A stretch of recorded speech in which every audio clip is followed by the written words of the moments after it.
Your was good. 1 second, I still have a game capture on. Good morning. Quite literally. And one of our teams is going home here this morning today without any question.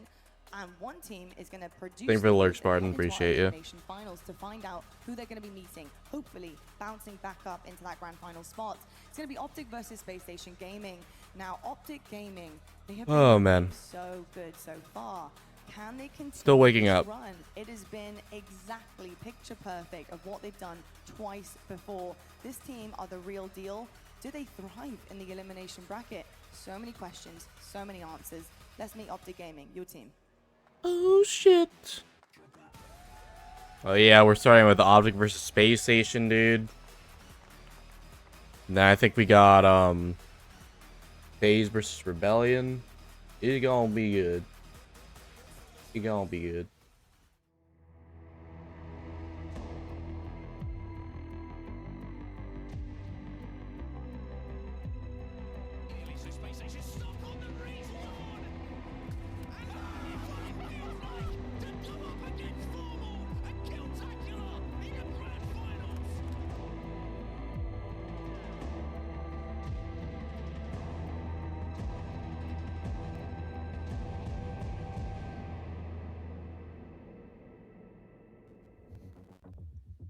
The green wall has some of the strongest cement we have ever seen here in Halo. It is almost unbreakable. I'm excited, bro. These are gonna be some good-ass games, man. There's a couple of holes, but somehow, some way, whether it's Lunch back there with the cement in a bucket, picking up the pieces, they somehow managed to hold strong all the way through the bracket and lift the trophy at the end of the day. I mean, snipe down. That is something that is so difficult to do multiple times, let alone 3 times through. These 4 guys, why are they so capable of bouncing back and being so resilient? I mean, it's experience. I think it's a little bit of ego. I think it's just frustration of even being in that position in the first place. And honestly, this first match determines everything for them. The first match of honestly every tournament, Friday, Saturday, has always been kind of shaky, a little bit not to their caliber of team. So for them right now, they need to come out hot, and if they do, I think the rest of the competition is going to be a little worried based on previous results. I do too. I think history has a funny way of repeating itself, and 3 times a charm. That's what they say. That is the saying. So we'll have to wait and see what Optic Gaming can do. Oh my god, it's Eric Rhoda against Space Station Gaming. And that moves on very nicely to their opposition, who are often out of this world. They've been brought back down to Earth, to reality a couple of times. But can they shoot back up to the stars? That is the big question. Let's meet your Space Station Gaming roster.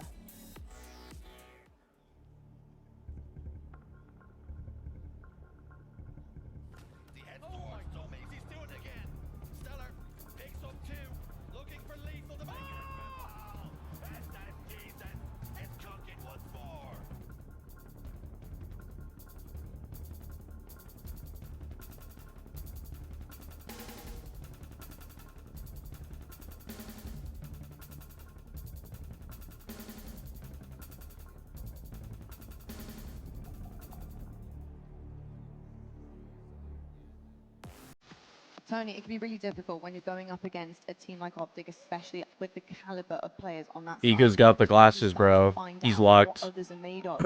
Space Station Gaming, they have some incredible. He will be destroying literally everybody. Yeah, I mean, you have to make up of a team. Bro can see in 4K. You have 2 120 frames. Roster, and you also have 2 players that have been highly underrated throughout their entire career who want to prove something here today. The Space Station Gaming may have started a bit slow so far, but this is the time to kick it up. This is the time to show the world what you're made of. They have put something together here this week. Man, I'm I sleepy. can't quite tell you what it is, but it could. I literally woke up right before I started stream, bro. Who knows what will happen on this main I stage? keep staying up late. It's like killing me, probably. Head on over to our 2 incredible casters.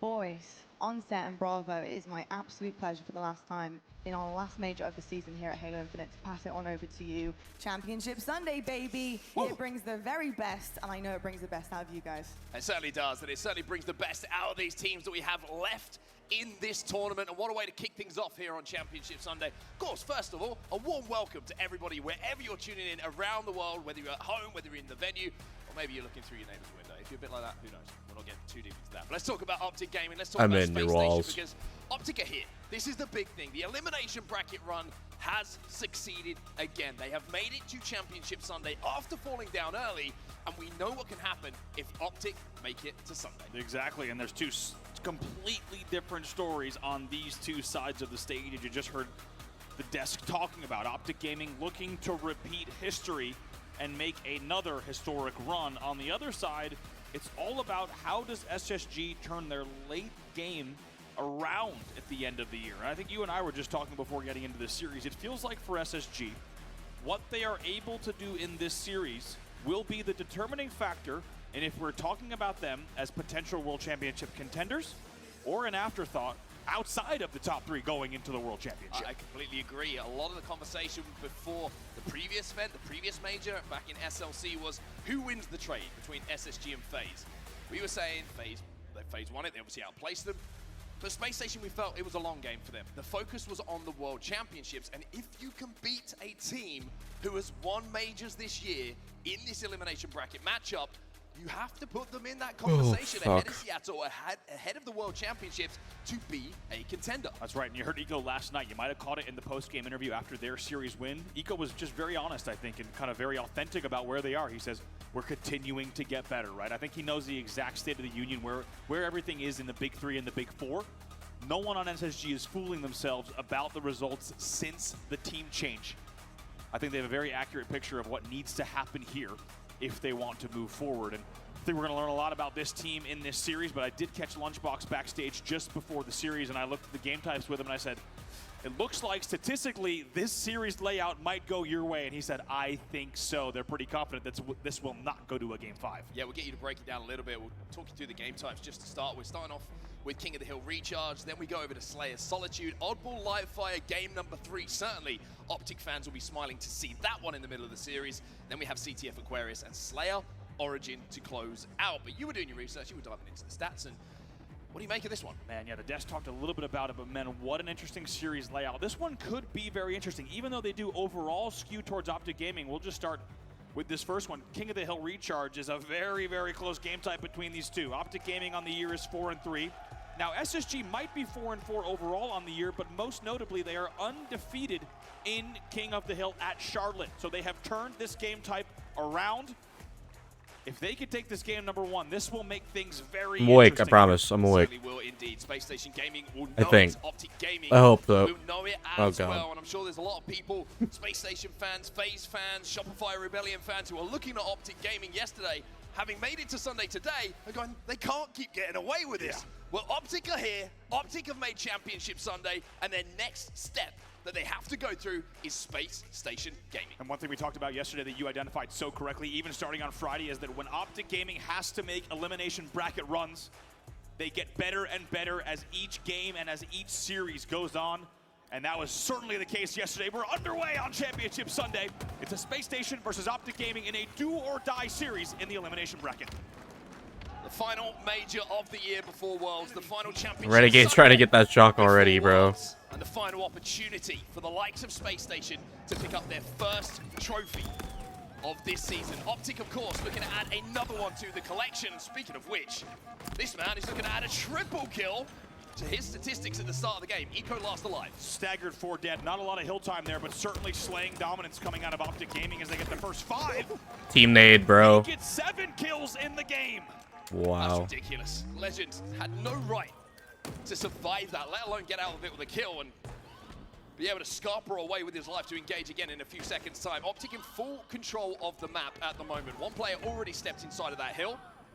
Legend's job here is to control glass, control the push that's coming in from gold. His teammates are holding elevator and towards the tower side, trying to provide him with a little bit of crossfire. Really nice damage in the end. It has translated, by the way, those first set of kills. It's still just 7 kills for Optic Gaming. It has now translated to about 55% of progress. So they are able to convert on quite a lot of the slaying damage. I will say, really good job though from Space Station. They essentially broke without taking any deaths. 2 players taken down by Optic. The last 2 decided that they've got to just try and stay alive to get 4 up as quickly as possible.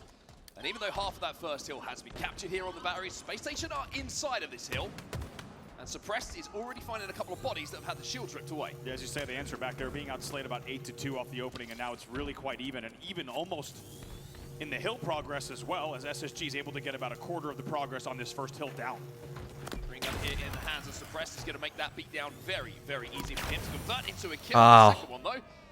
Not going to be able to get the fists up quite quick enough. Bound will come out of that one still alive. 2 dead, however, as Bound will eventually fall. And a little bit of a stalemate, a little bit of a fight for Pipes before anyone dares to step inside of that hill. Formal thought he got maybe a free move into Pipes, but he gets pinched and pinned.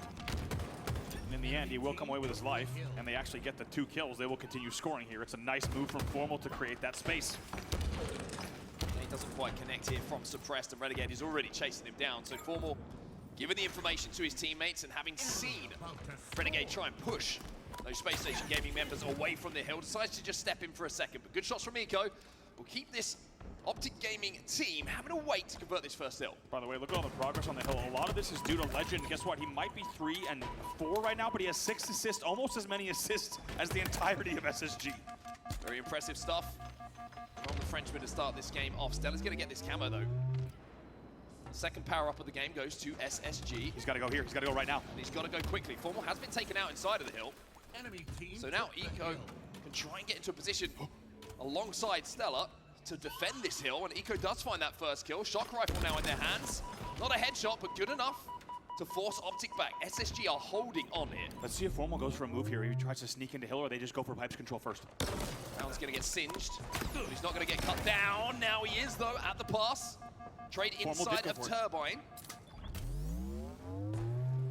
Space Station with the numbers at the moment. Suppressed does step inside of that hill. So they get the first 2 picks, but they have to do it at least once more, maybe twice more to win this hill. Maybe a little bit early morning. Jitters on those shots coming in from Stella, not being able to connect. And by doing so, it's allowed Optic to step forward. Optic to finish this hill, and SSG are 3 dead. Not only that, they find themselves 1 down. Yeah, Optic Gaming strikes first. It was always going to be such a tall order if they wanted to try to turn that around. As we said, it was only going to require about a toe into the hill, and that's exactly what Optic Gaming does. Even though the first one doesn't break, the second one is a very clean one. It feels like if you give Optic Gaming 3 total pushes to get into a hill, they're going to do that at batteries. They now lead 1-0. Damn. 3 dead again for SSG. This is a perfect hold. Not only is it a perfect hold, they've won the rotate as well from capping that first hill. And you can see Legend, the fact that he's closest to his hill player at the moment, coming under absolutely no fire whatsoever. That's how comfortable this second hill is looking for Optic. The timing is really tough for SSG. Bro, they're getting this hill for free. What the? Wait for each other and push together, but look at the hill. Once again, just a step is all they need. Optic Gaming to lead by 2. Even though for Optic, Stella will get the 3rd, so Renegade last alive, and he's nowhere near that hill, so it should convert into a little bit of time here for SSG. With how much progress Optic have already made on this hill, 0 mistakes can be made from Space Station. Now here for Optic Gaming, Stellar, by the way, getting a lot of information about top gold. They also have Falcated here on glass. We'll see if they can pinch. Watch the kill feed. This will determine if the break happens or if we 3 dead Stellar last player alive. Here they come. Here they come. Yeah, that answered everything we needed to know. 3 players fall almost instantaneously. Wow. And Stella has to give it up. That was bizarre to watch from Stellar's POV because you see 3 players top gold, Falcated on glass. Everything looked good on paper, and then they fall like dominoes. Optic Gaming up 2-0. Stella probably within his rights to go, guys, after that one. Not going the way of Space Station, and Optic almost flawless on that second hill. Camo now in the hands of Renegade as well, so after SSG picked up the previous, this one will belong to Optic Gaming. Renegade being sneaky, being stealthy, trying to find a little pick onto SSG, but map control, well, that's all Optics. By the way, how about Renegade 14 and 4 and Formal 0 and 8, and Optic Gaming's playing great. Don't know how to make sense exactly of these stat lines, but Optic Gaming won't worry about it because they are firmly in the lead here. They're going to look to do the same thing. No, Formies goosing. And Optic now Lock in. Slowly. They don't have to step inside of this hill. They can keep an eye on that game clock as well. As Renegade adds another to the collection. 16 and 4, 3 dead for SSG, and you've just given this man a shock rifle. 16 and 4. Quadruple positive in this game and dealing damage continually around the map. And now with 121 left on the clock, it feels like if Optic Gaming just even plays half of the game they've been playing, this one should be over pretty quick. I mean, at the moment, SSG can't get across the map. They can't even get towards tower. They can't get towards gold. They're just getting cut down. They can't even get 50% of the way across the map by the looks of things. And with Renegade just holding these angles, SSG are just What the fuck? strangled at the moment. Here's an actual question. With only 60 seconds left on the game clock, does Formal end this game with a great win with 0 kills? It's possible. This is a wild stat line to start off Championship Sunday across the board. Yeah, I wouldn't have predicted that one.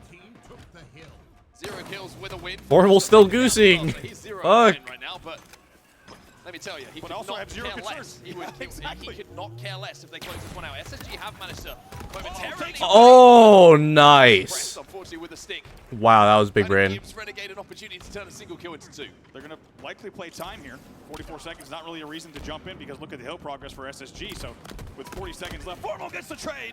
Fear not. Let's go. He's on the board. Back. No longer on Goose Watch. He's dropping a nair now.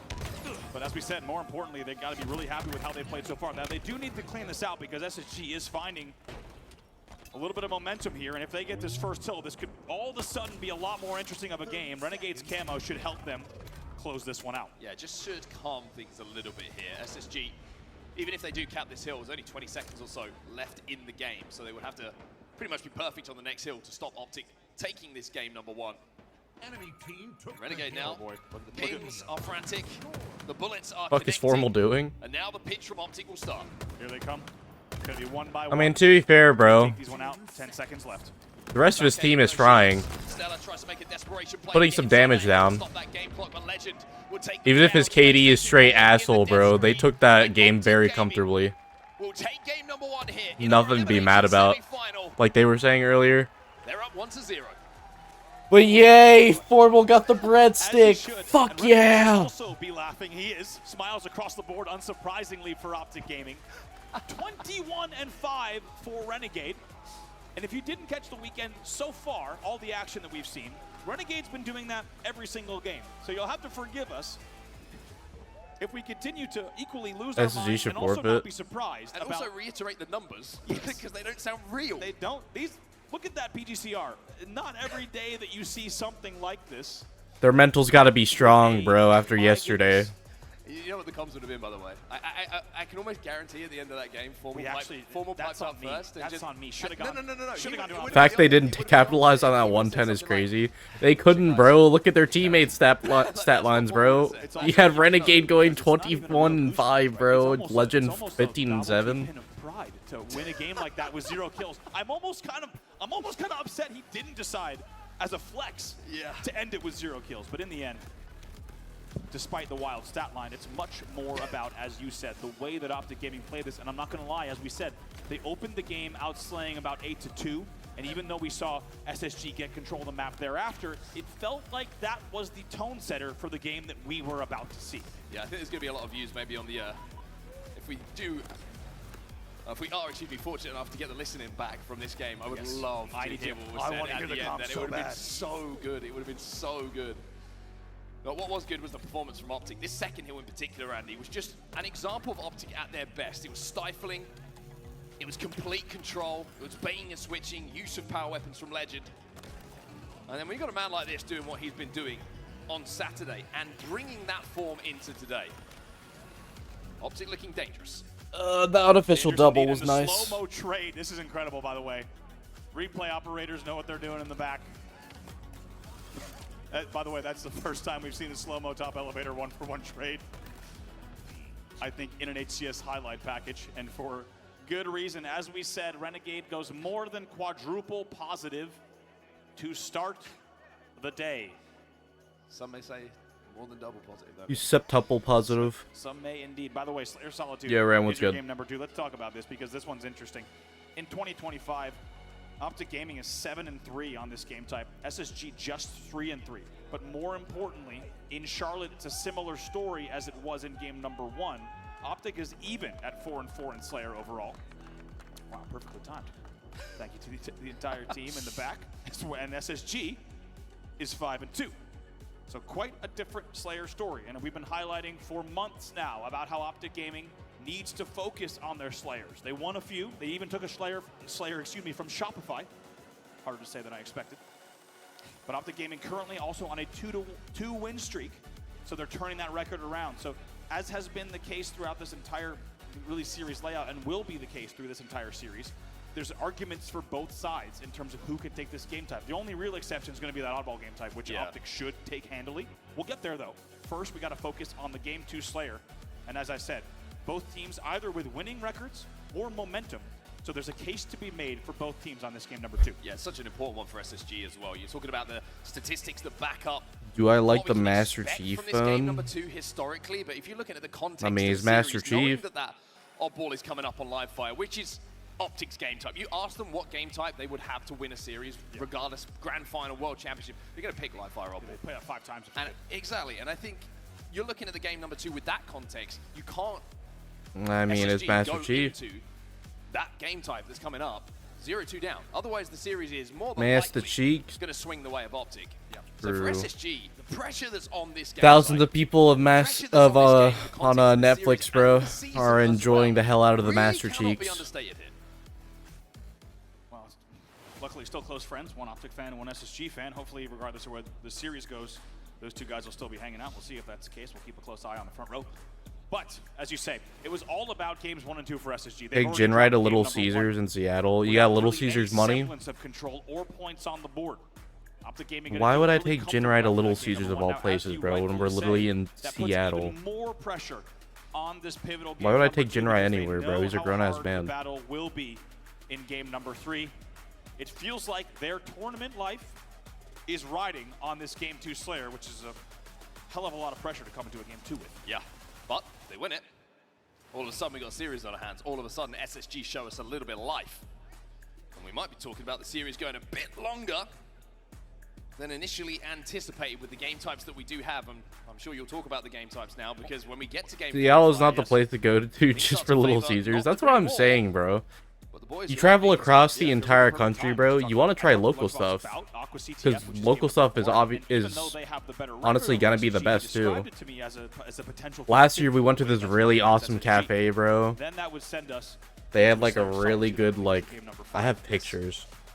And he was saying we sometimes 50-30 Shopify, and sometimes we drop that game to teams that we shouldn't. So, as you say, if we can get to the later stage of this series, there might be an opportunity for SSG to pull off some surprises. Let's take here a look at Legend and Stellar. Yeah, interesting stats, right? You're looking at Legend, fantastic across the board. You can't really ask for much more of a player, a superstar like him. The other side of things, not great for one player who was hailed as the best in the game in that incredible SSG run last year where they won major after major, tournament after tournament, and this guy, oh, it's just doing things we hadn't seen before with a sniper rifle in his hands. But if you're looking at 0.88... Ran, I'm not going on just dams, negative. bro. That's I literally kind just of got done telling worrying you I'm not on going the to negative side a of KD, which chain, is, bro. I you know, want what this local player is shit. built upon. You think about comparisons between Royal 2, always going to give you positive, always going to put those kills on the board to keep those deaths down. But yeah, dude, like That was this is a stellar local spot. last season.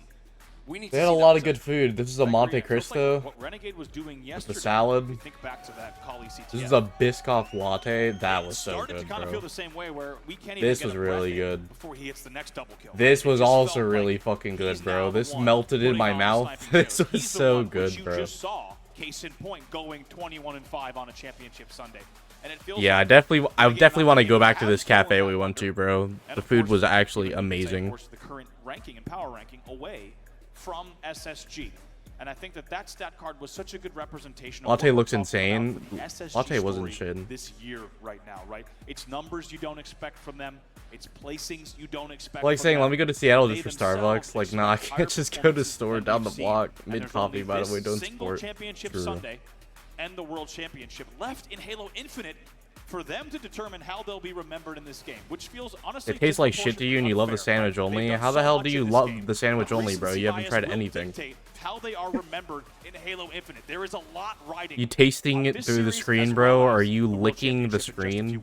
Yeah, not just for the fans at home to believe that their team can go through and make it to a final and that they can lift a trophy at some point this season. I think for the team itself, You know, they have come up short time after Nah, dude, time I want to go back to that against cafe spot. It was like a teams couple that have been blocks way away ahead, right? And from it's been a our consistent B&B. theme all season long, regardless of what the SSG Shit was lineup fire, is. man. You remember the turmoil Shit we was went fire. through in the changes, the bad blood that was between them and the now FaZe players. It's been a very difficult season for them. And I think if they come into a series like this and it goes to a game 5, for example, it gives them a little bit of hope, right? Even if they come out on the wrong side of it. But if it's a 3-0, how do you pick yourself up going into Worlds and genuinely believe within yourself, your teammates, and what you're doing preparation-wise? Nah, I'm not gonna lie, bro. Looking at this feud gets me so gassed. And win when it matters most. Yeah, I agree. I think it will got do me so mad much excited. for even just their scrim prep. If they are able to put up a great fight here. Of course, let's not forget, it's only 1-0. There's a lot of Halo to play in this series, but I think at bare minimum for SSG, if they can put up a quality fight here against Optic Gaming, that will bode well. Or maybe they can surprise us even more and put some games on the board. It starts here with this game number 2. And of course, plenty of awesome games coming up today as well. You've got FaZe and Shopify Rebellion waiting in that winners final. That's going to be quite the game, quite the matchup between those two. What an opportunity for both teams, by the way, in that winners bracket final. We know how huge of a series it is to go into the grand final with an advantage, of course, having that series in the back pocket should the first one not go your way. This second FaZe game with is the chance to maybe taking play a bit. towards the end of the year, or Shopify with the chance to look to go back to back and certainly be favorites if they can do so, going into the world champs. Couldn't agree more. I think on that side of the stage, you've got just right. It's going to go one of two ways, and either team that's able to take that. I mean, what a statement it would be for FaZe to take that series. More importantly, as you say, for the impact of the tournament, how that would change the bracket. But we now refocus back to our main stage. It is not only an ever important game number 2 Slayer Solitude, it feels like maybe the most important Slayer of SSG's season so far, up against Optic Gaming here in the elimination bracket. A season swinging game for SSG. For Optic, a chance to really give themselves a huge, huge step towards an elimination finals here, knowing that their favorite map mode combination is just around the corner. Space Station needs to take this one. Optic been a bit shaky at times in the Slayers. Let's see if they've done that work overnight to change that. We're going into game number 2. It's got to feel good for Optic Gaming to now have that cushion game, as you say. And now look forward to a game number 2 with game number 3. Oddball just around the corner. They can play with nothing to lose here. Start things off with Formal. It's going to be surprised he wins that battle. Renegade, surprise, surprise, gets his first kill of the game, but SSG find themselves 3 dead. And a 4-2 difference between the teams. So Optic winning the opening rush, and Bound is going to be rewarded here with the first camera of the game. Let's see how Bound plays if they want to extend this lead. And Bound is one to waste no time. Here he comes on the snipe push. Just baiting though, just turning attention away. It's a really important connection with the shock rifle, just to force Bound to have to back up from this position. Wow. But by doing so, he's just invited Renegade in. He's already got a double kill. Triple? Renegade with a triple kill. He stole the over. Steals the over. Renegade is 6-0.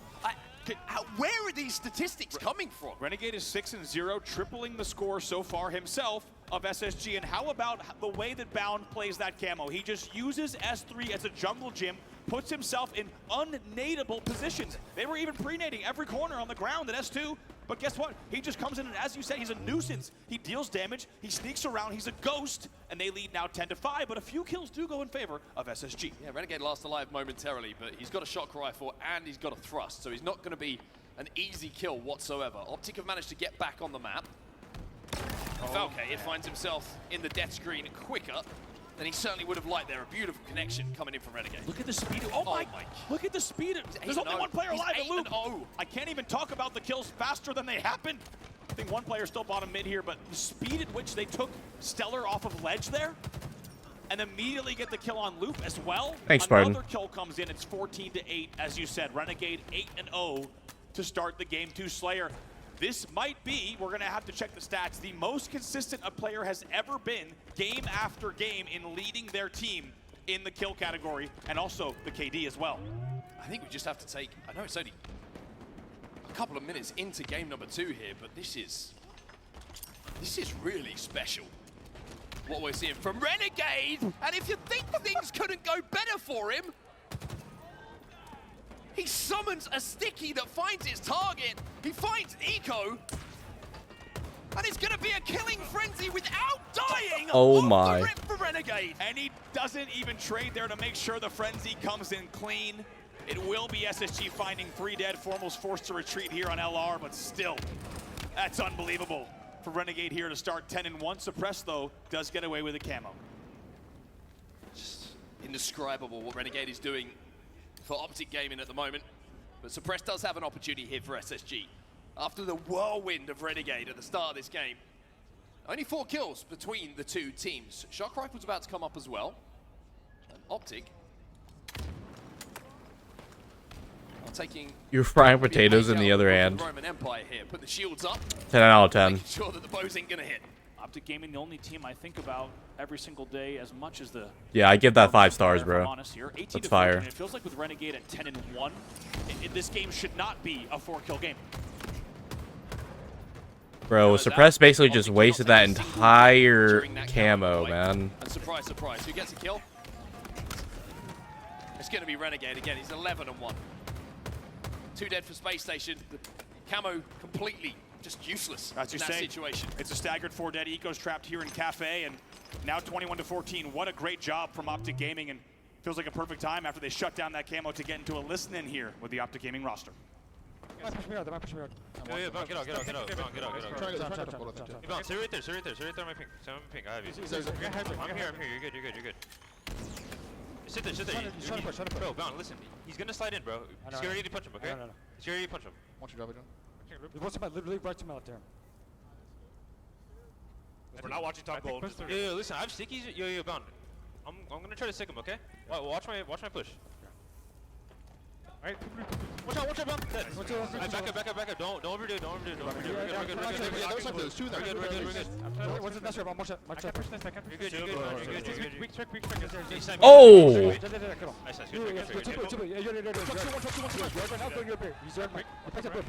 up. Camo's in 20. Flatter, Sunny flatter. I'm in yard, man. I'm S1 sub here. I'm S1. Watch out, 10 seconds. Watch your desk, watch your quick punch over. Camo's coming out, guys. Watch your bucket.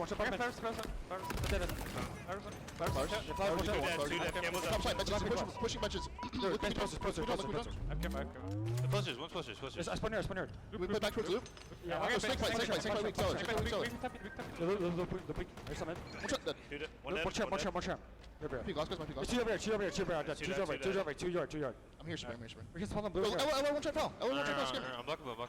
2 yards, go near bear. One's go near bear. Spawn this. That was LR. I'm hitting him. Brother! Every time. That's fine. One benches. We still have camo. Camo's out soon. Camo's out soon. S4 Falcon. One's this one. Yeah, serious. I can't Watch S4. They push out Stellar. They push out Express. 3 dead. He's out of ammo. Yeah, you got it. One could be a back shrine. I'm Yeah, go yard.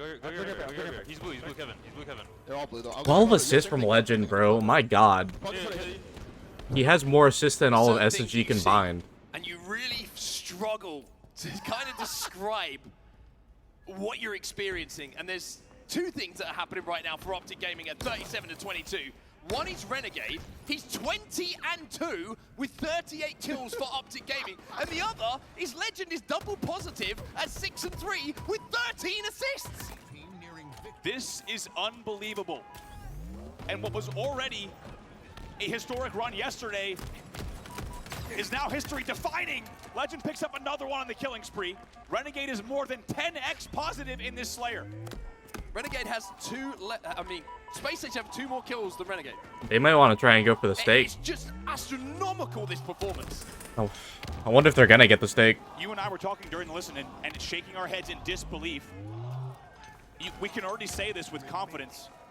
We cannot remember a single player taking over a bracket the way that Renegade has done so far. Oh! And it's 43 to Crazy 27 here. 4 dead for Optic Gaming. It will give us. Well, chance I to lied. They're not essentially getting the maybe avoid stake. The steak dinner, but that really might be it. Maybe the Slayer woes is starting to become a distant memory here for Optic Gaming. Eco's just trying to, I think, just try and make something happen here for SSG, but he's going to get traded out. It's an insurmountable mountain to climb here for Space Station to get back into this one. Bounce still going to get damage in. Suppress gets the kill. Formal finds another one as well, and it's just 5 to go here for Optic. Stella's got a camo, but even with kills falling here, this will have to be something that, I mean, blows our mind even more that we've already had for SSG to come back here. Yeah, with 46 coming in, 46 kills on the board. There's the 47th. You just feel like, of course, it's too little, too late. 3 to go for Optic Gaming. Legend 11, 14, and 5. Renegade slowing down at 21 and 4. It's going to be one more to go here for Optic Gaming. The question is, who is it going to be? The win is almost guaranteed. Bound's going to challenge. Legend's going to get it. He finishes 12, 14, and 5 as Optic Gaming wipe the floor with SSG in Game 2. This is something else. Just got to go ahead and say it. And by the way, Renegade's dad there loves what he's seeing. It's probably the best Halo he's ever seen his son play, and I think it's the best Halo we've ever seen Renegade play, which I cannot believe we're saying because the man has more unbelievable tournament runs than you can count, yet he's doing this. 22 and 5 on a championship Sunday, game after game. This is not normal. This is spectacular. And as I said, at fear of overusing the word, it is historic. What Renegade has done this weekend and what he continues to do in this series is unlike anything you or I have ever seen in decades of professional Halo. It's one thing to have some pop-off games here and there. This is every single game you and I have seen on the main stage. Renegade is putting up numbers like this. Double-digit kills and single-digit deaths. Unbelievable. Yeah, to put it into context for people who are watching at home or here as well, we go to listen and usually we'll have a conversation about what we're seeing. You just stood there in stunned silence, like just watching what was happening in front of you. Because it's difficult to describe. Yeah, thank God we have the visual. Because if you had to describe this to someone without this PGCR, without the gameplay, they wouldn't believe you. They would not believe it. I mean, there's small moments as well, like when things are going well for you, things are going right, take yourself back to that stick, right? Renegade just tosses a stick out to a call out. It connects. Yeah. Those kind of things, those kind of moments, you know that you're in a certain kind of place as a player. And you're ascending to a certain kind of place as a player. When those small plays start to add up as well. And I've got to say, even in the listening as well, really impressed with Renegade. Bound playing that corner, they get the first kill, and he says, hey, back it up. Yes. Back it up. We don't need to push it here. We don't need to make this a 1-for-1. Yeah. We've won here. You're going to see it. Look at this. By the way, Renegade, don't give him a chance to shoot because he's going to hit the shot. I was so impressed with. They clear Stellar off of ledge before he can even drop dip, and they pick up the next few kills as well. This was the moment. The frenzy to open the game. At that point, he also had as many kills as all of SSG. And I also love, I agree, during the listen, by the way, Legend played that scenario so well. He played this scenario so well as well. It was amazing camo control, and you and I talked about during the listen, and there's 2 favorite moments that I had. How about Renegade also IGLing from Yard, saying, listen, let's hold the corner, I'm gonna go for the stick, and the second they get the first pick, he goes, everyone back up, do not overdo it.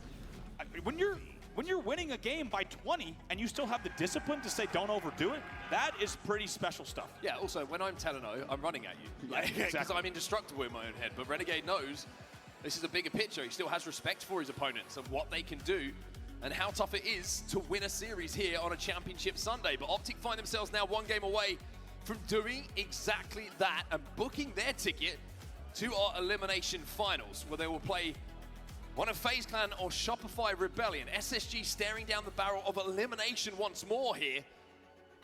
And if you think things couldn't get much worse for SSG after the first 2 games, we're about to go to Optic's best game type. Yeah, and I'm so impressed also with the comms across the entire team and just the way they played that game type. There's 2 things I want to talk about in power-up control because there have been concerns about Optic Gaming in terms of power-up control this weekend. You and I talked about it yesterday. They were losing quite a few power-ups in scenarios that they shouldn't have. Instead here, because of the damage that was being dealt by the entire team, there was 2 moments where Legend goes, I have camo by the way, which that tells you everything you need to know about the map control. When they're not setting up 15 seconds prior, they're just scooping camo as a freebie. And then about 40 seconds later, Lunch goes, by the way, we still have camo. Power-ups were an afterthought because of how much damage and kills were being recorded across the map. Let's take a look at some of these stats here. First, second. What the hell? Back it up. The right-hand side of your screen First record, only lost it once so far this season. Round wins, first. Everything else was first, down to the last one, which I think was KD, they were second. Yes. So it doesn't really matter if you win every single game. Average round margin is insane. In a round, by the way. So they're on average So round winning, to 100. Yeah, exactly. They're winning about 100 to 72.5 in that, excuse me, to 68.5 in those scenarios. Unbelievable. Got lucky there. I had to do some quick math. As you saw, Renegade, of course, unsurprisingly, leading the way in that game type as well. And it's, what a record. I would say, aside from the Quadrant Strongholds run, we haven't seen anyone this dominant in a specific game type since then. I'm gonna say it's been a fascinating series here, and obviously we're talking about Renegade and kind of lauding what we're seeing because it is just, it's just special, right? But I think that this series and this performance coming off the back of the video that FaZe put together, kind of celebrating what we've had so far in Halo Infinite, celebrating the community, you see some of those big moments. It's amazing that even after all of that VOD has been put together and those moments picked out, you have someone like this doing this. Yeah. With Championship Sunday in front of us, with the World Championships in front of us. He's just dropped 21 kills in game number 1, 22 in game number 2. He's plus 16 in game 1, plus 17 in game 2. And that KD is vile. It's the only way I can describe it. Most players do not end a tournament positive 33, let alone a series, let alone games 1 and 2. It looks like a it looks incorrect. Like 4.2. And these are numbers that the kill-death column should not be in the 4s. 4.2 should be in the 3s, and we freak out if the KD column is in the 2s, right? A 4.2 and a 4.4 in maps 1 and 2. The team here put it best. There's only one way to say it. This man is going nuclear, and he has unlocked, I mean, I'm not kidding, this is career-defining performance so far, right? There's a lot of Halo to play, and they still need to win this tournament if they want this tournament to be remembered in a special way and set them up for Worlds. But this is already a career-defining run from Renegade. It's taking over the story of what he's already done so far, which is an unbelievable run. This is already one of the best Halo players in the history of the game, and somehow he has picked the perfect time to turn up and put together performances that I'm going to struggle to even find in the statistics in the history books that even come close to what he's doing. 4.2 and 4.4. Those numbers should not be there. Picked it up a little bit in game 2 after slow game 1. Just ridiculous. And what did we talk about yesterday? We talked about how every team going up against Optic in the elimination bracket, you have to try to shut down Renegade. As you could tell, we didn't even make that a key to victory for SSG because it doesn't seem like anyone is up to the task. And this is not a case, by the way. We've talked about players throughout history. Formal's one of them, the man on your screen. Lucid, of course, Renegade at times, where they have a pop-off Slayer that's triple positive, right? That's a big deal in a series. No. Every game that we've seen from him, starting with elimination round 1, until now. Snipedown maybe put it best on the desk. He says, I don't know why, but it seems like this team needs a kick. And they have to have their backs pinned against the wall with everything being threatened. Their entire tournament life, their legacy being threatened. And then they start to put together special runs. And I dare say it, if you're just looking at the numbers compared to Arlington and DreamHack, this one's already more special. Yeah, I would completely agree with you. We were looking back as, you know, Arlington as the event where Renegade dragged Optic through the elimination bracket. Well, I'm struggling to find the appropriate words to describe what he's done through the elimination bracket here. It has been, he has put Optic on his shoulders at times. He has almost just lit up the room with what he's been doing on the main stage. It's not even backpacking, it's like juggernauting. Yeah. You know what I mean? Yeah. Everyone get in. Blast proof. Armored, it's an armored suit. This man is playing full heavy right now. And I mean, even, come on, to start the game with a frenzy? I don't know. What's going on here? This is crazy. And I'm just excited to watch more. Yeah, same. I want to get into game number 3. I want to see how this is going to play out. Maybe SSG are going to have something to say about this. So for all of the credit and all of the conversation about what's happening on that green side of the stage, you never know in Halo Infinite. One round can go one way, and Optic all of a sudden maybe starting to shake a little bit. But all right, could be last game for SSG here. Optic Gaming up by 2 at the moment. SSG tournament life on the line as we head into live fire Opal. And as we said, Optic Gaming 24-1 in oddball, 3-0 here in Charlotte, undefeated in the game type. Unsurprisingly, we're underway with the man everyone is rightfully talking about, mopping the floor on Camo side. Of course. Oh It's 3 my. of the 4 to start it. Eco's last player alive on Keydor. 4 dead for SSG, and it's another perfect opening for Optic Gaming. Bound looking for some heads. He's going to get his chance to shine here with his sniper rifle in his hand. Also got a repulse, as Optic immediately have the odd ball in their hands. 12 points already on the board. QT going to be picked up here by Suppress, so he can be aggressive, knowing that he can go back out. Look at the help arriving, though, to support Bound in that situation, and Legend's got himself another camo.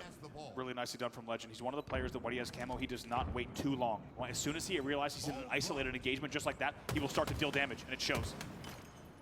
No shields for Suppressed. A couple of stickies being tossed out, but again, Legend just making the most of this camo. A lot of players there may not show the experience or maybe the calmness in that situation. Was good. The challenge, thinking that you've got that kill. But he knows he needs to make the most of this power-up, and by doing so, look at the continual damage that he's putting out. By the way, important note that I want to talk about. You'll notice there's not going to be a lot of play balls in these game types. That's because Optic Gaming, one of their secrets to success on this game type is consistently holding the ball always at A. They do not want anything to do with the tower hold, so this will consistently be where Want to see way water in a few hours? Hell yeah, bro. They want to apply the pressure. They want to make sure no one Enjoy, dude. However, here they fall That was through. awesome to see in theaters. Just a little bit of something to talk about here for SSG. Starting to pick up the slaying just a touch here. Suppressed has the ball in his hand. And off the back of the 4 dead, Stellar is trying to get aggressive onto spawners. And I think this is a good idea for SSG. Start putting the pressure onto Optic. 2 dead. You saw Stellar flew in there. He repulse jump just to try to also maybe upset some spawns. And in the end, they do get the upper hand. They keep 2 dead. And they get 13 points on the board. They get that all ball on the map. That's the question. He's going to be sat down at green. It's going to be 3 dead again for Optic Gaming. And Renegade is last alive, and he has his shields broken as well. So Oddball will now be picked up by SSG. They want a tower hold here. You can see where the spawns are coming in, like you say, so they want to move that ball towards tower. They want to play the tower hold because it's even, if they know that they are maybe outskilled overall against Optic in this game, they want to have the luxury of the play ball. That's why Optic wants to make sure on the other side that they deny that. You're going to see a constant battle here. I wouldn't be surprised as soon as the green rotates happen and the spawns allow it, expect SSG to continue to look for that play and Optic Gaming to continue trying to shut it down. They play it immediately. Just like we said, they're going to look for those tower holds. They don't really want to play this mixy game here at tower. Okay, a bit of difficult kill here, but Renegade, probably the only player on the map right now who you can almost think in that situation is still going to secure it. Oh boy, in a bit of a precarious spot here. Immediately. Renegade just gets it off the map, like you say, and spots out Suppressed. Camo dealt with. SSG can't put that one to use. This is what Optic's going to say. They're like, hey, you want to hold this ball out here? We don't think so. Every time we get an opportunity, we're going to be tossing this thing off the map, and as a result, even though we just saw SSG... Other Mega has reignited your will to hit the theaters. Oh god, I gotta deal with 2 of you now? Oh no. Man, no, I'm kidding. But every time you see that ball pulled, Optic's going to say, you're going to play our game. And guess what? Even though SSG did put up some decent slaying numbers just now and decent rounds of control and a full A-hold integrating into an attempted rotate, Optic's still leading. Very low scoring round, though, between the 2 teams. I think no one's really been able to get the consistent 2, 3, 4 deads. I think it's just a testament to how close the 2 teams are when it comes to when they're a 4v4 scenario, 4 guns up. Optic seem to have the advantage, but you know, take gun out of that when you're holding the oddball. It's a very different scenario here, and SSG are being able to just pick away a few kills here. SSG maybe going to opt based on the rotation from Suppress. They're going to try to hold the ball at A as well. 3 dead though. Suppress is your last player alive. It's going to be a pull. It's going to be a rat tunnel rotate. Suppress doing well to hold his own. A bit of a hard scope on the Keydor. Doesn't connect this time around. Form was going to chase him down to neutralize that sniper rifle and the use of the power weapon. Bound is trying to find the kill onto Stellar. And that's going to be 4 dead here for SSG. Ball straight in the hands of Optic again. By the way, we do have to mention, overall, they have, for the first time, Renegade does not have a 4+ KD. He's only 9 and 7, so Optic Gaming, despite leading, SSG has shut that man down for the first and only time this series so far, but still, even with that, it has not necessarily translated on the scoreboard because Renegade is most kills on the team and now leads the team in objective as well. So even though we might say he has lesser numbers in the KD column, he's still taking over the game, folks. Saying to the rest of Optic, you guys want to get some kills? I'll hold this thing for a little bit. I'm done with the kills for now. I got 10. You guys go ahead. 60 to 16 the score. The last time we checked in, it was a low-scoring round with both teams kind of a few points away from each other, but now Optic have just started to pull it away once again. Bound's going to be sat on that camo too. I'm not gonna lie, I wasn't even paying attention to the ball time. Last I saw, they were at like 16 to 18, bro. Exactly. What the hell happened? Between the spawners of Optic Jesus and Christ. forcing SSG to split their resources where he could just pick them off. It's a great point, and exactly what I was thinking. 3 dead. That is not about to be a rotate to tower. That's exactly as you described it. That's a transitional hold to be obnoxious and hold the ball right between Keydor and Cuts while they grab the camo. And it's still working for them. They're still scoring here at 80 to 16. They finally rotated. Around 15 points left for Optic to go up by 1 hit. Pop. There's one for Bound. Another player going to be challenging top middle, but changes his attention to the player that he's got to call out for weak. Over at Nest, can't find that. Legend trying to hold on for the last few seconds. Renegade is there to support him as well, but Eco at least makes this one a little bit dicey, but Optic formal Matt, as he's known on the top right-hand side of your screen, he's going to be there to hold that up ball for the last few moments, and Optic are up by 1. Man, and like you said, before we could even really finish a sentence about how the game was low scoring, Optic Gaming, they take over. And when we last checked in, Renegade was +2. Guess what? Now he's +5.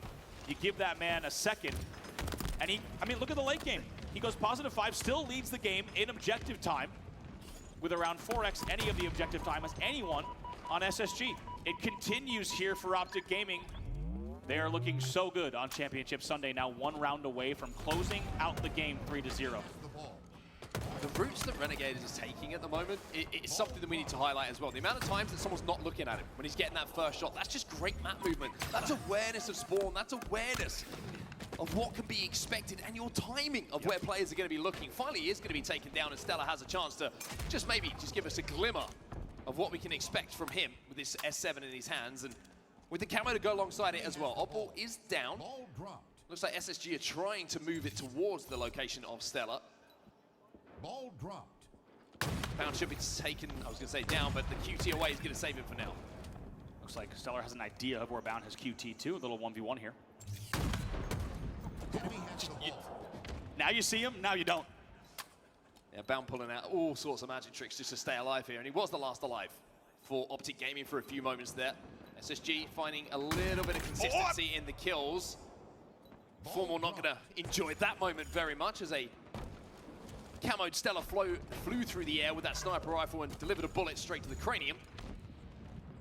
2v2 for just a second. Notice how Optic loves this. Ball's down at scoreboard, and guess what? SSG has to fight. Optic Gaming gets the spawns they want at Big Door as well as Keydor. Kills being exchanged, but this is what I mean about Optic's strategy. They're going to leave that ball at scoreboard. Now they're going to continue scoring, and they're going to get their spawners at Big. They're going to get their spawners at back A. They don't have to fight across the entire map. There's no risk of play ball. That's why this has worked so well, and even though we just saw SSG with a decent 20-point lead to start, that lead has been reduced now to just 4 points. Last player alive is going to be Formal here. Throws that oddball out towards where the support from his spawners is coming in, and now Formal, who was last alive, contributes to 2 different battles. Ball dropped. Enemy has the ball. The Optic Gaming will essentially trade out in that situation to keep this a little bit dicey. SSG are wrapping that ball away from Bound and the rest of Optic, however, towards the tower. And we'll have a slender lead here, 29-16 the score. See if SSG can keep this up. So far, it's the best they've looked in this series so far, still doubling their opponent's score just in this round. Falcon doesn't get the play, which means he thinks he has enough support where they're going to fight out this battle. I mean, statistically for Space Station, there's not a lot between the 2 teams when it comes to slays.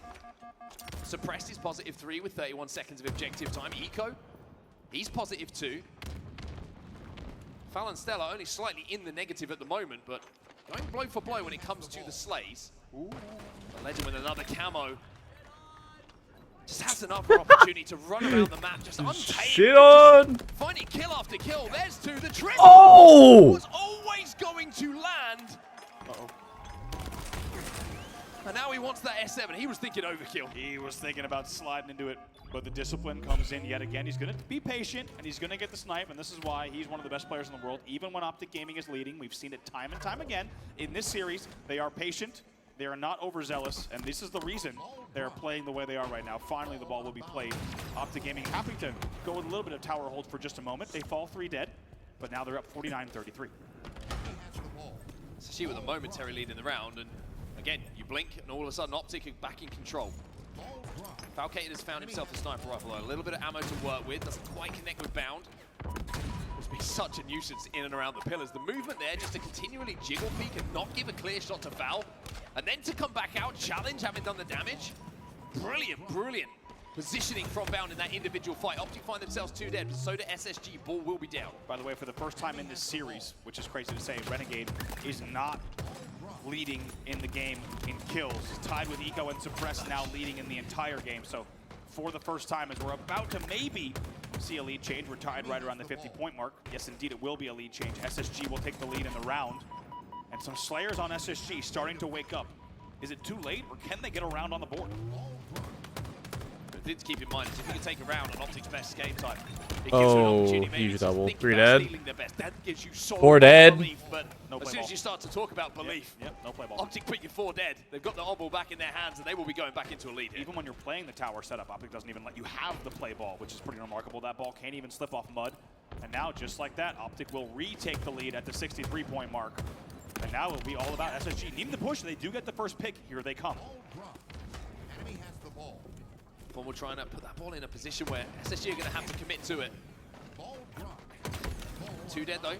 On the Optic side, a couple of kills going the way of Space Station once more. Stellar is going to try and move towards this camo, knowing that they've got the numbers. Last Alive is going to be Bound here, so he should be able to snag this with the spawners from Optic. Putting pressure on, and Bound does a great job to do everything he needed to do in that situation. Stop Stellar getting away with that power. Also note what we just saw from these two teams. We'll see if SSG can come away with this. There's still a lot of fighting happening from bottom middle. Going to be a 3v3 for a moment. They're going to have to drop and shoot. Notice how different that was. SSG's holding tower, they don't get the play ball. Optic is pressured, they go mud, immediately they get the play ball, and as a result, they still lead by 12. Really, really different execution that we just saw from these two teams, and now guess what? They're going to take the ball back home. Here they come. Legend with the ball in his hands is also leading in the Slays department here for Optic Gaming. 20 and 16 with most assists for Optic 2. Same transitional setup, by the way. Enemy team nearing victory. Stellar won't be able to get away. Damage done and converted here by Optic. It's a 2v2. Legend continues to hold the ball, by the way, just ticking up that time and moving it now 10 points away from Optic 3-0ing. Going to just play it there. Nice little repulse as well to play that ball right around the camo. And as you said, 8 points away from a 3-0 in the series. Feels like not even a playboy. It feels like a catch. Throwing that one towards spawning teammates, saying, I can do this damage. You get close to me. 3 dead. And then we grab this oddball. Stellar last alive here. Don't think he's going to be able to do anything.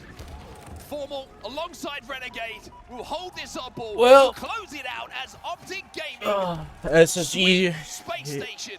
finishes top 4. Elimination finals. What a performance from them. Goddamn. And even though we saw SSG maybe put up a little bit of a fight in that second round of ball, it was Optic Gaming showing that not only are they controlling the map in the slaying category in terms of overall map control, but strategically, they are running their game. They're going for the A-holds. The transitional setup was devastating time and time again against SSG. And it's a clean 3-0 win for Optic Gaming. They close out that game 200-73 across the 2 rounds. And everyone on Optic Gaming essentially at the 20 kill mark. 20 for Renegade, 20 for Legend, 19 for Formal, and 20 for Bound. These guys were in lockstep with one another throughout the entirety of the game. And I hate to do this to Formal, by the way, but I just need to... Some of the statistics we've been talking about have just been so absurd throughout this series. Winning game number 1 with 1 kill in King of the Hill. One of the most iconic. Yes. One of the most iconic stat lines from the entire series and tournament. 200-73 in total score across the 2 rounds, but 2 rounds to 0 was that oddball live fight, and they just look just different. Different class on that game type and that map mode combination. Absolutely ridiculous stuff from Optic, and looking like, hey, dare we say it, championship form once again. A long way to go, of course, for Optic. They're still going to go through the elimination bracket finals to book a spot in that grand final, but I'll tell you what, you'd be a brave man to bet against it at the moment. You really would. I'm amazed at what I'm seeing. I think everyone was ready for Optic Gaming to show up in a huge way here. This is, as you describe it perfectly, money season for Halo Infinite. It is not just about, and even the cash prize, it's about legacy here, right? How are you remembered in Halo Infinite? A lot on the line, and I think Optic Gaming has showed up in a way that it has even blown away, I think, anyone's highest expectations, right? Questions about them. They get 3-0'd by Mindfreak. Excuse me, they go to Game 5 with Mindfreak, lose that series in an unforgettable match. But as we said, if they put together an elimination run, the story will only be about what they do here.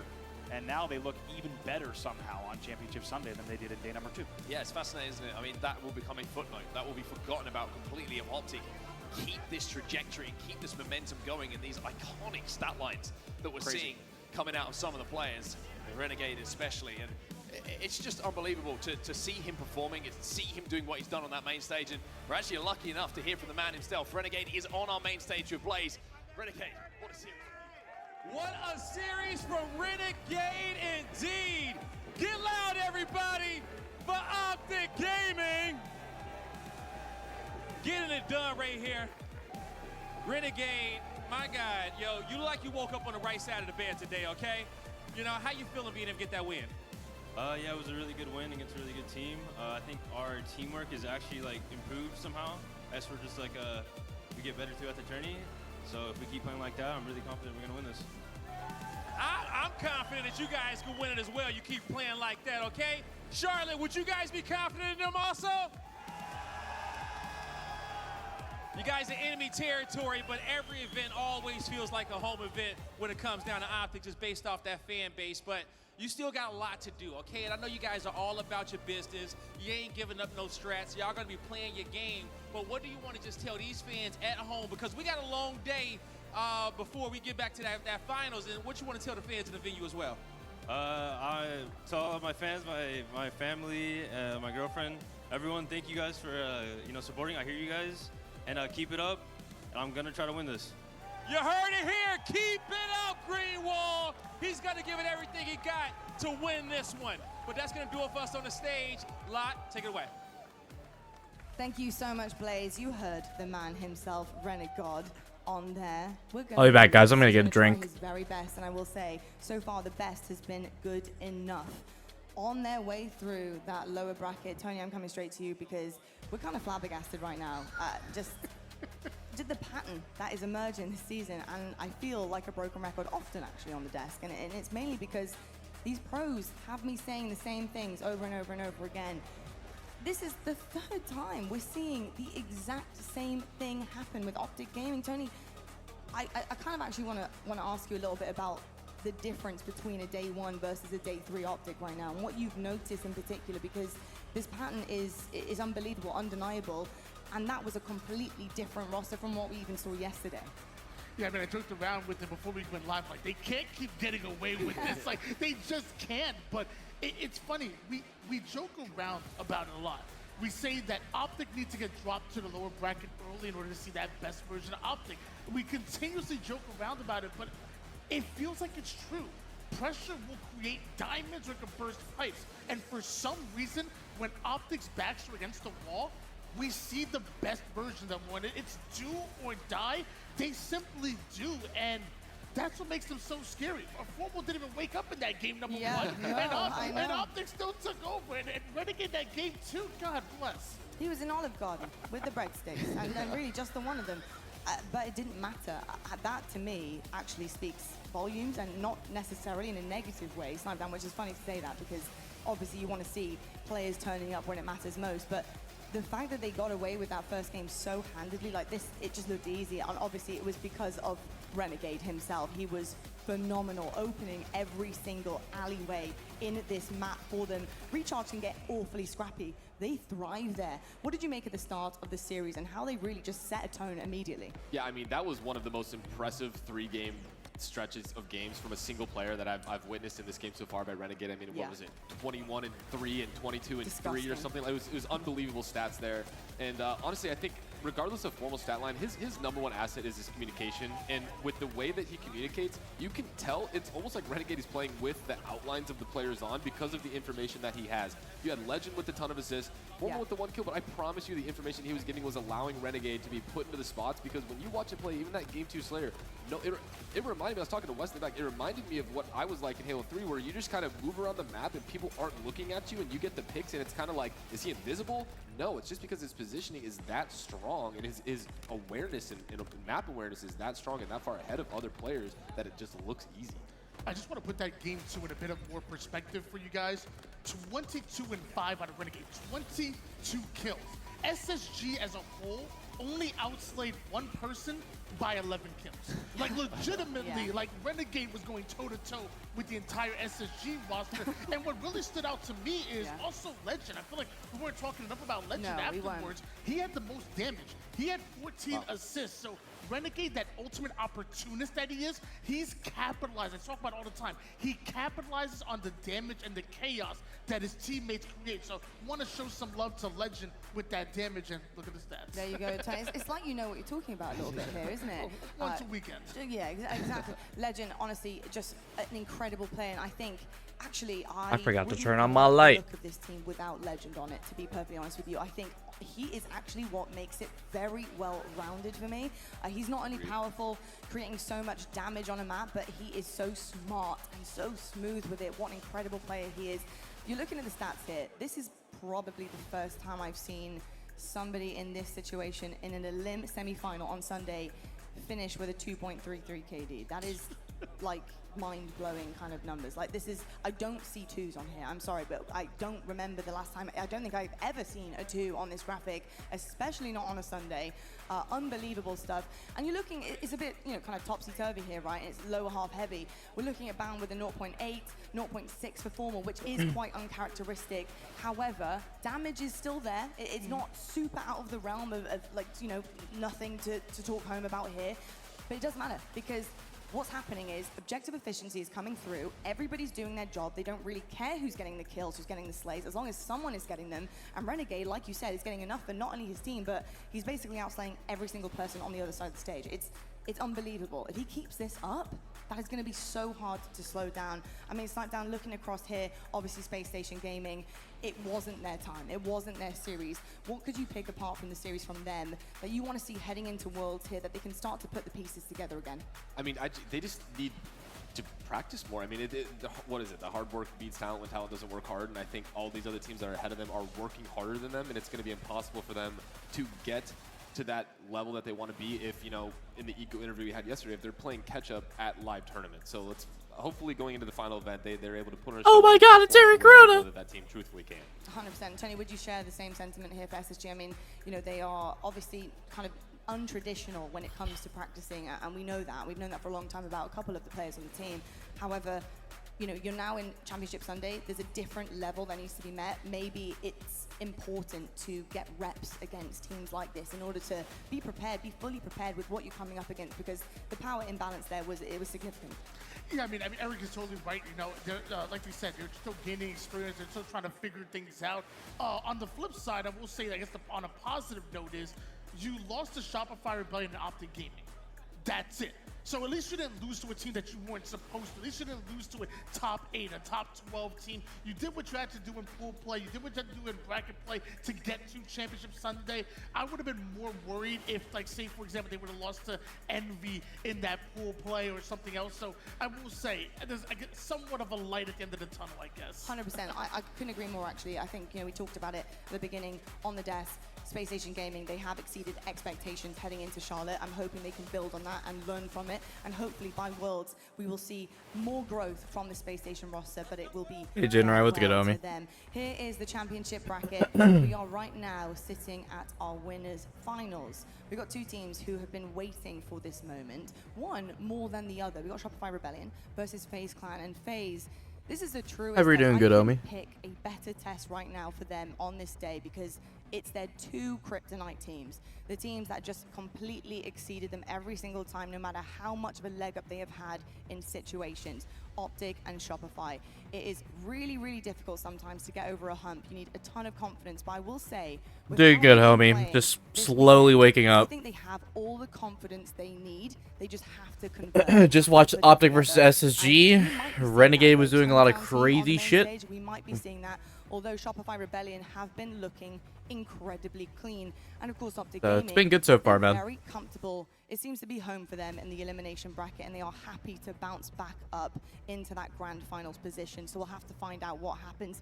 Folks at home, if you're tuning in all weekend, and you have been, then you probably have got your hands already on our wonderful Twitch drops, excuse me. But if you haven't, and you're tuning in for the first time, this is what you can get. Make sure you're tuning in, because Championship Sunday is absolutely amazing. And of course, you do get the Twitch drops to boot too. All right, folks, we're going to head to a quick break. But when we come back, you know what. Oh, is it time 5%? This is the It's the cum winner visor. side of things, and we're seeing two powerhouse teams Oh, duke it sakes. out on that main stage. One is going to be falling short, but they have a safety net. The other into the most prime time position that you can dream of in a major, that grand finals, both one series away from it. Who will reign supreme? Shopify versus FaZe coming right up after the break.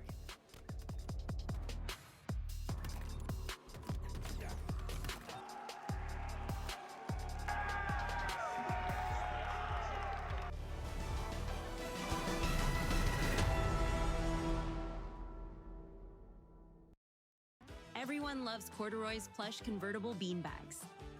When it's time to rest, there's a bed inside, filled with our proprietary blend of hypoallergenic foam.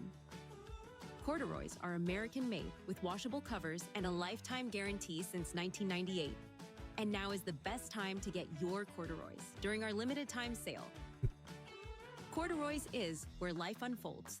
So get up to $100. All right, who we got taking this, bro? Now. You found out more about that clip Outcast had sent yesterday?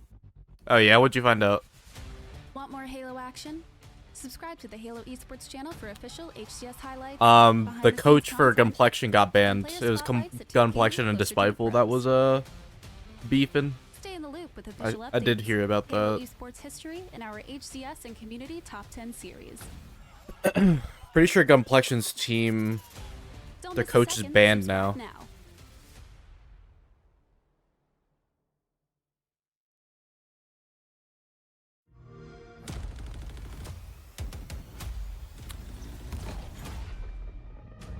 I didn't realize it was Complexion until like after I ended the stream, because I rewatched the clip and like you can kind of like make out some letters on the jersey like at the end.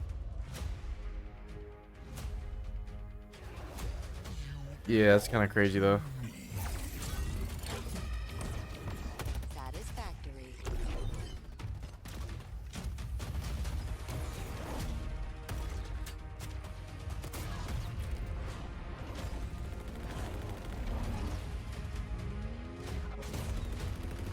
I don't know, man. Like, giving my complete unbiased opinion, bro. I don't condone bashing, like, another person's family members, for one. But at the same time, if you're looking to compete at the highest level, bro, you have to maintain that level of professionalism.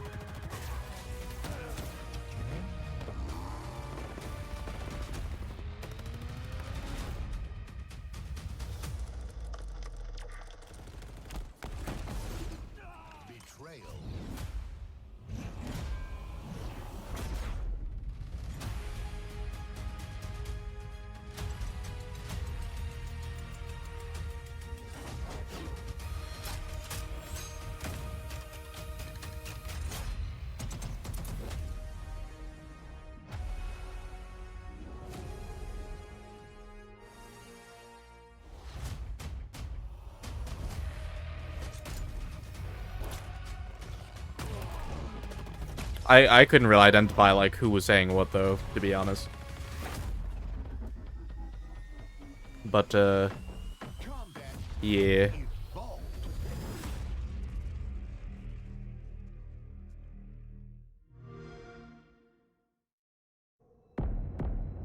Yeah, they need to find the replacement coach, right? Or wait, no, is Gunny gone too, or was it just the coach?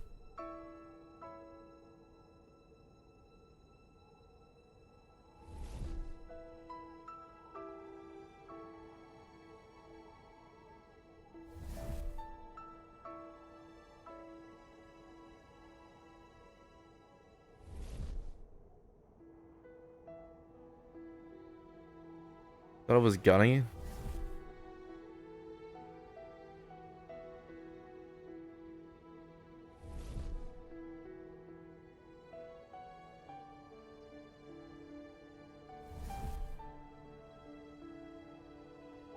I'll have to check that out.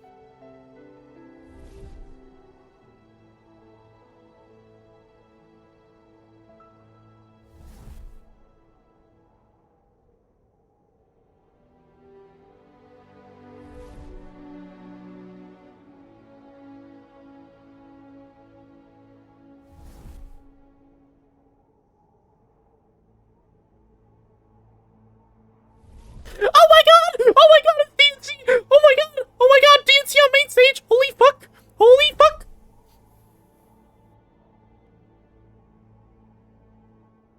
Alright, let me do some digging.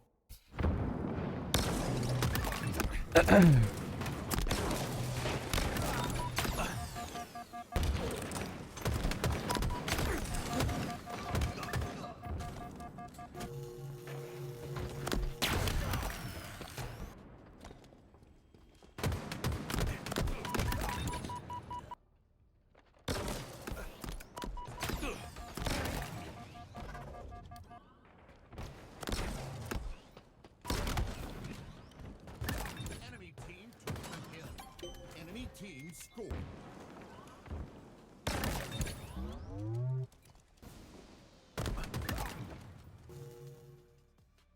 The HCS Charlotte Major, hosted by FaZe Clan, is brought to you by Steel Series, Displate, and Corduroys.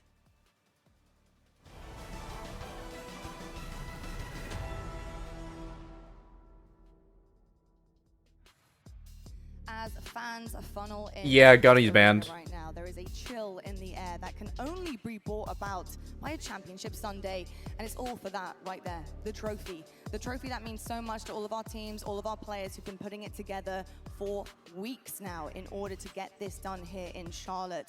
There is so much left to play for, and we're on the winners bracket side of things, where really this could be make or break for both of these teams here.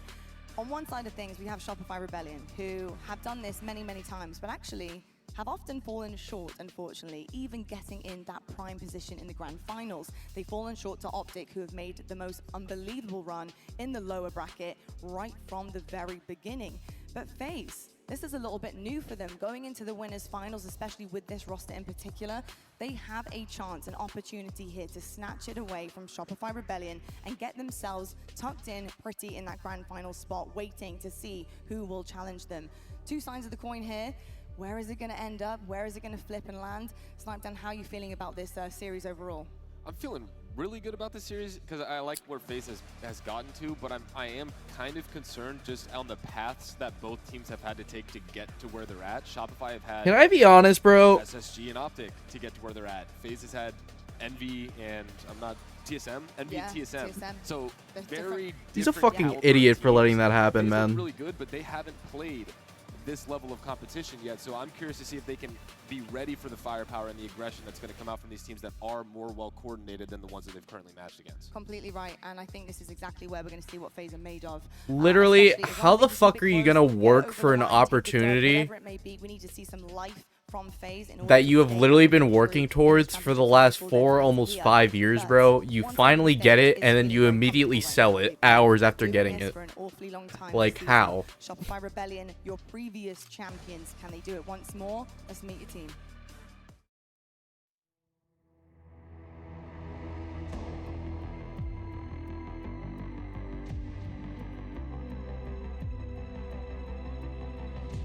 The body, snipe shot connects with Laurie's body as well, and he hunts down the kill. Double kill, making it triple for last shot taking over the round.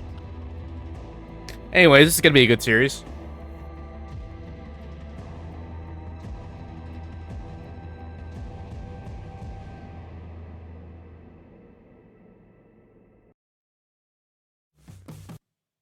It really is a family of 4 out there on that stage. I'm not going to lie to you. If you take kind of note of social media, these guys are always together. They're vibing. They're creating videos. They really are a team dynamic that I think most will strive for. They have great vibes. Their chemistry is off the charts. But most importantly, it translates into gameplay. I think that dynamic of a team is really difficult to kind of force here. I think you just land in the right place at the right time with people who are level-headed and have the same ideology here. And Snipedown, I'm seeing that consistently from all 4 of them. It was really like that from the second they all got together in the off-season, which is why I feel like they were so successful. They weren't challenged at all until Optic Gaming, but they've now found their foot. They know how to adjust when it matters most. How are you feeling about Shopify's chances against FaZe here? I mean, Everybody's tweeting about it, bro. Shopify's chances. They've been the most consistent team, I think, for the last few events in terms of getting to where they're at right now. honestly, this team in general, I think, is an easy team to root for because you have a couple up-and-comers. You had Renegade and Shotzi in Halo 5, and now you have, you know, like the Legends, and now you have the Cycles and the Last Shots on this team. And this is a team, when it was put together, I think everyone knew they had the skill, but didn't know what to expect when it came to the I hope match the because Twins of find a the really talent. good replacement, But I love the bro. fact that they didn't just go to That household really names fucking and pick sucks. friends and do this. They really decided these are the best people that we think we can put together for this team, the best play styles, and we're seeing it finally come to fruition, and it's doing it at the right time. They really do have difference makers on that side. Every single one of those players can really step up when it matters most, and it's going to matter an awful lot in this series. On the other side of the stage, and I want you guys to be excited for this because of course it is your hometown team, FaZe. They are in a fantastic position. They are feeling really comfortable right now, coming off an incredible series against TSM last night, feeling themselves. This team, can they ride that wave? Can they continue forward? Let's meet the hometown heroes.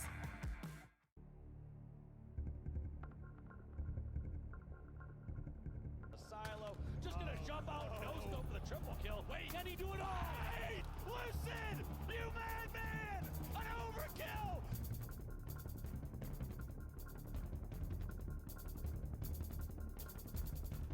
overkill! Cold.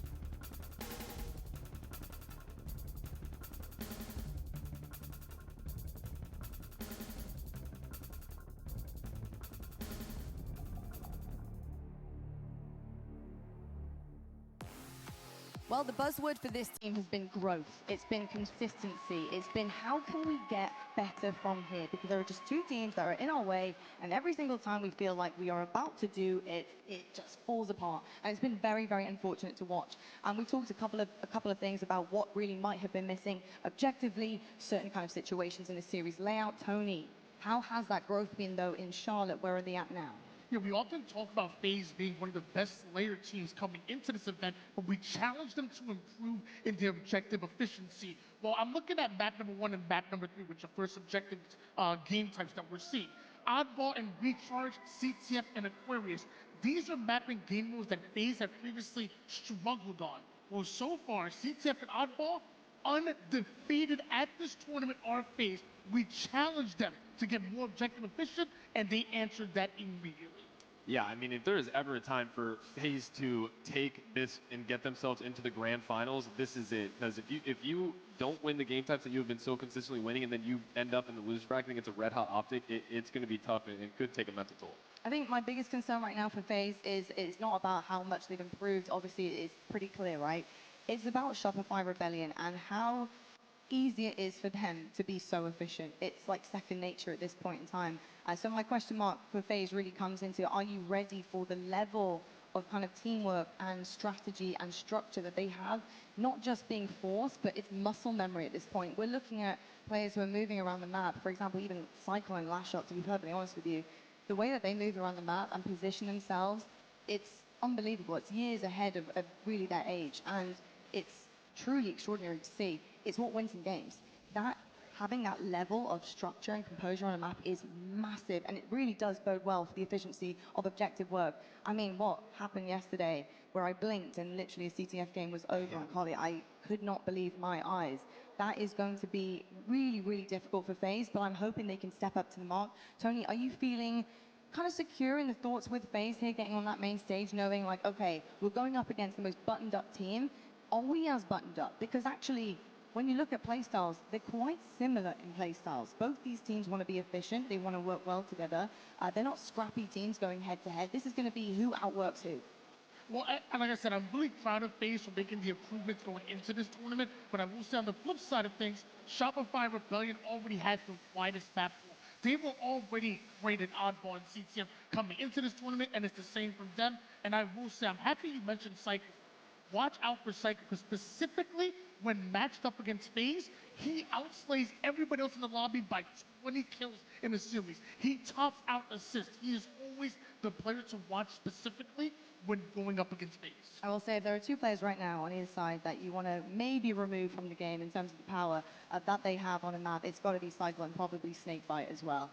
Those two are going to be very difficult. They have been making extraordinary plays for their team, and they're going to try to step up the most. So we'll have to see what happens very shortly. And you know, guys, it is time to get onto the main stage. It's time to hand over to our two wonderful casters who are taking the reins. Boys, last major of the season, last winners finals of our major here. This is a big one. Shopify and FaZe, my goodness me. I hope you guys enjoy. Thank you, Watt. This is the big one, Dave. Charlotte, are you ready for a championship Sunday winners bracket finals match? Your hometown team, they've made it all the way throughout the championship bracket. FaZe Clan proving some of the doubters wrong, getting to this point. But it is at this point that FaZe have normally fallen. They have not beaten Optic Gaming this year. They have not beaten Shopify Rebellion, Dave. And when these two teams match up, it always feels like Shopify Rebellion bring their A game. What are you expecting to see from FaZe to maybe? Wait, she bedazzled her Rebellion jersey? That's actually kind of fire. I mean, on paper, when this FaZe roster was formed, we start to say, I'm a believer. On paper, this team is going to click. It's all going to work out. But we saw the early struggles. We saw them not getting over those humps. We saw the objective inefficiency, the missed slays, the missed callouts. But that's gotten slowly and steadily better, event by event. And this one, undoubtedly, is the best I've seen FaZe play yet this year. Yeah, the great news for FaZe so far throughout this event, battle tested. They've showed their ice. They have won multiple game 5s. The close games have gone in their favor. They're gonna need that to push this series further in the distance. Usually when these two teams match up, Shopify, it's a beatdown. It's big bro versus little bro right now. And if you're FaZe, you're finding ways to consistently push this series a little bit further because they're undefeated in Slayers, Dave, coming into this series. If they can get it to a game 5, they can have some confidence that they can actually take this series. On the side of Shopify, however, how impressive have they looked all weekend long? This team is just so insanely consistent. Yeah, I hope so. Unable, that'd be cool. You can't really ever count them out. It's just wild. These guys aren't missing shots. They have what feels like infinite patience. Yeah. Whether it gets down to the wire at the end of the game, they're still taking population definitely be disheartening at times. And that just shows that each of the players are so confident on their roster that they need to do their part, chip away a little damage, stay alive a little bit longer, and not the know gritty, team bro. will take care of the rest. Is there anyone on Shopify you're looking to really kick this series off? Championship Sunday. All 4 of those. Yeah, bro, that's the last man talk about it, dude. I really don't want to bring any more energy towards clown behavior, bro. Oddball is the name of the game for game 1. FaZe Clan have had a lot of success in oddball, objective-wise, Snakebite being your objective leader so far throughout this event. But this is a completely different beast.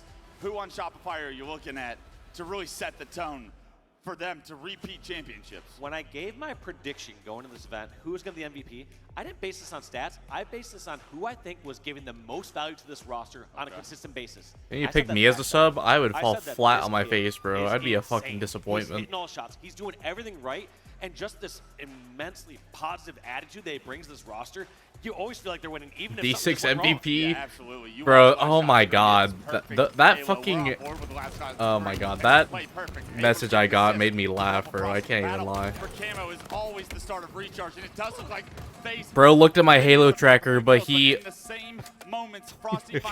yeah, according to the fucking Smurf that only had 20 games played, bro. I'm a D6. He looked at my Halo tracker and he ignored the fact that I've literally peaked 1600 just from playing casually. 4 kills, 1 death. He took out all of FaZe. Goofy, You should be able to get camo now, Cycle. And a great job by Ares in the back, finding the player going for that camo. I thought Frosty might have burned that camo, but he actually done punching into his chest. That's actually a good thing for Shopify. As Cycle now with the camouflage, able to get towards top red. The ball set up. This is why ranked FFA needs to come back. Cycle finds the kill on the Snakebite, also finds the shock rifle, but a beautiful nade will remove that camo and shock rifle control from Shopify. Yeah, that was a wild nade by Lucid to predict because he didn't jump up. Bro could have at least talked shit to me on his main. Like, come on, man. Anything you say towards me immediately gets invalidated the second you decide to use a Smurf. Yeah, and look at this. Lucid, the ball carrier, he gets it from Glass because they take down Cycle. They're able to get the The ball. league needs Shotzi back to dethrone the Shopify team. If things go poorly, here comes Nah, he's doing way too good in COD, bro. Yes, he tries to catch it. He tried to pull a Frosty. He tried to do a Frosty, bro. We'll play that ball with the 17-5 lead here early on. I mean, I kind of disagree with that play ball. I'm going to be honest with you there, Wes. Felt like they still had so many players there from the FaZe roster alive in the back hydro. When you have 3 in that back corner, They need to bring at least 3 to match that fire. Then you have a Yeah, you decent almost map need to make pool. those I agree. special plays and take Hey, those Frosty, risks. hope you're Look at a well. team like Shopify Rebellion here in the Winners Bracket Finals. Boom! Still Not starting to the heat up. Insta-splood. Penguin 4-4-3, and he is one of my X factors for this phase team because when Penguin starts shooting, Penguin, things get done. Objective work gets done. He is such an efficient player. Lucid once again with the outball. Traditionally not your objective player for phase, but look at this. They're playing scrappy. They're playing together. Reading about the drama. Yeah, we just got done talking about it. Crazy shit. Yeah, I like this play in pipes. However, Trippy also falling. It feels like there's a couple, I want to say, forced rotations there from FaZe, but that last one where they brought over towards pipe kind of walked right into Shopify Rebellion's plan. Hey, Penguin gets 2 as last player alive. That's all you can ask of PC in here. Lucid trying to push the bottom middle before that ball can get rotated into blue from Shopify. It's Cycle and Roll 2, the last player's alive. Roll 2 knocked down to no shield. Camo's coming up, and Trippy wins a big fight to get control of the map for FaZe Clan. Look at this last shot, trying to do as much damage across the map, but he knows he and its brother Frosty are the only ones alive. So he's gonna buy time and somehow wins the 1v1 against Snakebite. Yeah, but in the meantime, ball in the hands of FaZe, 33 and climbing. It's a 20+ point lead right now for FaZe Clan. They are bringing it to Shopify Rebellion. Yeah, they knew they had to start off hot here on the Sunday, and they're playing well. It hasn't been as much of a problem getting to Sunday here for FaZe Clan. It's been more of, are they gonna win on Sunday? It's a story of they can't beat Shopify and Optic, and how much of that noise have they been hearing for the past year? Can they figure it out away? Bro, these combos have gotten disgusting. Of the year, right before Worlds, can they break that barrier is the question. Lucid able to get that shock rifle trade with Roll 2, and you'll take that. Trippy, the last player alive for FaZe, trying to deny ball time, going to Shopify comfortably in the lead at 28 points. I like this play by Trippy. Just takes up a little bit more ground, trying to be patient here. He knows the shock rifle's here towards top pipes, but Frosty's still uncomfortable. Even though he is being pinched over there from gold, his spidey sense is going off and saying, this person's gonna push me just one-on-one without purpose. There's gotta be somebody else coming from the Needler. Big moment in this game right now. 2 minutes on the clock. Frosty with the shock rifle. First power weapon for him, but look at the kill feed. Snakebite, Trippy both find kills. Frosty trying to line this up, but Penguin has been juking him. These jiggles Wow. are a problem, and Ford go down for Shopify. Penguin, you are a maniac for being able to make Frosty miss those shots, because so often we see Frosty take over in that situation. Yeah, I don't know the species of penguin that's best at strafing. Maybe it's a rock hopper penguin right there from Penguin. I don't know. But that is all the dodging and dipping and diving that he's doing right there. I don't know any types of penguins, but this one is my favorite right now. Snakebite now on screen. 9, 6, and 7. No ball time. But look at that. Trippy playing the objective as well, showing you he can do it all. 5, 2, and 7 the stat line, but the most important stat line is the 42 seconds he's been able to contribute to this lead right now. The lead's up over 50, Dave. I love this. Look at how much time he's drawing there from Shopify. They had 3 down. He ends up killing Frosty and still stays alive in the pipes. And that's a few different times we've seen one player alive for FaZe Clan get a kill in a situation they have no business doing. Less than 1 minute and 30 on the clock. The ball neutralized. That clock starting to tick. FaZe Clan continuing to get kills. Roll 2 and last shot go down. That ball gonna be FaZe is back looking in really hands good and so back far. into pipes. I like this play. Not 3 afraid dead to keep again. racking up that Staggered ball time deaths. when they have the advantage. So Penguin scooping up a few more seconds. But as you said, Wes, time, now, and objective. They can just start to trade slaves with Shopify to win this round 1. It's a killing spree for Trippy. That combo doing God's work out there as he gets another kill before getting taken down. And that is going to be 84 points, I'm sorry, for FaZe Clan. Here comes the pressure from Shopify. But if Shopify want to get back into this round, it's going to be so difficult. Not only are they down about 75 points, but the clock's starting to become a win condition for FaZe here in round 1 as well. Baits and switches, and just look at that. Shopify, in order to even clear out pipes, they had to send 3 players there over into the pipes. They're Nice. all eventually cleared out by Lucid. This is the first time I have watched FaZe Clan play Shopify, and the game it actually looks easy for FaZe Clan. Everybody working together. Look at the kills. 12, 12, 10, 11. The ball time spread out as well. And the Snakebite has your least ball time. That's probably a bad sign if you're FaZe, but this time around, it's beautiful. Yeah, Snakebite going to this event, the #1 objective player. He got the commendation, for his I already consistent got ball the award. time. I'm done with it. Yeah, he's like, all right, I did my part, got the award. I'm gonna go for stuff. Slays now. That's good stuff. They give the award out Sunday mornings. The Snakebite done with the objective. But really, it's FaZe Clan just efficiently being in the right position. Everybody doing their part so far. But what can Shopify do to turn this around? The battle for Camo once again ensues at the start of the round. It is going to be trades across the board. Camo's still up. Cycle gets knocked down to no shield. He's actually going to be able to pick up the ball. And when Penguin's the last player alive, bottom middle, Cycle's going to be able to get out with that ball. And look, roll to the duo with Frosty, able to get that camo. And now this is where Shopify get to play for the lead for the first time this series. It's now Frosty and Shopify's turn to say, all right, we got ball, we got setup, we got camo. Let's see how you break out of this. FaZe were showing during the neutral game, and when they had the advantage, they were doing just fine. But now they have to play off their back foot. If you thought Shopify was going quietly in the night in game one, you thought wrong. Here comes Frosty, able to trade. Unfortunately, last shot couldn't hit that shock rifle shot to maybe keep Frosty alive right there, but what else can last shot give us now that he's on board? Shock rifle still in hand. They get a couple of kills, and already, Dave, round two heavily in Shopify's favor. 36 and climbing with last shot still with the shock rifle. Completely different round, day and night as we go here from round to round. Just goes to show how different these teams can play when things start to go their way. There's no doubt that they can inflict damage when they have control, but it's like they're having an extended step. They now have 50 points just off the rip. Yeah, and FaZe forced to push into the elevator and take down roll 2 before they're able to get into pipes, but all the while the ball is still in control. 61-0. Huge. It's a perfect round so far for Shopify Rebellion. Just like that, while last shot is recovering his shield, decides to grab a little bit more time. Just see if he drops it back. I do like this play. Gives it back towards his teammate as he is going to make some more use of that shock rifle. This time around, Cycle with the combo. He's able to knock that shield down, trade with the player 3, go down for FaZe. It's Royal 2 and Frosty still on the map for Shopify. And Royal 2 able to get that ball in hand and continue to extend what is the perfect round for Shopify. The answer is perfect, as always, for Shopify. Just like that, Snakebite taking out his former teammate Royal 2 over. They could change things up in round 3. His first seconds on the board. Or maybe they change things up now. More ball time than Snakebite. That's crazy. I don't think I've ever seen that. And I used to team with those guys back in 2011. Snakebite eventually will get on the board, you know that, but look at this. Finally, You FaZe dead? get a numbers advantage for what feels like the first time. Maybe they can get a setup going. Snakebite will go down though. Still to do, down 22 points. It's starting to manifest some sort of a comeback in the deficit that's already existing, but is it too little too late? With Camo coming up, it's going to force FaZe to drop that ball and compete. Lucid can't quite win that piv in long haul, and as I say that, Trippy's still coming off. Let a Royal 2 get away with the ball. A Shopify Rebellion camo. Yeah, Shopify are going to be grabbing this camo any moment now. Actually, looks like it goes in the hands of Trippy, but gets denied, so gets burned by Trippy. Last shot just being on the outskirts, punishing anyone going in the pit. Yeah, and as FaZe Clan tried to compete for that camouflage, look at it. It's Royal 2 once again with the ball. He's got the lead up.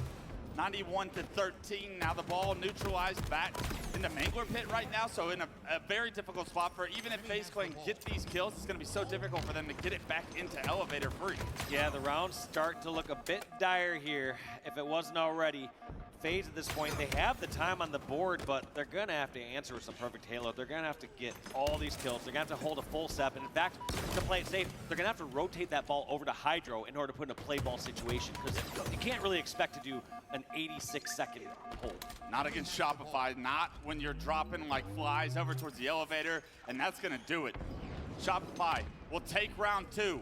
They took FaZe's best punch, and they respond immediately with a round of their own in dominant fashion. I don't watch slap fight battles, but kind of felt like that between round 1 and round 2. Let's see if FaZe Clan can answer here in round number 3. And we could see how much of a difference it makes when they get this good start. I want to see who's being aggressive or who's getting these first initial picks. Last time, you consider round 1, Shopify Rebellion. They had Frosty getting all 4 kills, but FaZe Clan still somehow able to answer back. Initial kills will go to FaZe Clan. Roll 2 and Frosty drop. Last player's alive.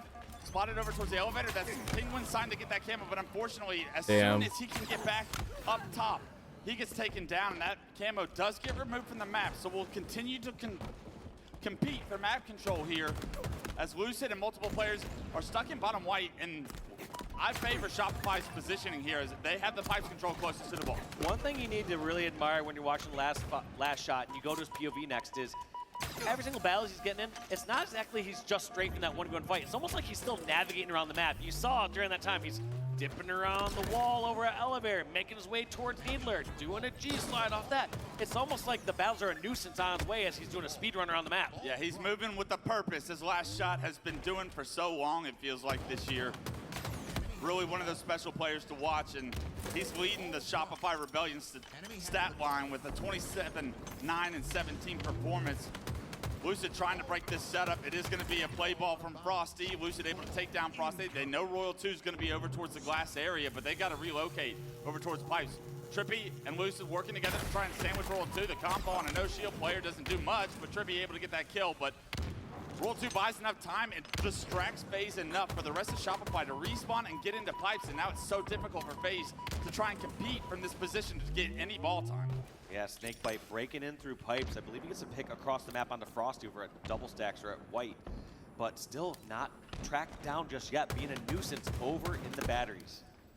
Roll 2 last shot in the kill feed. Cycle with a good job anchoring, holding some crosses, and gets great damage down. Penguin, the last player alive, actually able to deny Cycle from getting that ball safely over towards the elevator. But fortunately for Shopify fans, there's another player there to pick up that ball. Cycle's able to stay alive, and now Cycle is on the flank. Again, every single time you're noticing when Shopify or FaZe are moving this ball across the map, it's not like you're just killing that one ball carrier and then the ball stops. That ball is going towards another teammate. They're always rallying towards someone else. So even in a worst case scenario, their team is still able to grab that ball and rotate it in the direction they want. The battle for Trippy and Cycle, that 1v1 was about 20 seconds long, playing cat and mouse, and it ends up in a trade. Who's that going to benefit, however? Snakebite with ball in hand, Lucid with camo in hand, but there's a player in the elevator denying entrance into the elevator like a bouncer right now. Makes it so difficult for FaZe to get any ball time. Lucid gets knocked down to no shield. He's being hunted. Can they spot him though? No, Cycle loses him. Lucid with another kill. 4 go down for Shopify, and Lucid could just as very well made a difference in this game 1 with that play. It is now a FaZe clan hold at the elevator. Breaking the ankles of Cycle and breaking the hearts of Shopify Rebellion fans. Lucid escaping with that camo, and you're going to see this punishment follow for the next 30 seconds or so, since he now has shock rifle, since he's now 7 gold, but does he still see this person next to him? He does not. Does get a trade, however, so he gets damage and information on players over towards White and gets the kill at glass. That's a lot of work done there by Lucid. The ball actually rotates into pipes. Beautifully done by FaZe. You're going to need to be able to play this, however. You're losing numbers and losing it quickly. The map starting to shrink. A nice stick there as Cycle and Trippy, or Snakebite, I'm sorry, will trade, and that delays what was going to be Shopify control. Now there's 3 dead for Shopify. Trippy actually able to get that ball back into pipes, and that stick does so much for FaZe Clan to take the lead. And they also have their near perfect setup. They have them all spawning over at Hydro / C Plat. They have people at elevators. And this allows Trippy 2 different options.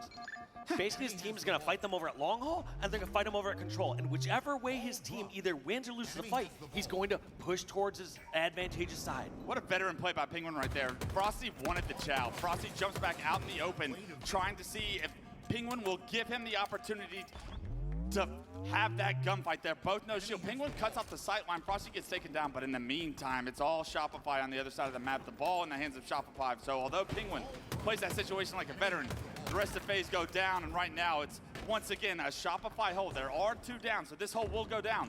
Look at the members of FaZe collapsing on pipes. They need to get in there before the ball gets played, and unfortunately, that ball gets played top middle. So these 2 players do their job of buying time for respawn for Shopify Rebellion. Grapple it. But now those 2 kills are staggered. In fact, Cycle's also down. This is going to be disastrous here for Shopify Rebellion.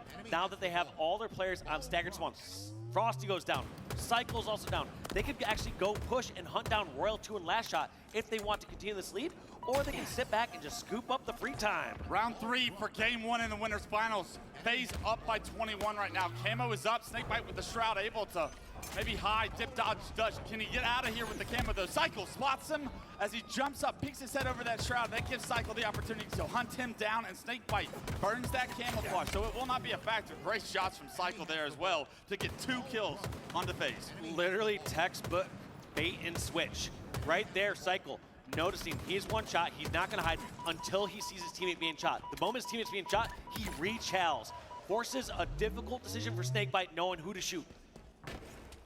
As we say that though, Cycle ends up going down on the battery. It's a beautiful nade from Trippy. 3 go down, last shot, the last player alive. He had the ball, but he's forced to drop it and try and get a trade. He does just that. But here come the reinforcements from FaZe Clan. Cycle comes off respawn, immediately gets taken down. A great job by FaZe to understand where Cycle was going to spawn there and shut him off. That should have the reinforcements staggered once again for Shopify. Penguin just trying to delay some of this time at the moment. Time is starting to become a win condition, but now with 2 members down from FaZe Clan, they have to be worried about this new ball grab and setup here from Shopify. Ball resets, Snake Bite backs up from Frosty. Frosty once again with the shock rifle, and if Frosty gets an opportunity, which he doesn't, he can make a play. A great job by FaZe Clan to not give Frosty anything with that shot. Yeah, you notice how they're just taking these different angles. One quick peek shot, someone else banking a nade from the other side. They're sending 2 players to take out the shock rifles. They know those one-on-ones are not going in their favor. 39 seconds, it's a 11-point lead for FaZe Clan right now. They do lose 2 players, however, so Shopify gonna be able to get that ball. But these last few slays are what's gonna matter. It's gonna decide game 1. The combo is great. It trades. Roll 2 goes down. 2 on 2 on the map. Frosty, Cycle, Penguin, the last player alive now that Frosty got a kill. And that's actually the perfect play from FaZe. Even though they didn't execute it correctly, they're pushing to go get pipes. They realize the only safe spot that Shopify can get this to is towards pipes. Shopify securing the kills, Shopify getting the ball, and Shopify getting the lead here in 2 points. Yeah, Frosty wants to get the lead, and looks like he wants to play it as well, but no, the kills are coming through. 3 go down for FaZe, and now all of a sudden, FaZe may have one more push. Frosty drops the ball, understanding time is on your side. It's a win condition in your favor. 10 seconds, and FaZe are down by 4. They have to get to the ball, but Frosty is gonna once again be the bouncer to keep anyone out of fights. He sees no one, and Shopify Rebellion. That was a close first game, bro. I was actually thoroughly convinced FaZe was gonna take it for a bit. Frosty being icy, who knew that was a combination? He just played that so well at the end. You saw the predicted nades towards Bat Ledge. You saw him fearlessly holding with the combo towards the entrance at pipes. Anyone that was coming in, he was gonna get that trade with.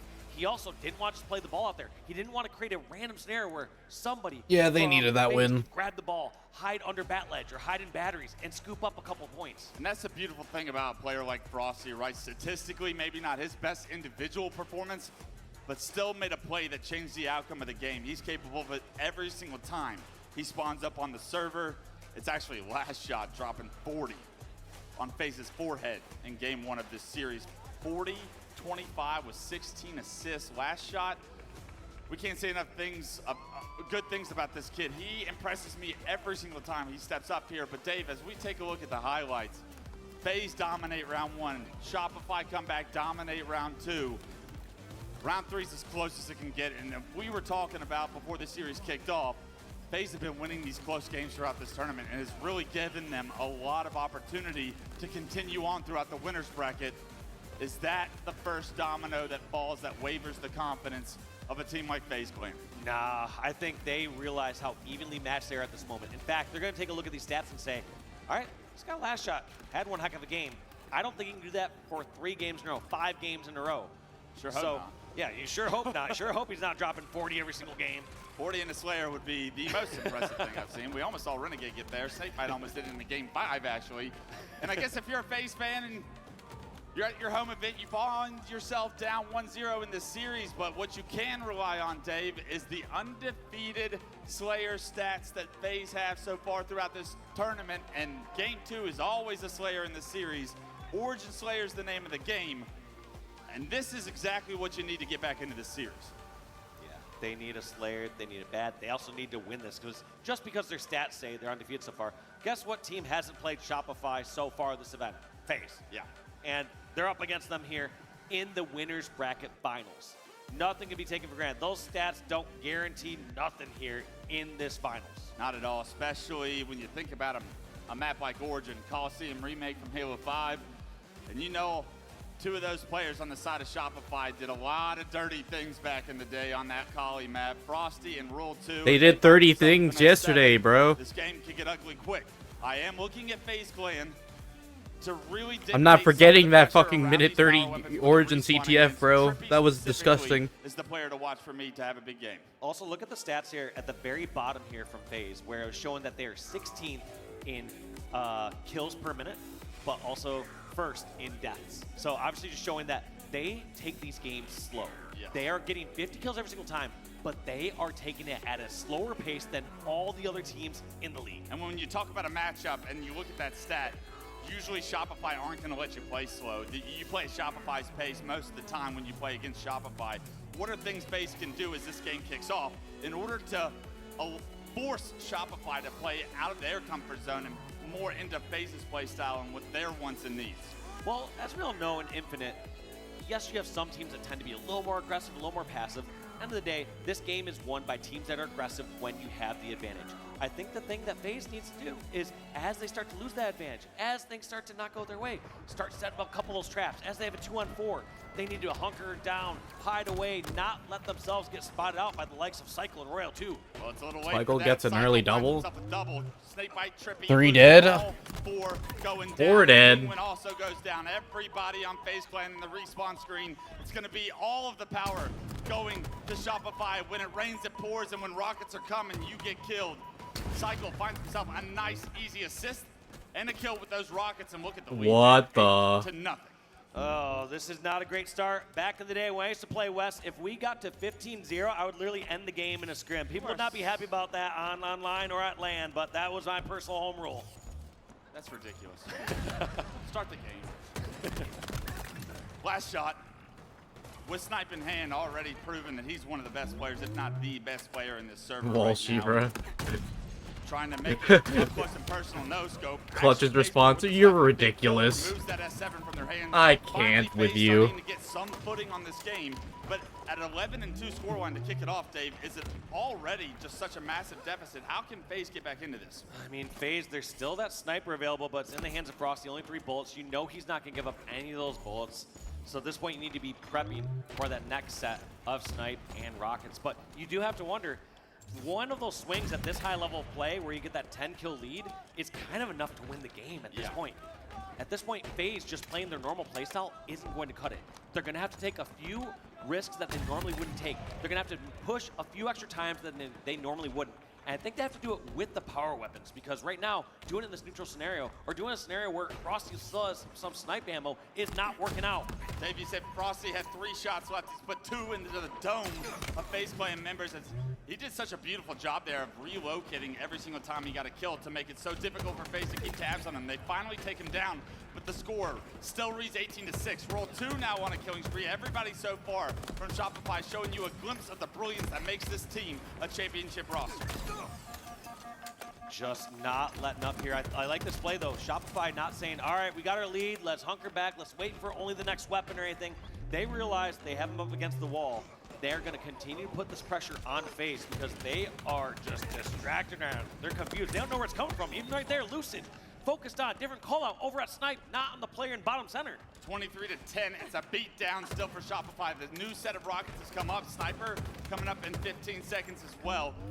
And if you're FaZe Clan, you got to figure out a way to get a quick round of slays, and these power weapons need to go into your hands. Coming up soon, and they now have their half of the map locked down. For the first time in this game, first time it's kind of slowed down where they're all 4 alive for more than 5 or 10 seconds at a time. And there's the first pick. Snakebite gets the first pick on the Frosty. That's going to be the next one on Royal 2. It's going to be a 3-on-2.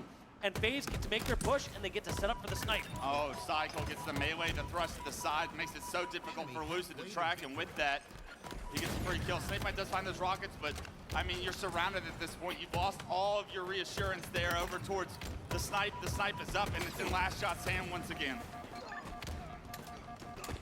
I like that they were able to take out Last Shot, though. That's going to be 3 down. They knew that Royal 2 was over at the cave. He's also eliminated, so they still have eyes on all these players from Shopify. Now the question is, can they still pick off these kills and grab that sniper? Wait, Cycle got teammated. Was able to grab that bomb center and slip away. They have their first full snipe, a 10-kill deficit. Let's see how much they can chip away at this over the next minute. Yeah, are FaZe able to slow this game down into a stalemate? Maybe allow Penguin some opportunity to get some picks across the map without trading anything. That's going to be so important for their comeback right now. Frosty trying to push under the elbow, but it's 2 players from FaZe holding that elbow that remove him. That's tough because we talked about how slow FaZe can play this.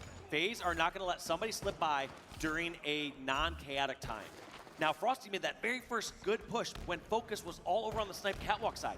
The mistake he made was not waiting for a second fight to make that push-up elbow. Yeah, he did not need to lead and be the distraction there. He wanted to slip through the cracks, like you said, and look at how Penguin's anchoring. He's going to reposition towards the cave. Roll 2 is going to be top pyramid, but his teammate's calling out last shot on his elbow. Now all of a sudden, members of FaZe are following, and Penguin starting to lose a lot of space on the map. He's going to end up getting trapped if he doesn't hit a shot quickly. And we kept talking about how are FaZe going to close this gap over the next minute with this power weapon. There's been no gap closed. They chipped away a couple for a little bit, but it's once again a 10-kill lead for Shopify, and they aren't playing like they have the sniper. They're cowered in the back of the cave. Shopify just all over the base. 2 fall, make that 3. Sniper back in the hands of Royal 2. Yeah, that was ugly. You look over to your right and you see your other teammate stuck in the cave with you. Grenades coming through, and they get collapsed upon, and that was obviously Shopify taking all of the space on the map, suffocating FaZe into the cave, and then finding success from there. 36-22, the lead back up to 14. Yeah, and this one's just looking dire here for FaZe playing in game number 2. Right off the rip, as they got that 10-kill lead, they have not let up. And every single time, I don't know exactly what to attribute it to. I don't think it's just the superior positioning. I do think that this aggression from Shopify and just better shots being hit. Because as you get those shots across the map and people that are being aggressive to take advantage of it, they're just taking up more and more ground, and they're being constricted in small parts of the map. I think you talked about it in Oddball Day, but the start of each round mattered so much for the success of the teams, and the start of this game was all Shopify. It was a perfect 8-0. The power weapon's doing so much for Shopify. The positioning has been perfect. They want these rockets, but they're not going to get these rockets for free. Snakebite goes down. Lucid still playing his life. Last shot able to spot him, but the teammate in Cycle throws a nade across the map. It's going to take down Lucid, and when it rains, it pours grenades apparently, as rockets will go into the hands of Last Shot as well. Last Shot snagging those, and just like that, put a little pressure towards the blue flag, but does get taken down by Trippy's carbine. Yeah, nice shots by Trippy. Somehow dodges that rocket as well. I thought the splash damage might do a little bit more. Lucid and Trippy both find kills in the kill feed, but is it too little too late? 43-29. FaZe 6 kills away from losing their first Slayer here in Charlotte. Yeah, dinner might be early. I don't think they're going to be getting a steak, but there was a chance at it for a moment. And there were both the weapons, I believe, on that elbow. I think they're going off. Yep. There goes both the weapons. Yeah, and that was really FaZe's only chance, I would say, to get back in this. It feels counterintuitive, but there are actually instances where if FaZe has a sniper rifle at the end of the game like this, you don't want to hop it off, even if Shopify are about to pick it up, because you need that sniper to somehow pull a 15-kill lead. Yeah, it's all situational, and now the win condition's shrinking. As 1 kill is all Shopify need. 49-33, a dominant performance here in game 2. Who's going to get the last kill? You're running for your life, but you can't run very far as Shopify, once again, find a way to dominate the end of the game as well. And I mean, Dave, that was the most impressive thing I think we've seen, because we've been talking and hyping up all of FaZe's Slayer stats throughout this weekend. They've been so consistent in those Slayers, but that was not the FaZe that we have seen, and that was everything we've seen from Shopify to make us believe they are destined for the grand finals. Like we said, a lot of those stats are anecdotal. We're going in there saying, hey, they're 7-0, but that doesn't mean anything. Yes, they are having the least amount of deaths per minute or kills per minute. Doesn't mean anything. Those stats change real quick on that game. Yeah, crunch those numbers again, and I guarantee they're a little bit off of what they just were, because, I mean, from the start to the finish, it was all Shopify Rebellion, and we talked about it a little bit. Like, the start of these rounds and oddballs really dictated who gets to play from the lead, who kind of gets to dictate the pace, who gets the power weapons. A lot of that goes hand in hand. For Shopify to come out and dominate the start of that game, I asked you if game 1 deflated FaZe. Slayers have been your strengths. It doesn't even feel like you really got a chance to play this Slayer from the start to the finish. Going into game 3, what can FaZe do to muster up some confidence, some reassurance that they can actually do this? Because right now, I feel like it's got to be the lowest they've felt throughout this tournament so far. Yeah, they need a better game plan when things aren't going their way. Because what's happening is they'll have all 4 go down, which is going to happen. It's bound to happen against a team like Shopify.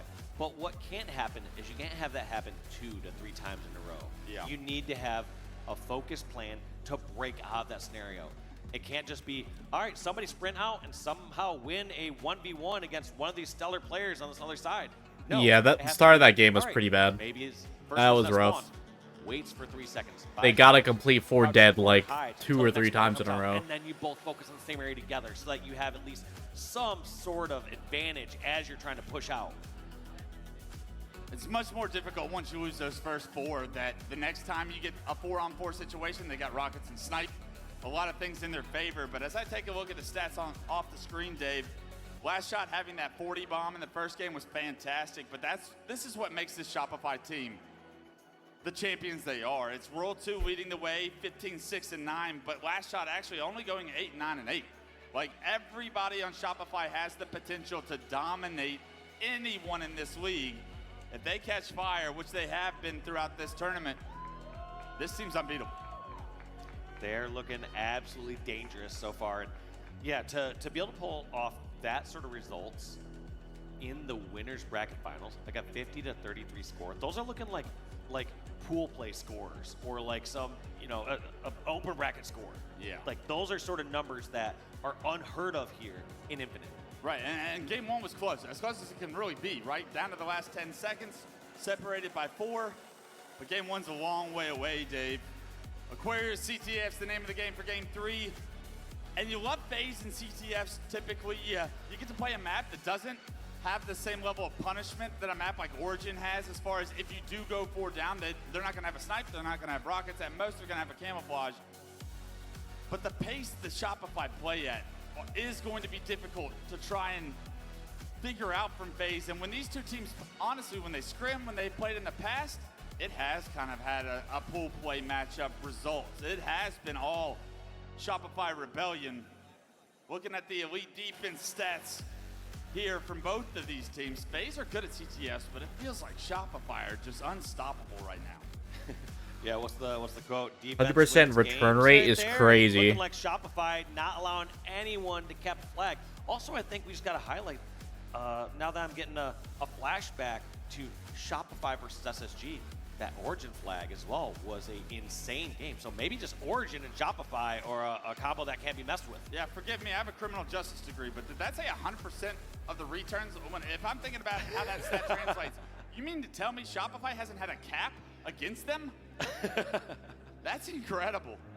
Shopify apparently perfect at CTF. Surprise, Shopify being the best at something. Well, Wes, as the kids these days say, yes, there's not been a capture against Shopify. No cap. Leave it to the kids, Dave. Game 3. Hey, I gotta try to stay relevant. I gotta try.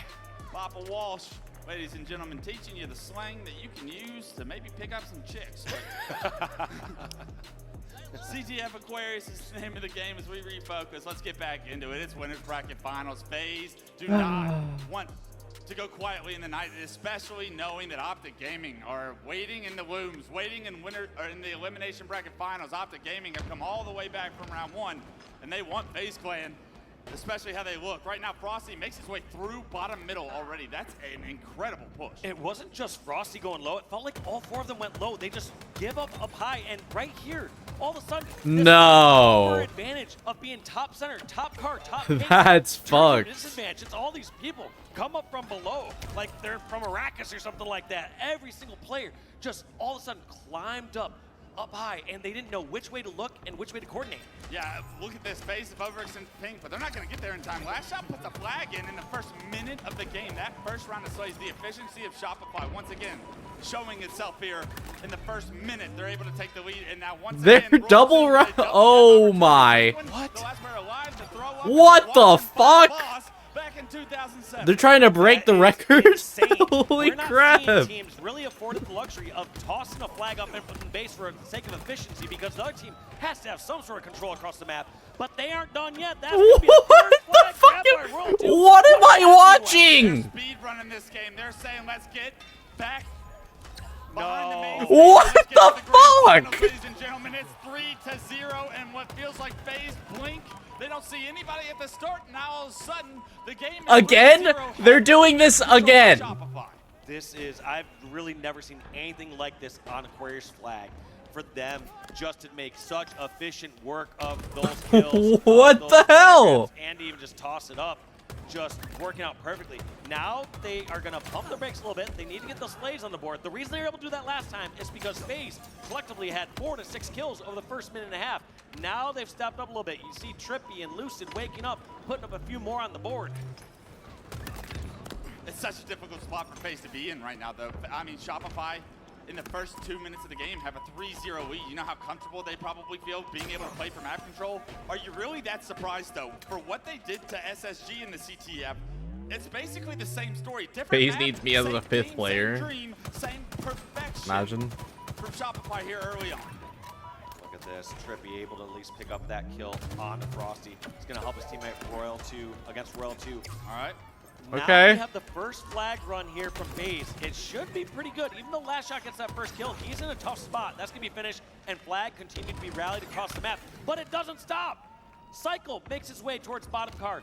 Lucid is not assisting on the flag. I'm curious as to this position. He wants to get some more kills across the map or something, but I thought that he should be there escorting the flag. Instead, Lucid going for a new flank. Did you not see the stat before the game, Dave? It's 100% return. It's guaranteed.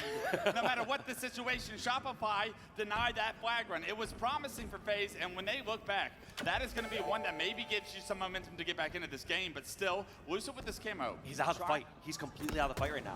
All these members of Shopify, they were all across the map against FaZe, and then when he least expects it, Cycle pushes on back, gets the first shot on the camo guy, now is a one-on-one against Lucid. Lucid gets his shields back, decides to do a reversal perfect to save his life. Incredible play by Lucid to win that 1v1. But Frosty Lucid comes did back virtually to nothing take with down that Lucid camo, to make bro. sure that this flag does not leave the base. It is still front of the base as Frosty was the last player alive. We hop on board with him. He gets taken down. Flag still in front of the base, but Shopify have respawned. It's going to have to be another round of slaves, but they want to touch on this. He's going to rally this. So perfect in order to get back into this game. Last shot does get taken down. A touch does come through. The flag going to be front of FaZe's base, but 3 go down for FaZe. The return is inevitable. 100% means it's guaranteed, Dave. It's a locked-in one right there. That's going to be Frosty still trying to recover it, and it happens one more time there for Shopify. FaZe, cover. They're showing life. They're getting the flag far across, but it seems like Shopify are relentless. In times where I'd consider a team just staggering deaths and sending people one by one, seems to be working for Shopify. 7 minutes and 45 seconds on the clock. Sounds like a ton of time, everybody, but a couple more returns are so deflating for FaZe because this 3-0 lead feels so heavy, and it's only gonna get heavier as the game goes on. Cycle eventually dropping there bottom pink, but look at these bait and switches here from the members of Shopify. It looks like Royal 2 actually gets the melee and stays alive against Trippy. So these players are doing so well, just buying just those precious extra seconds. Those seconds add up every single time Shopify get an engagement. You see the extra little jiggle beat. You see them buy the extra half a second, 2 seconds. And then they also have the skill and ability to just G-slide out and win their individual fight if they need to. Multiple-time world champions that duo is, and showcasing it here on a championship Sunday. It's no surprise, Frosty and Roll 2 dominating over towards the pink, and Frosty's been knocked down to no shield probably 4 or 5 times this one life, but nobody can find the last shot on the Frosty. He's gonna throw that flag out and make it so difficult for FaZe coming off respawn to deal with all the equations. Frosty's awareness is off the charts. He was absolutely one shot in the util. Once he peeked out towards level 2 flag, realizes somebody's not there yet. Otherwise, they would be looking here to try to finish this off. He wraps around towards Stroomshin stairs, gets the kill, gets the toss out, and staying alive. He's still doing it. He's just got another kill on the Lucid. Meanwhile, Last Shot finds that kill top middle. Last Shot tries to get that flag a little bit further, but eventually gets taken down. Finally, Frosty gets taken down. 14, 4, and 8. Frosty, his reign of terror in FaZe's base is over, but his damage being done too far for Shopify Rebellion. 6 minutes now on the clock, and Shopify still continue to dominate what is the map control here on Aquarius. And Shopify, when they're dominating map control, you know that they can get a pull and start to go for a cap, but even if they're not, they're draining this clock. You said before, 7 minutes and 40 seconds. All of a sudden, that's now 6 minutes. Before we know it, might be 4.5 minutes. To go down, there is a flag out right now. This could be the first flag scored on Shopify this tournament, if I am correct. Snakebite with a kill is almost going to guarantee this flag, I would say. Shopify should let this one go, especially knowing that there's 2 down. Roll 2 Frosty coming off respawn. Snakebite in the window is able to make this a 2-cap game. So as bad as it's looked, This is still a winnable game for FaZe Clan if they can get one more flag in a reasonable time. They need to get that first one to believe. They needed to get that through because it was frustrating over and over again when that flag went halfway and it just feels like Shopify would have their last straggler come on through, get the kill, and get the recov. This was the first one where you saw. Gotta finish that kill, FaZe bro. come ahead in the kill and get the rally. Now, FaZe though, 3 down for a moment. That was Penguin as the last one alive. What can Penguin do to buy some time? I like this. You see Penguin over on the He side needs screen, someone in over a at bottom car, Banshee. buying Oh, some time, God. doing some damage. Even though he gets taken down, that was precious periods of time where his team is now able to take over the util. Yeah, but look how Roll 2 plays his life so perfectly. Doesn't allow Penguin to take him down. He cuts off the sight line. He actually just hugs the corner tight. FaZe can't get a nade on him, and because of it, he's still alive. He's still a problem. Plasma pistol in hand, jumping back to base, in your face one more time. Can't hit the shot, but I mean, still the constant pressure, the ability to stay alive is what's separating these two right now. Shopify are doing such a good job to make FaZe work for Yo, every Revo, what's single good? kill. Just trying to get as much info across the map. Frosty does spot him, finds him hiding in the corner, gets that very first kill, and that's going to be 4 dead. This flag's moved across the map, but if we saw something begin this game, I wouldn't be worried about just one cap. You got to be careful about this double cap here if you're FaZe. Double cap ends the series. We'll see if Shopify can punch this 4th flag in before even speaking about the second one that's about to be run. And no, actually, Black Carrot gets taken down, but look at Rule 2, where he always is in his own window, able to get the credit for the objective, and Rule 2's flag caps just went up a hell of a lot statistically, but more importantly, Shopify go up 4-1. FaZe gonna possibly be able to counter cap this. There were 3 down again for a short period of time against Shopify, but they have to be careful because not only do they need these caps, they need to keep some map control. Shopify have shown how objectively consistent and efficient that they are. There goes 2 down for FaZe. Lucid, if he dies for this cap, this could be the end of the game and series. There's no way when you lose 2 players like that, Shopify all over top middle, you have no chance of running that into the window. And look at this, the return, maybe not 100% anymore, but still pretty damn close. As last shot gets the return, hits some beautiful shots on the snake bite, and the last and final flag now on the move. Last shot, moving this through car. 2 members down for FaZe. What can Penguin and Lucid do to stop this? Is there anyone in position? He's bringing it straight through. This is a faster route. They thought they had a couple more seconds, so nobody's watching there immediately. He's getting and that watched. flag is up on the catwalk for the taking. 2 Yeah. down. This is honestly probably the worst game for this series, or in this series for them. Lost a couple players, but look at that. Yeah. Has time to respawn as the original flag runner. That was punch it in, unfortunate. And Shopify punched their ticket. I don't know, bro. I hate to say it, but after they scored 3 flags within like the first like minute and a half, bro. That just looks so clean from them. Just that Yeah. level of domination we saw from Shopify Rebellion when they had control, when they're just charging and keeping them staggered spawns. I haven't really seen anything like it. I mean, they look like flat out the best team. There's a reason Optic Gaming That was knocked brutal. into the elimination bracket so early this tournament. Now we got El Clasico to look forward to. This Shopify Rebellion team, The original they El look like Clasico. the best team so far throughout this tournament. They look untouchable. And on the side of FaZe, Sunday morning didn't go the way you wanted it to, of course, and it really goes back to that off-ball day. We talked about how important it is to win the close games for a team. An underdog trying to beat a team that consistently feels like they have your number, and losing that game 1 really was the last time I can say FaZe felt like they were in this series in a competitive manner. Yeah, that was just domination outside of that game 1. I mean, the score, it does 5-1 feels like a strong scoreline, but I don't think that really stamps how that first 2 minutes felt of that game. It just felt like they were completely outclassed, completely outmaneuvered. You're not seeing people do flag tosses to the front of the base unless they have absolute map domination. Yeah, I remember you throwing it up to Ogre 2 once upon a time, but that's about the last time I saw that. Maniac was not going to catch that flag. He made me run it all the way around back in the day. But, I mean, Dave, when you look at that series as a whole, FaZe did some things that can give you some hope that maybe they can get back to a shot against Shopify. But where this series was really determined was in the first 30 seconds of a lot of these games and rounds. Dominance from Shopify in games 2 and 3 at the start. What can FaZe do to kind of change? Yeah, that was things pretty up and crazy have a though. little That bit was more a crazy success? series. Because they're going to need it knowing that Optic are waiting in the looms. Yeah, I mean, on one hand, it's not it's not Shopify in this next one.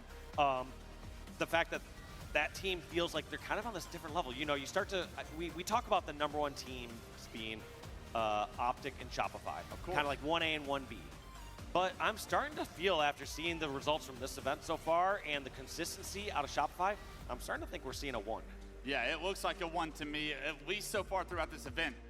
But we've seen this already this season where Optic rock, paper, scissors a lot. on Saturday, somehow get 3-0 by Mindfreak. I don't mean to remind the Green Wall, but it's looked good since, I feel like. Optic on a tear in the elimination bracket. We've seen them use that momentum to traject them right onto the podium, holding up that trophy at the end of the weekend.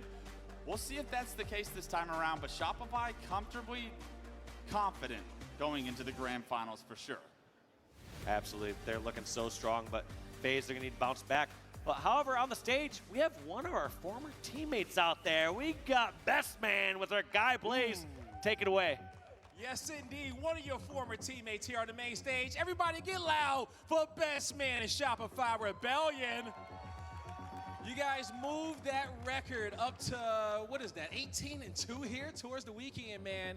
How do you guys get that good, man? I know you guys felt awesome taking down these guys at their home event. What was the game plan for you guys to play that flawless? You know, we had a good scrim with FaZe a couple weeks ago where they kind of, I think we tied the scrim, so you know we weren't taking them lightly. They've improved a lot since the last couple months. So you know, just watching a little bit of film, watching their tendencies, they play a little bit different than Optic. So come out with a strong game plan, and I think the game types are in our favor, so that helped as well. Definitely does help, man. You know, you guys are so good on the fly, adjusting at multiple different play styles, okay? It doesn't matter, you know, who's coming your way, because at the end of the day, they got to win a gunfight against you guys. And you got the best slayers on your squad. I honored one Voted best coach, by the way. Best coach. I honored you as well. But, you know, Psycho, he's really like the main slayer of your team and how he's performing, man. You know, how proud are you of him and even last shot of their performance and their level up here to reach greatness? Yeah, I'm super proud. You know, we picked up Cycle a couple years ago, back when we were like a top 6, borderline top 4 team. I saw the vision back then. I'm glad it's coming to fruition. Same with Last Shot when we made the change in the offseason. It was to build around them. And, you know, yeah, Cycle got best support, but I think he had highest KD at the time as well. So, I mean, he's doing it all. Like, he's always going to do his damage, get his jiggle peeks in. So if he's getting his kills to go with it, it makes the game super easy for us. It definitely makes it super easy. Does the game look easy to you guys when you're watching them play? Even though we all wish we could play like you all. Now, lastly, what do you want to say to these Rebellion fans as they get ready to cheer for you guys in yet another Grand Finals? Yeah, you know, try to get as loud as possible. There's a lot of Optic fans out there, so we got to counter them a little bit, but best we can. You know, it's an uphill battle. But, you know, FaZe still has to play them, so, you know, we'll see what happens. And, yeah, you know, we appreciate the support. A lot of family members here and new fans, so it's great. It's absolutely great, you guys. Okay, one more time for Shopify Rebellion here on the main stage. We got we got a few more series to go. Lot, break it down. Happily, Blaze. I will absolutely break that one down. Shopify Rebellion. My goodness me. El Clasico up next. Against the elimination bracket. They don't want to touch that thing at all, and they won't have to. Into the grand final spot they go, take down FaZe, and I will say handedly at the later part of that series, because it was pure domination as we got onto map 2 and 3. That was unbelievable stuff. To kick things off, let's talk about some of the strong points here from Shopify Rebellion Snipedown. What is going on with CTF? What have they figured out that everyone else hasn't? Because it is like a system, doesn't matter. Speaking of Shotzi, bro, somebody brought up Shotzi earlier. He was actually watching earlier.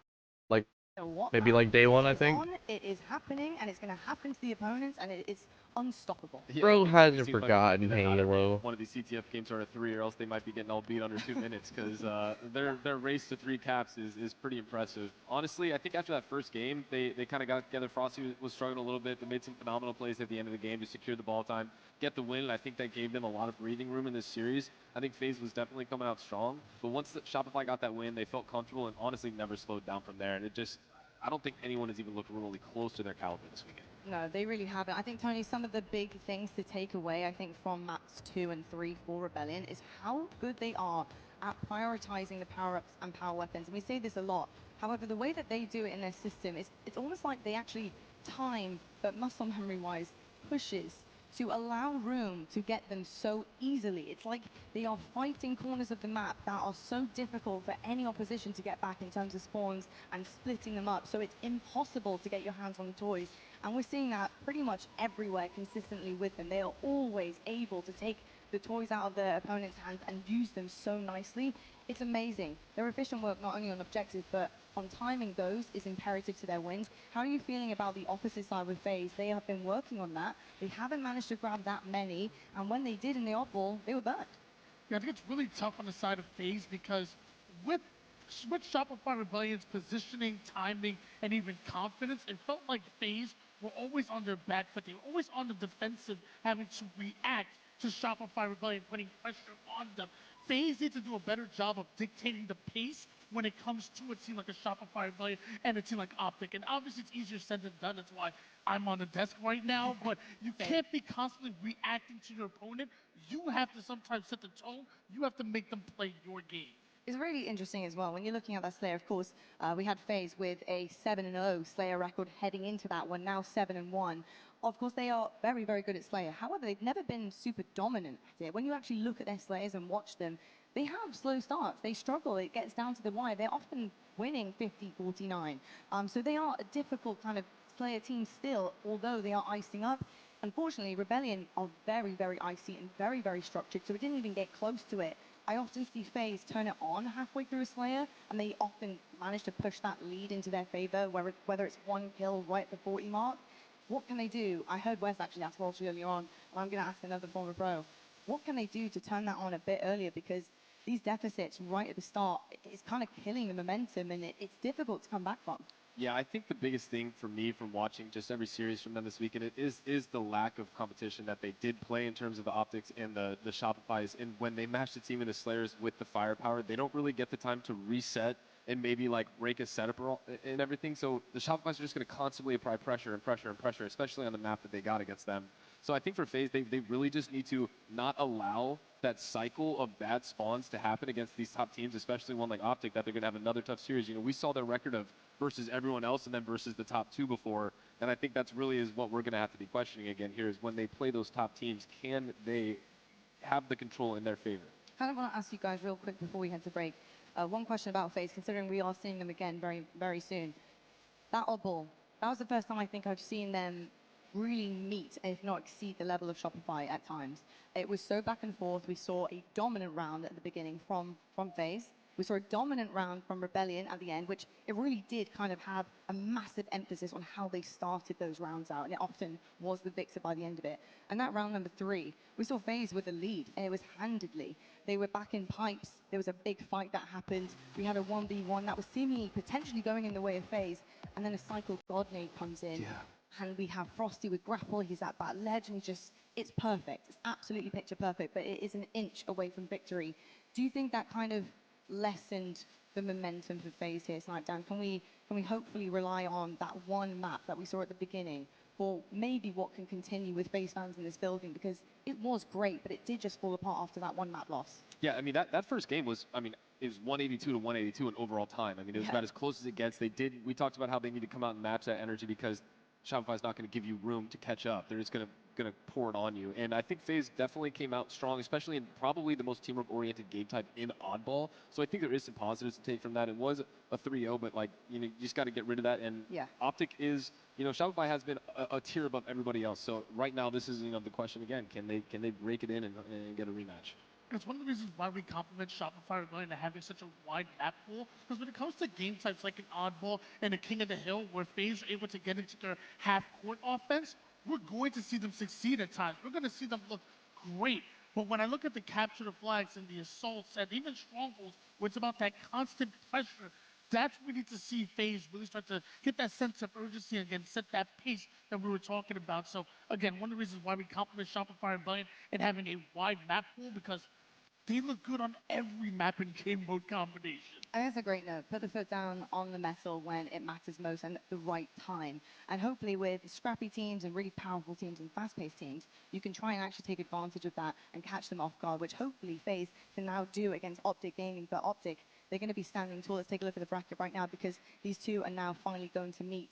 And FaZe will have actually played both of their Kryptonite teams to see if they can actually battle through this one. Unfortunately, fell short in Shopify Rebellion here. They will take that grand final spot. And now a big old battle, FaZe versus Optic, and actually a tale as old as time. These two constantly find themselves in big situations on main stage with cameras, lights, action, you name it, and often sticks in their hands as well, because FaZe and Optic have been always duking it out in esports, and it's no different here in Charlotte. Before Rebellion and Optic, there was FaZe and Optic in multiple games. Do you think this team have the mentality to be able to do that? Can they now face Optic Gaming knowing that, hey, Optic have done this before, why don't we cut their story short here where they've done it twice and not make it a third? Yeah, I think the question is, can they stop Renegade? I mean, what we've seen so far, no one has been able to necessarily do that besides the Shopify roster. So if he's able to continue with the consistency that we saw in that first series, I think that is going to be the biggest question mark here, because no one is slowing him down. Biggest question mark, so many answers. Hopefully we will find those out very soon. Folks, if you're tuning in, you get your hands on amazing goodies for doing so. Make sure you're watching all day long. It is the final day here at Charlotte, and we know you want the Twitch drops as well as the epic Halo that is going on the main stage. Make sure you're watching your favorite team, support them. Hey, scream from your living room. I don't care where you're at. We want to hear you all the way over here in Charlotte, so make sure you are tuning in with us. We are going to head to a break. When we come back, it is the next matchup on the main stage, and it's going to take the form of FaZe versus Optic. This one is going to be epic. It's a bloodbath. We've seen it so many different times, so many different versions of rosters. Can this one also be one we talk about many years to come? We'll have to find out, and all of that coming your way after the break.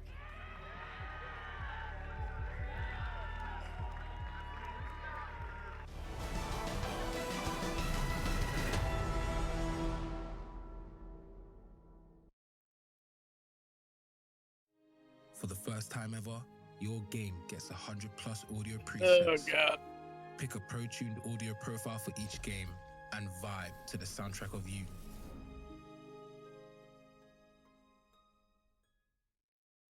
Formal against his old team, man.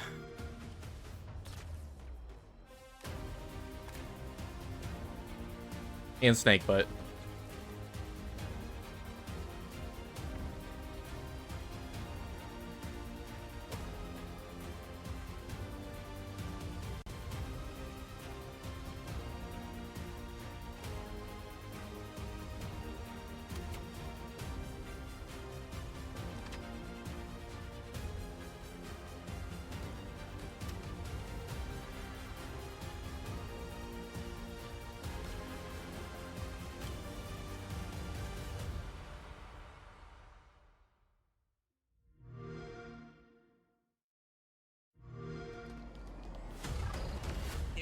Invasion. Objective Still haven't played. Zone contested. Zone capture. New sites incoming.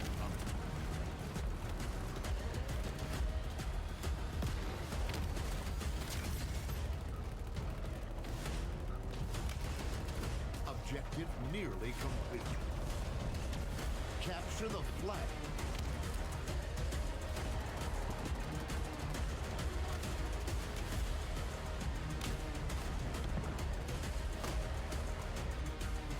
Flag capture.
Oh. Oh my God. Lucid.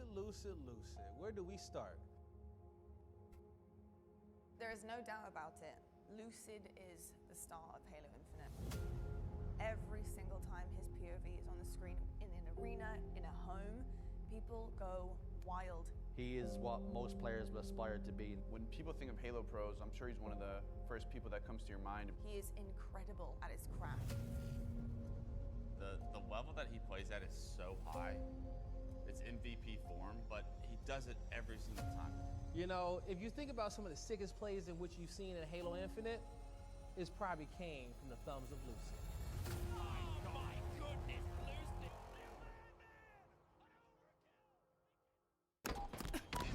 Way to victory. Brock.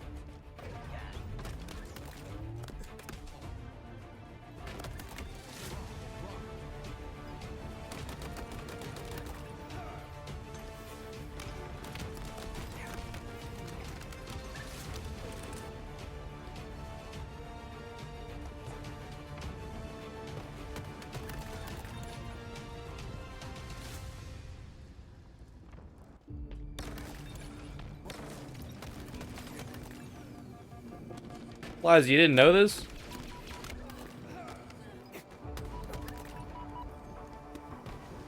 Bro, there's like fucking 10 of them.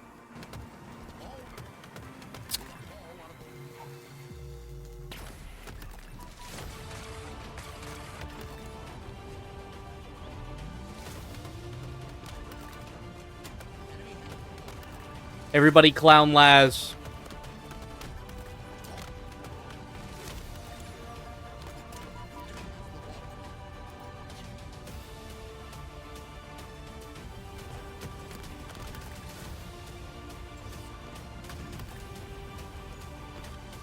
Bro, it's literally at the top of their channel, man. What are we doing?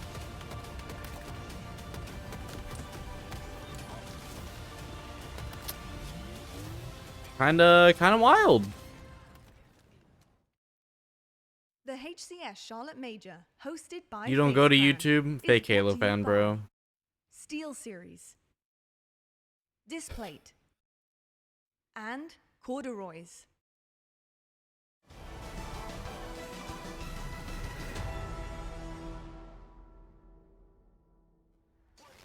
Welcome back to Championship Sunday, and there are a few more champions we've already crowned in the room, because we've actually had some winners on the claw machine, by the way, because you can see that thing is practically empty.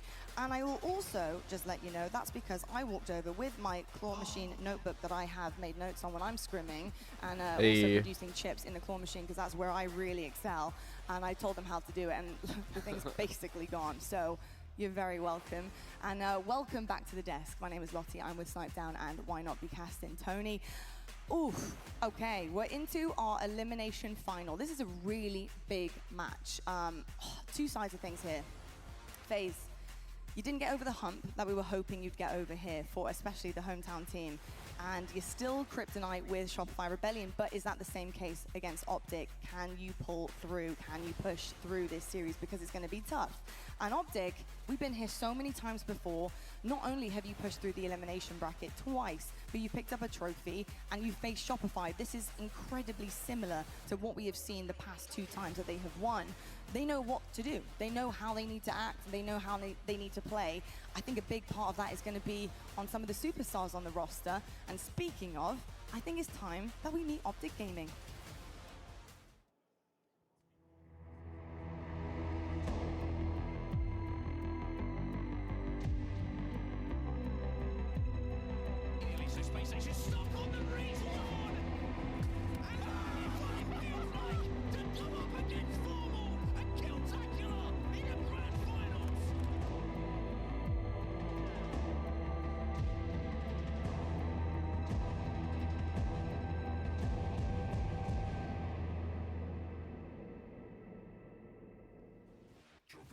Tony, the four boys, they can get it done when it matters most, but I think also we need to look at the series layout for you. Talk to me about what they can lean on here in this best of five that's going to get them this dub.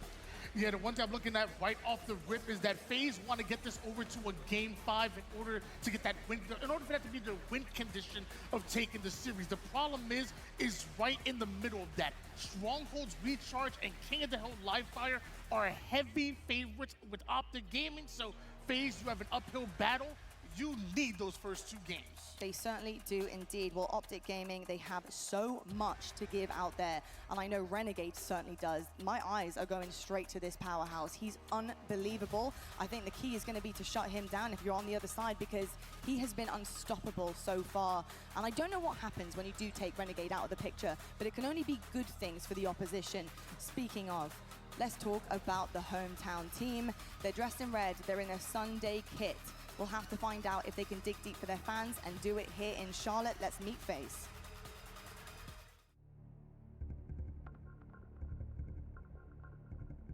Silo just gonna jump out, no scope for the triple kill. Wait, can he do it all? Wait, listen, you madman! An overkill!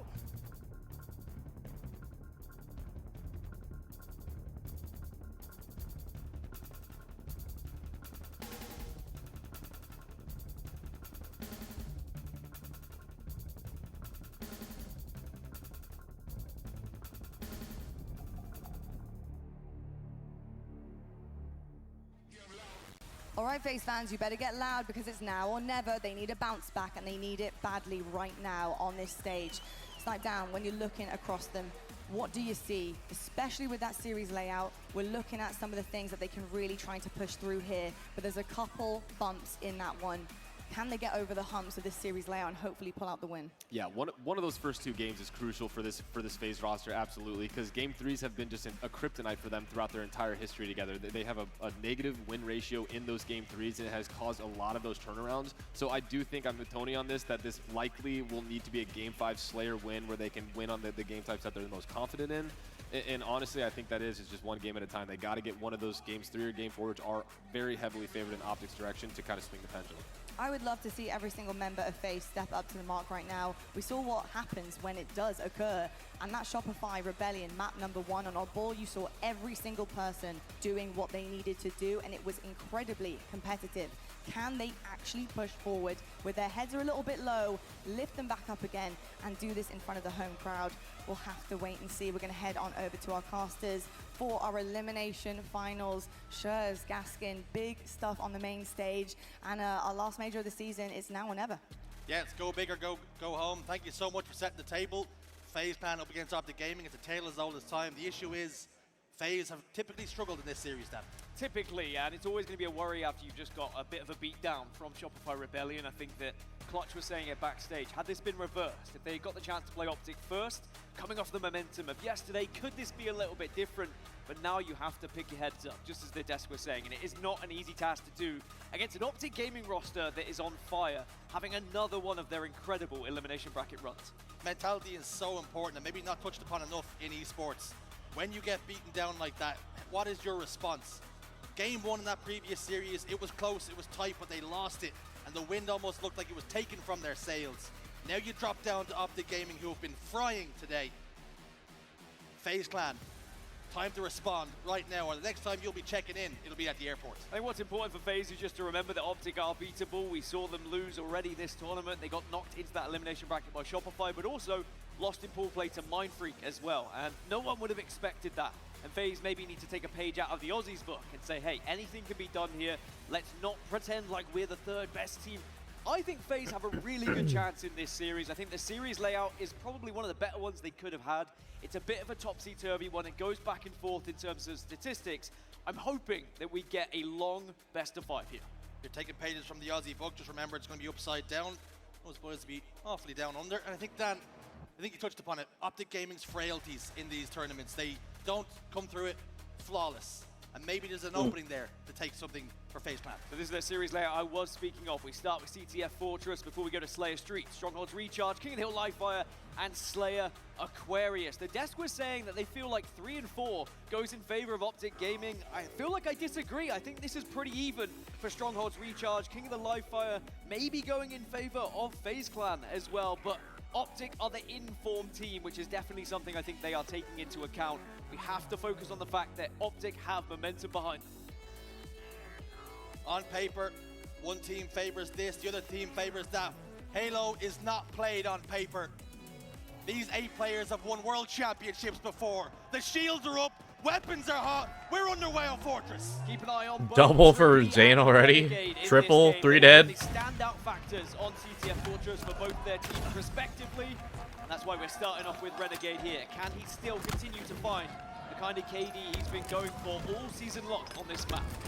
Penguin already behind enemy lines. Good damage being put down by his teammates. Legend, though, gets a pretty big kill on defense. Lucid, he remains behind enemy lines. Sends that nade back from whence it came. But Bound had already fallen at the hands of Trippy. Lucid has ambitions, trying to get his hands on this flag. A lovely sniper shot will help his cause. Flag is pulled. Flag is now on the move. Now, in terms of defensive rates as well, we have seen a far better. Legend's gonna overextend here. He might save this cap. On the flip side for Optic, it's about a 60% return rate. Now, Legend looking to try and maybe turn that 60% a little bit more as he's in the base trying to send it home. Legend trying to be a thorn in the side of FaZe Clan here. Penguin down to no shields. Lucid's not looking too strong either. Wow. Legend, the French free phenom, might just get the return here. Holy shit. Formal.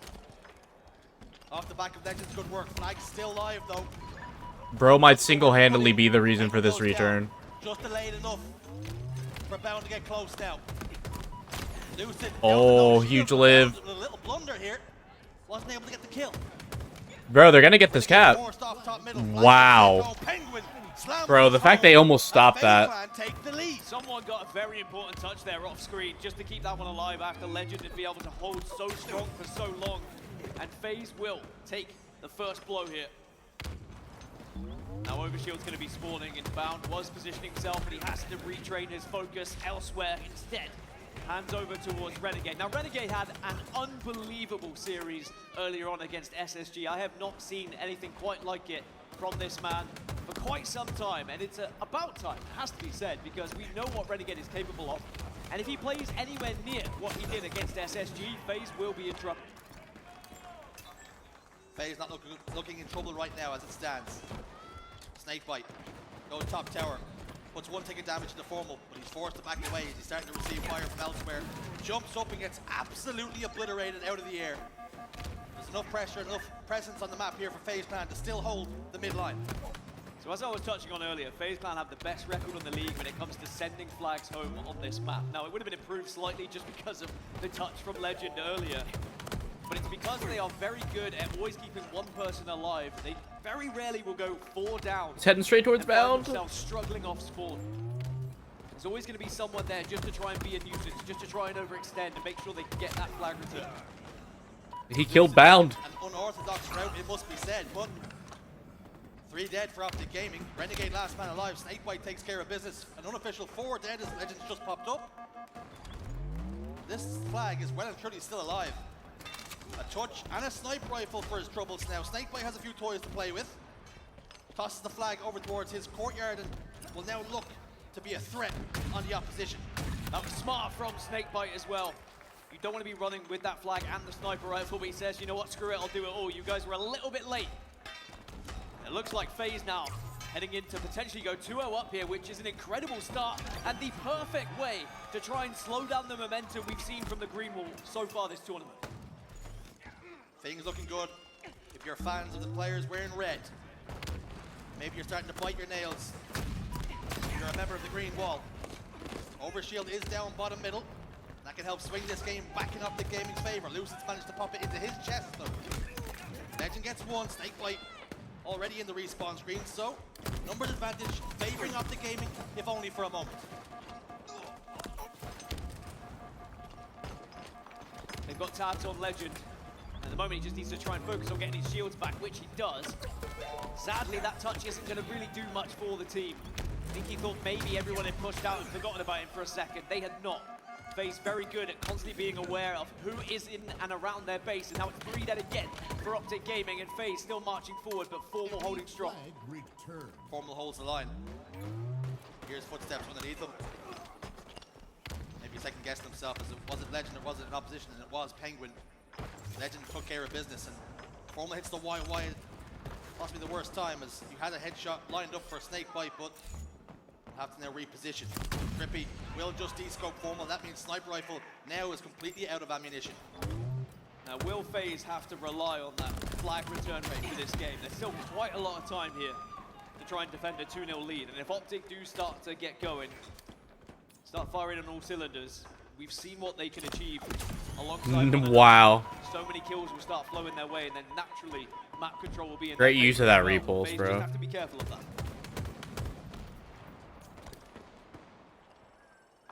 Faye is still laying siege to the base. Lucid, Shield's not looking too healthy. Prioritizing trying to stay alive here. Formal gets that kill. Well, Legend does, but Formal was there as well. Sniper Rifle up in 15 seconds. That will have an influence for both teams. Lower Shield not too far away either. This game can well and truly open up over this next couple round of slays. Trippy has been the 6th best player in the league on this map and mode throughout this season. You can see why with his positioning, how he kind of manipulates the map in his favor. At the moment, 12 and 5 and +7 is certainly going to help FaZe Clan get this victory, but an overshield might just help Optic get back into the game. Here is Formal then. Body shot connects from Lucid. Snake bites there. Just a little bit of poke damage from both players just to ensure this overshield cannot push forward. But Renegade elsewhere in the feed is popping off the Sniper Rifle. Formal gets another one. Flag is now on the move. Renegade soars off top middle. Was 4 dead for FaZe Clan. Trippy the first man to spawn up. He is not going to have any effect on this flag. 2-1 should be the score, and is. Yeah, that was a flawless flag capture for Optic Gaming. Worrying signs for FaZe Clan, I'm sure, because now they are under the cosh. There's a lot of control here for the green wall. Trippy tries to escape, needs to hit the no scope, doesn't connect with either though. And now FaZe Clan just need to try and wrestle back some Oh my. control here on this map. Cannot rest on their laurels. And you just feel FaZe Clan are going to need another one, because holding Optic Gaming for another 4 minutes and change is going to be a very difficult task. Formal killed Snakebite. Lucid answers back. 3v3 on the map then. Legend in his own base. Penguin does some damage. Renegade top tower. And they're just applying a little bit more pressure. Just starting to turn the screw now, our Optic Gaming. Those kind of plays that you saw from Formal, by the way, where he's just being patient, kind of ratting out a little bit, being sneaky, waiting for someone to walk past him. So important on this map as well. Usually it's easier to do if you are ahead, but sometimes you can catch the opponent off guard because they start to push up, they think no one's going to be there, and then suddenly you have the extra player for the push. Both flags pulled out now. Numbers favor Optic Gaming. Lucid is top tower, and that's just going to delay Renegade from pushing forward. They've got to try and clear him out, and the flag carrier will take just too much damage. Lucid soars out, just about gets over the halfway point of the map. Snakebite doubles back to try and clear his lines, but Renegade hits 5 shots. He's not missing right now. It's another overshield. Still plenty of time, flag moving as well. 3 dead on the side of FaZe. Last remaining player is Lucid. A lot of responsibility on his shoulders to try and stay alive, but Bound's hunting him down. Bound will take him down. Flag gets pounded in, and it's just like that. It's 2-2. Optic right back into the game. All tied up then. Momentum starting to shift. Optic Gaming finding their feet. After a slow start and a pretty dominant one for FaZe. It is now Optic Gaming in the ascendancy, and they look to be the ones most threatening of this next flag cap. If the game does slow down a little bit, if we get another overshield, it's going to be so vital. I think that FaZe have maybe allowed Optic to get a couple too many too easily so far this game. Snipers are also about to spawn, so a lot of responsibility for those players. It looks like it's going to be Trippy who grabs it for FaZe. Can he connect with a few shots to maybe just send a couple of these Optic Gaming players back to their base? There's one.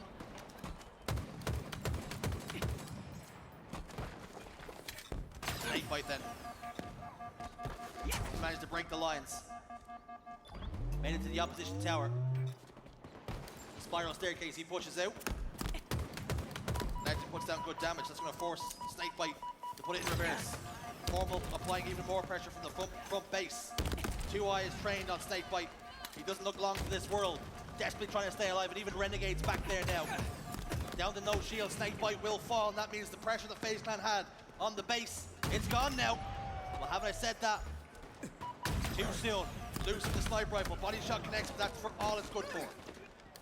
And whilst every map in this series is obviously important, this one was the biggest question mark on the series layout for me. Both teams pretty much 50-50 across the season when it comes to those stats. Overshield has been picked up. This time, it goes in favor of FaZe, and Penguin trying to speed things up a little bit, utilizing that overshield for a flag run instead of trying to get kills here.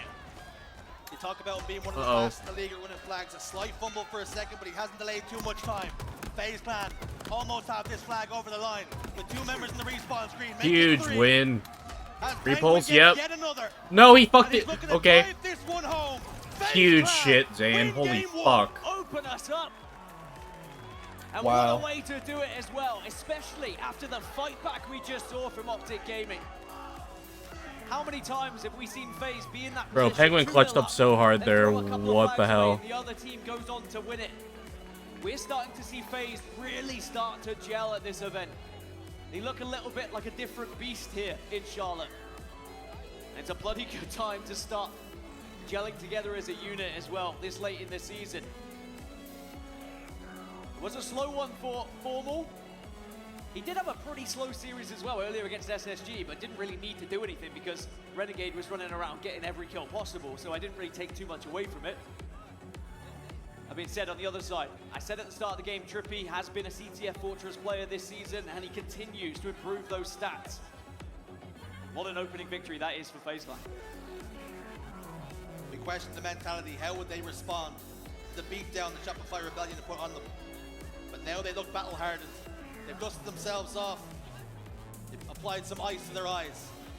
And they're ready to go 5 rounds if it needs to with Optic Gaming, one of the best teams in the world.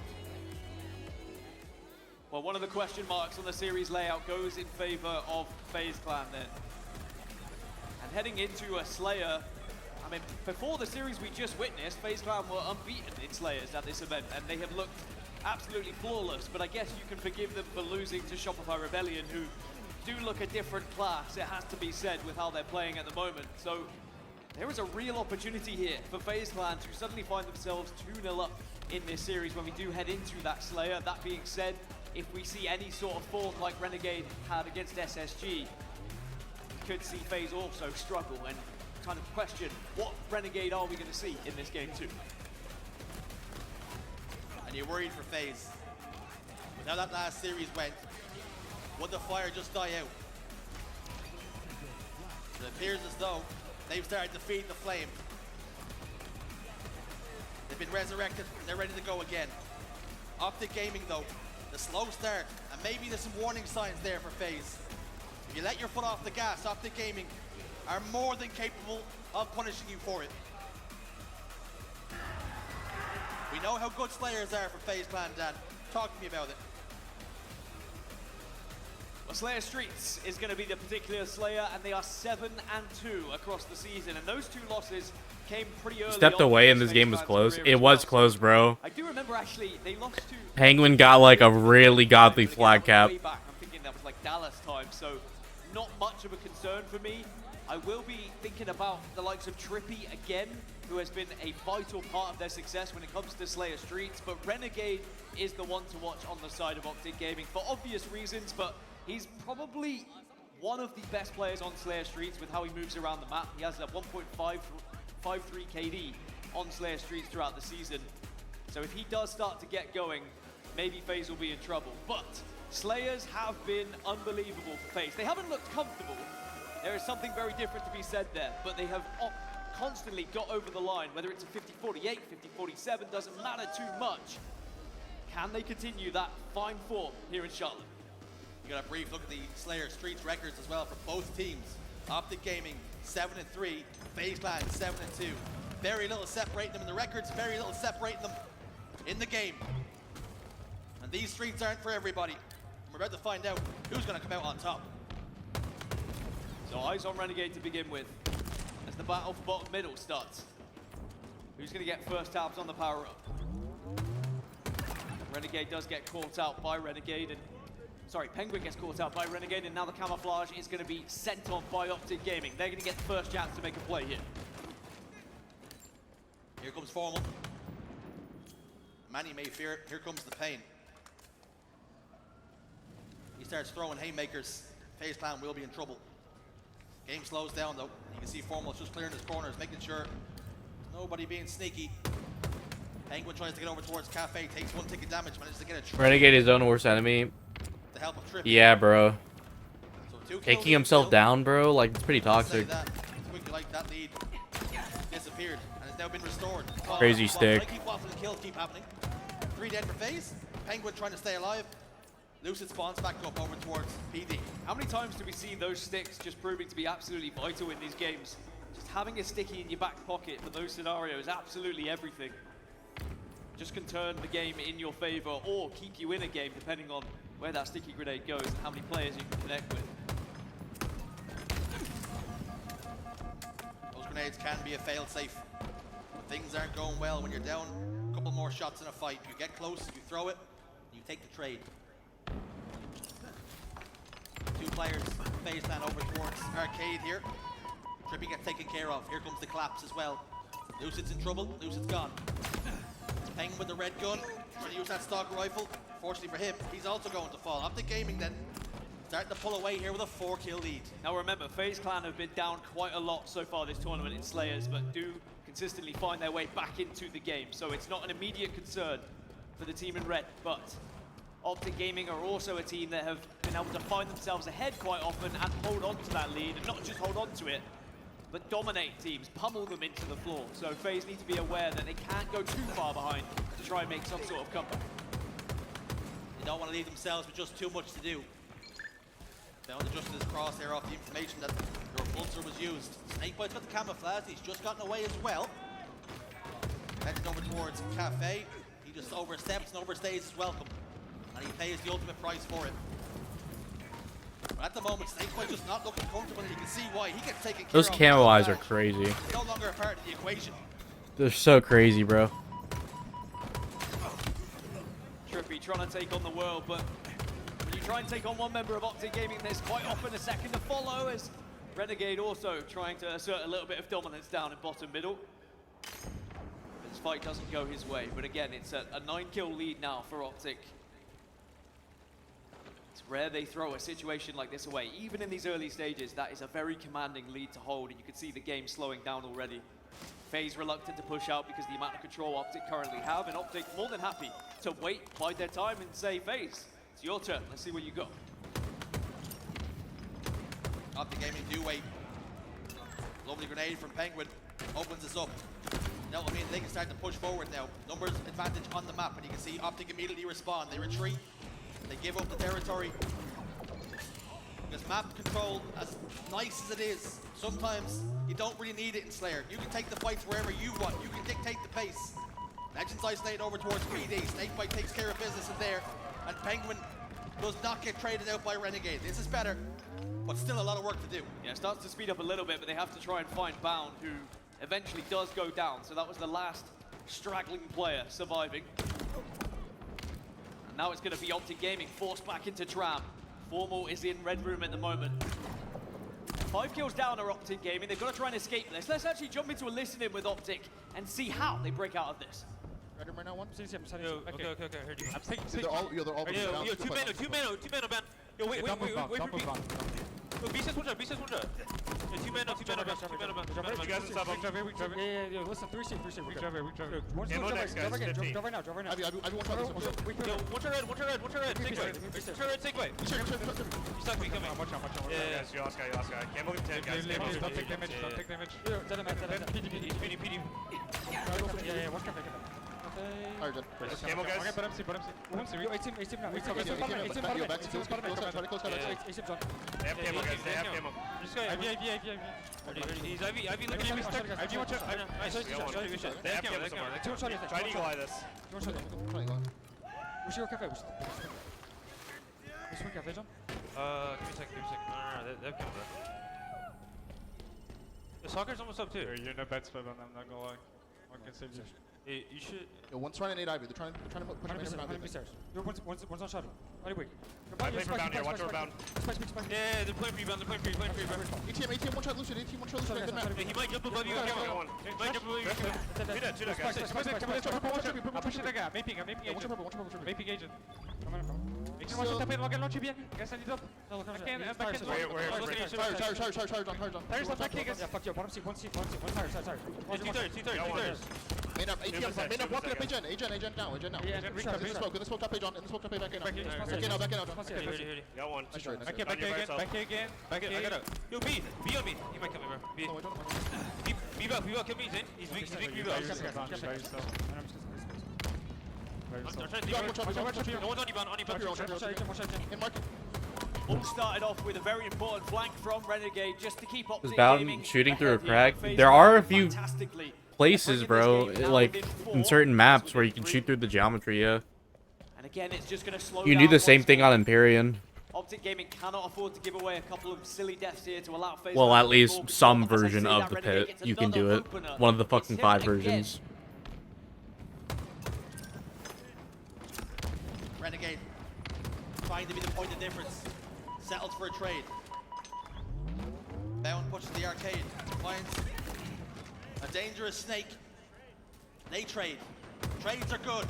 Trades are exactly what the doctor ordered here for Optic Gaming. They can trade all the way to the finish line to tie up this series. 20 seconds until that camo spawns. Lucid trying to get aggressive, but Formal continues to be a nuisance, staying alive, and always has a sticky grenade by the looks of it, but has fallen. Renegade also goes down, and suddenly, FaZe Clan right back into it again. Just when you think maybe Optic are going to get just far enough away from FaZe Clan, they crawl their way back in. Every single time they seem to get close. That's a phase Optic camo. Gaming have almost been like their big brother, placing their hands on their heads and saying, go on, hit me. They haven't been able to land the blow in this Slayer. Getting within 3, then it becomes 4 again. This next round of slays, FaZe Clan have got to try and get the better of it. Apply more pressure.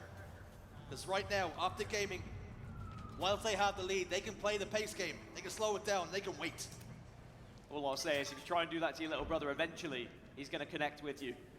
Whether it's your belly, your bollocks, doesn't matter. It's going to hurt, and you've got to be careful. You don't want to allow FaZe to get into that position. 3 kills now they find themselves in, and Lucid does have the camouflage. FaZe have been doing this a lot this tournament. When they look like they're dead, they look like they're out, they find a way back into the game. Optic have to hold strong. How strong is that hold going? Oh! Huge double kill. And now within 1. Holy fuck! Numbers advantage. The collapse comes. And they're spawning down towards Tram.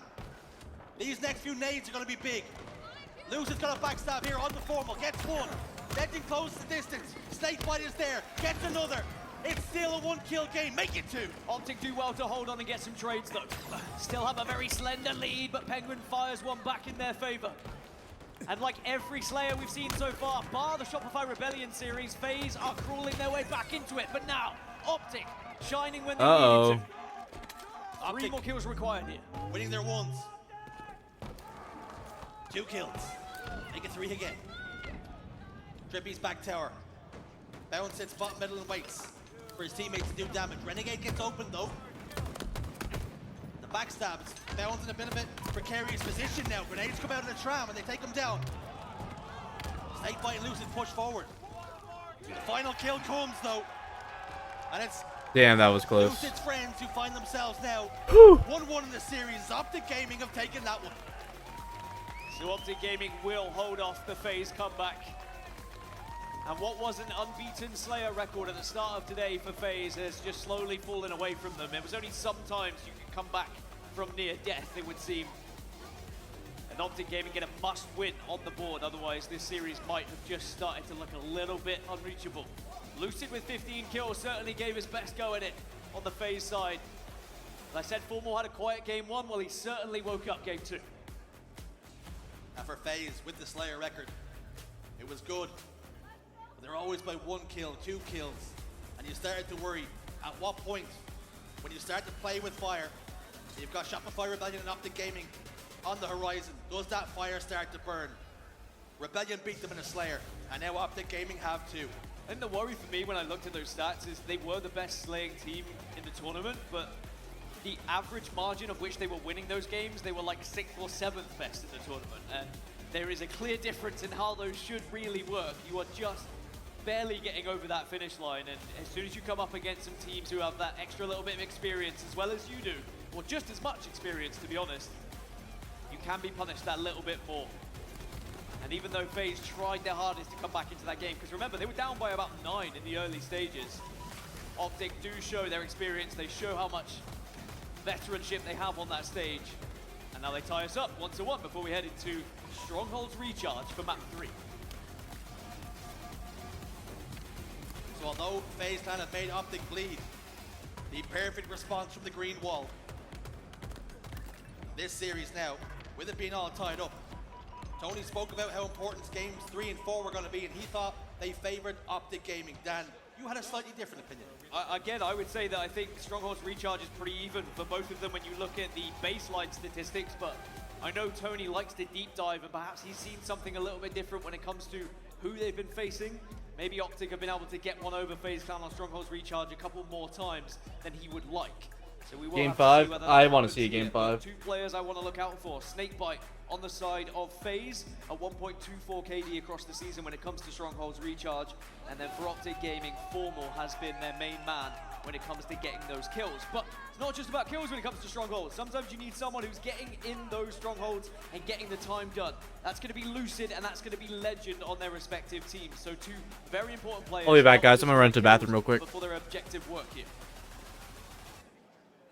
Legend, key to his team, typically likes to be either the entry player or he likes to go in with bound, headbutting anybody that's in his way. I call Glasgow kisses sometimes, but maybe the Paris kiss can work as well. I don't know, I've seen Zinedine Zidane do something similar at the World Cup, and the French maybe are known for it, and that's why he's going to be the one that's going to be in those strongholds, scoring the stronghold points as well, because he is head first into it, happy to take any gunfight, such a confident player, and does not look out of place on the main stage. It doesn't feel too long ago when he was just playing alongside the Europeans, and we were so happy to see them push into the top 6, then the top 3, and then suddenly he's lifting trophies, and he certainly doesn't look like he's unfamiliar up there on the main stage. I mean, it's funny you say that. It wasn't that long ago he was on the European team. It wasn't that long ago I was watching him play Halo 5 2v2 tournaments with 100 viewers, and how quickly things change. So this is why Tony's saying he feels like it's a mismatch, because at this tournament, Strongholds has not gone in favor of FaZe Clan. But of course, Strongholds is over several maps, and Stronghold's Recharge in particular is a little bit better for FaZe Clan. That being said, with the 4-4 record that I was talking about for Optic Gaming, their 3 losses have come not on Stronghold's Recharge as well. So there is something to be said that Optic Gaming are in form when it comes to this tournament, but FaZe Clan, if they think back to actually their stronger game types, I think Recharge might just be a little bit better than those stats suggest. And we've seen a little bit there, you didn't touch on it, but the average margin in which teams are winning and losing. For Optic, it was in and around 60 points, but for FaZe Clan, they were losing by 120 points, which is a significant margin, Dan. It is, and it is something that we've seen from several different teams here at this tournament, where they'll get absolutely obliterated on Strongholds, but then they'll go into a King of the Hill, or they'll go into an Oddball, and they look like a completely different roster, and that is just purely down to play styles. Are you a team who struggles a little bit with the pace of play when someone is just, like you said, going head first, taking fights constantly, you never really get that chance to reset, that chance to think about it? Or are you a team who prefers a little bit more of a methodical setup in King of the Hill, in Oddball, in Capture the Flag? Well, we're going to find out where both of these teams lie in terms of that playstyle right here, right now on Stronghold's Recharge. It is probably the slowest Strongholds that we have in the HCS, which maybe bodes well for them. We had a brief pause, maybe a brief ceasefire between FaZe Clan and Optic Gaming whilst we took a little break. Both teams now back in their seats, locked in, dialed in, ready to win a map. Stronghold's Recharge is on the horizon, and although bullets aren't firing, you might still be able to smell the gunpowder. This thing's not over. We'll be going straight back to war any second. Does feel like this series is already feeling like one of those that's going to go the distance, just how tight it's been already in this series. Early starts though, everything on Stronghold's Recharge, allowing you to set up, allowing you to gain control, allowing you to dictate the pace, and it's going to be Optic Gaming who bite first here.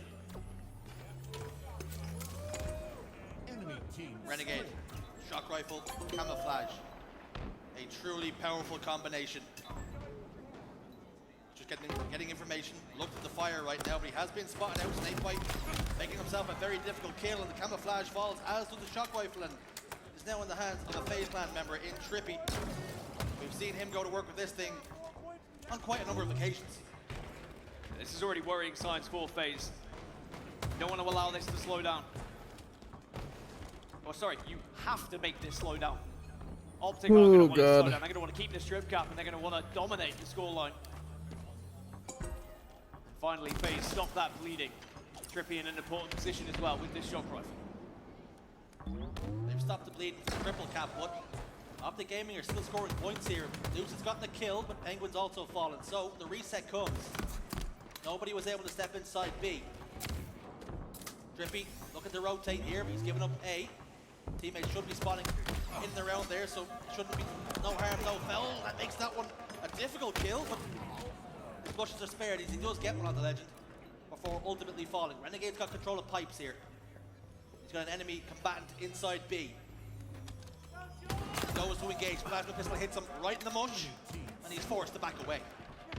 It's taken a long time, but finally FaZe have gained some control of this map. But Renegade right there to rip it away from them here. And he's more than happy to take this fight at B. Penguin, try as you might, but what can you do against Renegade when he's playing like this? Picks up the double, takes B, and Optic Gaming scoring again, forcing FaZe Clan back into the death screen. What the fuck? What am I hearing from the crowd, bro? Snakebite and Trippy have gotten a couple of kills though. That will ease the concerns and ease the cause. But the issue is 91 points to 6. Pretty healthy lead right now for Optic Gaming. And they still have A and C, well, at least they did until A now getting ripped away from them. The crowd is on one. Shields, Bounce slides forward, Lucen's there to provide some support. He's also being backed up. These teams continue to trade damage left and right. And they're squabbling over the camouflage right now. Luce is getting tagged up from behind from the long haul position. He's forced to back away into pit.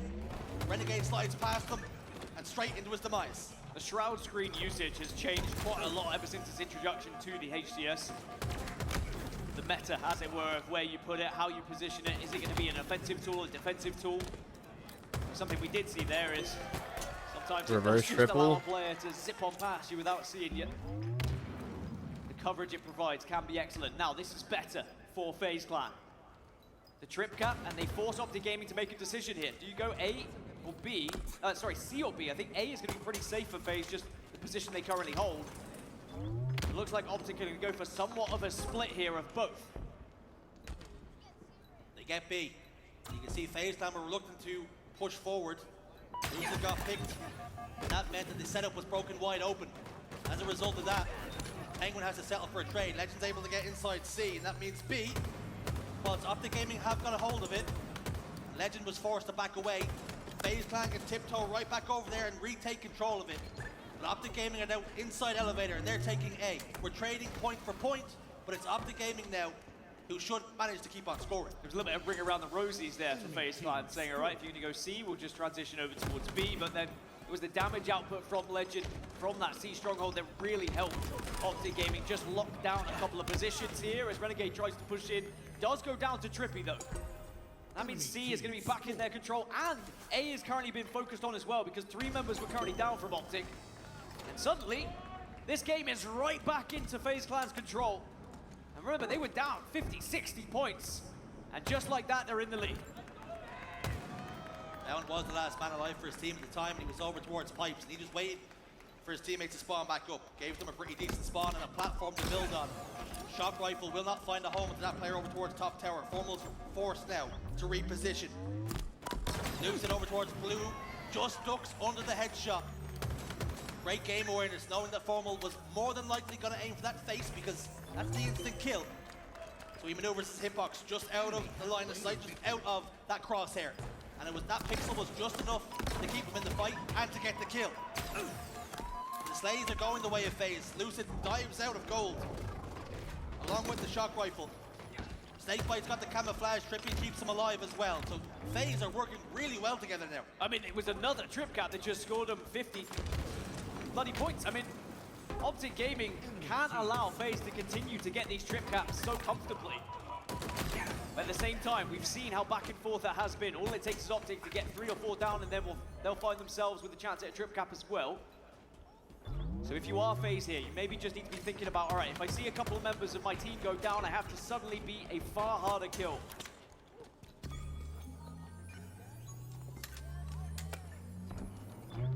Renegade will get A for Optic. B already in their control, as is C for the moment. 3 members of FaZe Clan over towards blue, and a lot of damage being done, but kills starting to follow it as well, as Formal gets a pretty easy double kill. He is eventually traded out though. Penguins over towards B, trying to contest it. He's down to no shields, and now he's no longer a problem, no longer an issue, no longer a concern. A will be taken, but that was a brilliant hold from Optic Gaming, using Renegade as a little bit of bait before Formal came in to clean up the pieces. FaZe did send almost everything towards A, but Optic were kind of happy to let it happen because they were still scoring, and Bound is still heading into these kills, and more than Oh my god. Triple kill comes right in the nick of time for Bound.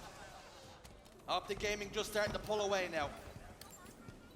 A and C in their control. That's not what they will want, but it's what they have to settle for.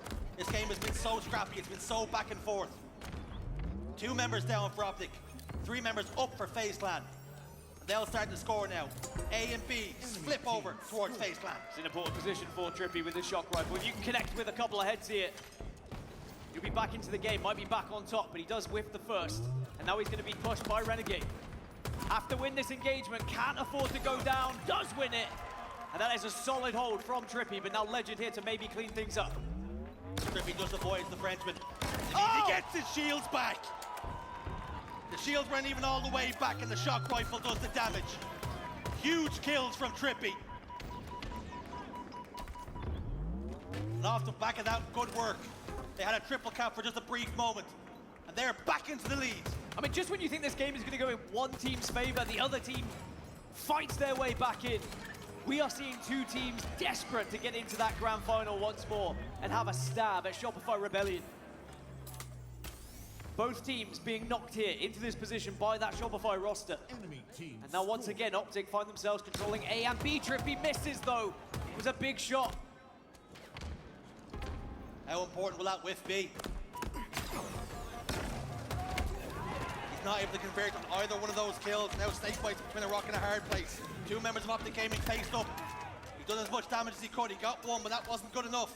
That's now A and B firmly in Optic Gaming's control. And we've tied up the game now, with Optic Gaming just taking the lead. I mean, this one is a nail-biter for both sets of fans here. You would struggle to bet which way this one's going to go. But Optic looking the more likely at the moment. Now they have A and B in their control, and they know the spawns are phased. Trippy again in a position to make a difference, and he will make said difference. Gets the opener onto Formal.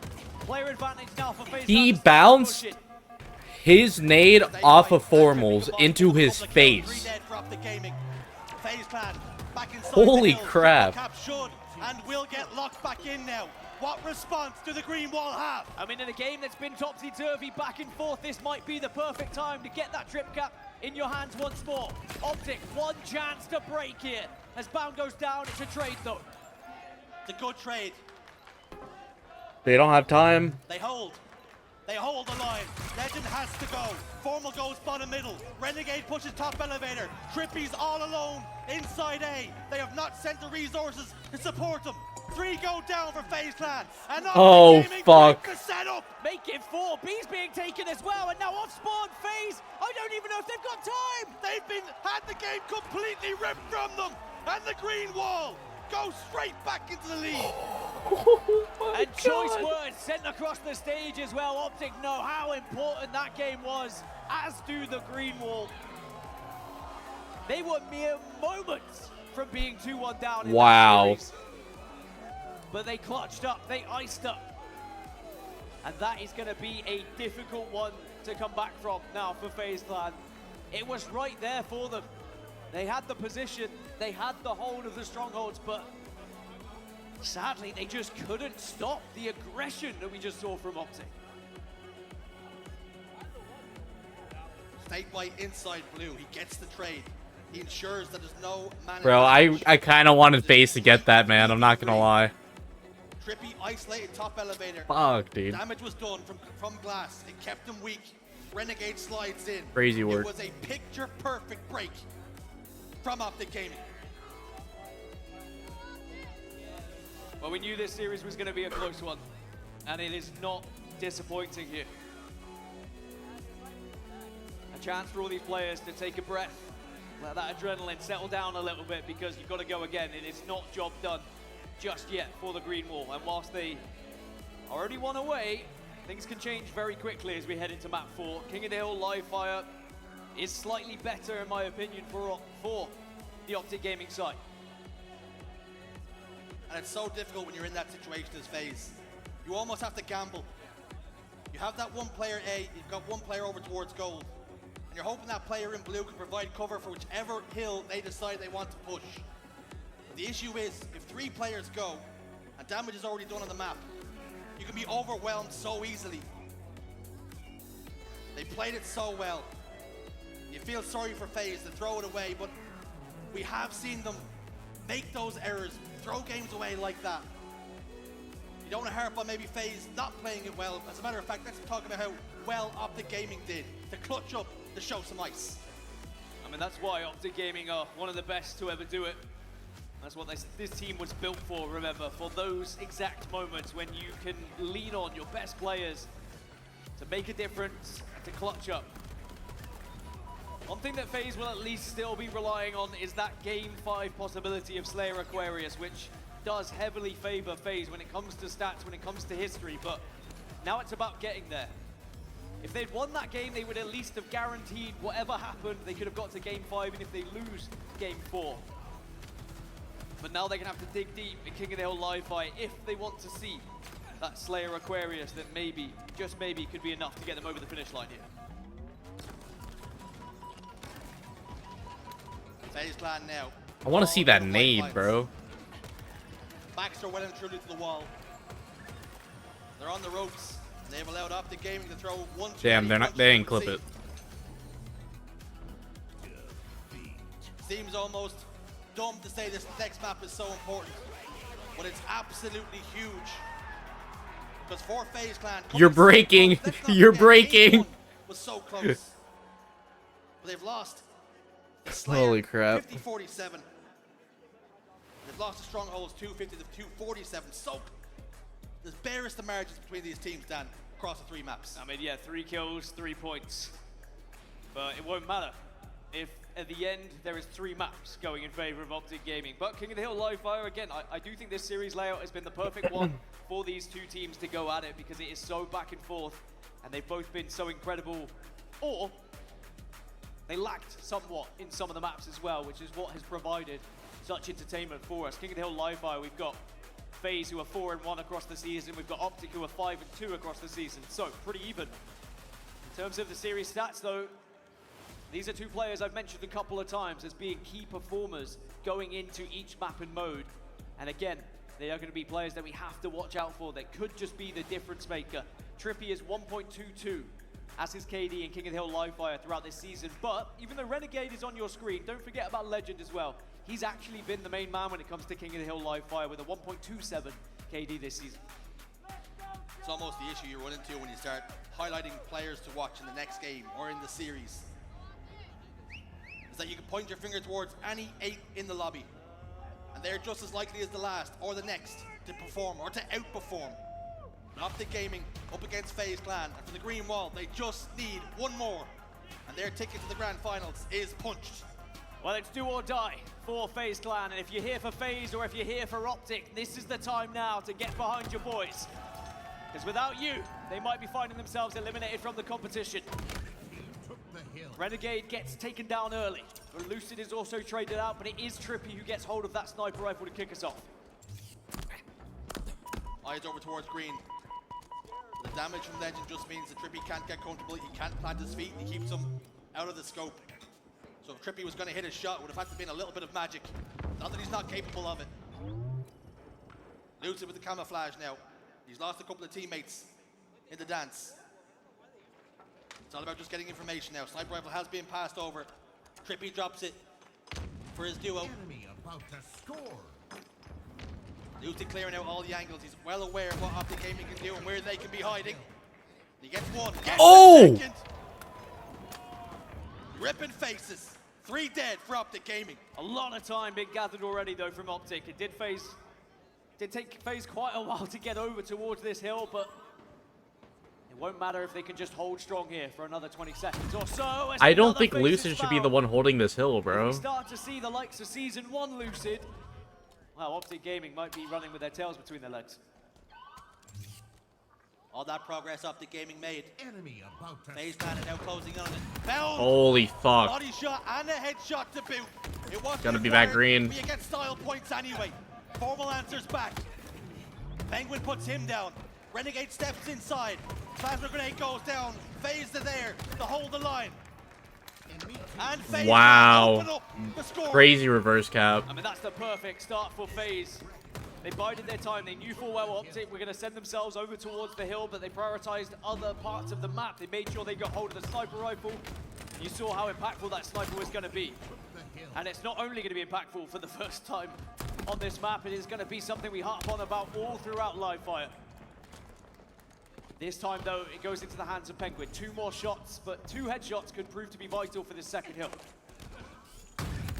Body connects. What do you do? Penguin lines up formal. It's a swing and a miss this time, though. Grenades are sent down the hallway just to provide cover as Penguin disappears. Bound steps up to get the camouflage. He gets killed, though, and the question is, did he get an opportunity to get the Oh burn? my god. He's dead. Double kill for Penguin, but Renegade was there with the backstab. More points being scored. FaZe find themselves 1-0 up in the game. 2-1 down in the series. Let's jump into a listening with FaZe Clan and see how they're feeling right now.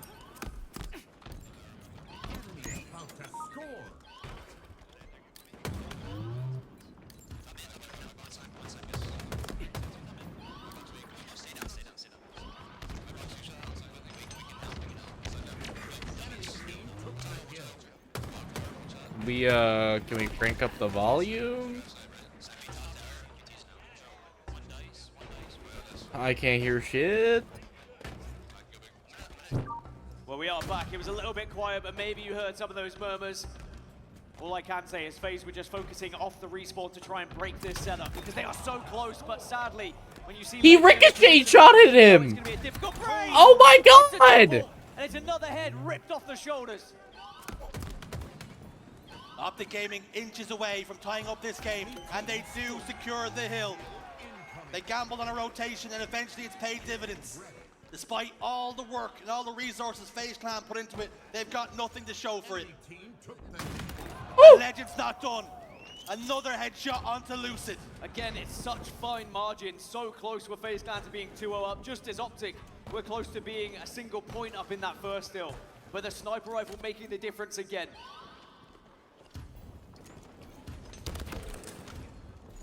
Legend's not feeling too comfortable. Snakebite was hanging around, and he was an unwelcome guest. Killing spree for Legend, continuing to do damage, continuing to have an influence. Penguin was forced to back away, but he did not get far, and Renegade picks up a double.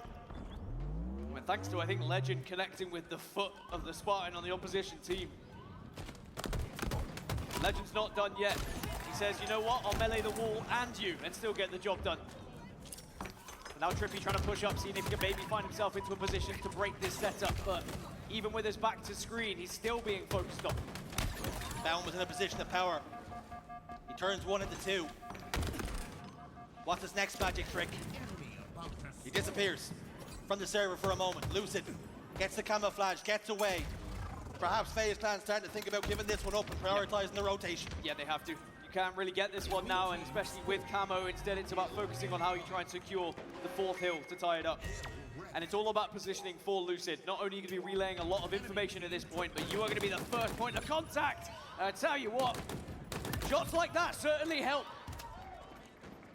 The first and the second point of contact, but Renegade responds in kind with a double kill of his own. Lucid fighting off the back foot, trying his best. But the pressure keeps on coming. Steps inside the hill. Optic playing this one patiently, but they're keeping Lucid alive. Most of it from his good work, maybe from some negligence at the same time. And he's continuing to have an influence. He was able to delay just long enough, and now Optic Gaming find themselves 3 dead. Maybe some criticism early stages of this year and last year of Lucid. Did he still have what it takes to play at the very top level of Halo Infinite? I think that is evidently a very firm yes with how he's playing right now, 14-8. One of the key reasons why FaZe Clan find themselves close to getting this fourth hill. They're halfway through those points.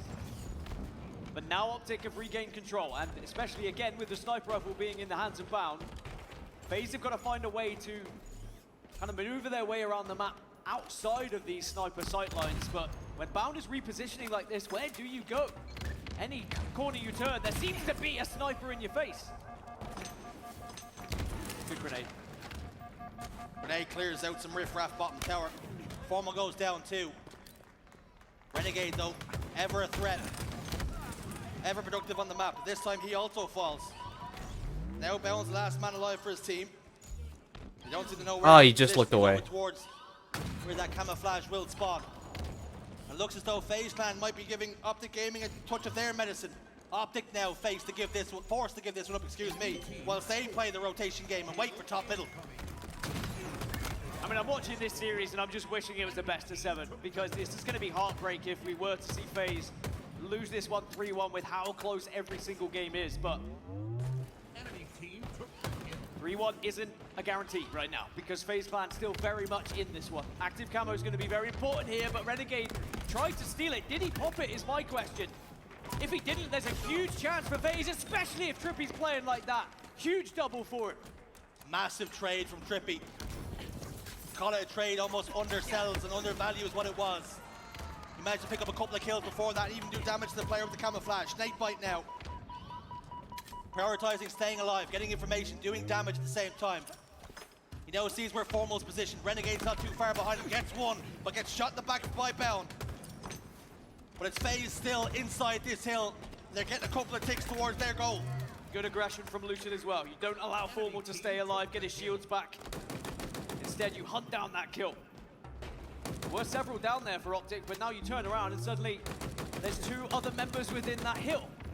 FaZe maybe not capitalizing on the damage that they were able to do there. Instead, focusing on positioning, focusing on holding this tower. We know how important tower is for this hill. Lucid, arguably the most important player on the map right now. He done so much damage as well. Forced Legend out of the hill and then got Bound down to no shields over towards Sandbags with that commando. Just sitting top tower like an automated turret. But Formal gets his toes inside the hill, and now he's starting to score and starting to close the distance of the progress the FaZe Clan had already made inside that hill. 3 dead for FaZe Clan. They might get one last try at breaking this setup, breaking this hold. It was such a good push from Optic Gaming as well. They saw Lucid. Renegade used the QT to go top middle, get shots initially, and then he QTs back and sends Formal in, he sends Bound in, and they take every angle possible at tower to remove Lucid from that position. And now they have map control, now they have hill control, and they should be getting this 3rd point on the board. FaZe Clan came, and they were handled. They went 4 dead. Optic Gaming take the lead. Snakebite over towards green. Formal doesn't find a home for that first shot. Trippy ventures out, and he pays the price for doing so. Members of Optic Gaming opting to go for a rotate here, perhaps trying to pop up from bottom middle. As Formal heads towards Sandbags, looking for different lines of sight, different angles, but Formal's been caught from the big door. He disappears into the air. Snakebite doing so well at staying alive there though, and just being a nuisance in back green. Formal desperate to get that headshot, but Snakebite not showing enough. And again, just position themselves out of the common angles that the sniper rivals find themselves in here. And now FaZe Clan find themselves halfway through to their 3rd point on the map, but now Optic Gaming starting to push. Penguin trying to hold hands with Snakebite to stay alive, and it looks like Penguin still is there to maybe keep this one in their favor, but no sir, says Formal. Luce says camo. He doesn't have a lot of friends on the map right now though. Perhaps they wait for Penguin to spawn back up. Snakebite and Lucid combined, they get 1.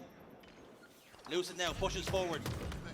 Couple of ticks of damage into Bound. Formal is there as well. Might have just gotten the sniper rifle off the map, but unofficial 4 dead as Renegade comes back as Legend says goodbye. But FaZe Clan firmly inside this hill. What do Optic Gaming have? Are they likely to give this one up? Are we going to a 3-3 game and a 1-kill game? Or 1-cap game? 3-3 now. Next cap wins. I mean, I wouldn't have written it any differently if I had a script. Down to the final hill here on Livefire. Lucid gets the early control, but with Trippy going down, he has to reposition. Another early opener. Legend falls. FaZe Clan starting to get aggressive in certain areas, trying to catch Optic Gaming before they get close to this hill, and I like it. But maybe Bound can do something here on the flank. Bound gets taken care of. Legend looking, surveying the land, trying to capitalize on information, gets the damage on the snake bite, turns it into a kill, converts one, turns towards Penguin. Trippy does some damage over towards the dummy side. Renegade is there to provide cover fire, but he falls. Lusa hits 5 fresh shots. Penguin's top middle, trying to give Legend the wiggles. Lusa gets back tower. The FaZe Clan starting to leak through now. Such a good push from FaZe again. Every button angle 3 is dead. taken. Snakebite shuts down top tower. FaZe have control again. Optic find themselves 2 dead, Formal removed from the map. And now FaZe Clan, they've got them on staggered spawns here. Snipe's coming up, but I don't even know if it's going to play a part in this one. FaZe Clan deeply entrenched now, over towards this hill. Snakebite's top tower, getting information for his team. Top middle's clear for now. Legend takes some damage before he can get close. FaZe continue to keep them Might at be arm's it. length. They come over top middle. Snakebite's down to no They just shields. they need to live. These next couple kills are going to be massive. Lucid and Penguin combined. 2 dead. FaZe Clan look the strongest. 2v2 on the map. Player down to no 3 dead. shields. Trippy gets one. Bound has to back away and forced to give this one up. Game 5, baby! Game 5! Everything this series Holy has shit! deserved. It wouldn't have felt right if we weren't going to a game 5.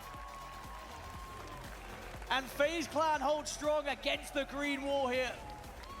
It was a valiant effort in those final moments from the Optic Gaming roster, but FaZe just found those perfect spots, and they didn't just turtle up. They weren't just hiding and taking loose angles. They were pushing onto Optic Gaming over and over again.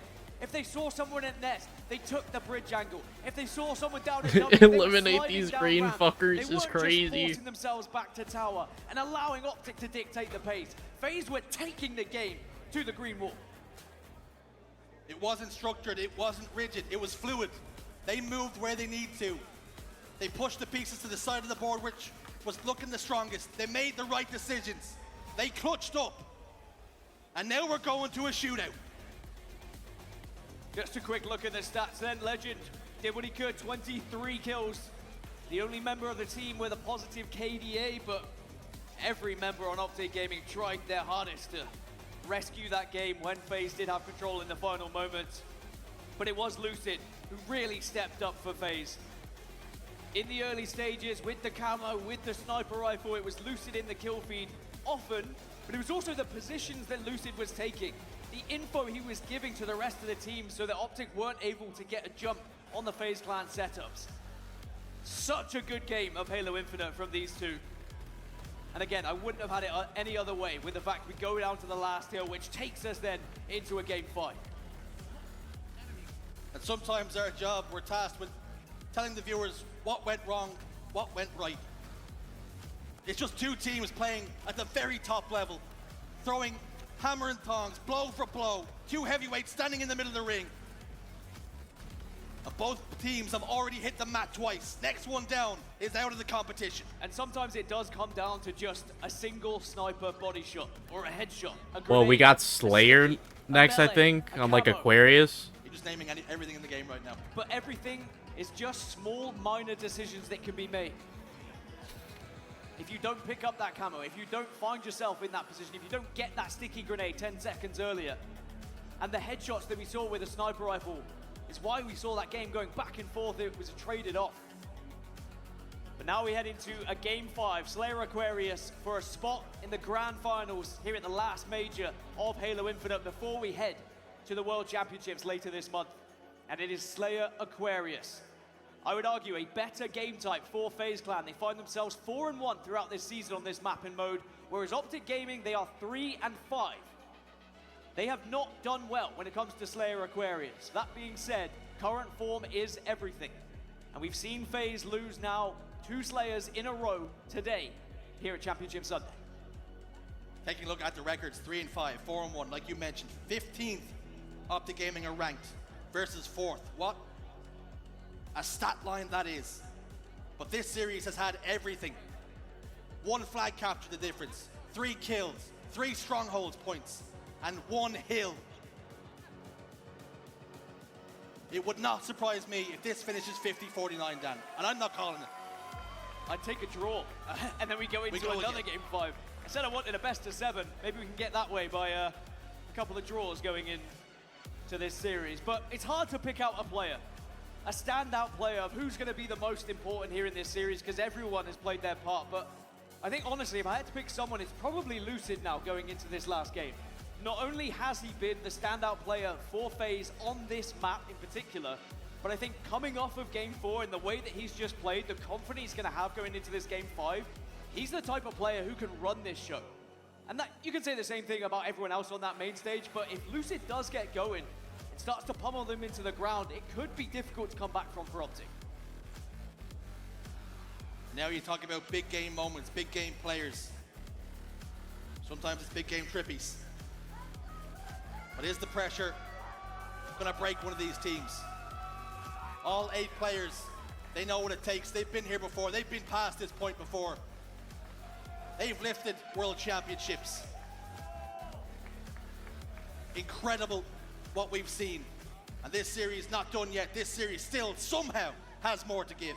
And that extra bit of pressure onto FaZe Clan with it being the FaZe Major here in Charlotte.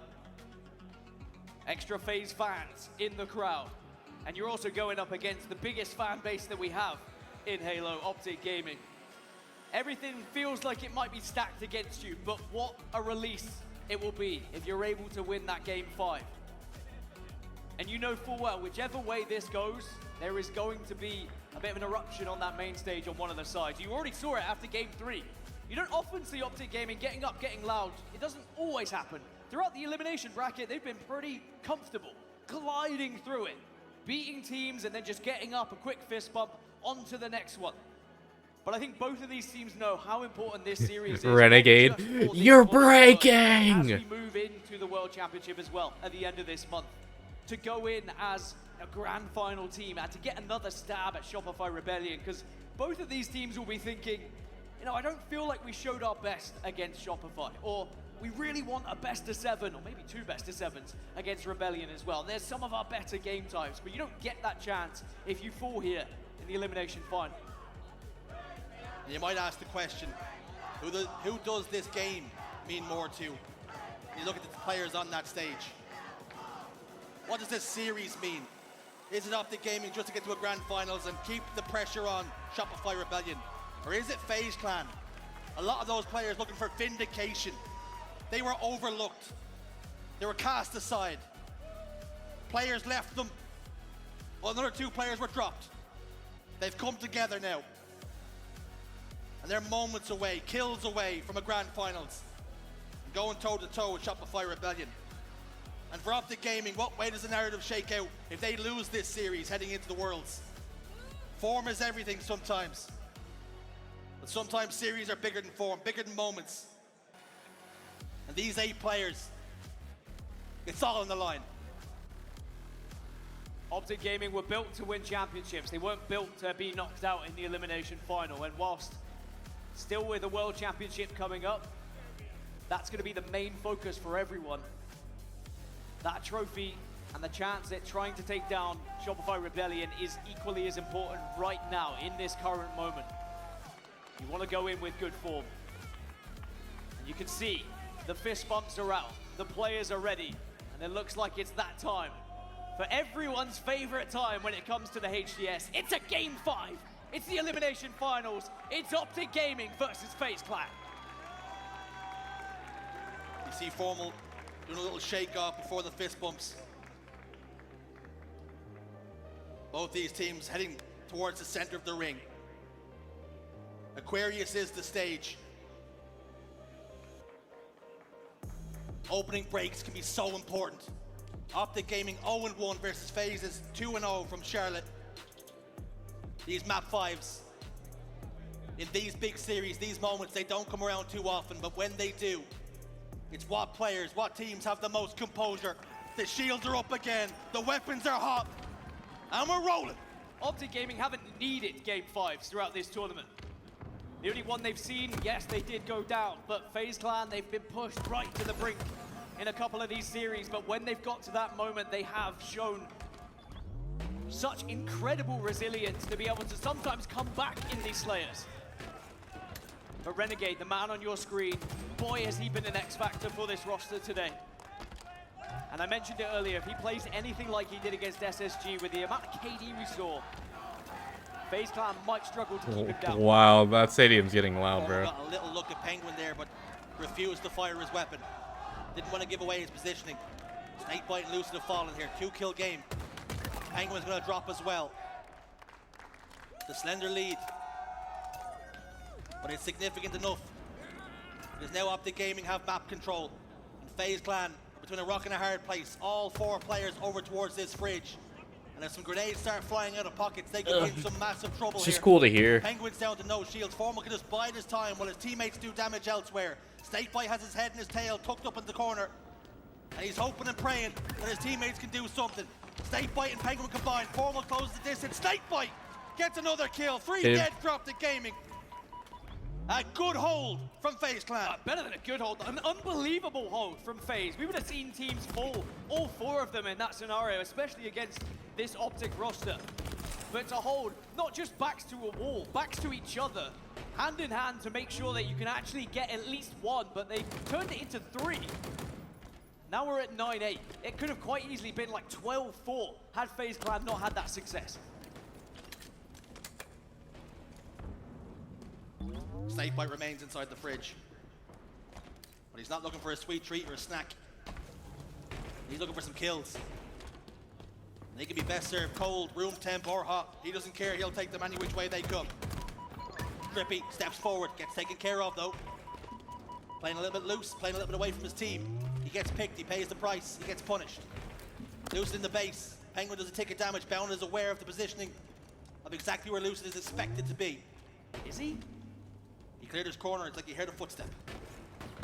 Well, he knows now, 100%. And I do wonder, was Trippy trying to be a little bit of a distraction for Lucid? Because it did seem uncharacteristic for where he found himself over towards that connector. Camouflage now going to be the focus point for both teams. Optic Gaming have that little bit of extra control, especially with that trade now going their way, but everyone's down low on the map. No one really with any height at the moment until now. Can FaZe Clan just steal this one away from Optic? Nervy moments. Legend's down to no shields, but he's able to just about get away. That one's gonna sting if he can survive. Trippy gets it though. The 4-kill game. Optic just pushing another kill away from them. Taking all the chips that they can get. Snakebite's front base. Trippy provides fire. Camouflage into his chest. This could be something to build on. Finally, took so long for the camo to be grabbed. Both teams reluctant to expose themselves in top middle.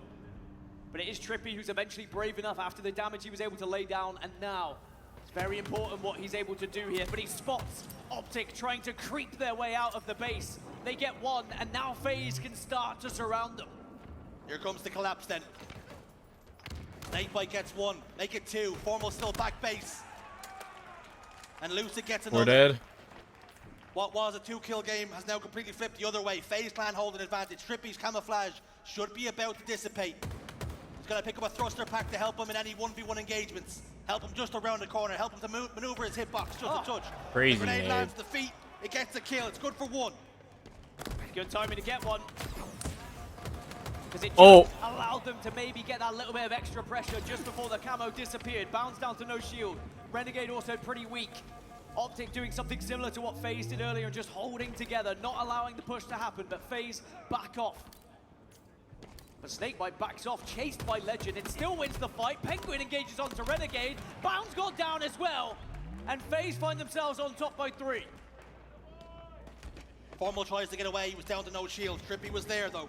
Standing in the way, being that roadblock. Bound down to no shield. Snakebite has got no grenades to clear him out. Try and smoke the Fox out of the hole. Camouflage up in 8 seconds, but again, players find themselves very far down on the map. 2 kills, it's all that separates us in the mid-game. Trippy settles for a trade. His next camouflage could swing the game, and it's in the chest of Legend. And I'm sure in the chest of Legend, the heart beating quite fast now at this point. These are the moments that you live for, though. Being on that main stage with the responsibility in your hands, but he's reluctant to do anything right now. Instead, he's just feeding information from that position because you can stand there for free. But now they know FaZe Clan are all tucked into blue base. And they surround them. FaZe Clan perhaps waiting to save their nades until they get close. Trippy takes 1 tick of damage. The fight is coming, 2 players down to no shields, but the backstab is there. Lucid goes down. It was 3 for 1. Snakebite tries to sneak out. He gets taken care of as well. Optic Gaming into the lead. Excellent push from Optic Gaming. Methodical, well calculated. FaZe Clan They're could split. do little about it because they were so concerned about that camo. Big nade though, should take him down, doesn't quite, but Lucid manages to find the headshot into Renegade. Legend hoping he can survive. And it looks like he's just about going to do so. No, he gets spotted out! He goes down, formal response in kind though at 1. Bound gets shut down. Penguin and Snakebite get another. 2 kill lead again for FaZe. This one well and truly on a knife's edge. It's teetering ever so slightly towards FaZe, but it's not comfortable. Lucid does a little bit of damage, backs away. Has the cover of a teammate in Trippy, who's firing, whilst also backing up. Nade's heading towards the closet. No damage being done. Lucid drops down, that audio cue should be there. Bound throws down a grenade to try and stop the push, but Lucid doesn't give a damn. Snakebite gets one elsewhere. It's a 4-kill lead. Excellent timing there from Lucid, showing aggression at the right time. It's an attempt to be sneaky, but that's why you have teammates. Lucid protects him. And they find themselves 5 ahead now through FaZe Clan. Snakebite with 15 kills, and how many times have we seen the General dragging his team through victory, getting those kills when he needs to. And it's happened a couple of times already this tournament in terms of Slayers. But they don't want to get ahead of themselves. They know there is still a big job to do here at Optic Gaming. They get a couple back in their favor, but FaZe will trade them out. Sometimes the term IGL is thrown around, and it can mean many things. It means you're making in-game plays, but sometimes you can lead by example by just being the one to get the kills. Having that level head, camouflage is up. It still remains a 5-kill advantage. Penguin backs away, and he waits. Lucid now slams it into his chest. And the kills are starting to fall. Oh my god, good shit, Penguin. And Lucid with plenty of camo now to play with. A 9-kill lead. Penguin taking full advantage of eyes being trained over towards that camo. Sneaks in, grabs 2. Penguin's got a perfect onto Bound. Lucid's trying to find another. It's 42-31, and FaZe can maybe taste the grand final at this point. Oh my god. Formal desperately trying to get away. Lucid still with a bit of camo to play with. The plasma pistol good enough for some damage. Penguin is there to repay the death in kind. Renegade scurries away bottom middle. But as long as they play this one patiently, as long as they settle for trades, FaZe Clan are going to the grand finals. That being said, we have seen this position time and time again in Halo Infinite. A lead that looks comfortable, a lead that almost looks guaranteed. But how many times has it slipped through the fingers of teams who maybe fall victim of playing a little bit too patient, a little bit too slow, as one more kill goes in favor of Optic Gaming here. Make it another. And now Another it's kill. only a 9-kill game here as FaZe do get one on the board, and that's what's important. Every time that Optic get 1 or 2, you need to find one of your own. FaZe Clan just chipping away at it. Snakebite gets taken down Crazy by nade. a long-range grenade. Heat-seeking at times. When they spot a player as weak, Formal's going to clear his corners. Penguin's not going to live long. They're far too experienced to let this player live, but Lucid dives in. Lucid tries to help. Lucid is successful. Lucid backing up his teammate, and now 4 Trippy gets more. one as well. 4 more kills. 1 more squad This is wipe still for a very FaZe Clan, close and they will game. be in that grand final. They will finally take 2 down team the wipes. green Optics wall, right back in and this. revenge will taste oh so sweet for some of these players. Not many would have predicted this result. Maybe the expectation was we would see Optic Gaming and FaZe Clan here. But you would not have seen it, you would not have envisioned it going this way. They failed so many times. 3 but more. knocking on the door now of success. And it feels like they almost can't lose it now. Last Optic 3 right Gaming here. on the back foot, all turtled up, all putting Renegade's it in reverse, alone. And the damage is following it. 1 2 more. kills. Make it 1 more kill. They slide in, and Trippy secures it for his team. It's a grand finals appearance. Wow. For FaZe Clan. Optic Gaming dumped on their heads. And FaZe Clan stand tall and they yell right back over their monitors. Was the biggest mistake Optic made getting loud after game 3 because FaZe had even more of a point to prove. And the fingers suddenly started to get pointed at the opposite direction. And for Optic Gaming, they won't get another stab at Shopify Rebellion. They will have to deal with the taste of 3rd place. It'll be FaZe Clan, who maybe, just maybe, after that initial winners final where they were beaten down a little bit by Shopify Rebellion, will have learnt enough to take a stab. That was a crazy series, bro. For FaZe is they have done it. They have taken down their rivals in Optic Gaming. You think of the players on that team, the players that were ousted by their opposition. They weren't considered good enough. They weren't considered part of that God Squad. Well, they get the last laugh here in Charlotte. Optic Gaming's God Squad. But also houses a demon. They come unstuck, they come undone, they fall short in the elimination finals. Wow. The Slayer locked in 50-40. We spoke about FaZe Clan's kills, we talked about their margins they won Slayers by, winning by 1s and 2s and 3s. This one was by 10. This one was with a punctuation point. This was the best Slayer that FaZe could have asked for.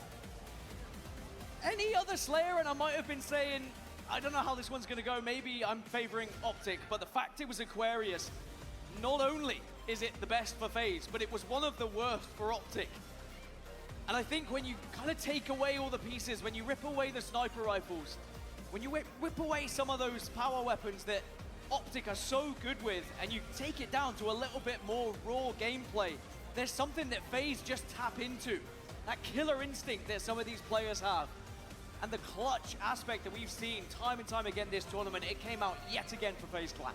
Well, when we boiled down Aquarius, FaZe Clan didn't need the weapons. They did need a camouflage or two, let me tell you. That's how you find some success. But now, Dan, the question is, because immediately those players will turn their attentions. They won't be too happy with what they've done because they know Shopify Rebellion are now on the horizon. That's going to be another monkey they have to get off their back. I think for FaZe Clan, 3rd place would have been a minimum that they would have wanted coming to this tournament. 2nd place would have been, all right, we've stepped up from the previous event. 1st place, well, that would be the dream come true. But Shopify Rebellion, they just look a different class, as FaZe Clan already found out in that winners final. But at the same time, now we go into a best of 7.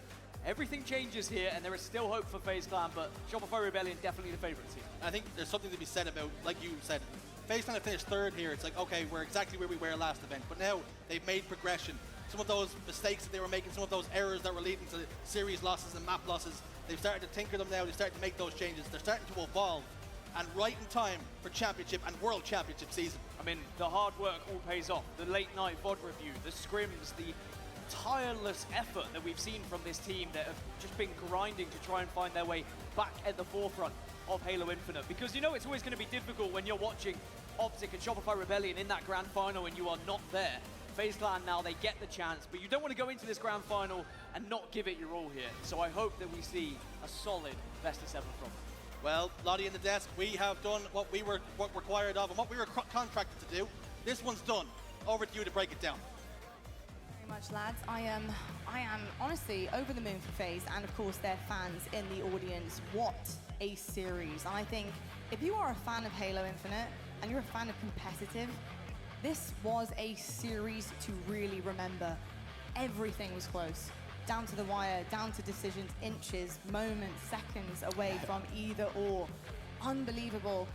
Simon, Dan, I'm just literally going to hand it to you and just ask your initial thoughts because there is so much to really pinpoint here. But overall, what do you look at when you think back on it? I mean, that was the best series of the tournament so far. Yeah. I love how we kind of hit on all the talking points before. We said how we think it needs to go to game 5. They needed to win one of the first 2 because the games 3 and 4 were tough. They squeaked by. Honestly, it was just very well-rounded, amazing gameplay out of them. Talked about how FaZe matches up against Optic a lot better than Shopify. Yeah. And this could be the moment where they win this, get the confidence, realize how they need to play against these teams where they finally got over the hump, and they take that knowledge into the next series against Shopify. Slime Dan, while I have you, let's talk about that map 3 because that was something we actually mentioned on the desk, and you actually had a massive talking point on that with FaZe. It really was something that they struggled with, and you could see it statistically. You could see them kind of break down online as well through it, especially when it came to Shopify and Optic as well. This map 3, though, looked completely different. It looked like they were comfortable. It didn't matter that, honestly, it wasn't even their strongest mode. In fact, I don't think they'd won one stronghold so far in Charlotte either, despite even also then going up against the map 3 curse that they seemingly have been in. I mean, it was fierce. However, they still didn't get the job done on that map 3. It looked like they had it. And it was a struggle to watch because a trip cap all the way to the end, it looked perfect. What happened? Yeah, so when I was watching that game, you saw Trippy holding the A stronghold, and he was watching the cross to top gold, and Legend was there, and he was trying to put damage on them, but they had no one top gold to get his cross, so the damage he took from Legend was able to then be pushed across the catwalk. They had the 3 cap, and you could tell, I'm pretty sure it seemed like a call was made to try and hold the 2 cap. The angles weren't there, and it was like the last second where we saw this again. It was kind of like falling into old habits where they take their foot off the gas for one couple seconds where they need to just, in my opinion, they should have kept pressuring a little bit instead of turtling, hoping that, you know, the game was just going to come to them and they were going to get the 2 cap. And it bit them again, and I'm glad that that wasn't something that affected them going into King of the Hill on live fire, because that is one of Optic's best game types. And to see them, I mean, look at the scores of this series. Like, it was so fun to watch. Yeah, that game number 3 was crazy. What really surprised me, though, is that game number 4. Yeah. Optic are the 2nd best King of the Hill team in the league, and I'm talking all year long, consistently. So for FaZe to go in that game number 4 and squeak out that win, we kept talking about the win condition being get to a game 5. We talked about strongholds and King of the Hill being tough. You just beat the 2nd best King of the Hill team in their home on live fire. And when I saw that, I was like, oh, snap. FaZe winning the series. I didn't have to see Game 5. I already knew. I wasn't sure about that one. I'm not going to lie to you. I wasn't sure about that one going into Game 5 just because of how icy Optic Gaming can be, and also the fact of the matter that they really have done it through the Elim bracket every single time so far and lifted that trophy, but it ends here for them. I actually wanted to ask you, Snipedown, of course, and just using your expertise while I have you here. When does a bad map and mode start to become your best map and mode? Listening to the stats that Tony mentioned there for Optic being, you know, one of the better teams that we have there, when you are struggling on that in particular and you finally beat somebody at their best and at potentially almost average, does that start to become like, oh, we figured this out? This might actually be our best here. Yeah, I mean, absolutely. Sorry, guys. I don't know how many times I went into a tournament. My mom got a game new type being TV, one of my worst so game types, coming getting out it first set time up. I play it and dominating that. I And all of a sudden, actually I remember need just to make looking my at my mom teammates and be a like, this YouTube before we account. play, regardless of anything that's happened, this is our best game type. And when you get on LAN, sometimes things just click. And for them, I mean, that live fire King of the Hill game was such a back and forth. And the way that FaZe was able to hold the setups that they were holding as well and keeping Optic off was incredibly impressive. I think when you're looking across the stats here, especially for FaZe, you have to mention Snakebite. Snakebite is unlocked at the moment. He has been so consistent. Even when he was back on SSG for a brief moment, he was incredibly consistent in those games. But I feel like coming onto FaZe, it really has just given them another whole room of comfort to play with here, because I think he's with like-minded individuals. He's with guys who play the game in a similar sense. They're just getting used to one another. They're trying to find that flow. And we saw that multiple times actually in this series. And I also have to shout out Penguin Tony. Penguin has been stepping up. Listen, all right, he ends with a 0.8, right? Fine, no worries. Look at the damage columns. He's right there with Lucid, right? At sitting at a 1.18 in terms of KD.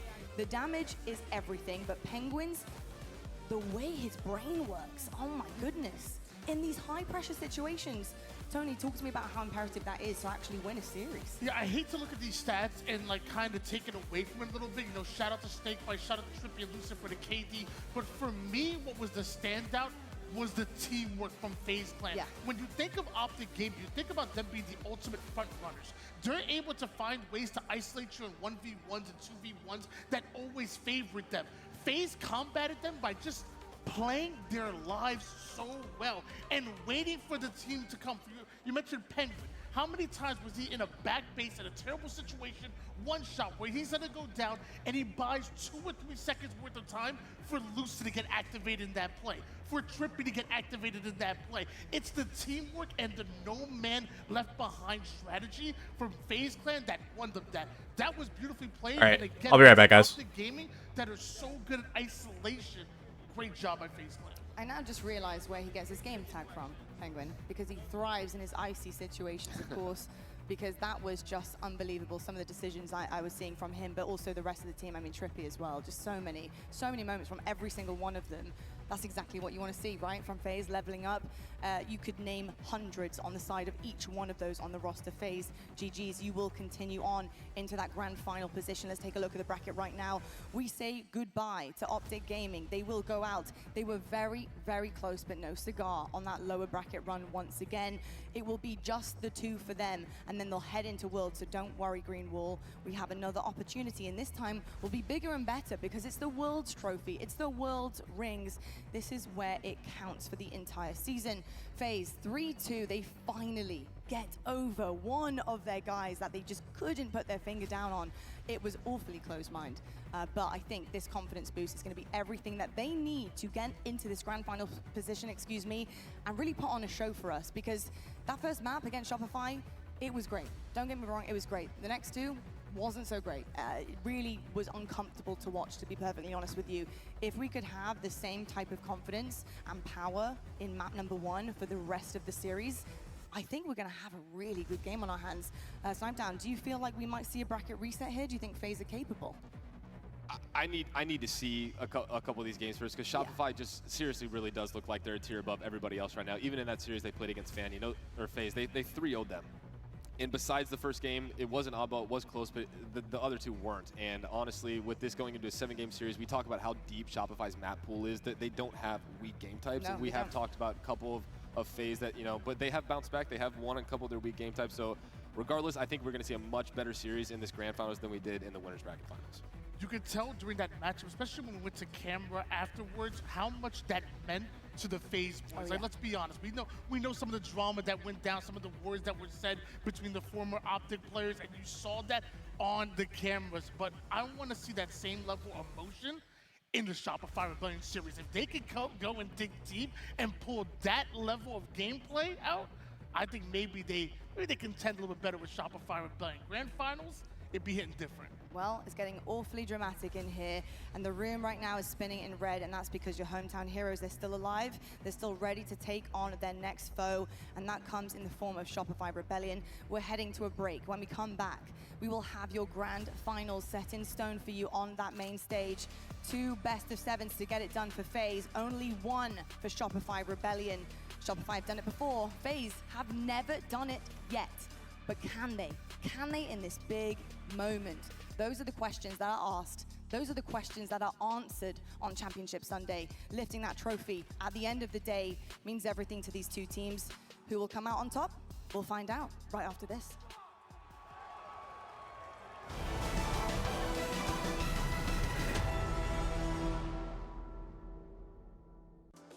Level up your gaming space with metal posters from Displates. Hang your Displates in seconds. Swap them whenever you like. Get official art from your favorite games on a uniquely designed metal canvas and choose from thousands of posters. Join over 3 million collectors now.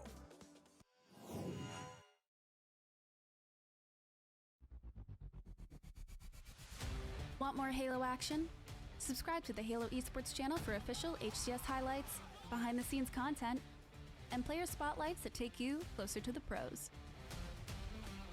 Stay in the loop with official updates, Halo Esports history, and our HCS and Community Top 10 series. Don't miss a second. Subscribe now.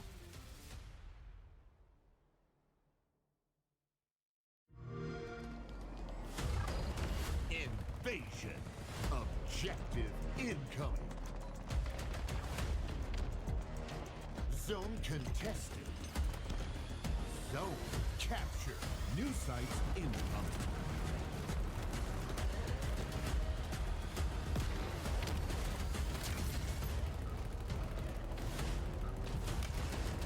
Objective nearly complete. Capture the flag.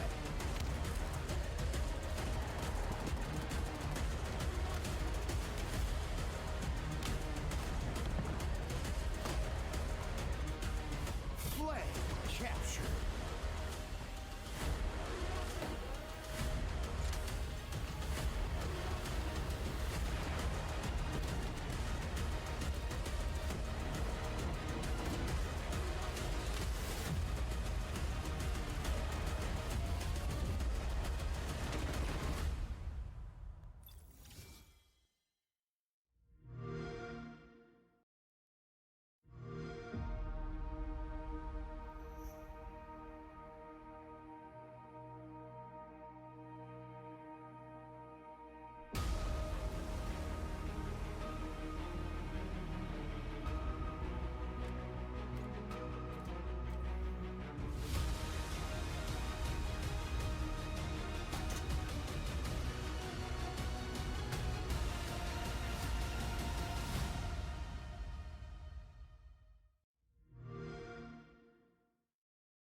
HCS Charlotte Major, hosted by FaZe Clan, is brought to you by Steel Series, Displate, and Corduroys.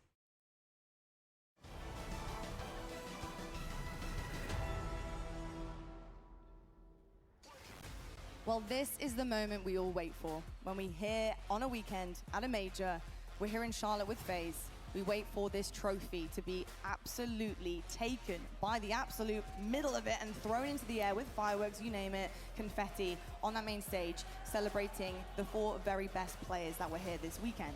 It means so much to every single one of these teams who are competing, especially the final 2 heading into this massive matchup. My name is Lottie. I'll be with you all grand finals and for the rest of the night, joined by Snipedown and Why Not Be Casting. I'm very flustered right now, folks. I think what we just saw on the main stage in terms of competition between both teams against Optic and FaZe was huge, and it's everything to this FaZe roster to get over things. We also have Shopify Rebellion, who've been waiting, watching very patiently, and have been picture perfect all weekend long, and not to mention really all season long, except a couple of hiccups along the way. Shopify Rebellion versus FaZe is going to be huge. Snipedown, how are you feeling about another matchup with these two, but maybe with a slightly different, more confident and feeling themselves FaZe? I'm feeling really good about this. I think this, like I said, this matchup is going to be a lot different than the last one, hopefully. And this FaZe roster just gained so much confidence, finally getting over that hump of winning a Game 5 against these top teams. You know, their records and Slayers have been phenomenal, but against the best, they haven't been able to get over that hump. So for them, they just need to carry that confidence over, come out strong in this Game 1 just like they did in the last series, and carry that momentum through. Because Shopify, I mean, I'm sure they're perfectly fine with whoever they're going up against. Tony, it's a best of 7 to start out. It could be 2 best of 7s. How are you feeling about the fact that the series is kind of pushed a little bit further when it comes down to maps and modes, favorites, dislikes, etc.? It always bodes well to see players playing a little bit more because something better might come up for them, and there could be crucial swing moments to a series, especially in a best of 7. How do you find FaZe's chances now this time around against Shopify, because clearly the best of 5 didn't work out? Yeah, I mean, I'm really happy for FaZe making it up until this point. I will say all of that preparation, all that time, all of the scrims and the hours that you put in was to get to this moment here in the grand finals. And luckily for them, it is a best of 7. So it really becomes a bit of a battle of attrition. You've been trying to increase your map pool, your game mode, and your specialties. So hopefully that comes out. You mentioned game number 1. I'm gonna be honest with you, I took a peek at the layout. I don't know game number 1 is going to be where they get that momentum, but we know how they are in Slayers. Well, we mentioned best of 7s, and often we do have 2 in the grand finals, but I always love best of 7s, and we want more, and I've actually been given some inside information that at Worlds, on Championship Sunday, every single match is going to be a best of 7. We are going to see our teams really go toe-to-toe. They're going to find out how they fare against one another, going the very, very furthest distance to see how they play out on that main stage. Really exciting bit of news there. I think best of 7s is so important, especially with how many maps and modes combinations we have here. Snipedown, do you feel like that is a really nice kind of format and structure change here, bringing into Worlds? Yeah, I mean, going into the Worlds event, the final event of the year, there's no better way to determine who the best team is by giving them 2 more potential games to battle it out. And those best of 7s really do help you see who. It doesn't just come down to those Slayer. You get so much more to focus on and really see who's the most well-rounded team with so many game types in play. We don't get a lucky series of these are our best and we just get fortunate. You really have to be the best overall team at the event. You certainly do indeed. Well, I'm really glad that we actually get to kick things off now in this grand final with a best of 7. And I think it's going to mean everything to FaZe. I think they're going to need those extra couple of games potentially to really push through. The other thing I will note as well is, Tony, something that happens to players when they are feeling really good, especially after getting over something or accomplishing something that they've wanted for so long, which was to beat the likes of Optic Gaming. There's a flow state potential that could be hit here. And if you're feeling yourself, it's so difficult to slow that down. We've seen it time and time again. And I truly believe that's actually... All right, friends. Apologies. To Shopify Rebellion in situations kind of... Mom is situated. She's very happy with her new TV. Had to log her into YouTube. Indicate it could happen here today. Yeah, bro, they make it so complicated to set up shit now. I saw a level of an emotion that I love to see out of the FaZe boys. And I think it'd be really important for them to keep that same level of intensity when going up against Shopify Rebellion. When Trippy won, he stood up and he pointed. He let them know. You saw that emotion, and keep that same energy against Shopify Rebellion. You've worked so hard to get up to this point. Now it's time to take home a trophy. Slimedown, you know better than anybody about Flow State. I mean, it's something Snipe down mode. That's what they call it. Literally snipe down mode. There you go. It's something that you literally just can't even put into words properly, but something that I have recognized from it and seeing it, especially across grand finals, is that Actually, I just remembered something. I'll be right back. When I was listening back to, you know, by the way, subscribe to the HCS YouTube channel. When I listen back to those comms videos from grand finals, it's so interesting that it's just really quite unrecognizable comms, and you just know where everyone is. You know what's happening, and it's like it's this crazy kind of mental attitude you hit. Talk to me a little bit about your experience with having that, considering it's basically named after you. Yeah, I mean, if you want to know what Flow State looked like, watch Optics Reversal, the comeback at the very first event of the year. Because when you were watching them, don't know if I've seen much better teamwork than that. Maybe some of the CLG days from Halo 5. Overall, I mean, any of these teams can beat any of these teams. We just saw a battle. I think the biggest thing for me is Shopify has had a lot more dominant experiences or showcases in these matches where, you know, they blow out these teams, where FaZe, every one of their wins have been kind of a battle. But that game 5 where they put it all together, they're bait and switching, and that looked like the Flow State where their teamwork was finally meshing. You could tell they were living, waiting for attention, and it was drawing Optic out. And we saw a couple of the players on Optic actually like end up trying to overcompensate for these kills, and it worked so well for FaZe. So it doesn't matter how you get the win, they're getting the wins, and they're finally over that hump of letting other teams come through. Saw a little bit in the game 3, but overall, I think they could be getting to that motion. They could be. They definitely could be. That game 3, oof, that was a gut-wrenching one for the FaZe fans in here, because my goodness, it was incredibly close. And of course, we do have an epic series ahead of us. I want to see the series layout, and Tony, you know I'm coming to you, my man. You know exactly what's going on. Looking upon this, right, we're starting off with Lattice Strongholds. Okay, this might not be the one that FaZe wants to see, to be perfectly honest with you. Not super strong on Lattice as of late, and Strongholds, again, yes, you know, have been fighting back and biting back against Optic especially, but again, just not the most, I would say, the hottest start for them, unfortunately. How do we look as we get through the rest of the series? How does Shopify Rebellion also handle this series too? Yeah, well, I mean, on the other side of things, as far as FaZe Clan, you talked about it, Strongholds is not their best game type here. In fact, they haven't gotten a single win on the game type so far in this whole weekend. Now, the good thing for FaZe is that you have championship experience, championship DNA within them, so they know, even if they fall in that game number 1, they know how to click that mental reset button and bounce back. It's a battle of attrition, it's a best of 7, and apparently we're going to see more best of 7s at Worlds. Well, these best of 7s produce champions. We know that. There is one series left, maybe a reset if we're lucky. We'll have to find out what happens. But it's Sunday. It is time to crown a champion, and the grand finals starts right now. Now we're really good.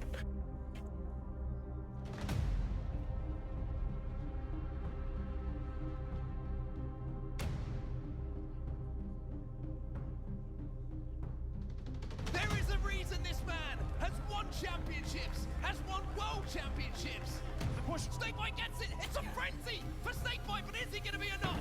Here it comes. The frenzy and the 2 kills at the end for Snakebite.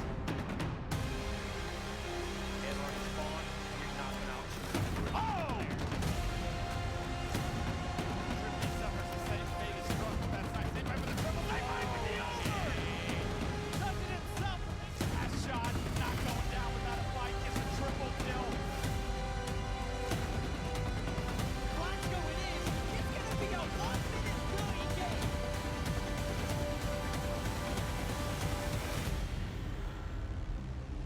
This is gonna be good. What a weekend it has been with all the Halo action here in Charlotte.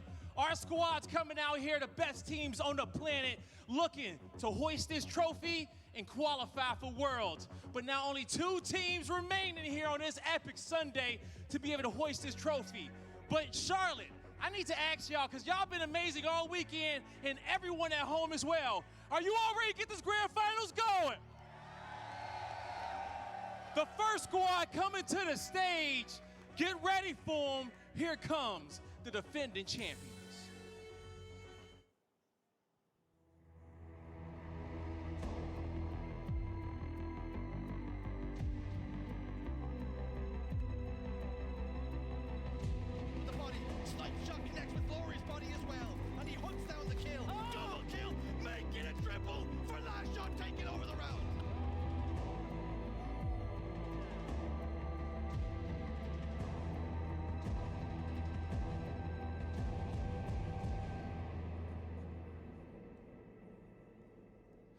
up and show some love to Shopify Rebellion. Last Shot's dad, sister, mom. His whole family's in the audience. That's so nice. Cycle. Last Shot. Royal 2. And Coach Bestman. Shopify Rebellion looking to go back-to-back here in our last major of the season. One more time, Charlotte, show them some love.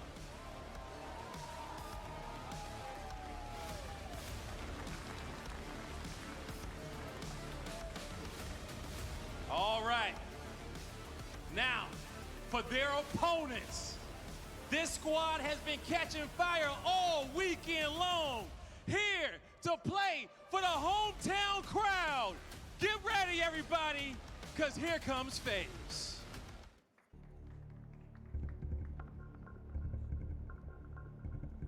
Silo just gonna jump out, no scope for the triple kill. Wait, can he do it all? Hey, listen, you madman! An overkill!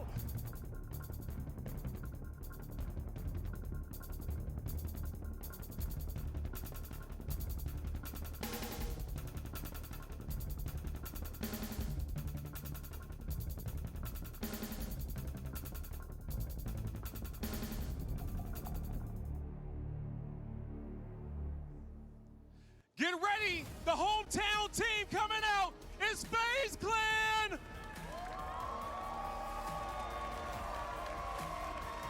Give it up for Penguin. Snakebite.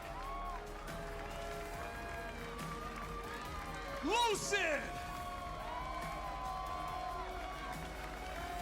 It's Trippy, and now it's Lucid. And last but not least, give it up for Coach Fierce.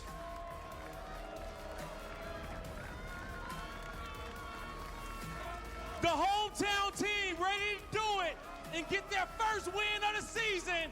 Show some love and FaZe up for FaZe Clan.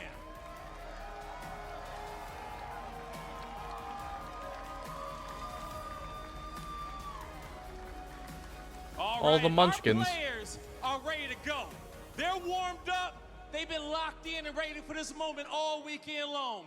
But I need to ask you guys at home, are y'all ready for this moment? Charlotte, are y'all ready for this moment? Without further ado, let's get this grand finals going. On set, Rob, let's get it. Thank you so much, Blaze. Here we go then, everyone, and a new contender rises to the challenge in our grand finals for the first time this season. FaZe Clan make it through to a grand final in front of their home crowd, and standing across from them, a team that wants to go back-to-back. That's going to be Shopify Rebellion. That's right. It might not be the exact grand final that you were expecting, and a lot of people saying online, was there anyone that had this exact bracket? If anyone did, it was very few people. All games for Championship Sunday for Worlds are all best of 7. And FaZe Clan, they made a mid-season team change for one single reason. It was the interesting throne, and it was to become a World Championship contending team. And now, in an epic 5-game set, they have taken down Optic Gaming and earned their spot in the grand finals at their hometown major. A huge opportunity ahead of them, but a long road to travel. Just remember, if FaZe want to do this in front of their home crowd, they will have to beat Shopify Rebellion in not just one best of 7, but they have to reset the bracket and do oh damn, you're right. Twice. And with how the 4 gentlemen across from them have been playing so far, more Halo. Most players, most teams, haven't even been able to steal a game off of them as yet. That's right. We already have one result from these two. Let's not forget, this was your winner's bracket final only earlier today. And if you didn't catch that one, it was a 3-0 in favor of Shopify with some pretty heavy-handed score lines. Now, of course, we're going to have. Wonder why they chose to do that. It will be a best of 7. Hey, Dad, good to see you, homie. Will be riding high off of the momentum That's good. of that Game 5 win. The question is, can they make sure that this series is different?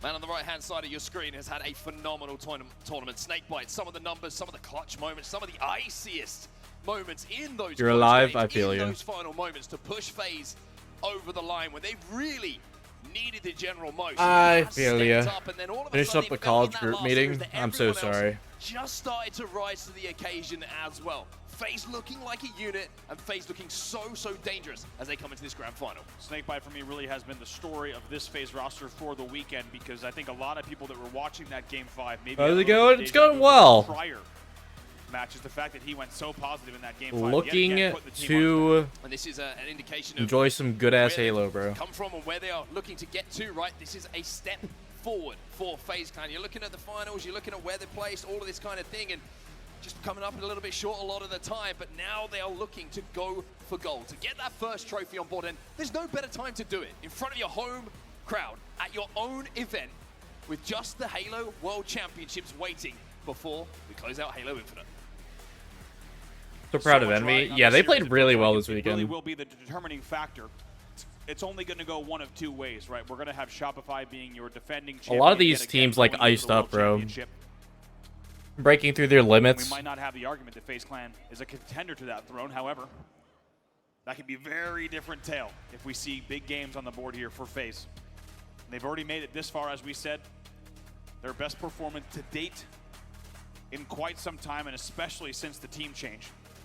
And now you're starting to see, Mark, what you and I talked about as the long-term storyline for this FaZe roster, right? Everyone knew at the time of the team change that you could not base what will happen this year off of Salt Lake City alone. It was always an investment in the World Championship story. And now FaZe, through a hard-fought bracket, is going to look to start to even further change that story. But as you say, it will take 2 best-of-7s to do so, and they will need to take this one game at a time. Something we just saw announced on What happened to the team? well. What, do you talk about Legion? Depending on age bracket, I imagine at this point. Yeah. All the games on Sunday, the Halo World Championships, it's just been announced will be played as best-of-7s. Amazing. So not just the grand final, every game on the Sunday will be an extended series, making sure that we have the best Halo to send the game off. And boy, is that going to be a grueling Sunday. Take a look at this as well, just to show you, just in case you haven't caught Talk this about the entire year. Giants. 2025 so far. Football stuff. The third appearance for Rebellion in a grand final. Whoops. FaZe's second. And of course, both teams finishing within the top 4, part of that big 4. Get your As we stupid ass mentioned, two very football different terms storylines out of here my for chat, Rebellion. bro. Get your Rebellion football talk showing out the the out of defending this champion fucking from Salt Lake chat. City. That How was their dare first win you? all year long. And it was over Optic Gaming. FaZe on the other side, Not a real sport, man. Not a real sport. falling earlier This in is the a real grand final, sport. and yet Imagine. to put their first major win on the board, and what a story it would be, especially in front of a I'm joking, hometown I don't crowd. care. You've already seen just how many FaZe jerseys there are. I in won't the crowd, understand shit. surprisingly. And they would love nothing more than to see a long night of Halo Infinite here in Charlotte. And just a little reminder, I'm sure that everybody who's sat here in the arena right now is more than aware. This is going to be one of the only opportunities you're going to have to watch a grand final on Halo Infinite. This is the last HCS major before we head to Worlds. So if you're here, Just fuck the and you're Bears, part bro. of this incredible Just because of red gear. event that's been put on by FaZe Clan, you've got the opportunity to make it special by making a little bit of extra noise, knowing this is going to be one of your last opportunities to do so. But this is a tough graphic stat to read and a stats What the graphic to fuck? read if you're hoping for FaZe Clan to pull this off. This is black and white in more ways than one. This is quite a clear story being told here. 6-0 here in Charlotte. 18-2, only dropping 2 maps the entire weekend. Undefeated in map 1s, as well as Strongholds, King, and CTF. A 1.21 aggregate team KD. 16 LAN series win streak, by the way. Yeah, by the way, I was about to say, that's CTF 4-0. That's not just a 4-0. That is Shopify Rebellion feeling like they are redefining what it means to be deadly, clinical, and just not even concede flags. It has been insane to watch them capture the flag performance throughout this weekend, and I tell you what, there's CTFs in this series, their eyes are going to be lighting up. And by the way, we have to talk about this entire day, it has been the Renegade story. Let's not kid ourselves, right? It's been all about what Renegade and Optic Gaming were doing through the elimination bracket. But it's FaZe Clan that stops that story in its tracks. Excellent vibes. That's the energy I want to see. Very good vibes in the room here in Charlotte, indeed. And you got to think Shopify likely expecting to see Optic Gaming across the stage yet again, but instead, Optic Gaming going to have a lot of time here to think about what they want to do in just a few weeks at Worlds, and instead, it's a Shopify versus FaZe rematch from your winners bracket final. And what was developing into another epic run from Optic Gaming, as we said, comes to a halt. They will exit in third, and instead, it's all about your two teams on the stage. It's Shopify versus FaZe. Worlds is gonna be good, bro. Can't believe we have that in a couple weeks. A lot of people with the fact that Shopify Rebellion came through that winners bracket final, having this series advantage, will be thinking that the favorites probably are the team who sat on the left-hand side of the stage. But just a reminder how crazy that is to say. Last Shot and Cycle, remember last event was their first ever event win. So they really have just ascended to a new level. And to win one is tough. To go back-to-back, even tougher. Very few select teams and players can say that they've done that over the years. Let's take a look at our series layout there on the first best of 7. Start off with a bit of pace, Andy. We've got a bit of strongholds lattice. Yeah, pace indeed, and I tell you what, it's quite a way to start off the series in terms of game ones. It's not every day that you get a game type this fast in your first game. It's going to be such a good tone setter for the series where you're just going to have to be absolute blistering pace to get ready into this series, and it's going to tell us a lot. You figure out what else you're going to do while you're in Seattle. Space Needle. From that series. But as you see, according to Uni, the pier is a pretty cool place to hang out at. Well, no more time to hold this energy in for the teams on the stage. They've got to lay it all out there. No more time for everyone who's sat in this crowd to hold that energy in. You've got to let it out. As we're heading in towards our grand final, Shopify Rebellion versus FaZe Clan, and we are underway for the POV of Frosty. Underway with a brand new matchup here, as we said. Damn, Jinrai, you won't get to experience Seattle Cheesecake Factory. Here, but this is what you came for. This is your grand final. A first best of 7. They shut that bitch down. Need to take if they want to send us to a second best of 7. However, Shopify Rebellion with a chance to win it from the winners bracket in your first best of 7. Early scoring in this game is going to be belonging to Shopify Rebellion here, an AB hold for them, but you can see the Fates already putting some pressure on. That's going to be 2 dead. It was momentarily 3 dead on the side of Shopify, and it might be 4 dead in a few seconds' time. Frosty is the last alive, and FaZe have managed to flip B, so A is their next point of contact. And it's looking like, if they're not careful here, there could be an early triple cap. Just narrowly avoid the trip cap, as Frosty now snipe in hand, knows he needs to connect to open up the map for them a little bit, as they will have to pause progress on B. Frosty will jump back in. Like this from Frosty, even though he's got that sniper in his hands. Saw these teammates have picked up a couple of kills themselves, so it allowed him just to look towards objective instead of just the kills, but FaZe gonna have to pressure B again. A couple of kills on either side. Last shot's Crazy found shot. on last remaining bullets in that sniper rifle, and he's already put one to work. Shopify Rebellion now takes the lead here on the AB hold. And what looked like, as you said, was about to be maybe just moments away from a trip cap. Of course, last shot hits that body shot, by the way, casually.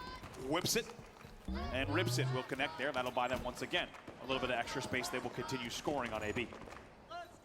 Did a really good job controlling this. This was one of the more comfortable setups to hold that we do have on Lattice. Just casually. Doesn't even bother to scope in. No need. If you've got the talent that this man has to hit that body shot. Oh, the stick. Corner and just dismisses Lucid with that stick. That was almost disrespectful. I'll tell you what, thank goodness he's doing what he's doing, because the enemy team was scoring throughout entirety. They will eventually flip C, but lays down a lot of damage as well as kills to make sure that they can now be scoring yet again. A starts to flip though, Snakebite versus last shot here. Snakebite just going to dip out of that, just try and wait the nades out. Lucid's going to fly bottom middle, wants that 1v1, but Lucid is going to lose it to last shot, who now finds himself on a killing spree. 5 without response for the youngster. Also, we've seen this before. Last shot with the QT on this map is dangerous. You can play so many different angles simultaneously with the nooks and the crannies and the small spaces on this map. Let's see what he can do. FaZe are holding on to A at the moment. Slender, they get the little reset there. You can see that Trippy is going to have to try and locate where last shot went, and he has no idea!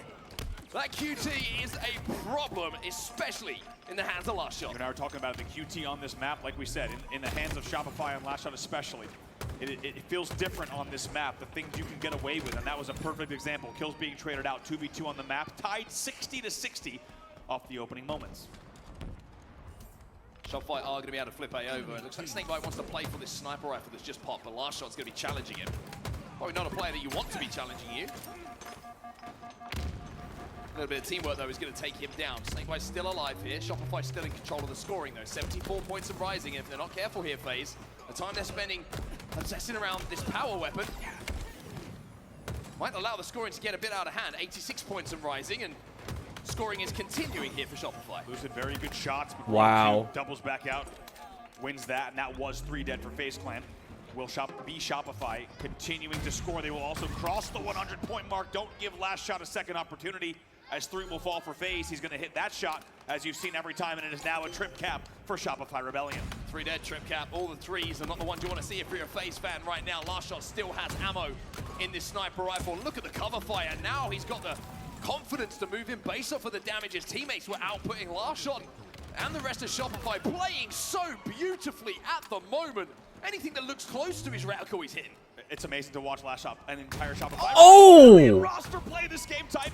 Because if you were watching scrims and all the events leading up to this tournament, you've seen what this man can do. He's doing the same exact thing here. The trip cap continues for Shopify. It was about tied up at 60 a few moments ago. It's now 156. And Oh my god! that is thanks to this man, Trippy last alive. He has 14 kills.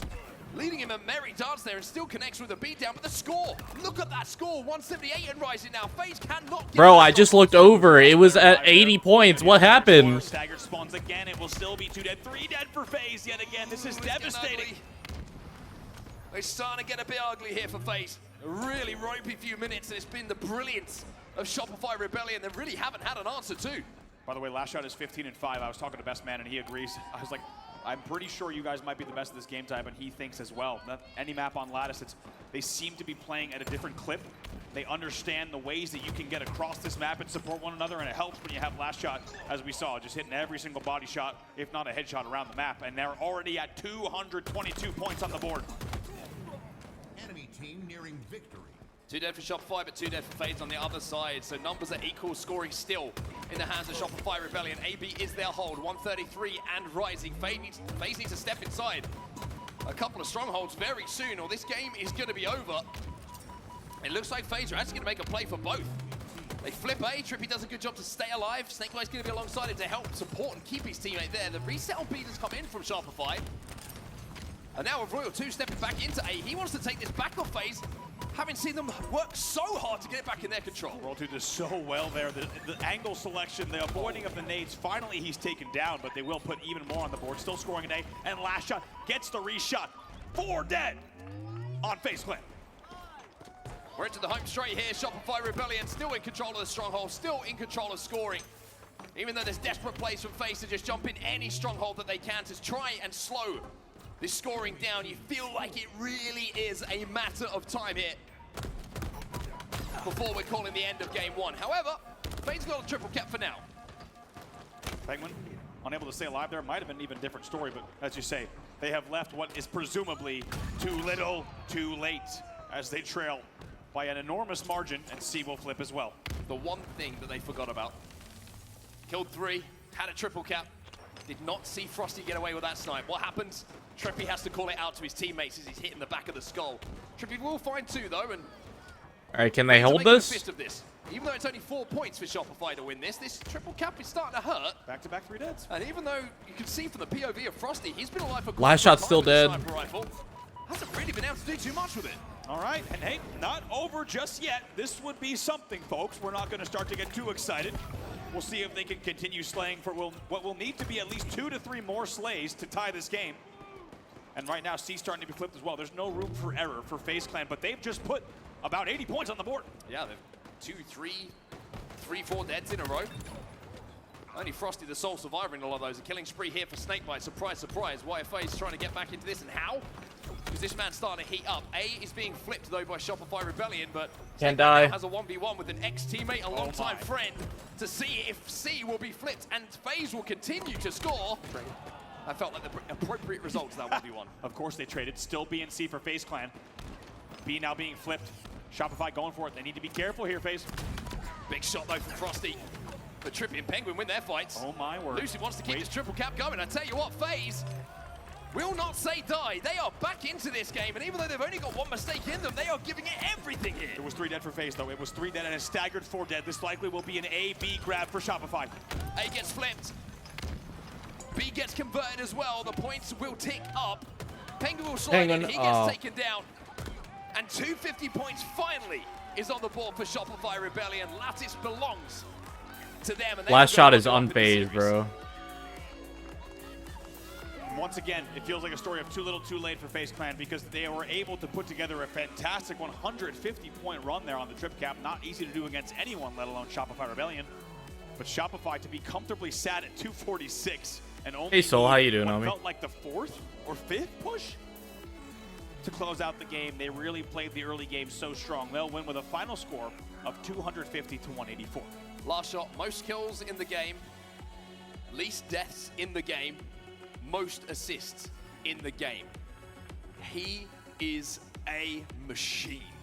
I would say the best. He's doing whatever. Player in the league, and Shopify Doing well, bro. team in the league. Watching some good ass Halo. If you're a Shopify fan, because help my mom set up her new TV. Every single map. We're vibing. It does feel like ever since the map released, we are vibing, brother. In the fashion that you just saw, the ability to get those top mid angles, to be able to fly across, to pinch the spawns. I'll take where his phase was a great series, bro. It was literally down to the wire, man. Very happy about what they've seen, and now just like that, Shopify Rebellion find themselves only 3 games away from closing out the tournament.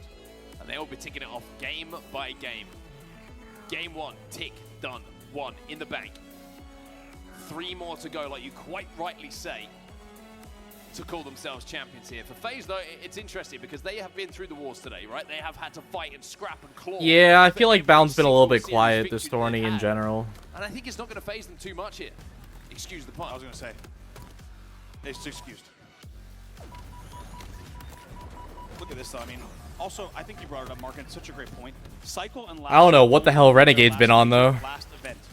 But it doesn't feel like that whatsoever because how long these guys have been dominated and playing so well. It almost feels like it landed not as hard as other first tournament wins because we know what they're capable of. So then that has even extended into the latter parts of the season. So when you see things like this, where like we said, last shot is 18 to 10 in this stage of the game, you're just like, yeah, that's normal. That's what he does. That's what this team does. And they've made it feel regular. Like every single day, they just put up numbers and performances like this, and that's what makes them so special.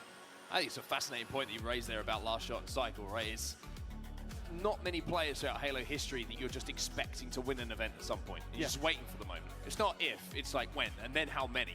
Absolutely. That's the kind of talent that they do have, and they're showing it on the main stage here, especially in that game number 1.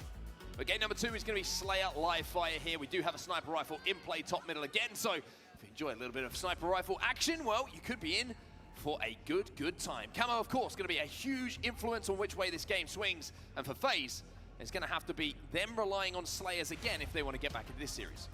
And look at this. If you're a FaZe fan, which there are many in the room, and of course watching from all around the world, live fire Slayer 8-0 record on LAN in 2025, undefeated in this game 2 game type, with a over 10.3 average margin, the first in the Halo Championship Series, certainly poised to put up a fight here in this game number 2 and the entire series for that matter. As we saw in the team intros as well, Lucid knows the top of that snipe tower extremely well, and he might have to pull off something similar, maybe even better, if he wants to get FaZe back into this series and tie things up. Frosty with the POV to start this game off, and the first 2 kills are going to go the way of Shopify Rebellion. Poetic that if Shopify wants to take down FaZe in this game number 2, they have to deal FaZe their first loss of the season in this game type. Sets us up perfectly for this series, and Frosty just walks in and blows the door down with the sidekick. He says, actually, I'm going to take that snipe. But he's pinched and taken down, but he brings it back far enough. Maybe this is even worse, a bigger threat. He was probably 100% worse. He was probably about to drop it anyway. Goodness me. Oh, I mean, it falls out of Frosty's hands and into the hands of this man. Double pancake. Bro! Not the body shot! To the end of it. Little bit of extra love taps indeed after taking down that triple and making it look way too easy. They now lead 9-2 off the opening break. And FaZe Clan, despite their 10.3 average margin, finds themselves down by nearly 10.3. Trippy should be traded out here. So that was fucked. So at least there's something for FaZe to stop worrying about, but even if you can see him, it might actually be more scary to look at last shot and see that game attack above his name as his Spartan charges towards you with the way that he's playing at the moment. Starting this game 6-0. No deaths for last shot. More kills than all of FaZe at the moment. They finally will tie last shot in terms of total kills. Here he comes now as well. Repulse jumps up and looks to deal even more damage. Jesus. Just so calm, so confident, doesn't miss. 16-7. 16 at 2-7, excuse me, between the two. Well, you've been maybe remiss to think that with the point of view that we're watching right now, that the 16 kills do belong to this man. And right now, only a few kills away from another medal on his screen. We'll see if he's able to rack that up. But right now, they continue controlling and patrolling. That kills will be traded out, and it's 19-9. Snakebite with it yet to register a kill to his name. Penguin is going to find last shot and deal him his first death of the game, however. So, just a moment here for FaZe to get numbers on the map. Royal 2 is looking to flank, though. Up on the A plat, he'll find Penguin, who's weak. Camo is going to be contested by all players at the moment. A big push on that Camo side from FaZe Clan. Trippy turns around at just the right time to stop this flank from Royal 2, and will be FaZe dropping a couple of numbers. There'll be a carbine tickling away at Snakebite, who's just trying to survive long enough to get back into the action here. Royal 2 should fall and will fall. 2v2 on the map here. And with Frosty sneaking away with the camo, and it was 3 dead. Let's get into a listen in here with Shopify, see what Frosty can do with the camo play.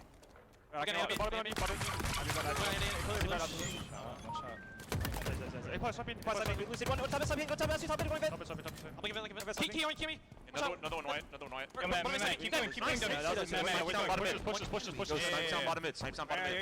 Pushing this.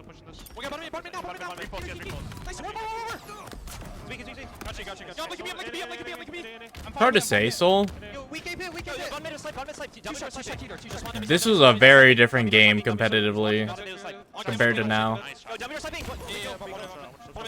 BR for one. No shrouds. Half the map pool is gone. Would be gone.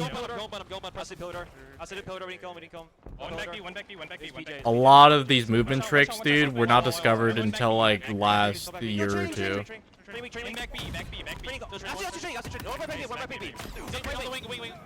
Holy shit, bro. 2 dead. I'm looking at you. Yo, A plat on the pistol.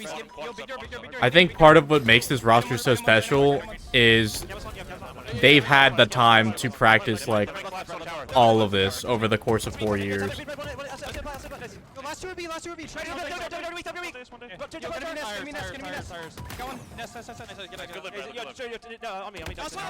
Going up.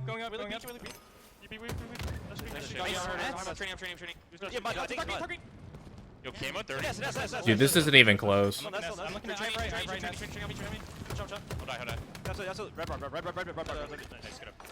They're just all dying alone, bro. Oh, you can feel the intensity. You can feel how much the Shopify Rebellion want this win on the board. And a 42-27. Can anyone stop them? Amazing listening in there. And even with a lead like this, now 43-28, as you say, the intensity, the comms, it's unbelievable. What even, I mean, Cyclone last shot, not only the young guns being loud, you heard Royal 2, the speed of the communication and the precision that they're using to call out. Also, B-Man in the back just holding it down, paving the way for moments like this. Another camo, 47 on the board, 3 kills to go for Shopify to deal not just FaZe's first loss of this game time of the year, but a devastating blow in game number 2. 16-5 last shot in this game number 2 in a grand finals. And he's got the camo, and you can only imagine he's going to turn 16 into 17 pretty quickly. Couple of shots onto Trippy here. He's going to back phase up. Penguin's already had his shields broken, and that is going to be the signal now for the rest of the troops to arrive. Everybody is stuck in jail in more than one way here for FaZe Clan. 2 to go for Shopify. Look at the patience here. Here they come now, 49-50 on the board. And Shopify Rebellion with a beautiful, convincing performance on this game. And man, how about FaZe? 8-0? Excuse me, 8-0 in this game type. And all of a sudden, you wouldn't What was have that guessed it score? based on what we just saw. Shopify Rebellion picking up the Bro, they momentum off that barely one to survived save the very getting least. staked, I think. Every single time we're on a POV at the moment from Shopify Rebellion, it feels like decision making almost perfect. The shots, incredible.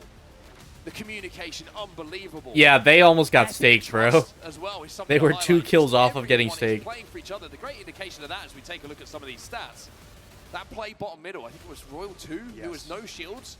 use this as a repulse just to stay alive a few extra, and you just hear in the comms, I got you, I got you, I got you. It was amazing. Everyone survives, they get the kills. I agree. Incredible.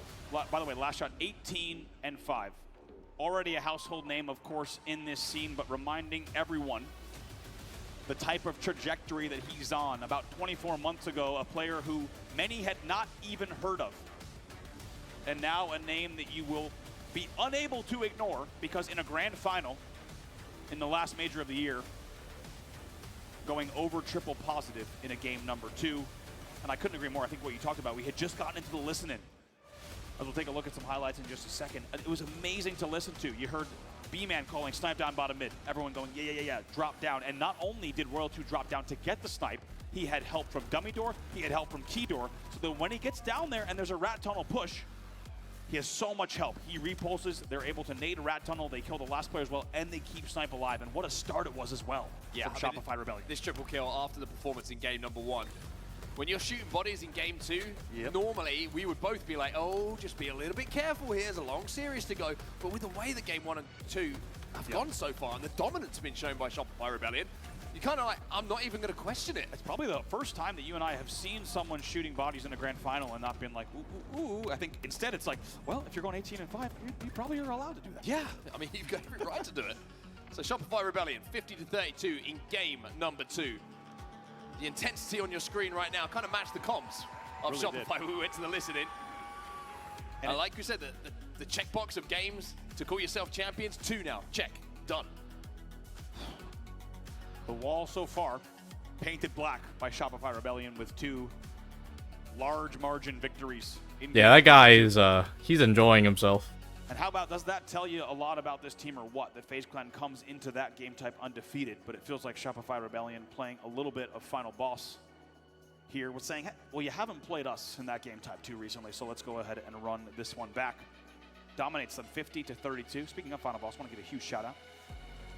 Sayen of STK 3D Final Boss fame in the building with his 2 boys playing this weekend. Amazing to have Halo royalty with us this weekend. It's been a special weekend in Charlotte in many, many ways.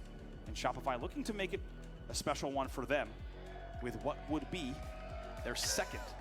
A lot of young fans of us in the room. Amazing to have you all with us, whether you're with us in Charlotte or joining from around the world. But Shopify looking to make this a special one for their org, as it would be their second win back-to-back this year.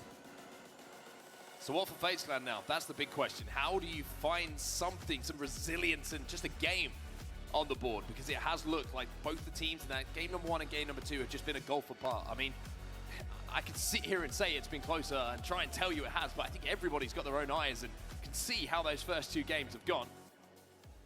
So we see a little bit of friendly rivalry. I was going to say, yeah. It did look friendly, to be fair. It looked friendly. It looked friendly. I think they'll be okay after this, regardless of which way it goes. Can't say that about every set. We've seen a few people in FaZe and Shopify jerseys, and they kind of look like they might not be on speaking terms depending on how this series goes. Reach Charge, King of the Hill. 5-0 for Shopify Rebellion on LAN in 2025 with an average margin of nearly 2. That's crazy. Of course, first in the league in that category as well. But we've seen records broken just last game. We'll have to see if FaZe can find some ice. We know they are an icy set of players with some wild performances. National championships as well on that team. Can they dig deep and get back in this series? So far they have been deflated, but there's a lot more Halo yet to play in your grand finals. We're underway in game number 3. Shopify Rebellion leading 2-0. Camo bot middle, that's where everyone's going to be fighting off the start here. You can already see though, Frosty's POV, the players he's fighting are damaged, have taken damage, and FaZe are 3 dead. It's the one thing you don't Oh my god. just been beaten so heavily in the first 2 is to lose. Miss Sparty X with the 56-month resub. Thank you very much, Willette. Hope you're doing well. Yes, you are old. You are very old. And positioning, considering that they really didn't win that opening rush. Cycle last player alive on both stairs. Trades there with Snakebite. Dude, you're 4 months away from 5 years. Ooh, what the hell? Will be coming quick. Nice little peak shots coming in from Trippy there. Unfortunately, there's a nade from Royal 2 that flushed him out. 2 dead now. That's crazy. For FaZe means that Snakebite should be under a little bit of pressure. Cycle already sliding in to try and deal with him. Great shots though from Snakebite. Tries to bank the nade to hurt Royal 2 as well to slow down the push, but it looks like Shopify flipped the map. Junction Stream Elder. setting up on top of the catwalk. It's just trying to All finish these off stream Penguin. If he youngins does wish, so, bro. They wish. Shopify might be thinking about stepping in that hill again. That's the second time back-to-back that Last Shot was able to take a top tower or a top catwalk angle, and it feels like that is representative of what we need to see here. If Last Shot is continually able to take those angles, the key to victory, it goes without saying, based on the statistics as 3 fall, will be for FaZe to shut down Last Shot, because as they now do, 4 dead, that will be the key. He has been dominating games 1 and 2, and we need to see FaZe keeping him at bay. Yeah, shut down Last Shot or have someone try and match him. Yeah. On your side. Fight in today? No, actually. Big game trip. If it's going to be Lucid, or maybe it's going to be Penguin or Snakebite, who just takes the game and the series by the scruff of the neck and says, hey, when you're not going to have it all your own way. Almost probably eat after has gone to the side of FaZe now. after the matches are done. Break with 2 dead here for FaZe, so they'll be able to gather a little bit of time. But FaZe, you feel like this first hill needs to go their way here, having done so much of the work. You really do. And man, do they have a down-to-the-wire king of the hill against Optic. If you missed it, you're gonna want to go back and watch the VOD. You because better. It was quite something, down to the wire. They did close that out, by the way, so we know that they have the late game kind of pushes here. Frosty might be one of the last hopes here for Shopify. Damn, I low-key thought they were gonna give him that hill. Find one. That's 2 dead now for FaZe. Camo, that's bottom middle, that's Penguin. He gets taken down as well. Oh, by Royal no. As one of the last players alive. 4 All of a dead. sudden, Oh, the output stick. Damage means FaZe have fallen apart. 4 of them have fallen, and Shopify are back inside the objective. How about Frosty's timing there, huh? He knew exactly what he had to do on glass, then challenge Camo at Orange Door, then stay alive. It's a big set of plays, and they might steal this one out from FaZe Clan. Frosty's still inside of this hill. Finally, Trippy will just push him out. Managed to take him down to the grave. Oh, they'll get that. Snakebite steps back inside of that hill, and FaZe now seconds away from just getting themselves into the series. It's 1-0, FaZe strike first. Who else but Snakebite? He's 8-5. He leads the entire game in kills, and he also makes the plays there to step in the hill and pick up some extras as well. It has been all about Snakebite's clutch moments for FaZe all weekend long, and he's going to need to put those together continually to get FaZe back in this series. Currently, they lead 1-0.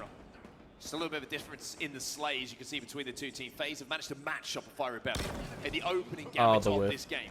Royal 2's going to find himself a shock rifle though, and will have the ability to click on some heads and make FaZe suffer should they fall into his reticle. Just going to shade the shoulders there, but all of the cranium is still intact. Rare miss there. Here comes the pressure. Lucid trying to stay alive bottom middle, but it will be difficult from this angle. And that's going to be 3 dead. Penguin, your last player alive here at blue. He's playing his life pretty well though, Penguin, just waiting for the rest of FaZe to try and join him off the respawn. Actually, perfect last shot as well, which is always a good thing to do. Royal 2 now stepping inside of that hill with a shock. Anyone who's going to peek down on stacks is going to more than likely be singed by one of the best players to ever do it. As you say, stepping back in 4v4 on the map. Here comes the push. Simultaneous, very nice team shot and timing coming in from FaZe. Yeah, really, really good there. Just making sure they were synchronized in pushing, making sure that there wasn't an easy shot for Royal 2 to hit. 2v2 on the map right now. Penguin versus last shot. A beautiful grenade is going to take him down. As Snakebite steps inside of the hill once more. FaZe are leading this hill. As Cycle looks for the insta. Oh, the insta. Gets the good damage and follows up with a frag. Man, really nicely done from Cycle. Oh, and of course he gets the double as well. So well done, just the discipline and the management there of his shield to use the insta to not engage too heavily.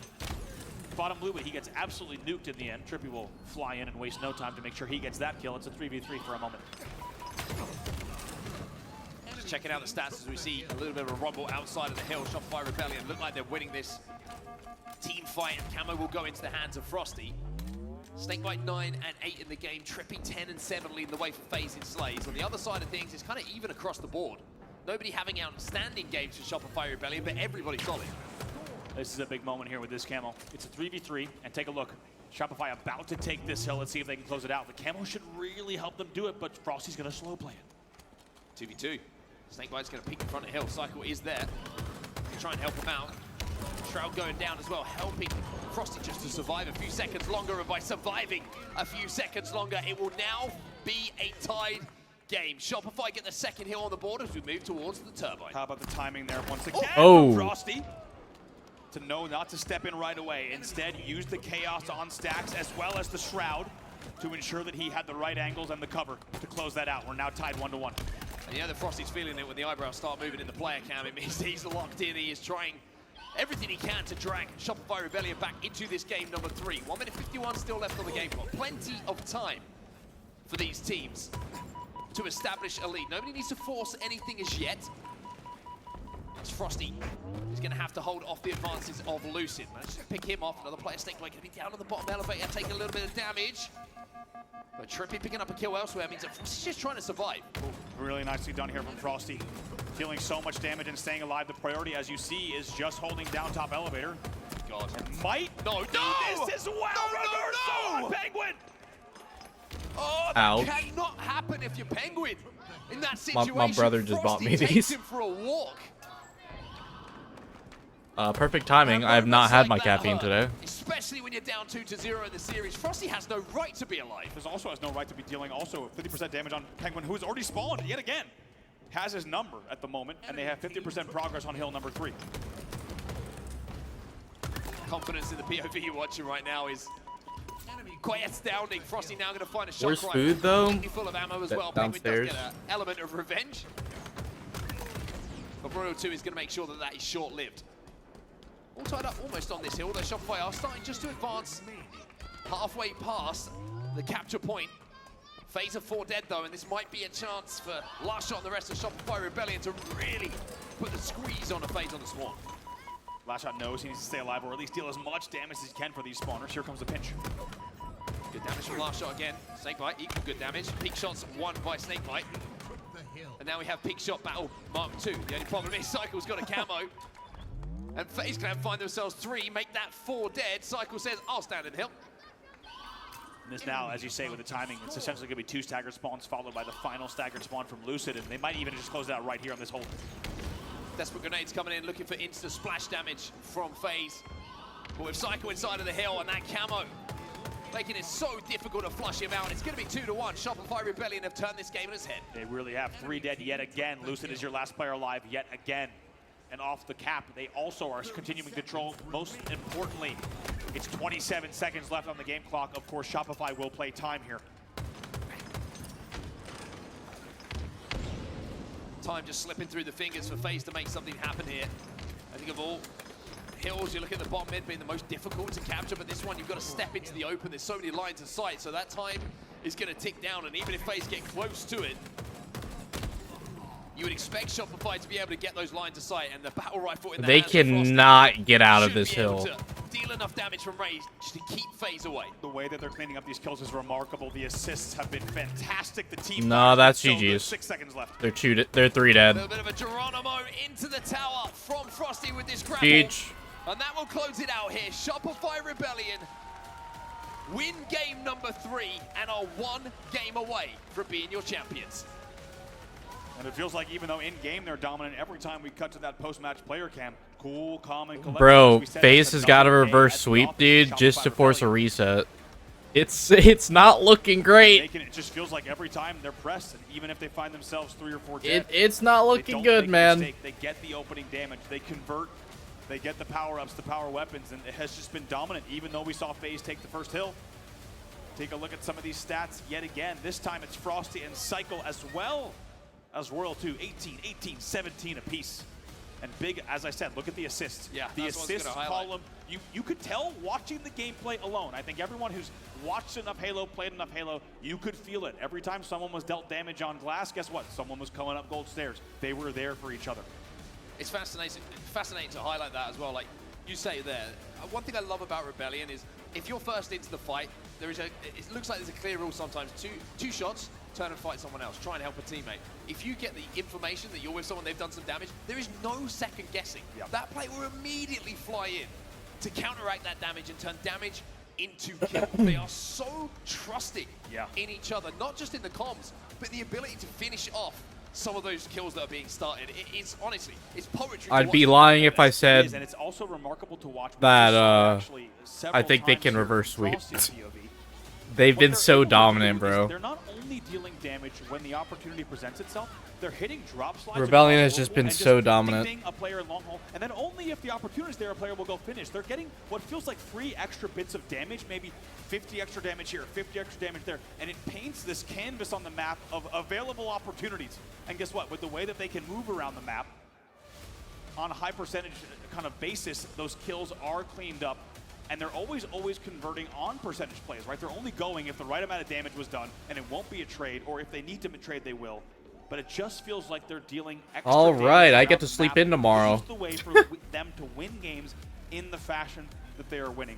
For me, one of the big indicators that I was worried about. My here morning was class last got getaway, as I said, canceled. twice in a row with the same angle on batteries without pressure, and right away you get this feeling that there was going to be a lot of success for Shopify Rebellion on this game type. I think Shopify Rebellion a great encapsulation of the Thank you, classic Jesus Halo Christ. Right? Which is, you know, good players take 1v1, win 1v1s, great players don't take them. Yeah, and exactly. You're seeing it from the POV. It's just they don't want to take a straight 1v1 because there's too much risk that someone else might have an angle, will create an opportunity, and the 1v1 turns into a 2v1. They're so selective on the damage that they are outputting and then taking advantage of. And then you sprinkle on the fact that none of them are missing.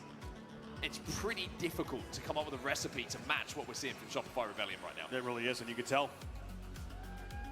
We're seeing it on the scoreboard, and it's another game win for Shopify Rebellion, and it will only be Neutral Bomb Aquarius up next for FaZe Clan to try to stay alive in the series. And not just that, but FaZe Clan will now need to reverse a sweep. Even if FaZe somehow wins the next 2 games, bro, CTF Forbidden Rebellion looks so strong on. But hey, I'm pretty sure they have a good win record on that. Undoubtedly delivered the most surprises out of any Halo title in over 20 years of history here. And we'll see what happens in game number 4. I thought you were just going to say, but hey, Halo Infinite.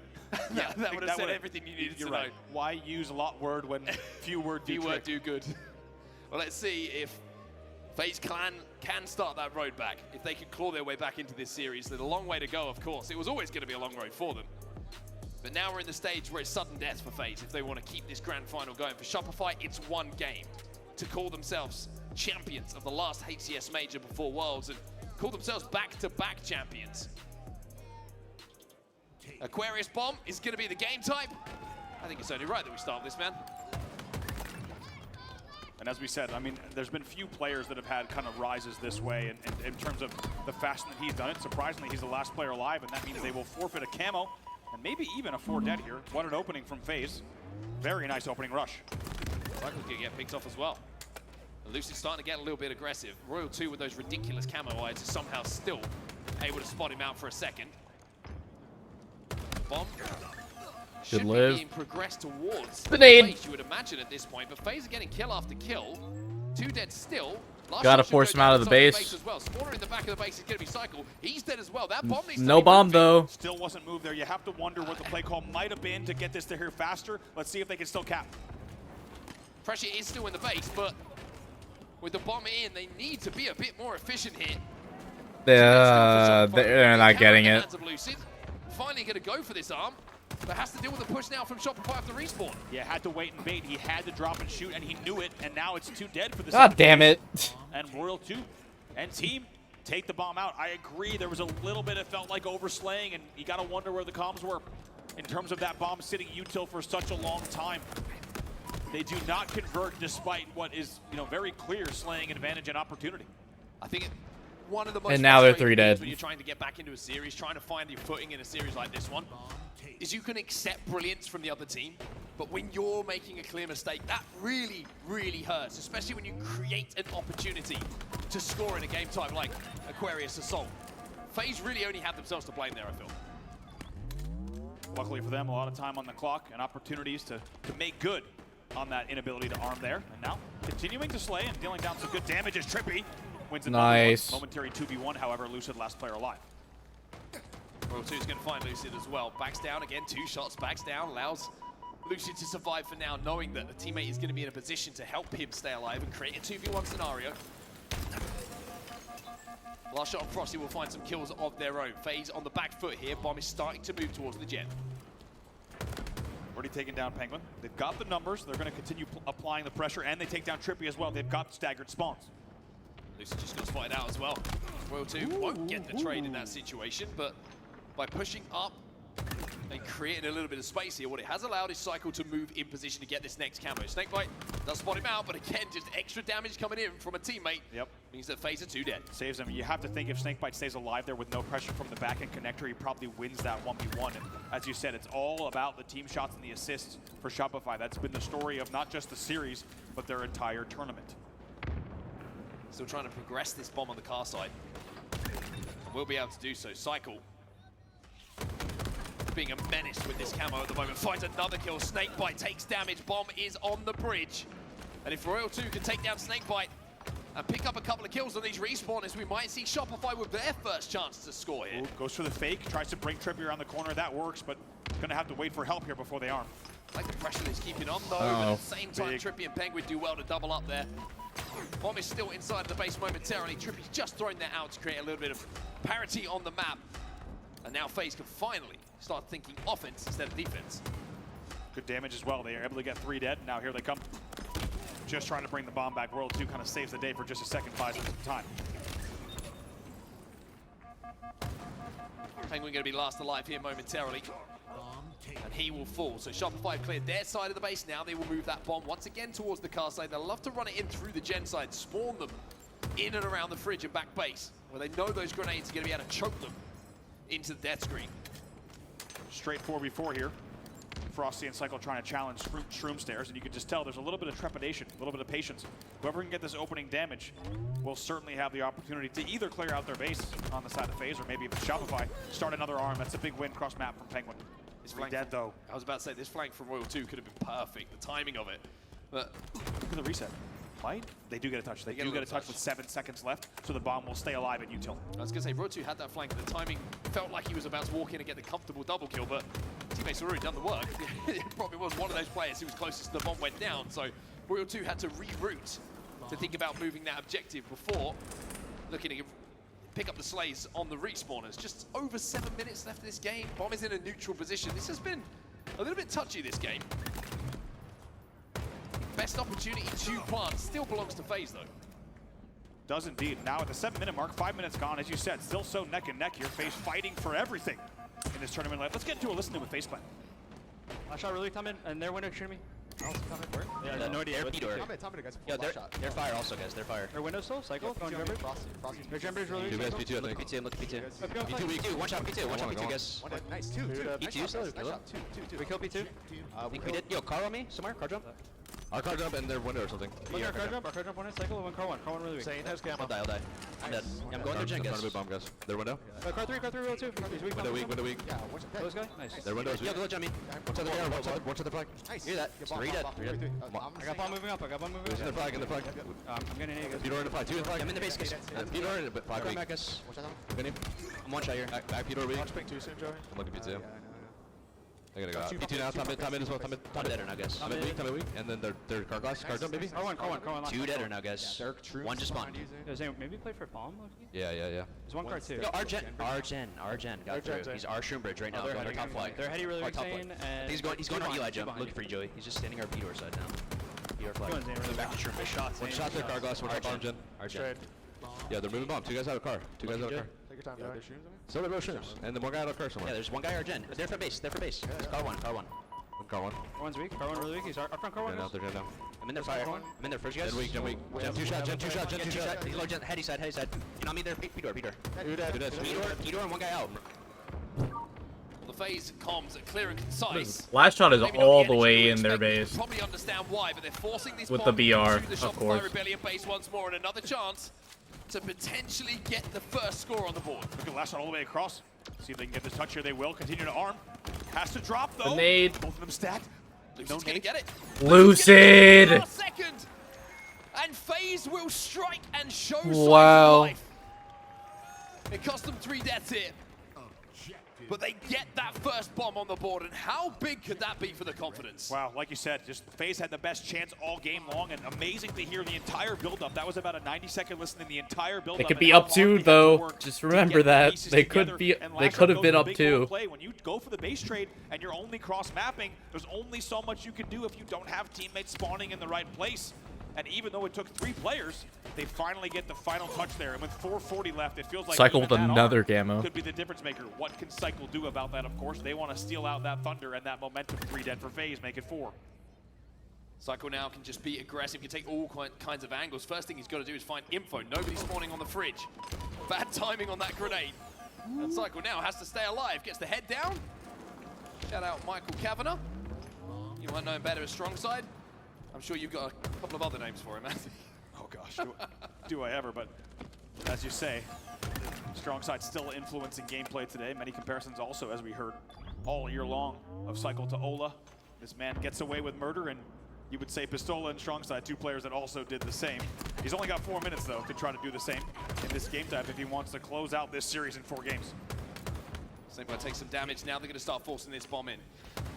Lucid does challenge. Good little bank grenade, though, is going to slow the push down once more. One thing Shopify have just struggled to do, it feels like it's getting complete control of that gem bridge. They've got in there a couple of times. They forced that bomb in there. But FaZe have done a really good job of flushing them out with some good bank nades, good defensive work to make sure that bomb really doesn't progress without the players taking damage.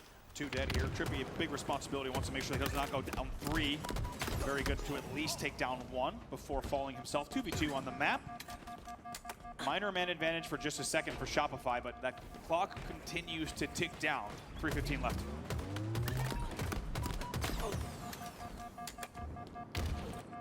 Couple of grenades is going to slow down the shields. Regen in here for Cycle. It's frustrating sometimes when you're expecting those shields to pop. Just get chipped by a frag grenade. Objective ready. As Lucid finds a kill, the bomb is something to keep your eye on. It's in a neutral position right now. Penguin's trying to take a little bit of space, work alongside Lucid to trap them in the back of this base once more. Shopify Rebellion on the back foot. Not the first time we've seen them in this position.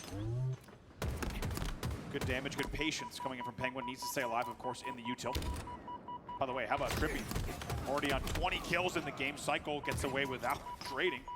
Feels like quite a win. Trippy makes sure to punish that, but 2 dead for both sides yet again. Trippy records his 21st kill, leading the game. You're looking at the Shopify side and you're thinking, well, where did the domination go? What happened in this game? Why does it feel a lot tighter, and why are FaZe able to eke out this win? You're looking at the slays. You look at last shot, 14 and 17, not great. 19 and 19 for Frosty. Even Royal 2 is negative, which, trust me, he doesn't do that very often.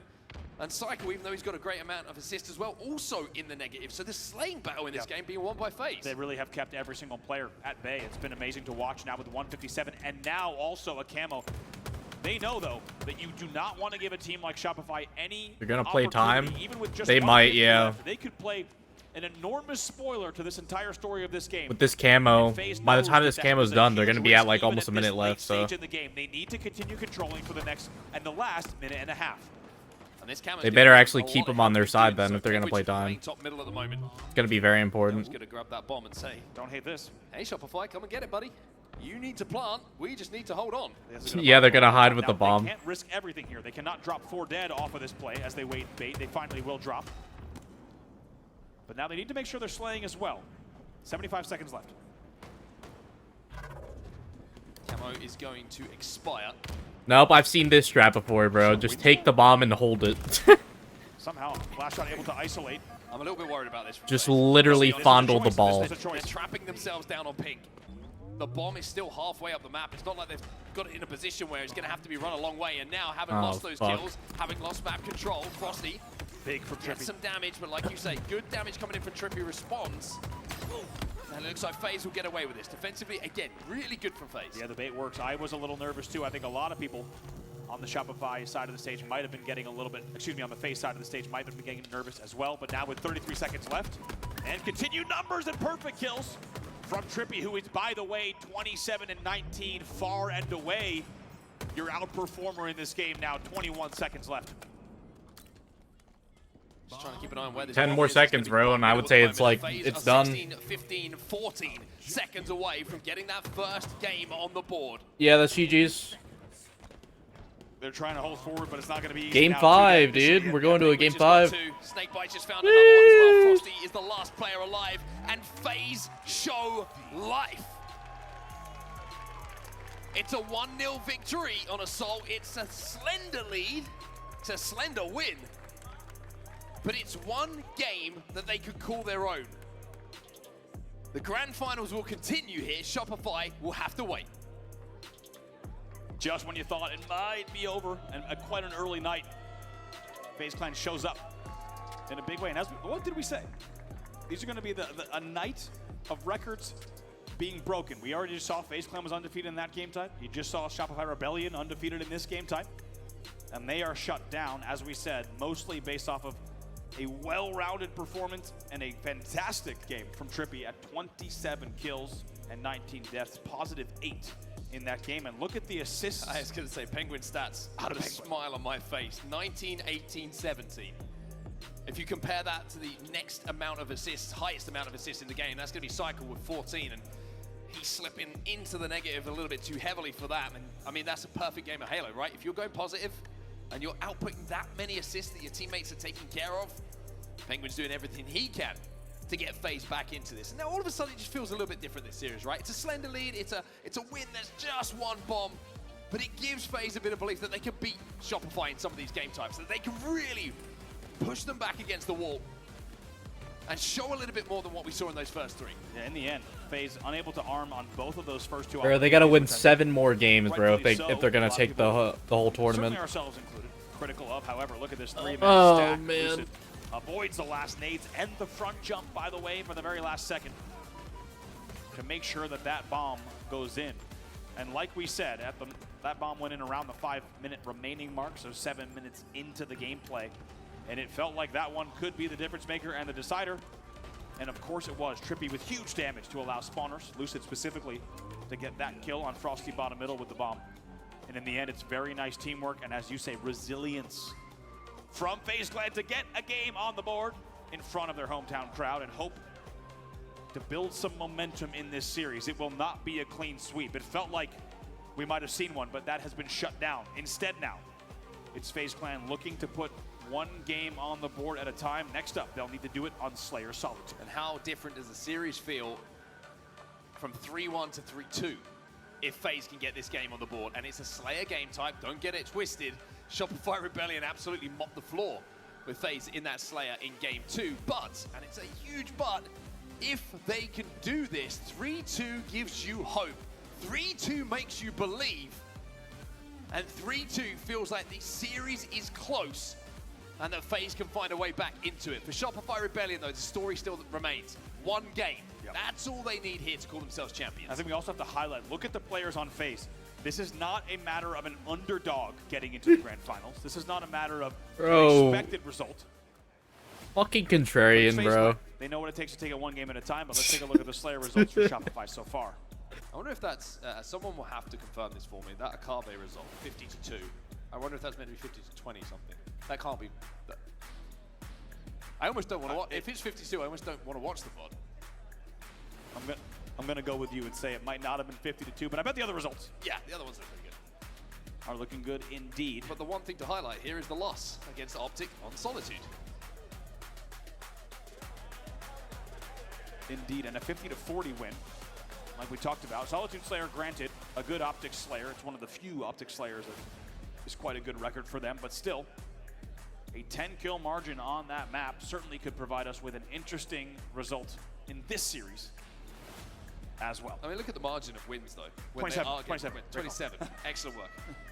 I was going to say, okay, maybe I'll watch the VOD on that one. But look at the margin of victory. The one loss is kind of a footnote, right? It's 50-32. It's almost 20 everywhere. Kills. 50 to 30, almost 20 kills. 50 it's 20 kills. It feels like 15, 20 kills every single game. Yeah. That is not a close game.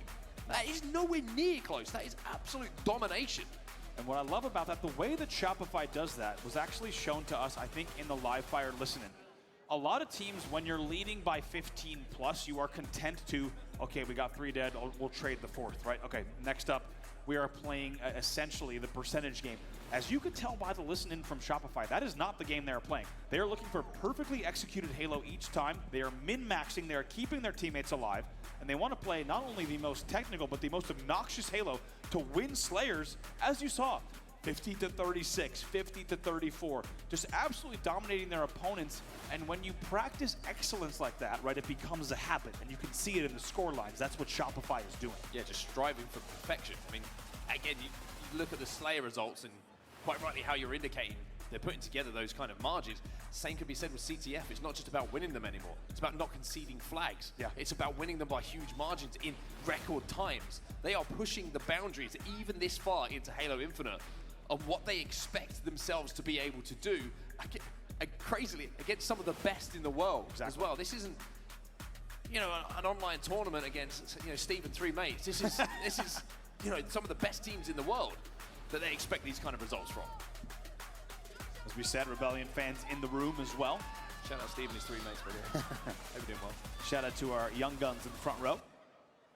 Great to have you with us, rooting for the Shopify Rebellion players.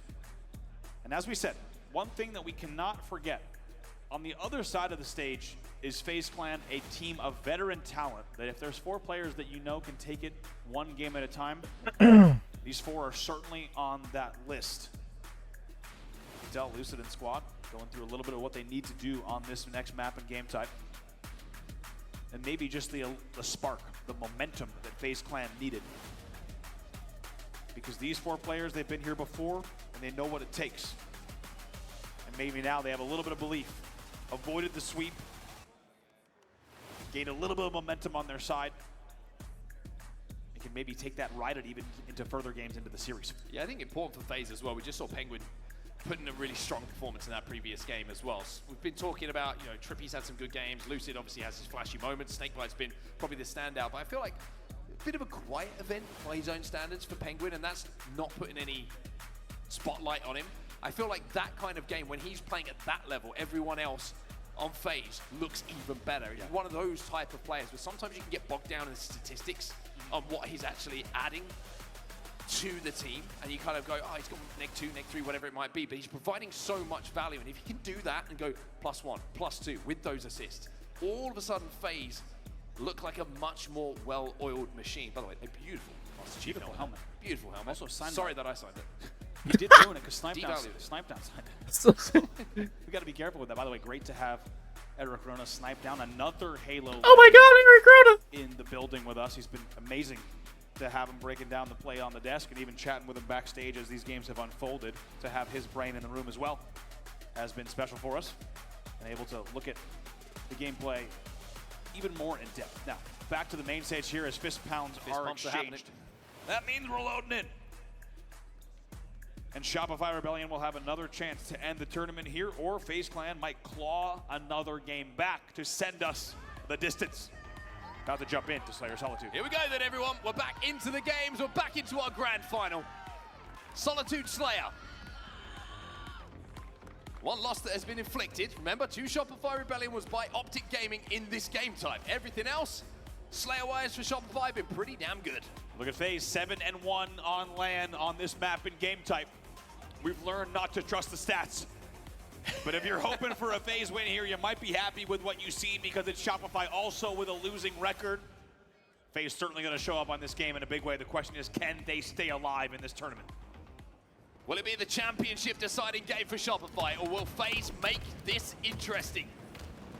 Last shot POV up on S3 to start this off. And where does this go? We already saw how dominating Shopify was on the opening rush on live fire. It was punishing. It was a 10-1 lead. And last shot is just moving across the map at his own pace. Here he comes, Shock Rifle in hand up, 4-1, make it 5-1 off the opening. Not a great start here for FaZe. They've lost Shock Rifle. They've got Last Shot running at him with a Shock Rifle, and then they've got Cycle with the camo as well, just to output damage and be the pivot point for everyone else to try and collapse in on. No kills for 3 players on FaZe. 7 of them for Shopify Rebellion. It is an unfortunate moment of deja vu for FaZe Clan and FaZe fans. The same exact score line nearly as you saw in that game 2 Slayer. And they are pinched and they are trapped. Damage, again, not over-challenging because Last Shot is pushing in with that Shock Rifle, finds 2.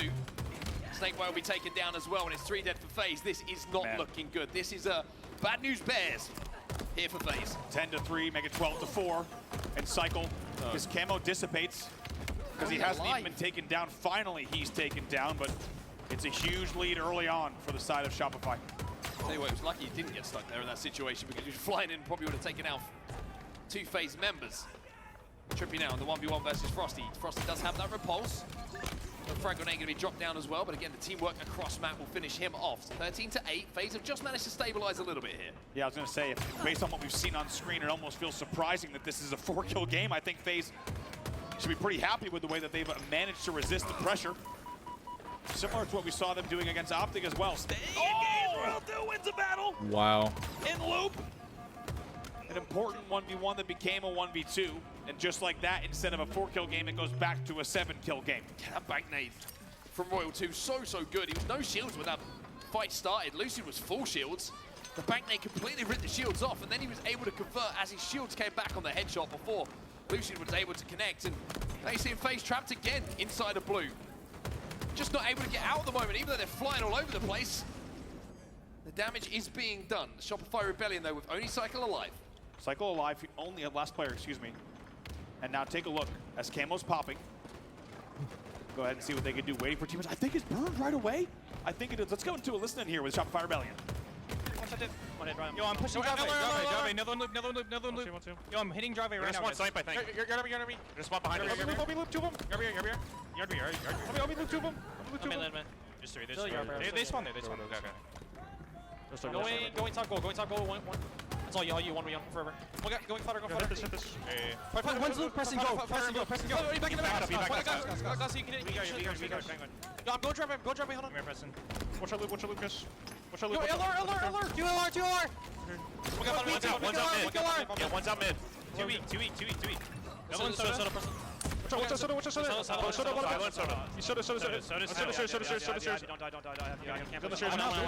I'm out blue. Okay, yeah. Soda, two man, dropping on you, weak. I see you turn, Brad. I see you turn, Snake. You're good. I see you turn, still. And snipe ramp, and you turn. Yo, mark it. Yo, when you truck it, mark it. Blue, one try. Nice. Yo, dip. Hang bottom. Wait, we can blue, guys. I got him. Let's go blue. Wait, yeah, let's go. Behind you. Repulse is down behind you on the pillar. Yeah, shock and blue, guys. Shock and blue. Small blue. Shock and blue, man. I'm getting out bottom mid. Blur. Blue shocking going flower. Or he's going flowers, I think. One's hotel, yeah. Hotel. Flowers in yard. Nice. Lucid's blue. Blue flowers. Yeah. Lucid's in blue sniping. I'm running at blue, I'm just running at blue. Yeah, Lucid's in there. I think one's sniping. Flowers. Here. I'm looking flowers. Yeah, I'm looking blue. I don't see much. Flowers. Yeah, Watch out.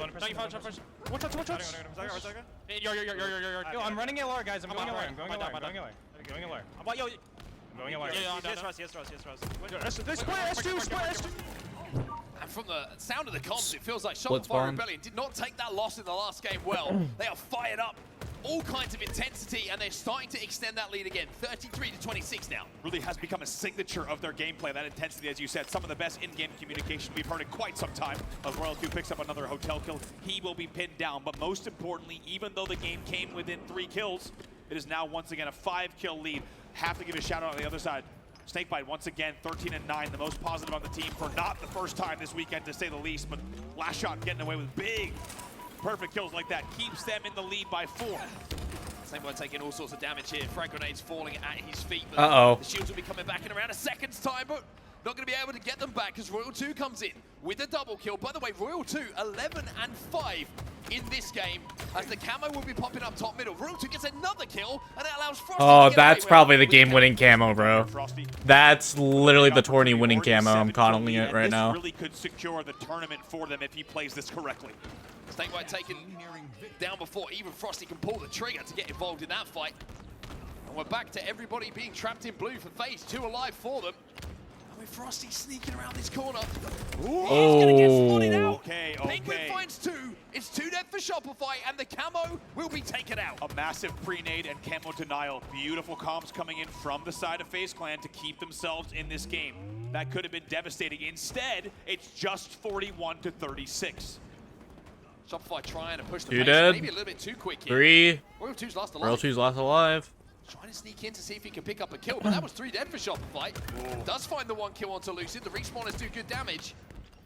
And he might be able to turn 2 here on Trippy. Really important fight. Trippy trying to escape. Oh, you gotta help. Just about manages to do so, and we have a 4-kill game. Wow, you thought he might be able to get away with that one. In the end, he gets doubled as well. Behind. Just like that. It's a 3-kill game. Cycle last alive here for Shopify Rebellion, trying to clean up some of this damage. The trade will come in though from Snakebite. 3 kills the difference between the two teams, but Shopify only need 5 to become your champs. Down to the wire here, and what felt like They got the oh fuck. to blow this game wide open and run away. Oh god. Has been come down to a much closer Oh, game. 47 on the board, only 3 to go for Shopify Rebellion. And last shot is running at you on loop again with the shock rifle in his hands. But Snakebite stands tall. 4 kills still the difference between the two teams, but just 2 deaths left for FaZe, and Snakebite is down to no shields. They need to be so careful here with 48 in the board. Oh god, I don't like where Snakebite's at. No room for error. 49. Yep. Psycho And Rebellion takes Charlotte. Rebellion. Oh my god. Champions here at the final major of the year. And looking back on that performance, one of the most dominant we have had in this final year of Halo Infinite. And Shopify Rebellion will back-to-back in 2025 firmly. Not only your defending champions, but your defending champions heading into what will be the final Halo World Championship for Halo Infinite. Charlotte, put your hands together for your champions here at the FaZe HCS Major. It's Let's Shopify go. Rebellion. And what a story we have here. Optic Gaming takes the first 2 lands of the year. And it was always a battle between Shopify. It was always talked about as the 2-team story. And Shopify now with their turn Congrats, in the spotlight Rebellion. for a second time. Dude, Entire honestly, year, FaZe put up such a good fight, man. into the Halo World Championship. And it will be only one land. Like I said, bro, to decide I which really team wanted to at least see FaZe get a might top take it 2 to the end. finish. Frosty hoisting yet another trophy. They proved to add they to his proved they collection, could do which you it. have to think between him and Royal 2 has grown quite extensive by this time. And the great thing about it being tied up at 2 to 2, you ain't gonna wait too long for the Halo World Champions to decide who is gonna be the overall winner of this last year when it comes to trophy collections. Halo World Championships just a couple of weeks away in Seattle, but the moment belongs to Shopify. And I gotta say, Royal 2, for me personally, I think it's just put in another masterful performance from the first game that they played. Exactly, and how about the way they did it? And what's scary is with a team like this, because they're able to 4-1 here and have such a dominant winners bracket run, this will actually make them work even harder, right? To make the gameplay even more perfect heading into the Halo World Championship. And you can't say that about necessarily every team and every set of players, but with these 4, and of course Best Men as well, the entire roster, they only look for excellence. It showed off here in Charlotte as well. Well, incredible from start to finish, really, for Shopify Wow. Rebellion, and the event overall, incredible as well. Yeah. Congratulations to Mindfreak, the greatest ever placing that ANZ have ever had.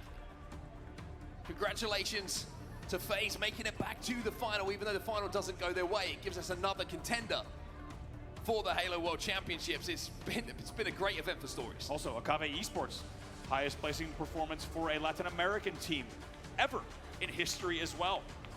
I mean, an amazing, historic event for international Halo. And as you said, for even more storylines leading into the Halo World Championship. The Big 3 is firmly the Big 3, but it's Shopify Rebellion, the clear favorite and defending champion now heading into the final event of the year. As you say, in just a few weeks' time, we have never had a shorter wait between a final LAN and a World Championship. Feel spoiled, gotta be honest with you. Feel very spoiled that we'll be doing this all again very soon at a sold-out Seattle Halo World Championship. Sold out 3 times. Yeah. They're trying to find ways to cram more people into the building. And they managed to do so. We'll have to wonder if that is going to be the picture.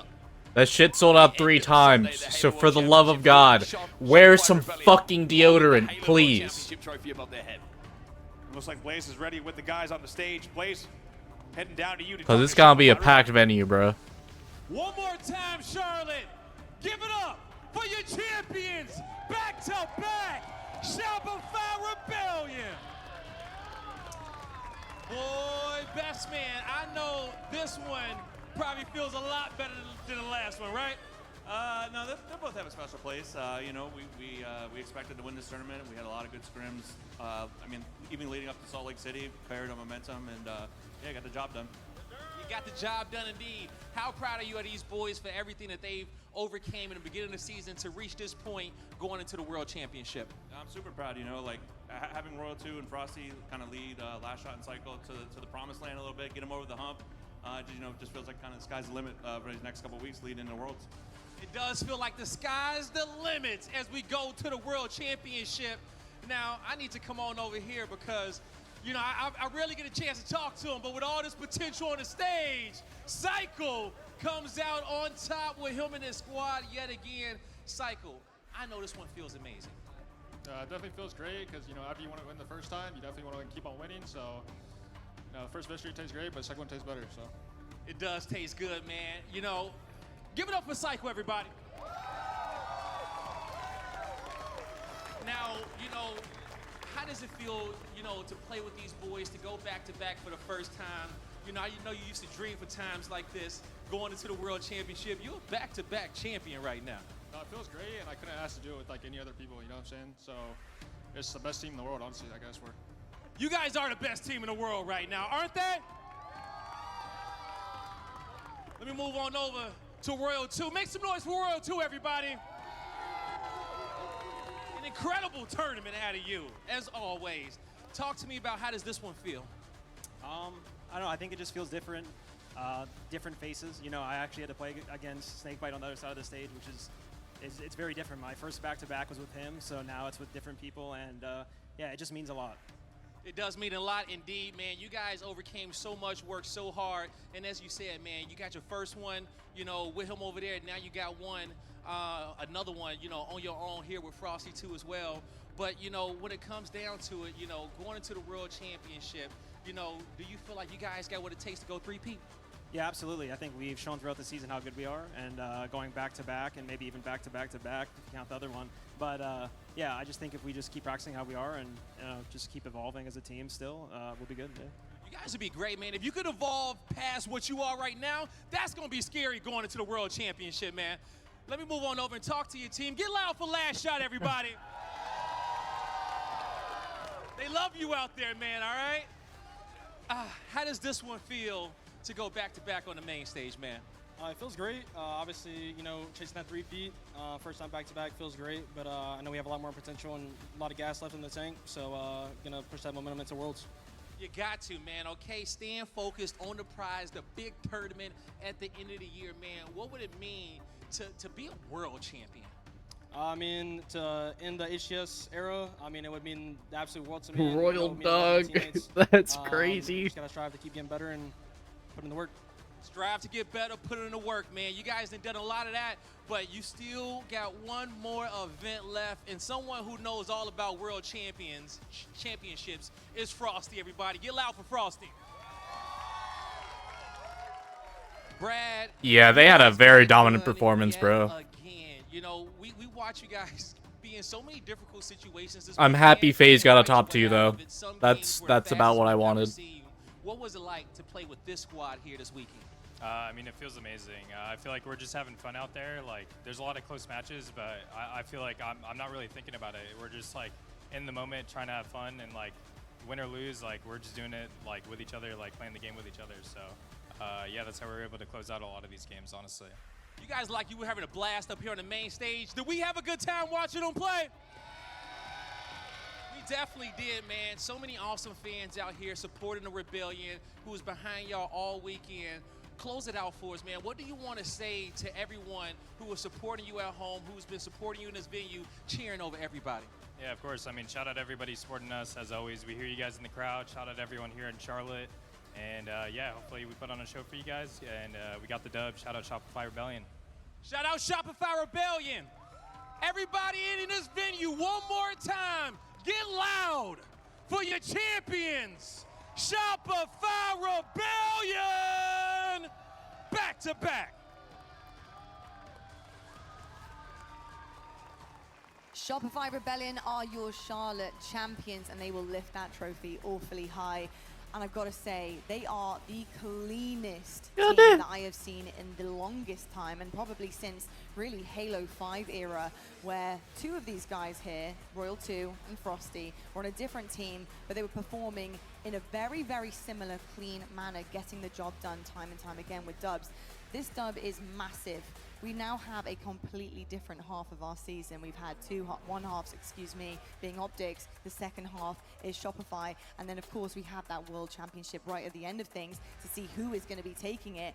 For Shopify Rebellion right now, I feel like it's really difficult to even go against what their performance is saying, because it's unreal. Snipedown, we're seeing some of the most categorically disgusting plays from every single player on a map, and it's really difficult for competition to get anywhere near it.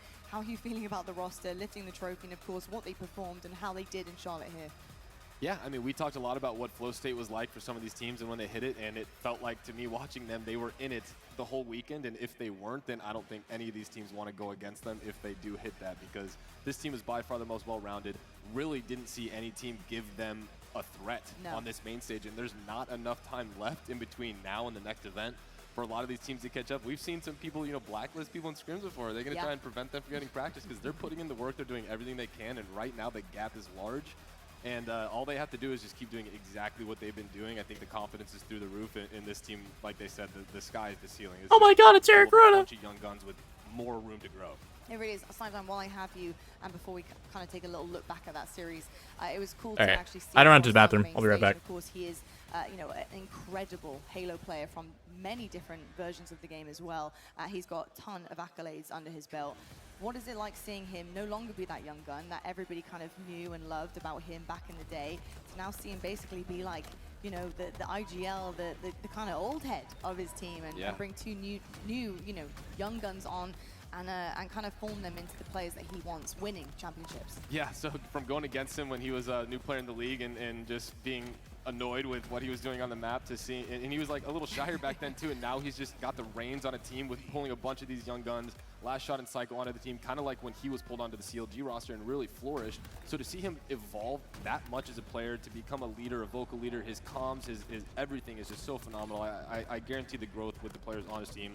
Royal 2 as well. I mean, he's also someone that they can just model their gameplay after. This team has every single thing they need: the young guns, the talent, the skill, and honestly, it's impressive to see what they've put together from the start of the year when they had a couple hiccups to now where they're winning back-to-back. It's all about how you close. I think they knew that. They were in it for the long haul. They didn't overthink when, some of those times you get reversed like that, and it's really tough to battle back. And all they knew of was, we are the best, we believe we're the best, and they are showing it to everybody in the world. They certainly are indeed. Tony, looking back at the highlights from this series, the grand finals, it really wasn't very close. Certain moments, I think, were magical for FaZe, where we saw a little bit of life from them. We can talk about that in a moment, but Shopify Rebellion, they really had control almost every single map, and it was really tough for FaZe to battle back. Battle back they did, but it just wasn't good enough. What did you love out of Shopify Rebellion watching this series? What is so good about this team, especially in a high-pressure grand finals? I think a lot of people have a misconception on what makes Shopify Rebellion so successful in this game. Like, a lot of people see some of the most individually talented players that we have in our league, and yes, that's true, but they don't over-rely on that. What makes Shopify Rebellion so special is their willingness to put down damage, stay alive, catch new angles, and with that, picking up off of their teammates' damage. Oftentimes, you'll see that damage go down. You'll see the enemy team get stuck in one spot, and there'll be a flanker coming from one side. There'll be that same player to put down that damage, catch an entirely new angle, and before you know it, you're surrounded. It's amazing to me to be that individually talented, but not just push forward and over-challenge every gunfight. They play what I feel is a perfect brand of Halo, and one that I think everybody should be modeling their gameplay off of. I couldn't agree more, Tony. I actually do think we're looking at perfection in some way, shape, or form. I completely agree with that. I think they are a well-oiled machine, and it's going to be tough to take them down. Looking across the series layout right now, it really is a little bit of a storytelling moment here. And I think there are signs of life from FaZe, especially as we get into Worlds. Only a couple of weeks separate us from that one. And Snipedown, I just have to ask you about the time in this series that FaZe started waking up, and it really was on that map 3, funny enough. We saw them start start to compete. We saw them start Yo. to wake up and start proving that they could really bounce back here potentially. And of course, with Aquarius Bomb, they did just that.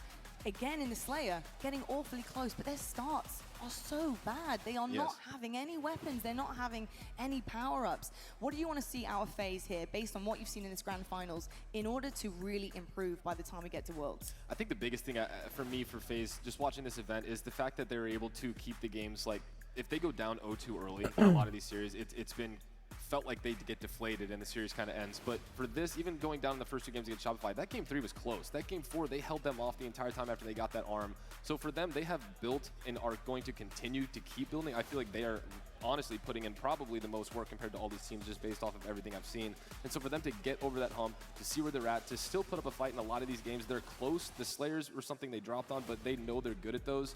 And the objectives are where they really needed to step up, and they did. They kept a lot of these close. A couple of them did get out of hand, but overall, very successful weekend for them.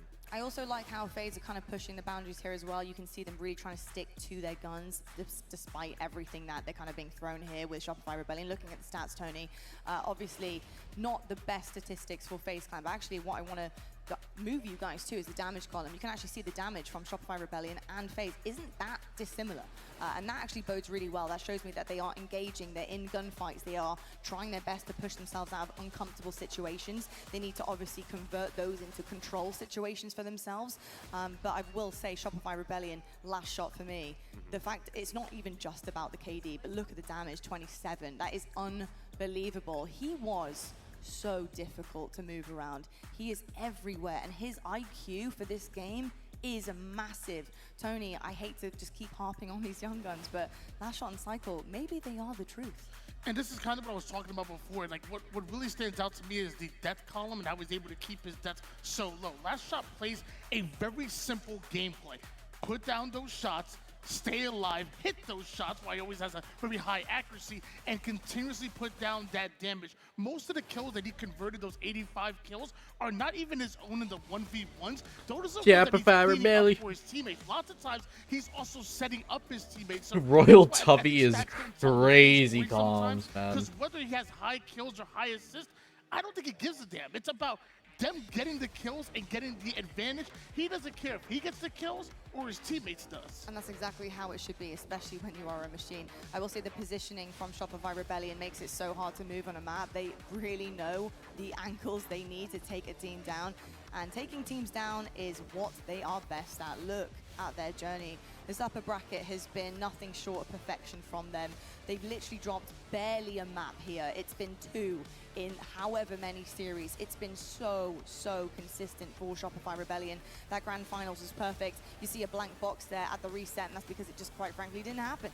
And our lower finals, of course, FaZe, I think they need to take that confidence and drive on through with Worlds. They need to take the map win that they had against Shopify, the first one they've had all season long on LAN against them. It's massive. So I think there are things to take away here. I think one, Shopify Rebellion for me, they are miles above the rest of the competition. I really do think they are going to be the team to watch out for, the team to take down. They are the hardest ones here in Halo currently. Can we play catch up for the next 2 weeks? Tony, do you think we have teams that are capable of it? When you're looking at Optic Gaming, you're looking at FaZe, who are right there with them. Is it enough time to convert wins here against a team that really are perfect? Yes, I mean, in my opinion, Shopify Rebellion are the best team in the league, and I say it often, but I will say, I said it before, Optic Gaming, they are extremely dangerous. When they're playing in their flow state, when they're playing their best brand of Halo, it's very tough to beat them, and they can beat a Shopify Rebellion. FaZe kind of right there as well. You know, they have to find a way to start taking more space like they do as a team. Can't wait to give you a fat hug. I can't wait to give you a fat kiss, man. Shopify Rebellion are the team to beat. And good luck. Now, Carson, I'm so excited to see you, bro. Talking about next steps, I'm so excited to see everybody, man. Quite a few actually this weekend.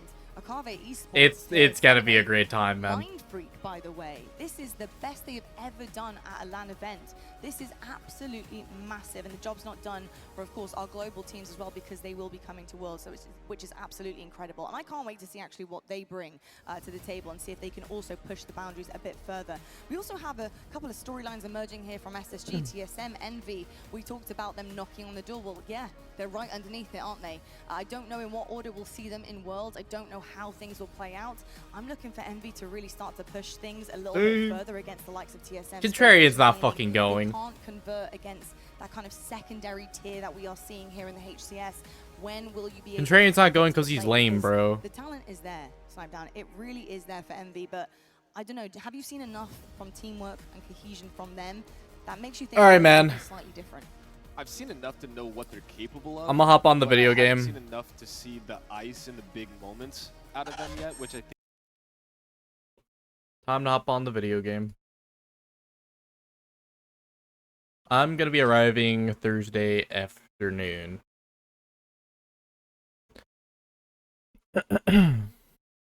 But GG's Rebellion. Congrats. No, those games were fucking amazing to watch, bro. That was actually like peak Halo. But god damn, they're too dominant. Crazy shit.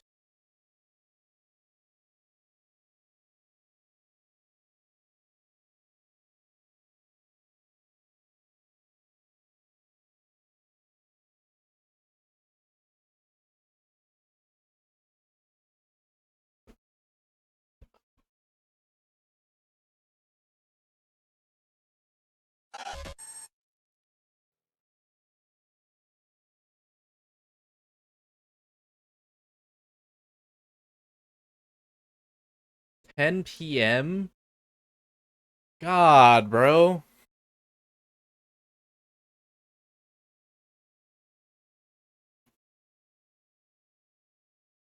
Bro, just everybody be careful with traveling, bro, because like, you know, with the current state of America, bro.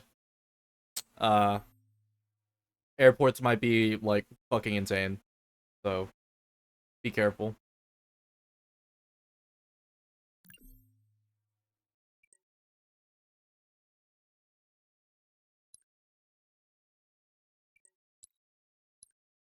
All right. I will not be careful. I mean, I'm not responsible for anybody's safety, man. Contrary to popular belief. Government shutdown will probably last a whole month. Probably.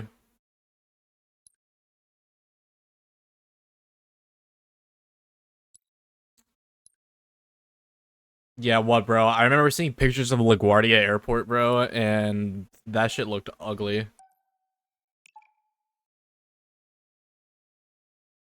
That did not look like a fun thing to deal with.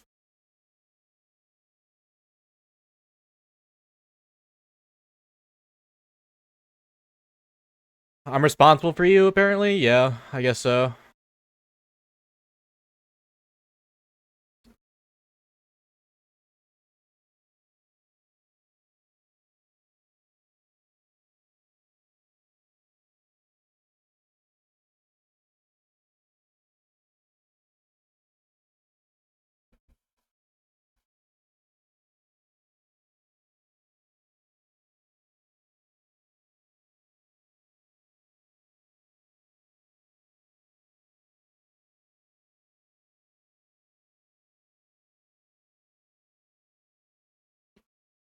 Yeah, I hope there's no issues. But you never know, man. You never know. You just never know, man.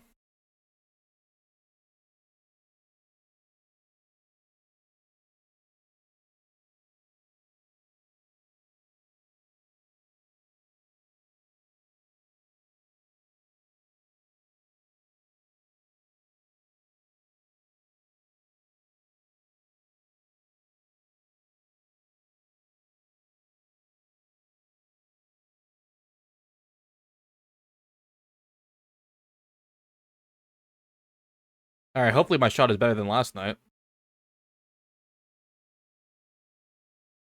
I might have forgotten to tweak my FPS. Whoops. I might have to restart after this.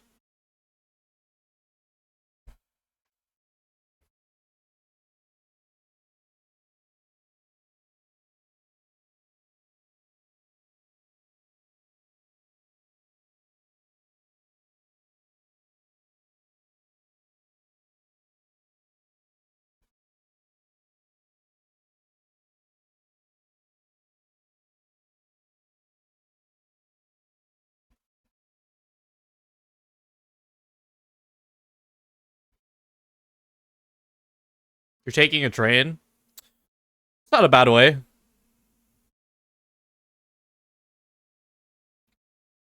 What's the cost of a train ticket, if you don't mind me asking? Yeah, my FPS is too high. I'm definitely gonna need to tweak that. Trains is probably... Train and, like, maybe boat is, like, the two forms of travel I've not really done yet. Actually, no, I've done boat. 2-day trip, 416 two-way. Damn. Not gonna lie, bro. My plane ticket was cheaper.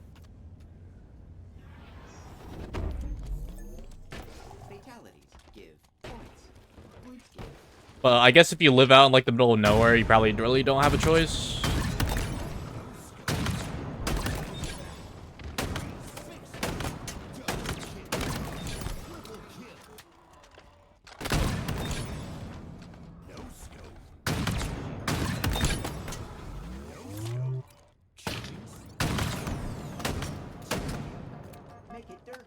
Fuck.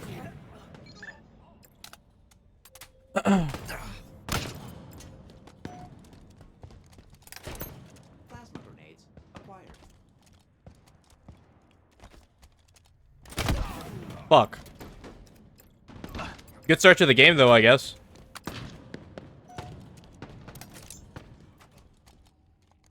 Well, at least my shot is feeling better than it did last night, bro. My god.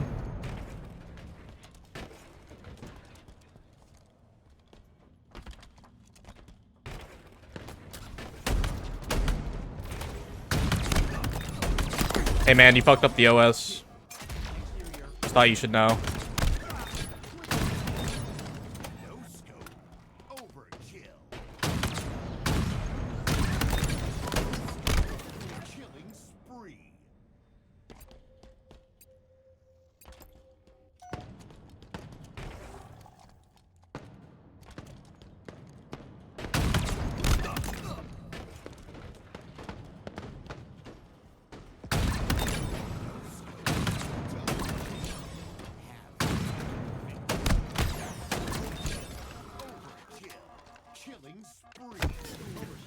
Minnesota all the way to Seattle? God damn.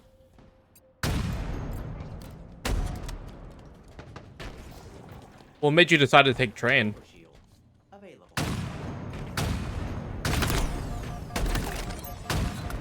No, the bot got the OS? And the bot's trying to throw dynamos? What the F word?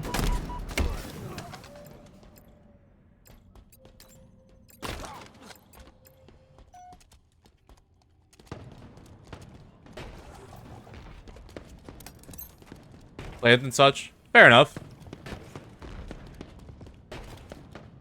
Yo, you guys like the new Bulldog?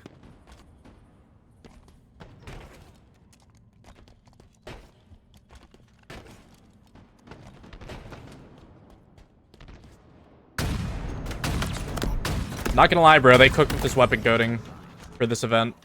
Probably one of the best weapon codings they've ever done for a drop.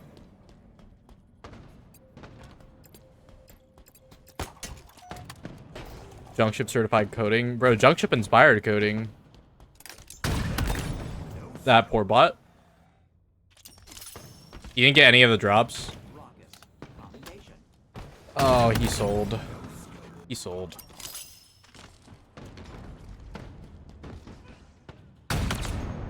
Yeah, I finished the last of my drops last night, thankfully.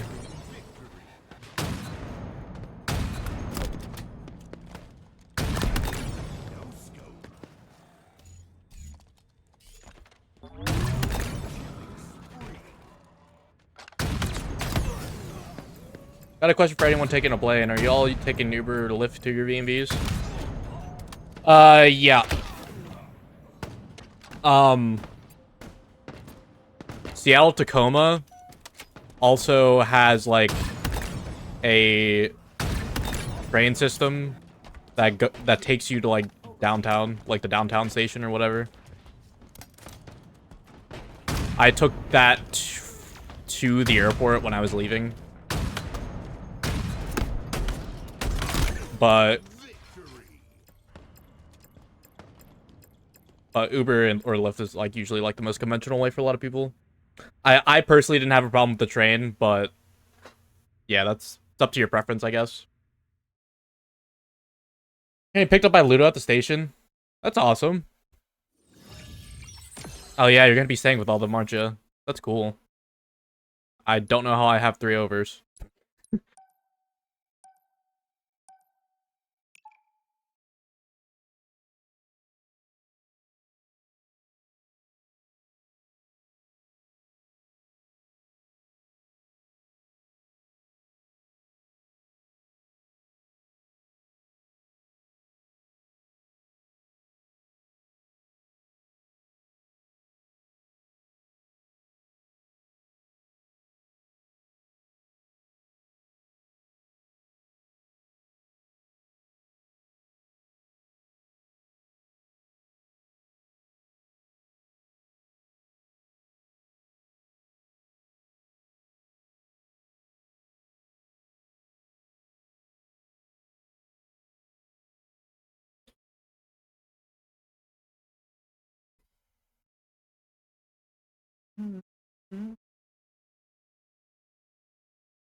I'll probably go until 10 tonight.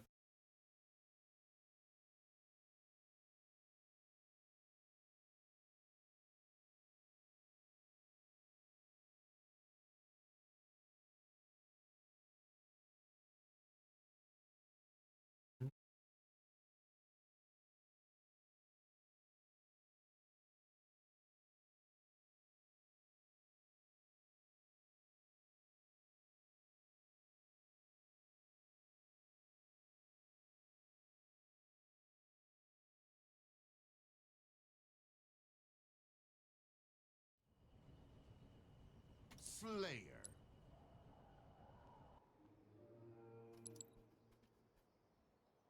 FPS is actually holding up, so I guess I won't be tweaking it.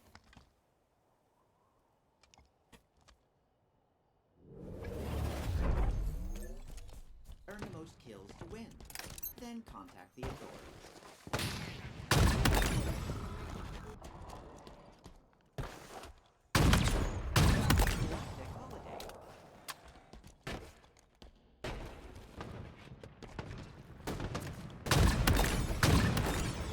Double kill. Overshield in.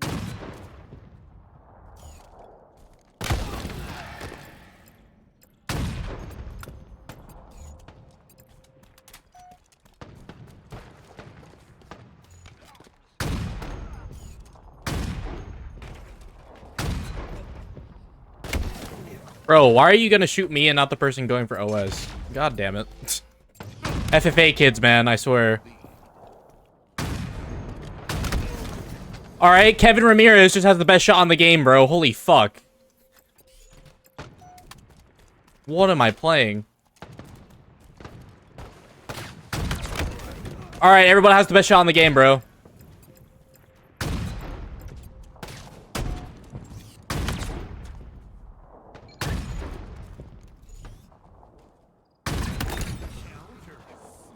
God.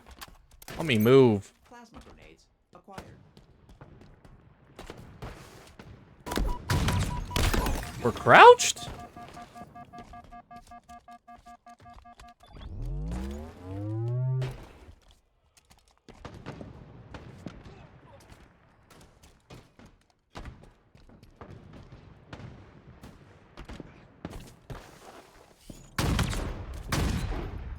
Beat me, Kevin.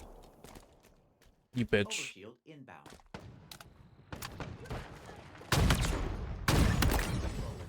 Successfully delivered. Hi, Kevin. Alright, the bot's just the best player in the game, too, apparently. FML, man. FML.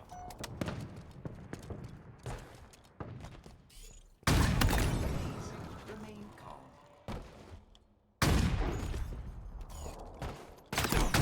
Fuck me. Enemy halfway to victory.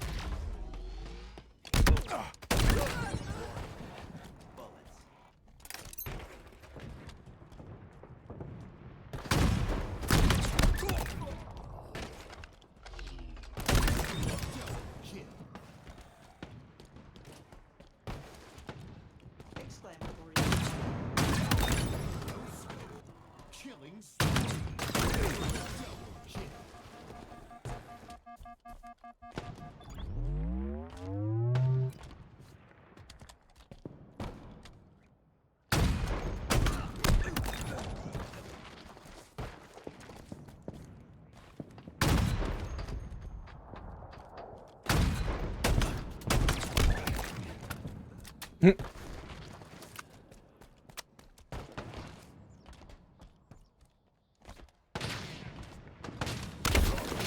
man.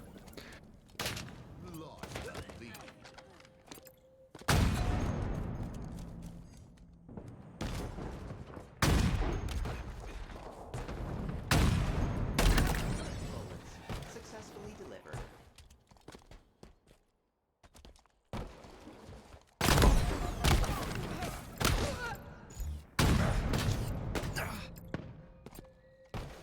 Overshield inbound. Mass. Dottie doesn't work.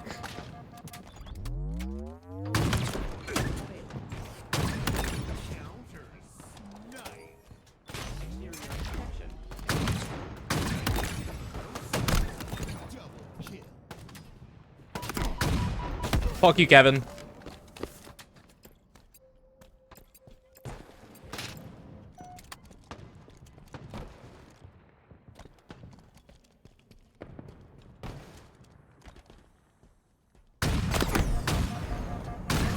Fuck you, Kevin.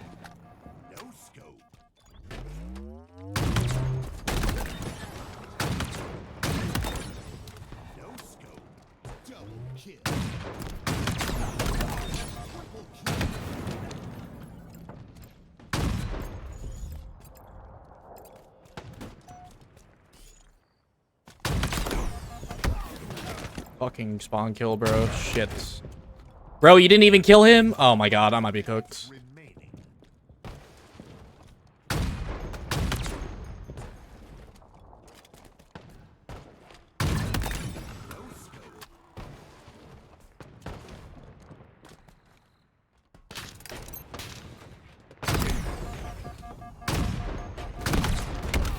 Oh, I'm cooked. That's GG's. That's GG's.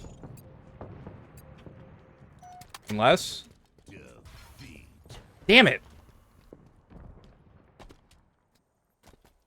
Kevin Ramirez, man, hitting the best headshots I've ever seen in my life, bro.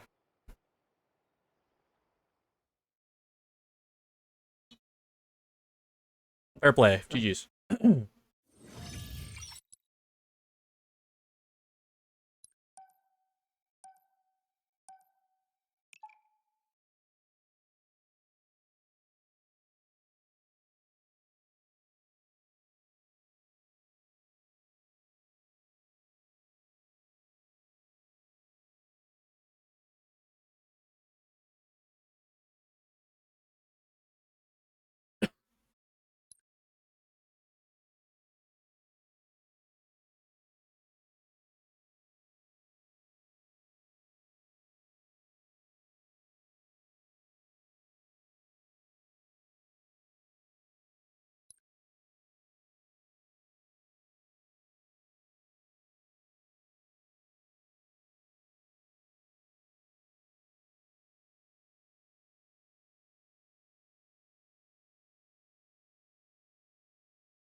A few weeks now? Until what?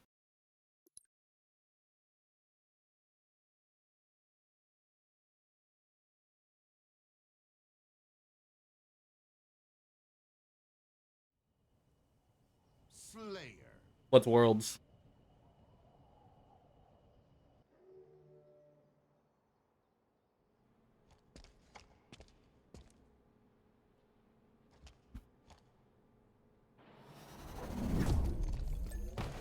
Earn the most points to win. Then contact. Bro, I'm not going, bro.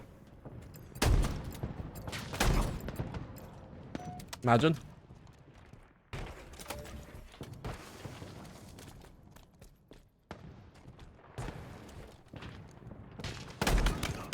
Nice.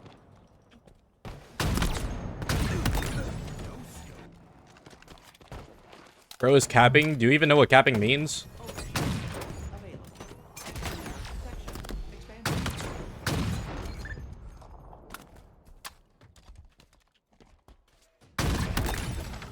You're too old to know what that means.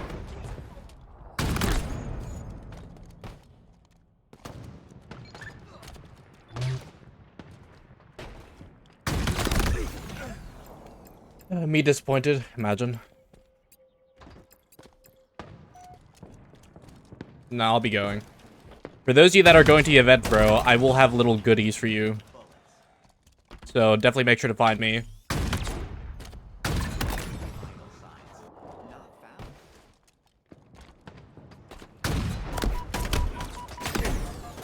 Dottie doesn't work.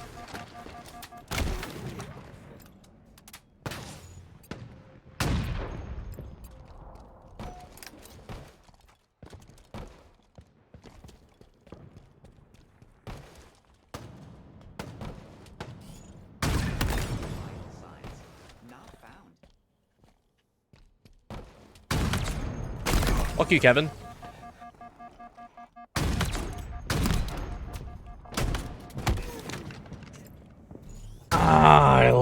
I love the shoddy. Hoping to get Ice Unicorn Emblem when you're there. You'd have to play on community stage, or like get on the community stage, I think. That's how I got mine.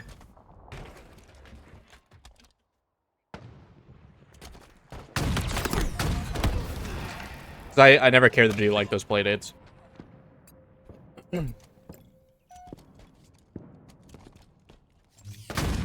Bro, okay. Did they just hand them out too? No.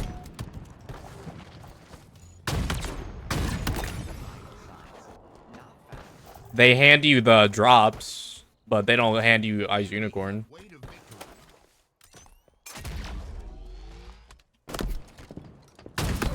We're camping now?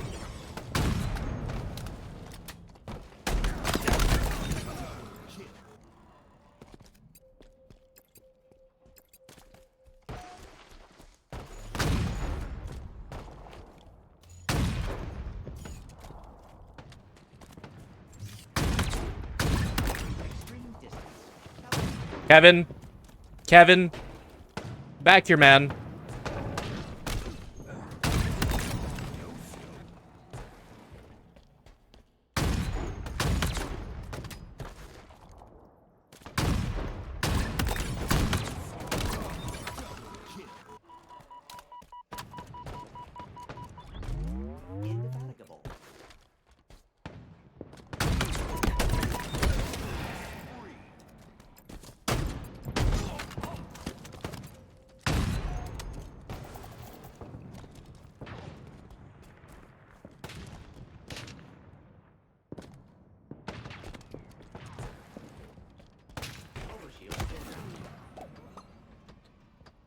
I could be wrong though, but like I'm like 90% sure that the card they hand out to you just has like the drops for the event.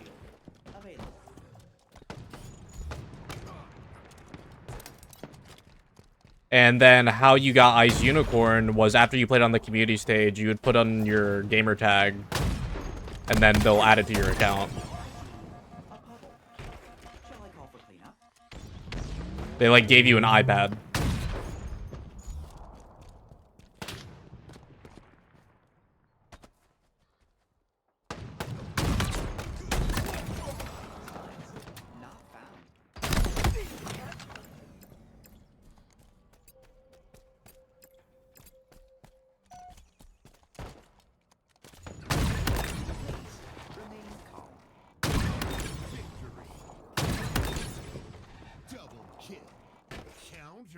Snipe! Triple kill!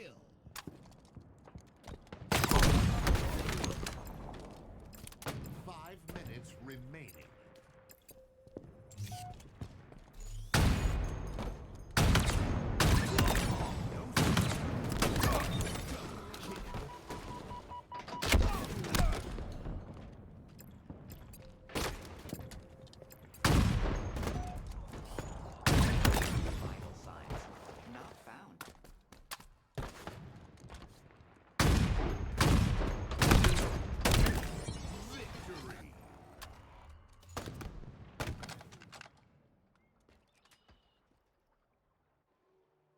You swear you're following complexion, but you don't really see his account. What, on Twitter?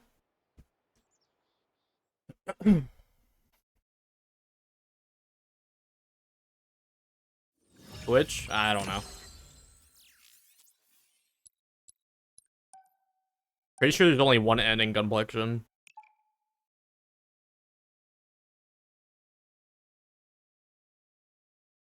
I don't know, to be honest. I don't keep tabs on him.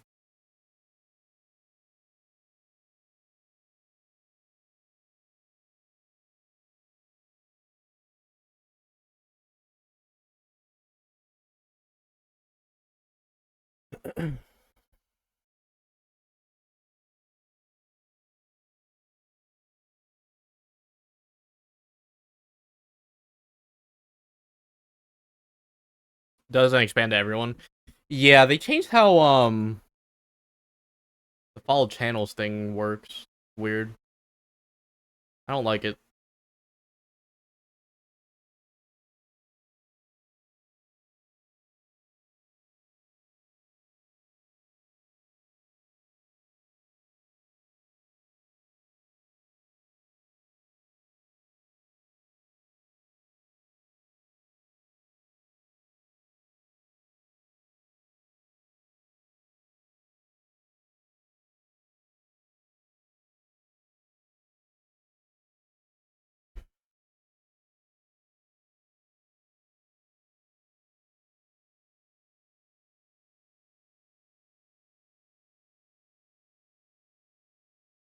When you go live?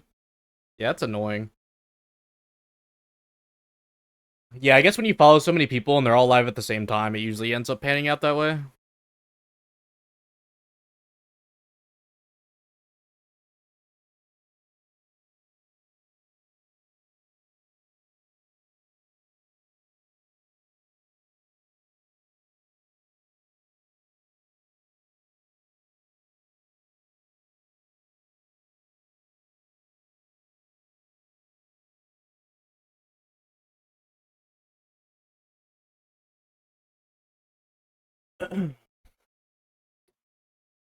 I don't believe so, Crappy.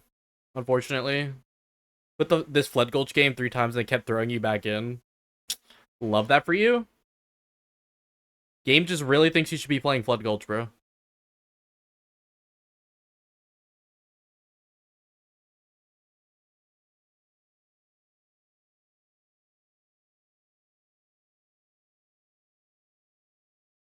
Bro, I think I broke, like, my fucking mute switch. Never mind.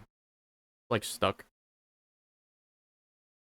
For whatever reason, I fidget with this a lot. I'll just, like, mess around with it.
What if I found a game?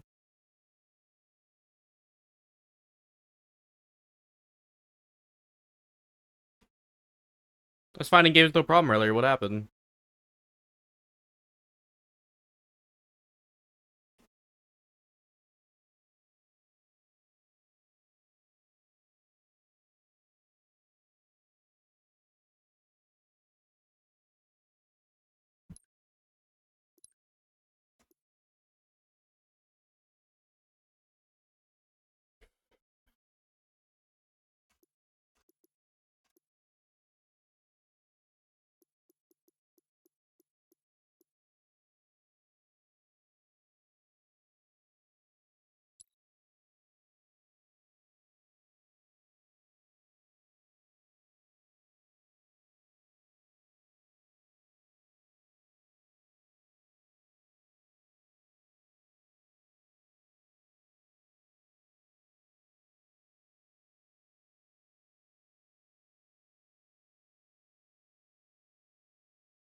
Red screen, I might get some food, eat. We'll probably chill on stream and I'll watch something.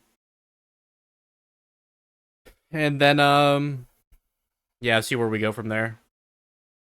I still haven't eaten today, and I've been live for almost 7 hours.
Or my red screen, bro.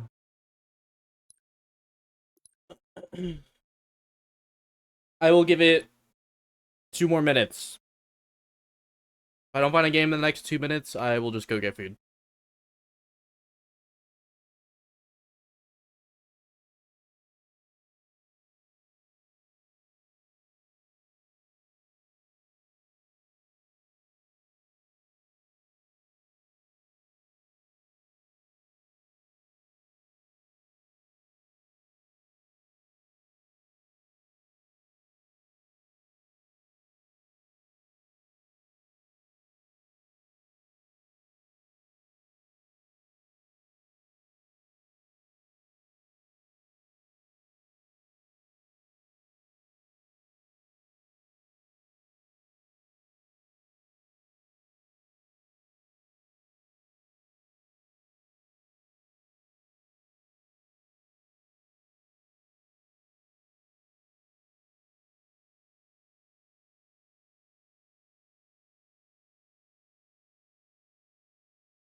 Alright, man, I'm gonna go get some food. I will be back, guys, if you want. Link me some videos to watch. I'll be right back.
Alright, my mom made me some stir-fried noodles. What can we watch? Do you guys have any suggestions on what I could watch on the Tube U?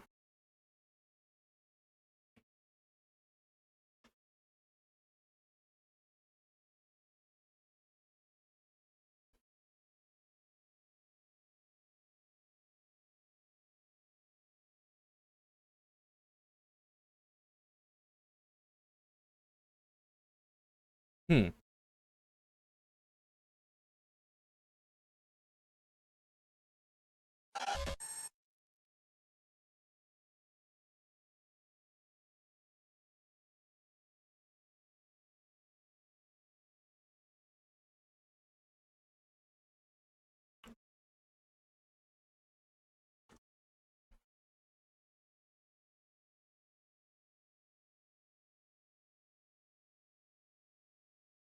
Hmm.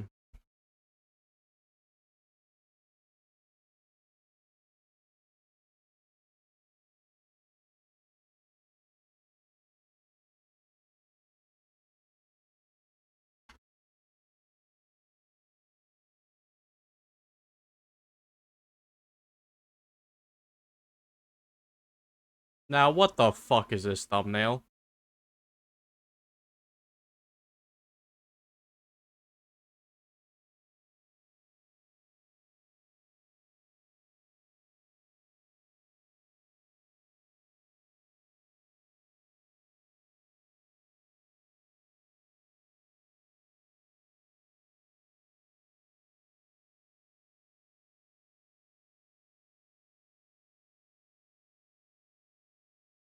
Alright, if you guys don't suggest me shit to watch, you're gonna have to deal with my YouTube content.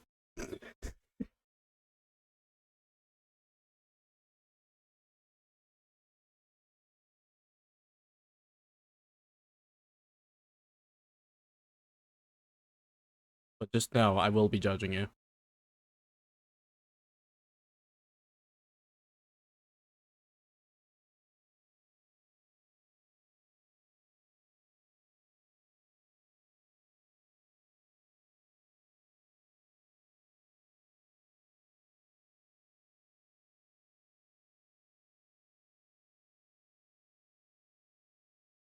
Do a hidden Xperia video.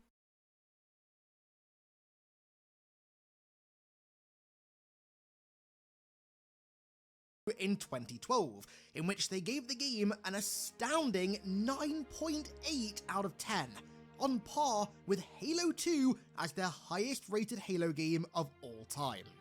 But not everyone was on the same page. In fact, I'd argue that Halo 4 ended up being the most controversial Halo.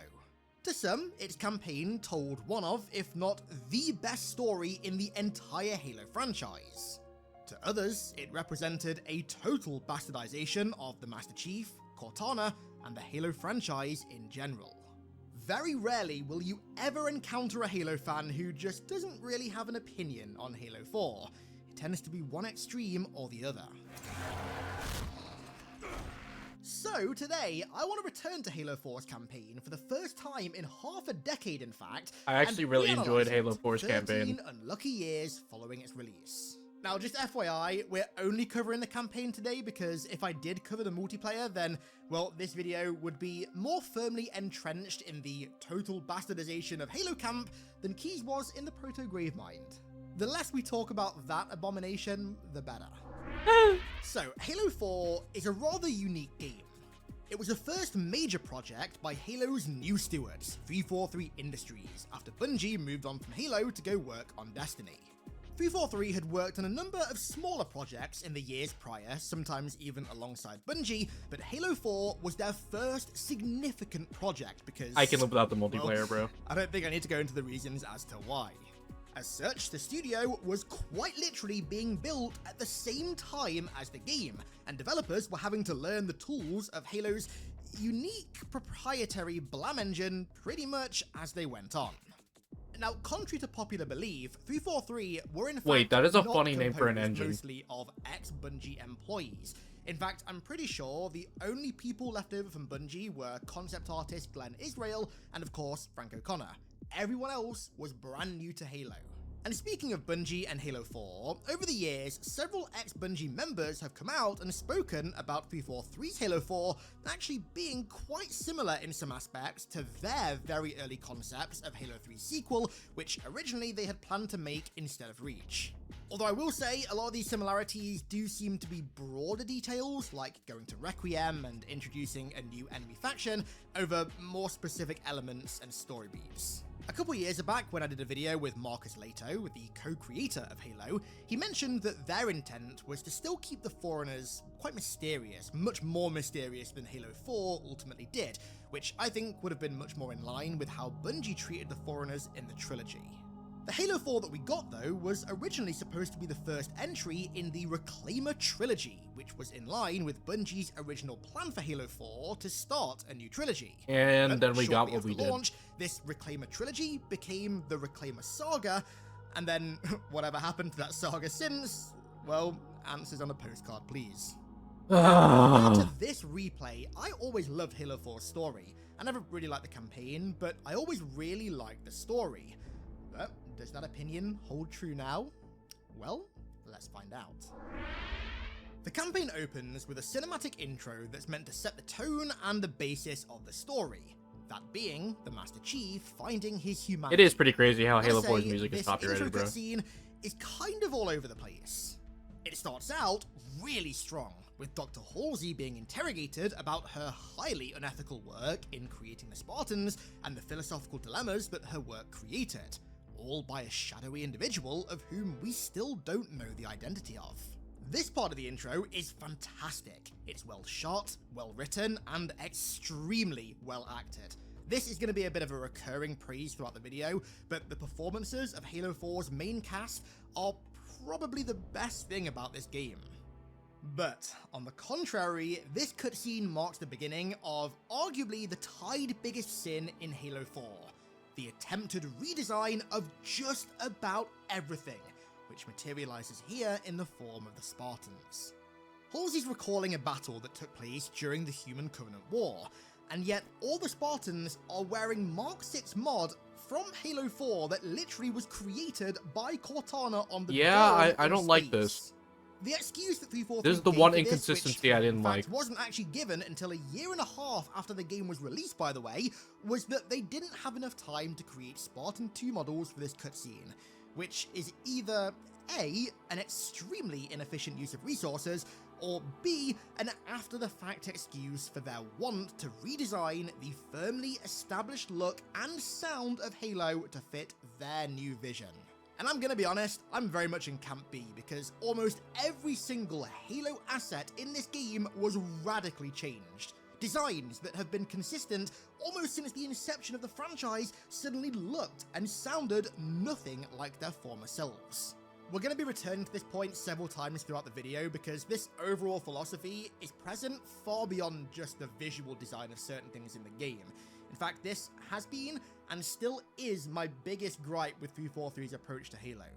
But at the end of the day, this intro is literally the first thing that you see when starting the campaign, and it looks almost nothing like the Halo that people knew. It was our first taste of 343's approach to our beloved story, and in their very own words, it was to be considered visually non-canon. It sets a pretty bad precedent, and I must say, this continues into the first level, Dawn. Now, narratively and thematically speaking, Dawn is an excellent level, feeling like a direct and faithful continuation of Halo 3's ending, and Chief and Cortana's little exchange at the start is just the cherry on top. Seems like old times. Ready to get back to work? I thought you'd never ask. This dialogue gets me psyched every time. Steve and Jen are so damn good in this game. The level of performative synergy that they have is second to none, and it results in Chief and Cortana feeling more unified than ever before. But how faithful Dawn feels narratively just gets T-boned by how unfaithful just about everything else feels. You feel like you're picking up right where Halo 3's legendary ending left off, but visually and audially, it just feels so disconnected from that sense of familiarity. Same with the gameplay as well. It's this really weird level of dissonance that I just can't look past. The game feeling both faithful and woefully unfaithful simultaneously feels so jarring. We've woken up on the Forward Unto Dawn above that same mysterious planet from Halo 3's ending, but I'm killing things that I'm told are meant to be elites, but look nothing like them, in button mashing sequences that feel plucked from an FPS 7 tiers below Halo on a ship that, although I'm told is supposed to be the Dawn from Halo 3, looks nothing like it. This jarring level of dissonance does start to fade the more that Halo 4 comes into its own and breaks away from its ties to Halo 3, but early on it's really quite distracting, and the same can be said for the gameplay as well. I've never liked Halo 4's gameplay. It just feels like a worse version of Reach's, which I'm already not a fan of, but something about the pacing and the fluidity of the gameplay in Halo 4 just feels off. You have Sprint, but overall the game still feels really slow and very sluggish in a way that the classic Halos and even Reach never did, and the enemies and their AI certainly don't help this either. Halo 4 has the lowest number of enemies in the entire franchise. It has even less enemy variety than Halo 1, coming in with a record low of just 7 enemy types between Damn, I didn't even know that. A problem that is only I never cared to actually exacerbated count. by the AI of these enemies. At best, Halo 4's AI is unintelligent and rather boring in the case of the Covenant, and at worst, it's deeply frustrating in the case of the Prometheans, but we'll come to them later on. However, I do have one exception to all of these criticisms that I've mentioned so far, and although it's an awfully specific exception, it's one that I just have to mention.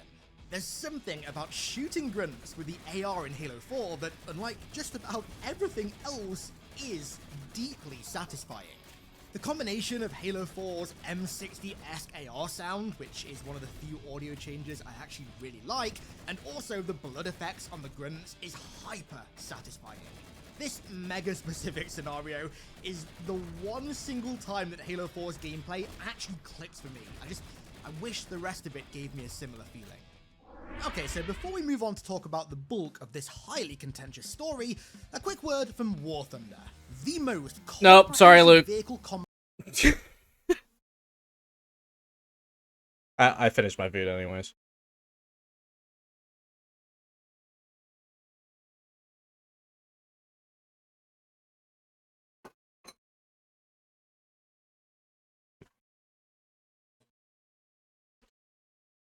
All right. We gonna have better luck now?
I'm playing Slayer back to back to back. Yeah, that does sound pretty bad.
Mm, mm, mm, mm, mm,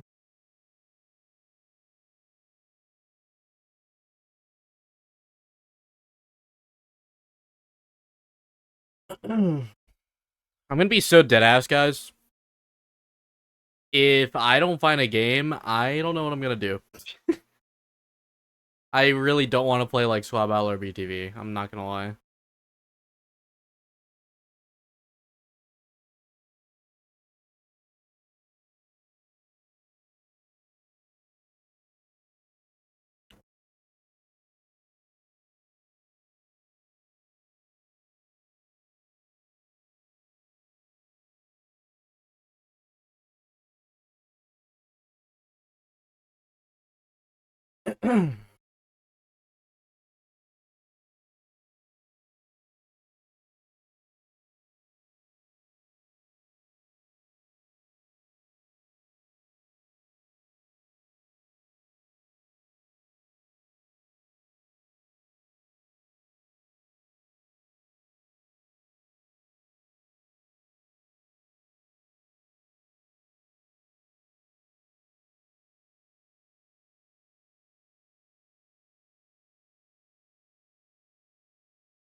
Would anybody like to search with me?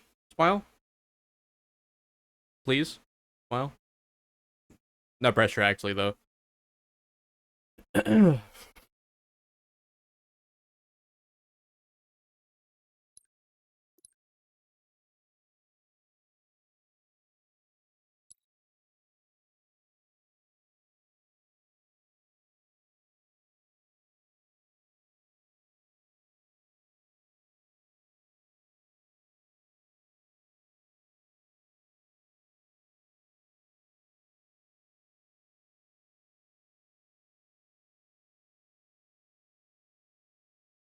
Oh my god, EMB. EMB. What's good, Umk?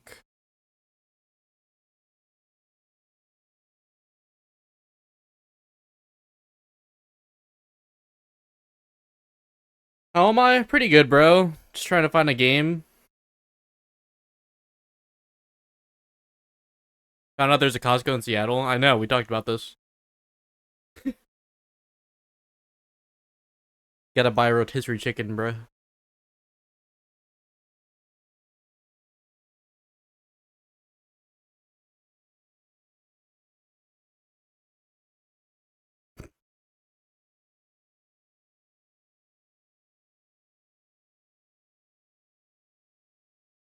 I'm so excited, bro.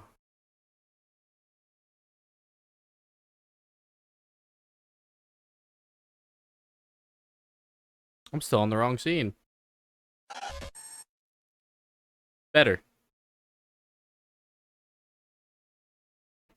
I am more than welcome to come up to the cookout.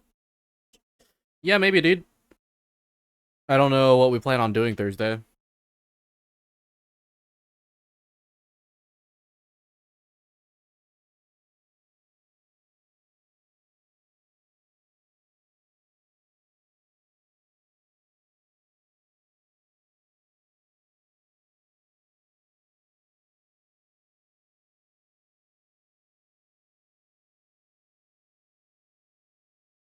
Excuse me.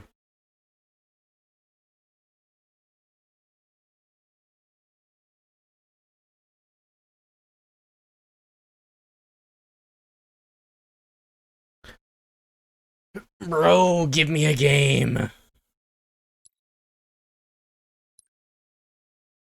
Even Arena is like slow today. Shit.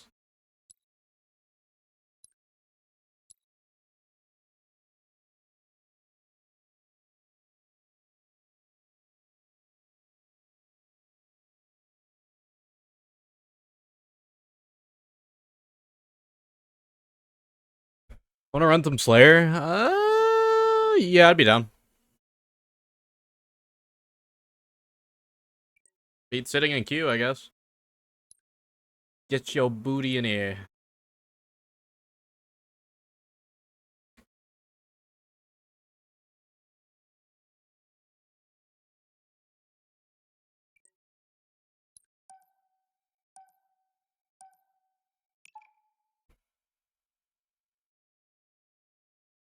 Don't trust that queue time, bro. It's a lie. All this game does is lie.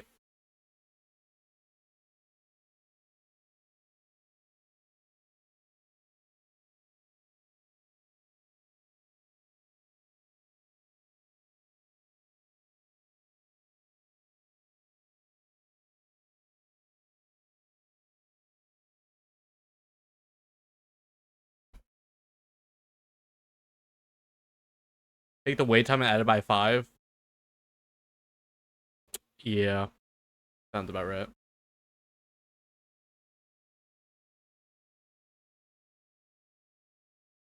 Maybe 10.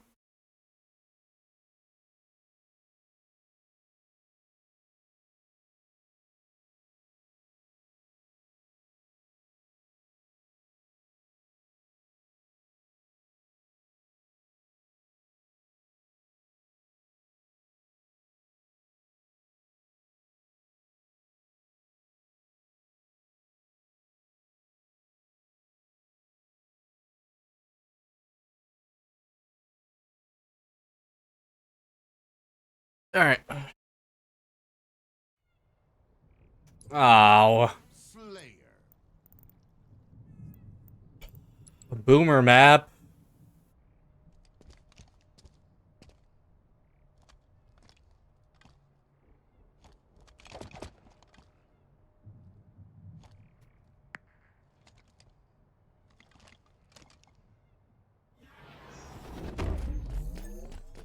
Fatalities give points.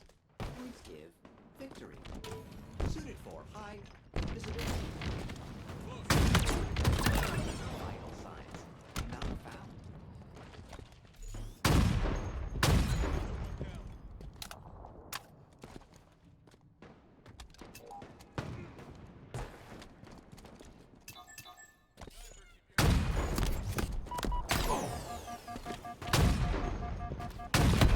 A mess?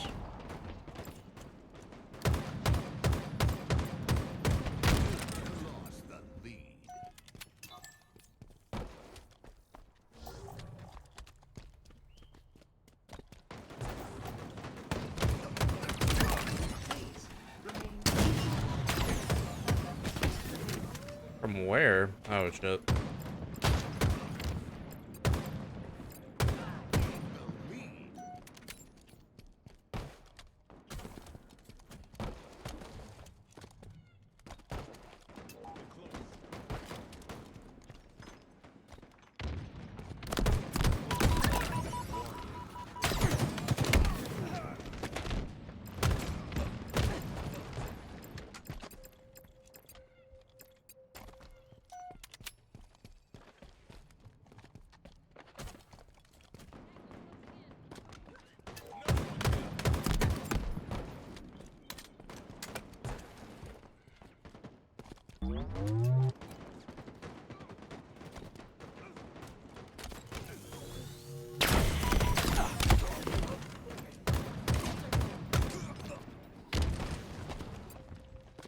Playing like cheeks. Hived?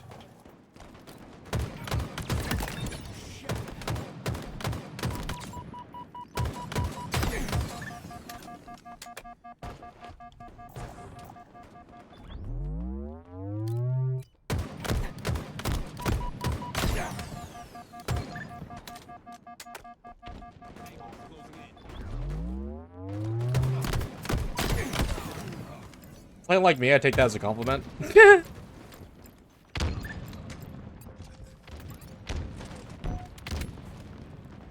your earliest convenience, please collect your power weapons. S7 sniper, deployment.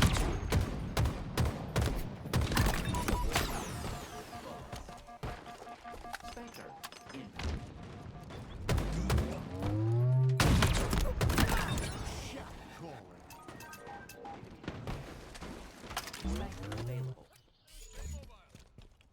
Halfway to victory. Successfully delivered.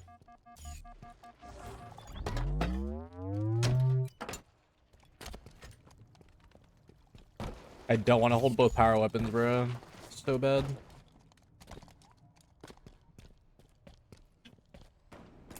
Grenades acquired.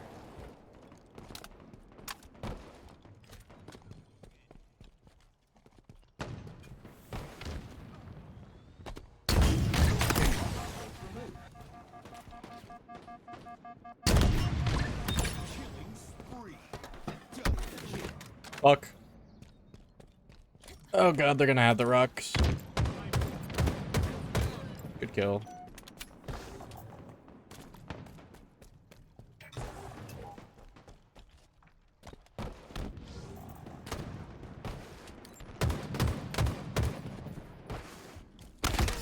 Shot. Fuck.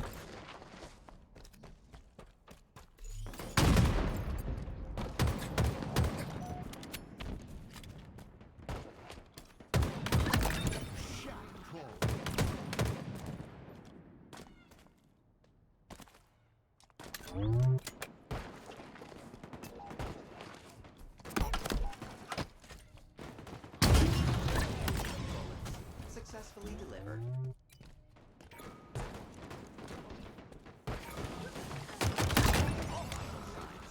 Not found.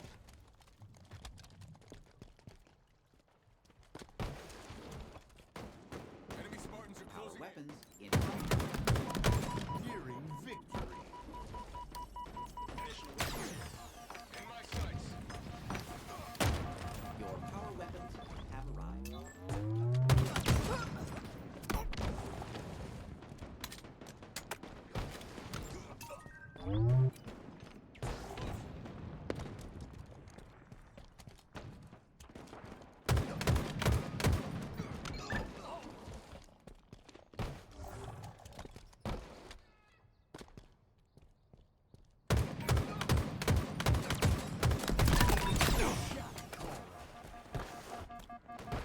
Enemy Spartans are killing spree.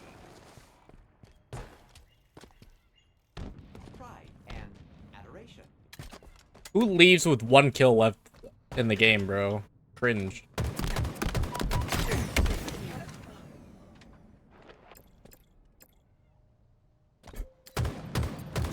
Goober behavior. Spanker available.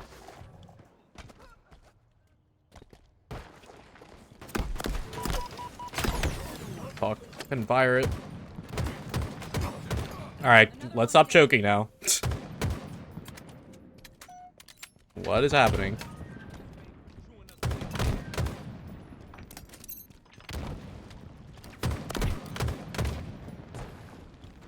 Spartans are closing in. Thank you, Christ.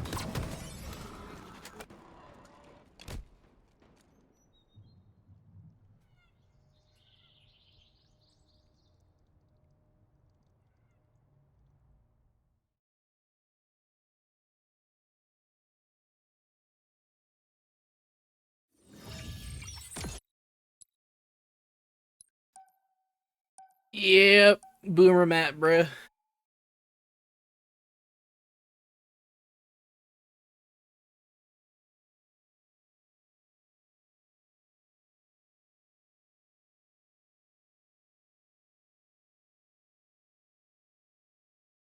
I'd rather play Boulevard. Yeah.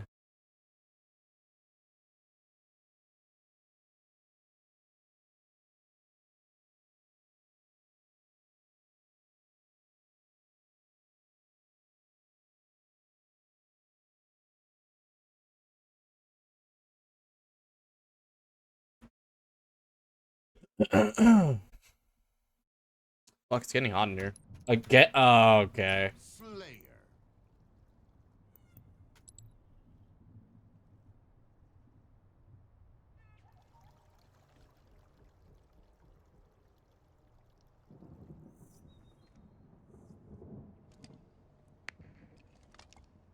Yeah, they're taking the piss. I'm not gonna lie.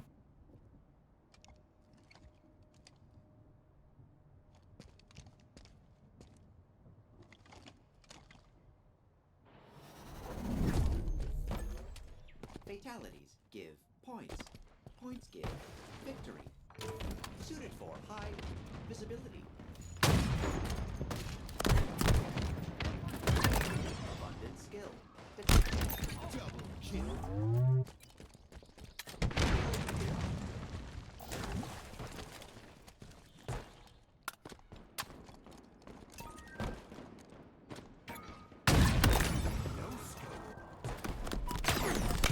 Holy melt.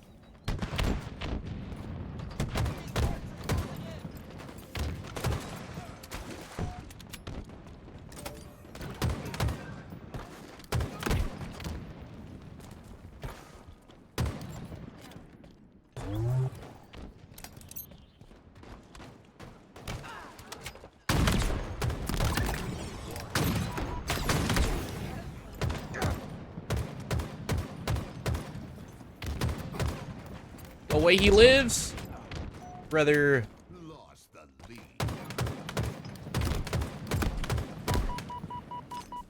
Ghost melee? Is that what just happened to you? What the fuck?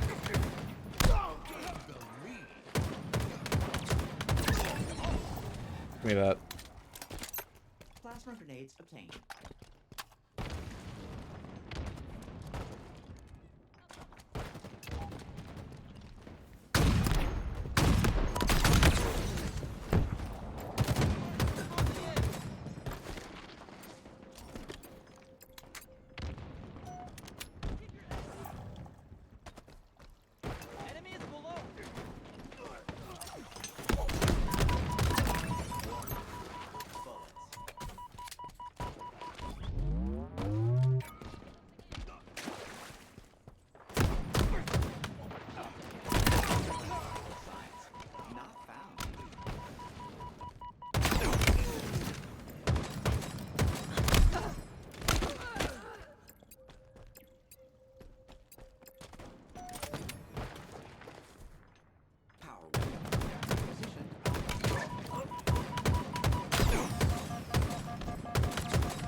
Why, bro?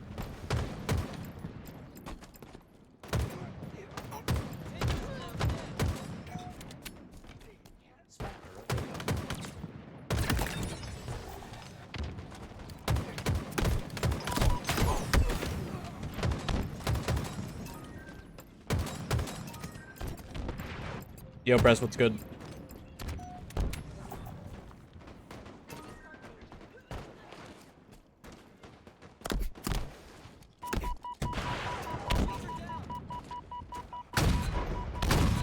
Whore the vibes? You want me to whore the vibes?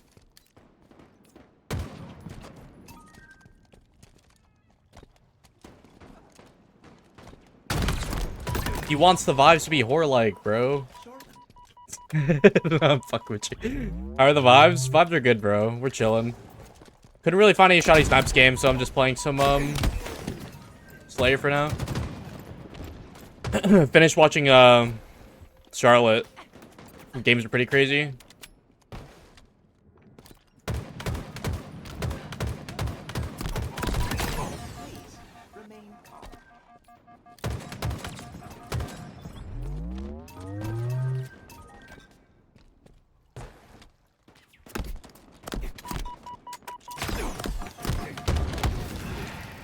Can't believe the gunning stuff either. Yeah, he's just a fucking idiot for that. I'm not gonna lie.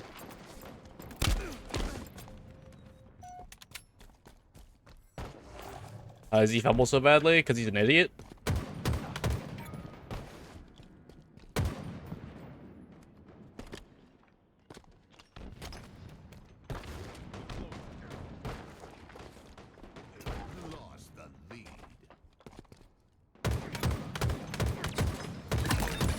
You've been waiting for the golden opportunity for years, bro. Now that you finally got it, you fumble it within like the first couple hours.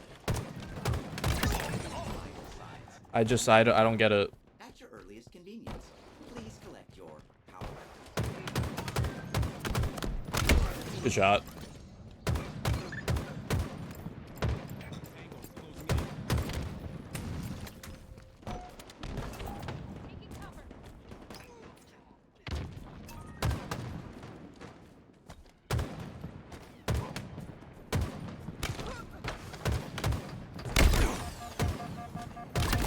Yeah, bro is literally the perfect example of someone that doesn't know how to keep their emotions in check.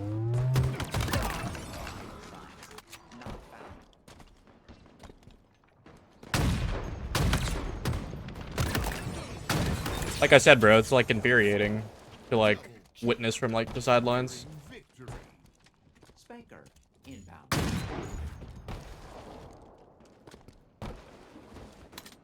Yeah, that's interesting. Dude, I feel bad for the twins, bro.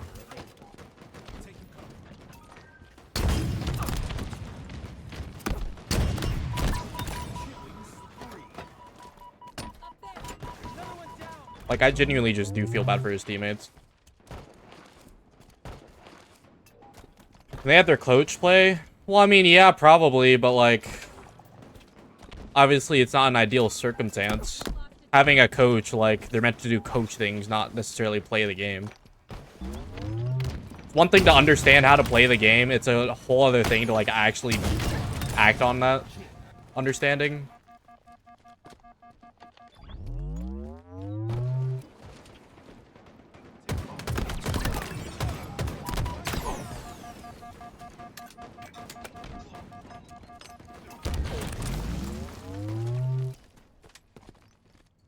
So, I hope they can find, like, a really solid replacement. I think that's, like, best case scenario.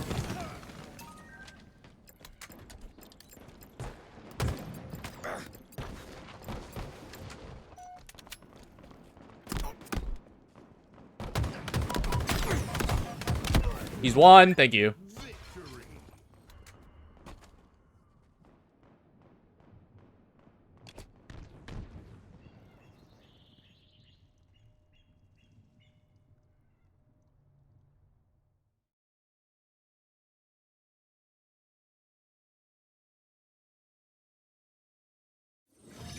Yeah, definitely changes things, though. Which is unfortunate.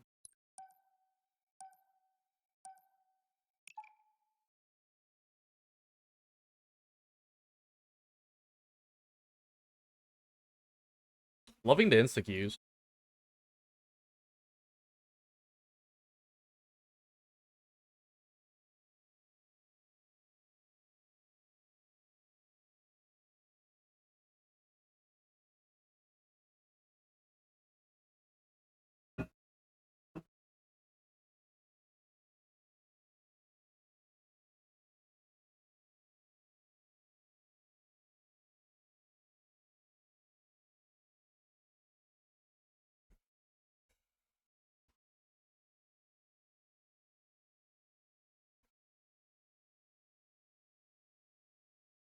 Going to Worlds? Yeah, bro. I arrived like that Thursday afternoon.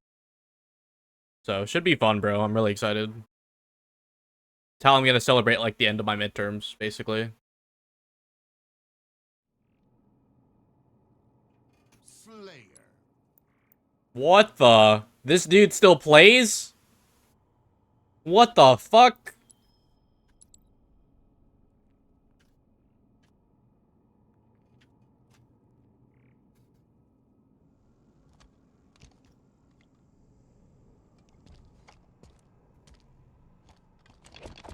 Bro.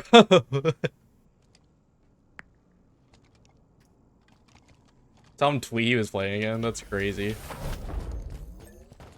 Out to seize the enemy. Who's that? That's Prometheum, bro. He was like a big breakout player.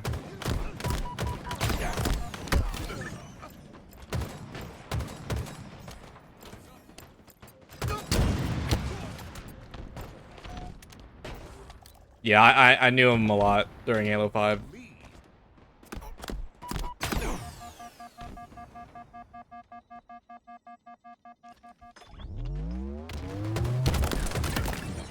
Skill detected.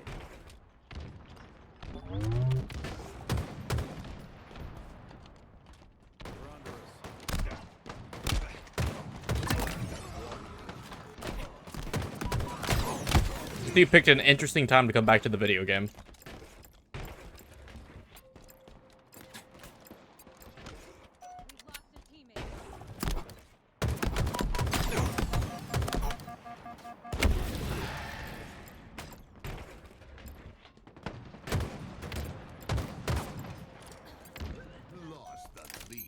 I too miss Breakout, bro. I missed when they actually had a shotgun that worked in this franchise, bro.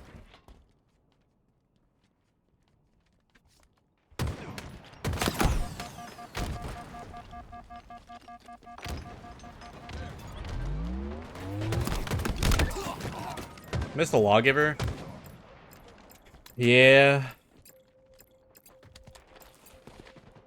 I missed the railgun, man. Whiplash, my beloved.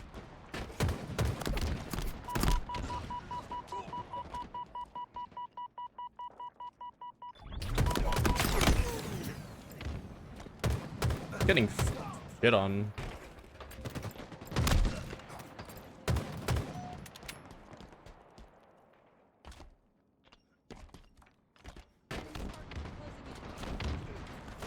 In my sights.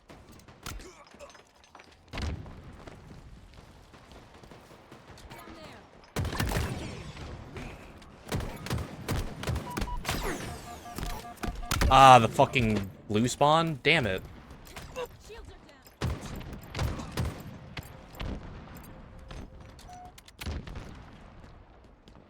Spanker successfully delivered. Last movie you seen? We talking in theaters or like period?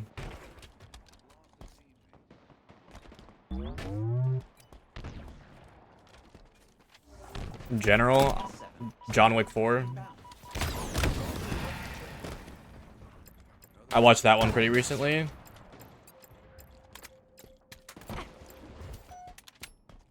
Best one. I think I like 2 the most. 2 or 4 the most. Prepared for deployment. Please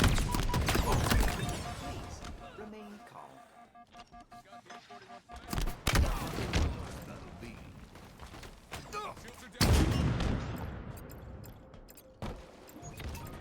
Still need to watch the Continental.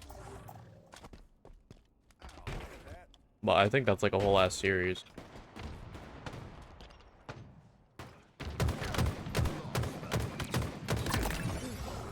Successfully delivered. Enemy. No scope. Double kill. And aberration.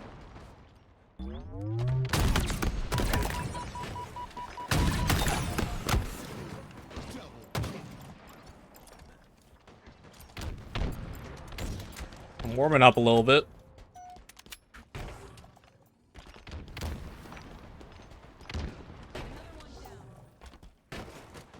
Suited for high visibility. Bro, where's Michael Amber? What the fuck?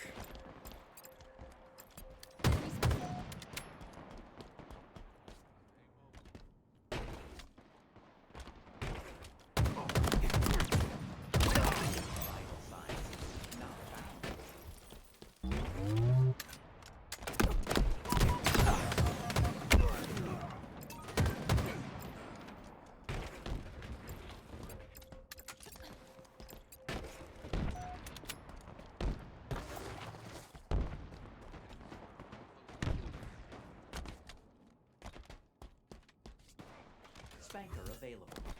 Observe. Hostiles removed. Off the rack. What?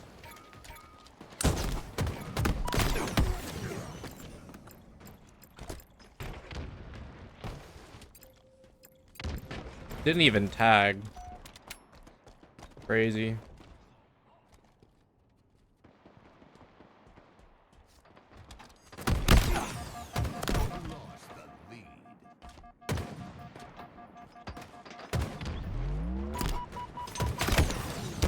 Finally back from the movie. How'd you like it?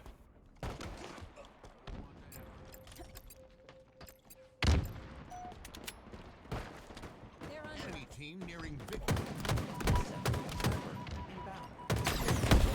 Fucking hell, bro. I'm playing like Cheeks.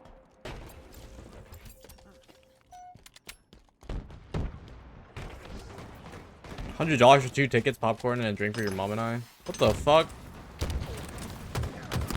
Well, that's Canadian dollars, I guess. That's still a lot of money for, like, even in US.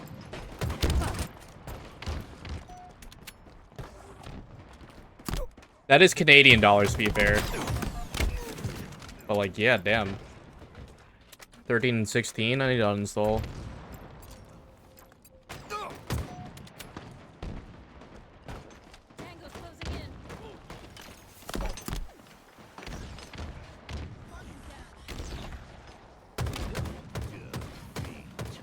I'm Cheeks.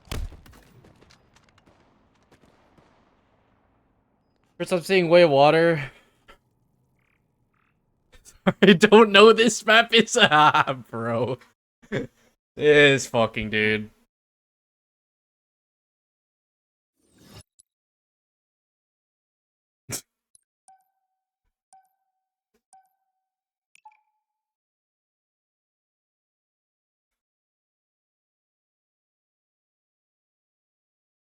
Yeah, that's pretty wild though.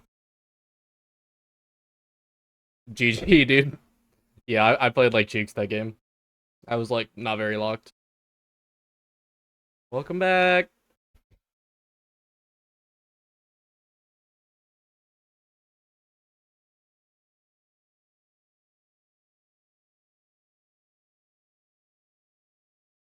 Fred told you it was about $40, but I guess it's just for one person. What the fuck? Dude, I don't even know how much like IMAX at my theater would cost. I don't think it'd be that high though.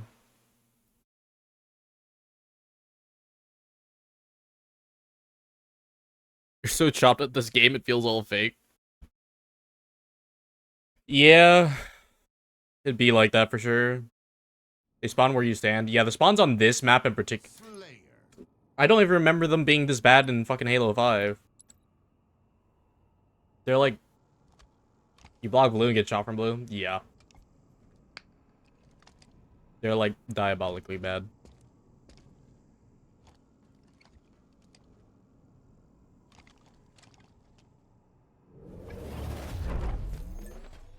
Out-decease the enemy. Redemption arc, though. Nobody wanted rocks? Wait. Match fucking Jackal?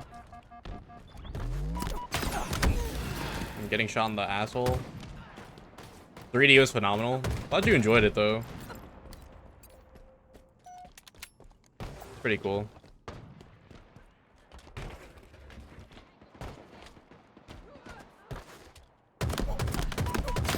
I can't believe he's on the game either, bro. I had to do a fucking double take.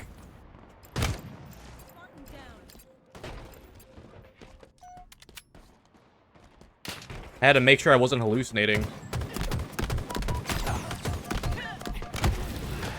My shot is horrible, bro. Keep your head down. Dead ass. Might need to tweak my FPS a little bit. Might do a game restart after this. Yeah. 3v1.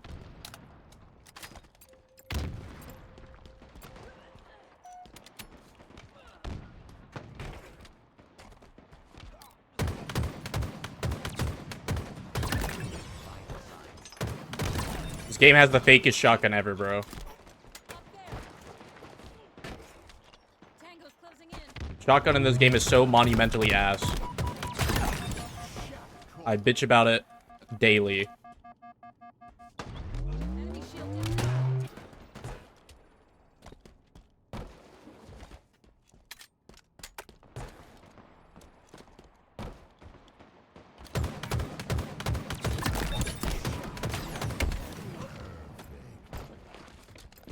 game literally feels like Lego Star Wars. I don't know how people take it serious. Oh my. Lego Star Wars is diabolical.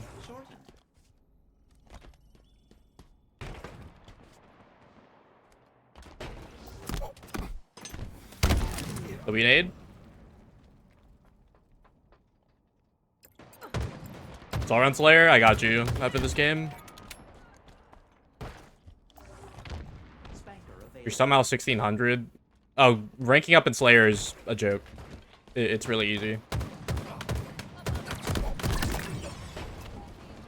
Most diamonds can at least get to Onyx in Slayer.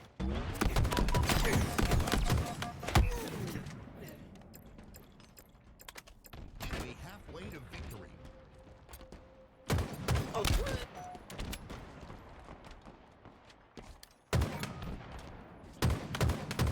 Actually, dude. Fuck, once I get to 1700, I won't be able to play with you. Or, like, I can't play with more than, like, one other person. They have this weird thing where as soon as you hit 1700, you can only, like, duo queue.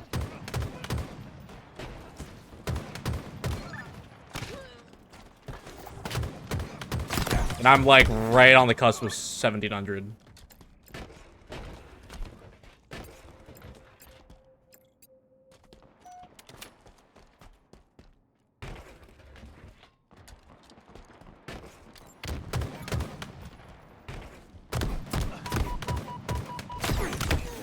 Fucking shit, bro. I'm not gonna lie, I'm just running and shooting. I can't be asked to give a shit.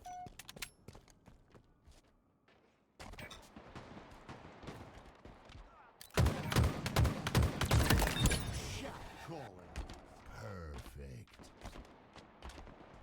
Indefatigable. Bro, what the fucking deletion?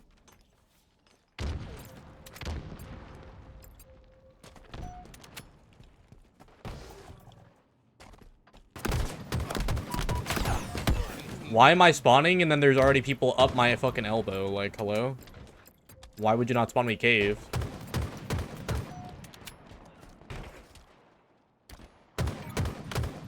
There's a dude here elbow. You spawned the entire team on fucking blue. What are we doing?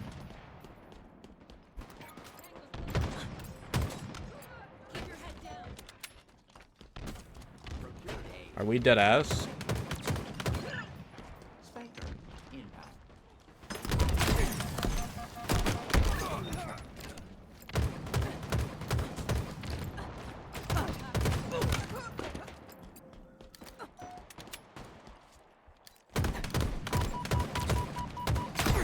Like, how am I spawning and already getting shot up the pussy, bro? Like, what are we doing?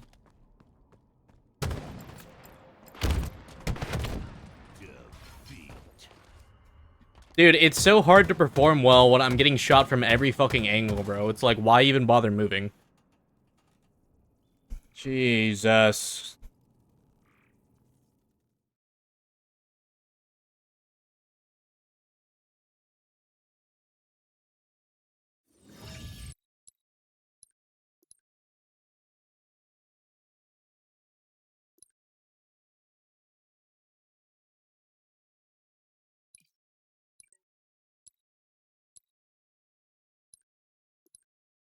How are randoms do? Jesus.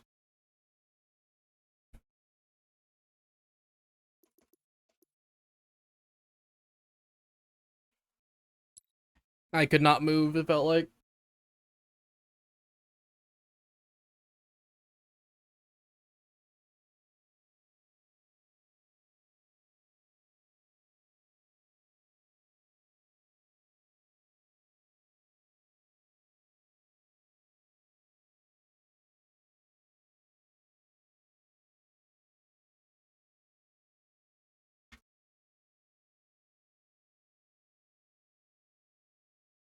The fuck? Why do I not have you added?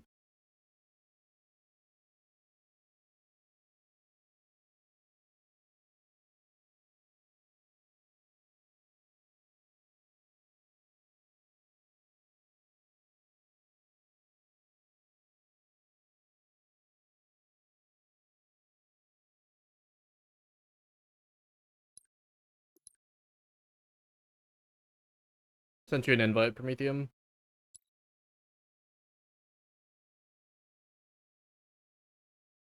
We win this game though. I don't know what we're gonna do.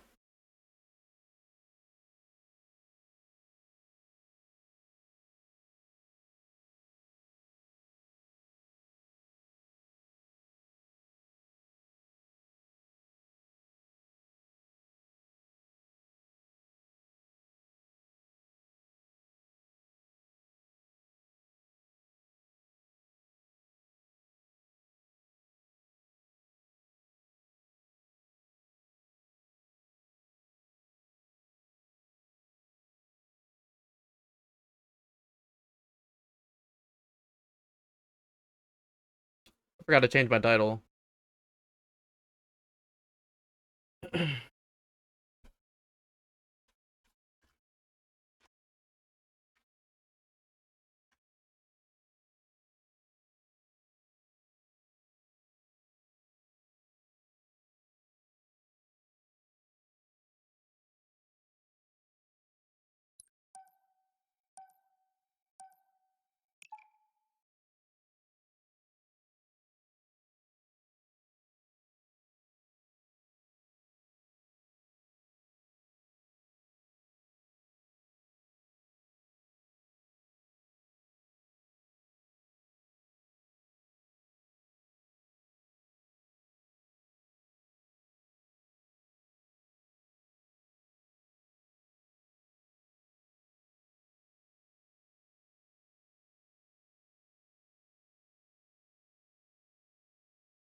Damn, bro, I'm gonna get piss slammed and then I'm not gonna find a game? What the fuck?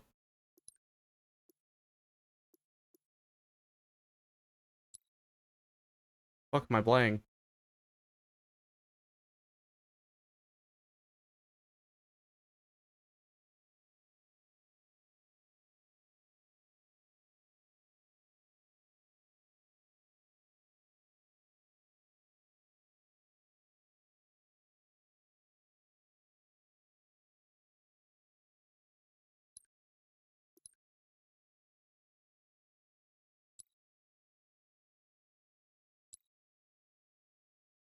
Let me play the game, man.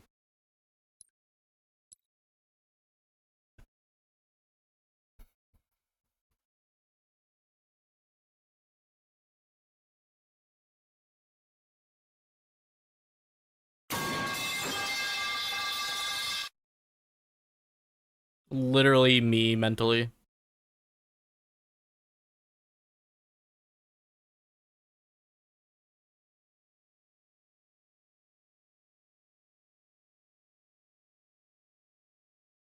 That shit fucking hurt.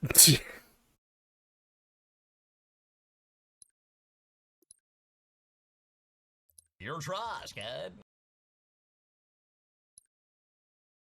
Finland!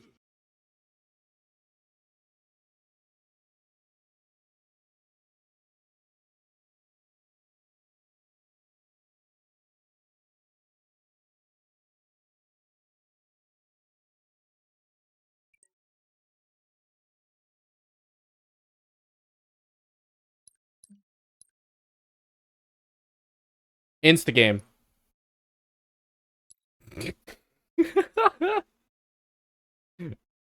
Saved by the MMR.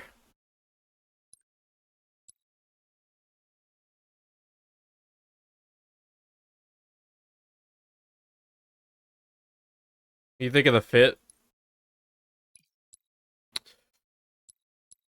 Definitely looks like you.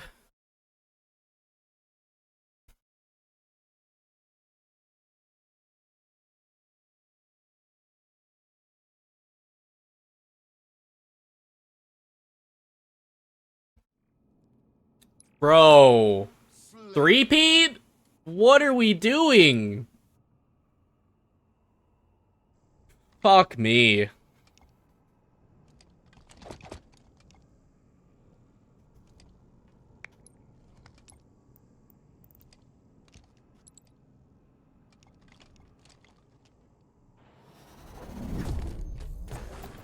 Earn the most kills to win.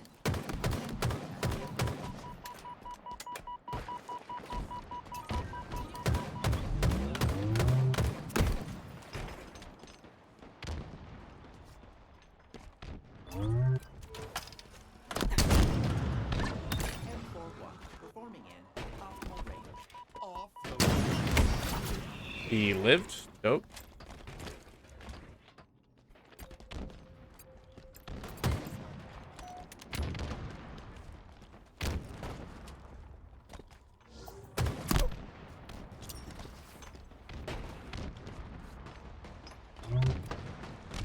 Lost the lead.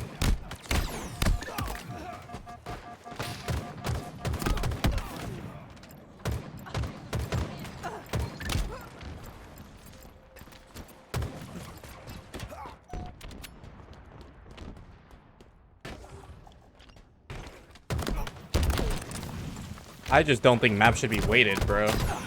Map weighting is so cheeks.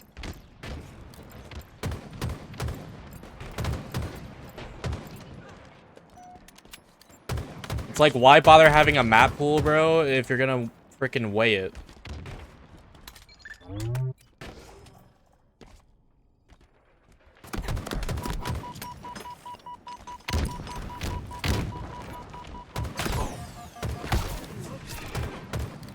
Shut the fuck up, Laz.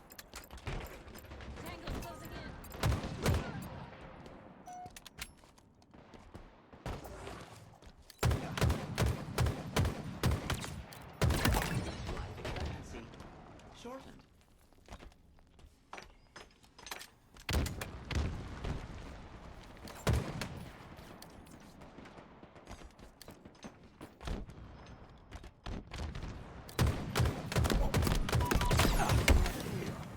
Finish the kill, because I'm bad. In our sights.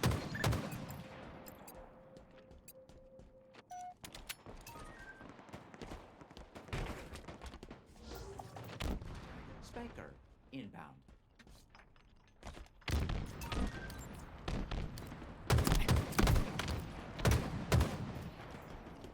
Spanker failed.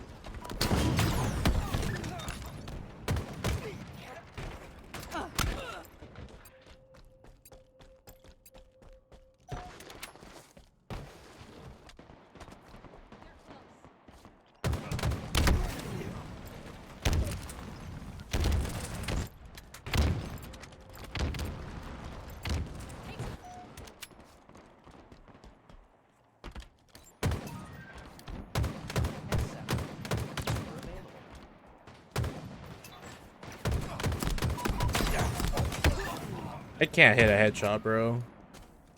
Enemy halfway to victory. This shit does not feel good.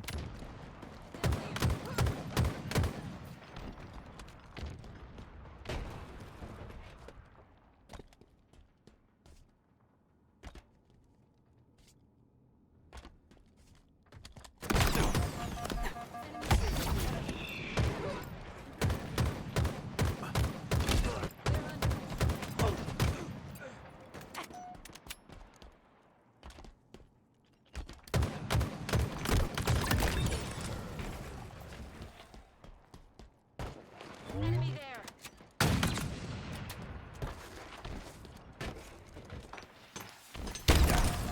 Crazy nade. Yo, Grunt, what's good, homie?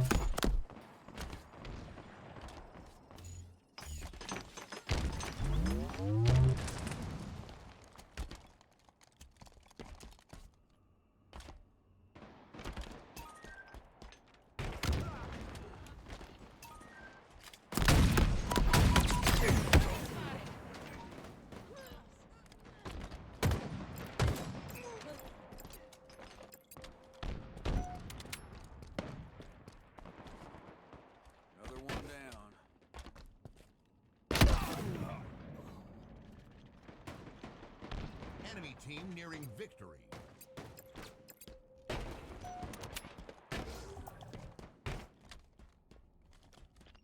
Spiker, inbound.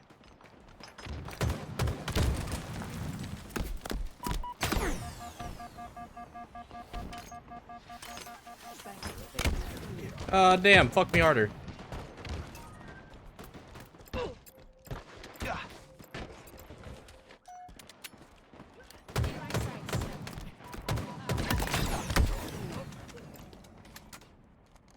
How you doing tonight, Grunt?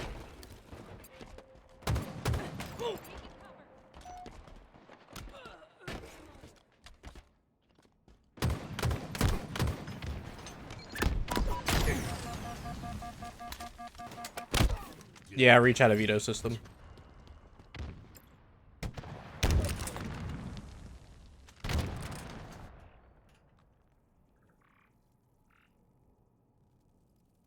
Did he die the most? Oh shit.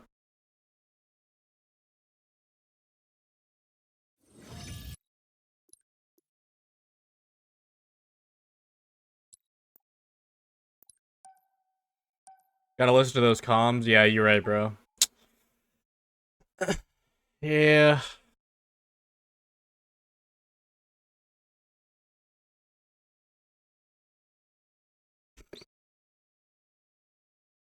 Worked and got a bunch of groceries from the earbuds and got it from an app. What about you? Doing good, bro. Just chilling. We watched Charlotte. Minecraft is more competitive than this. True. It's Slayer, bro. I don't give a shit. But yeah, finished up Charlotte and then hopped on Halo. Just been kind of a chill night tonight. Phase beat Optic. True. And then Rebellion kind of destroyed Phase. Shit was kind of wild to see.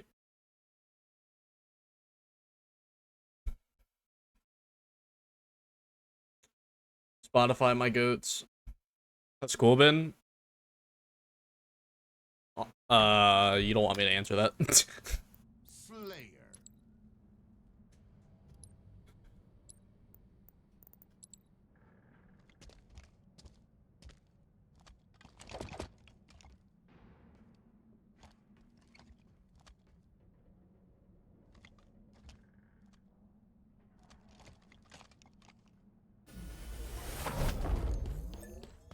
Fatalities give points. Points give victory.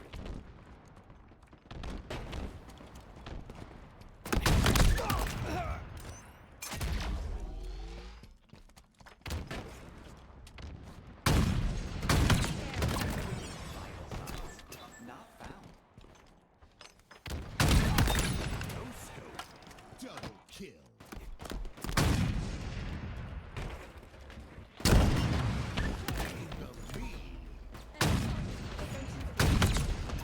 Diminishing.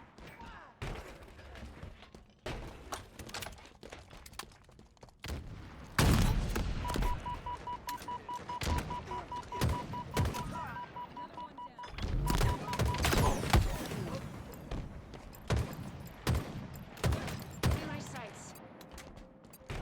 Enemy.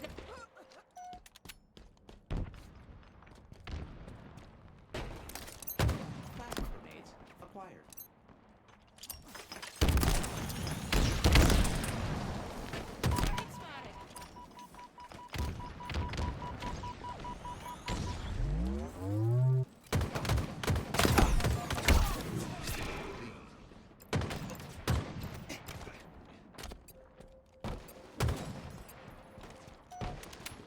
We've lost a teammate.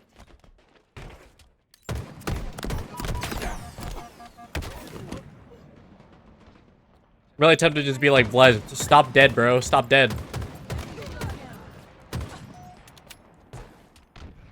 Stop dead, man. The fuck you doing?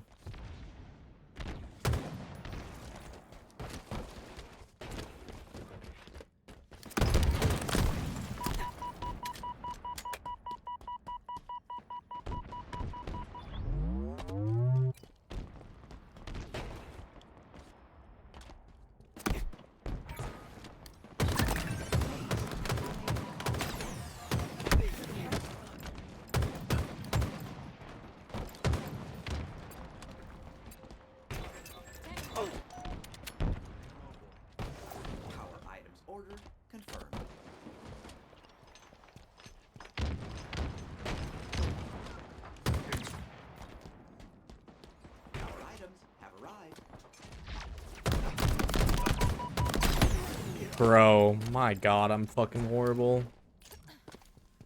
I genuinely don't know if I'm just whiffing, bro, or if I'm getting blanks. I feel like I'm not missing my shot that much compared to, like, what's actually happening.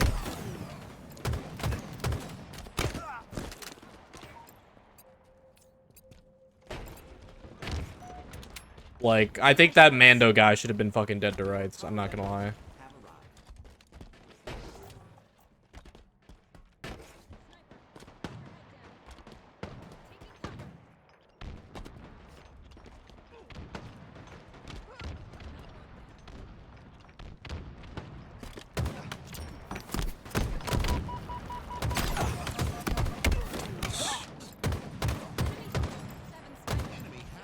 W stream, thank you, Arkan. Appreciate it.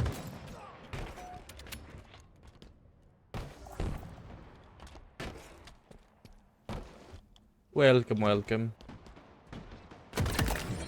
We're breaking GAs. Wow.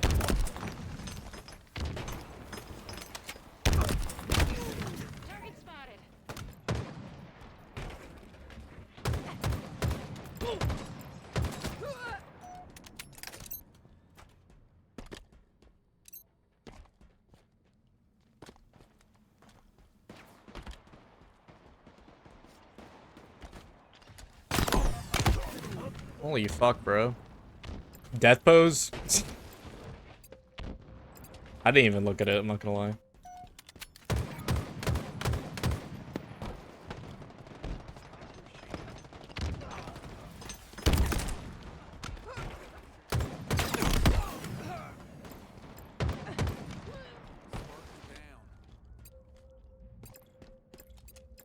That one before where the dude had went stiff ass back. That is pretty funny, actually.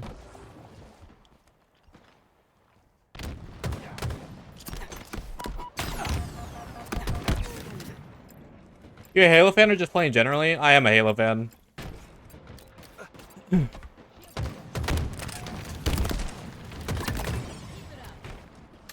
I promise you, my skill level does not reflect that right now.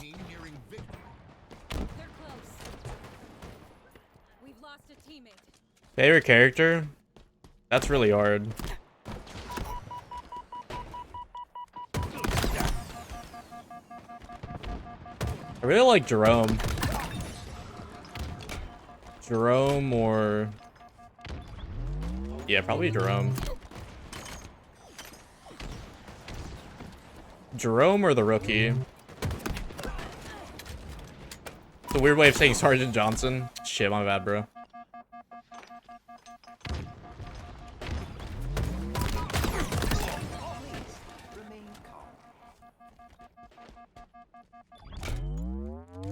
Munitions en route.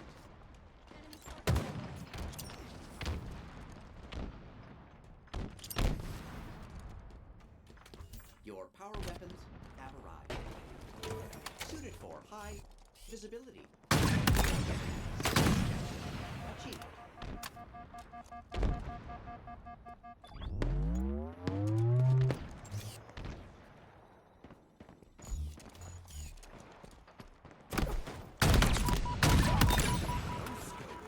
Favorite novelty member? June.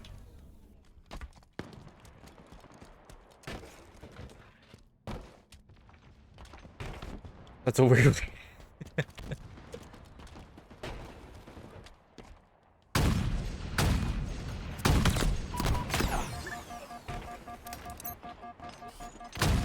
I'm dead. I play like cheeks.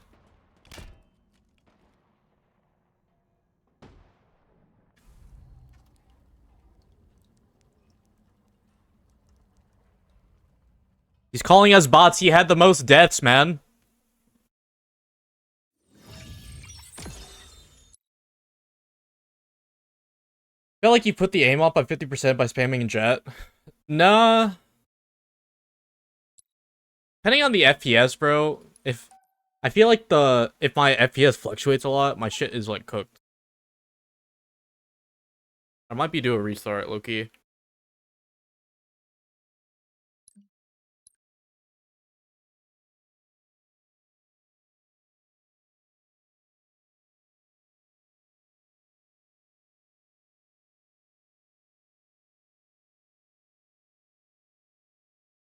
All burgers on this game? True. He did put down most of the damn, to be fair. But, like, that means nothing if you can't also live. I think he fails to realize. No one could gun me on 5. Now I'm taking deaths of butter egg 332. What do you think of the pilot? Infinite thought he was a dope character. He was pretty cool. It was nice to introduce some humanity into the series. You don't usually get a lot of that.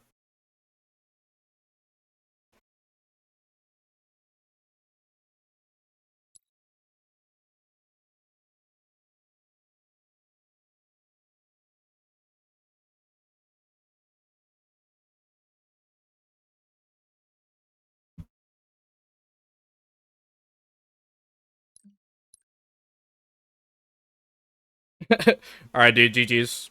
It's good playing with you again, dude. Good to hear from you.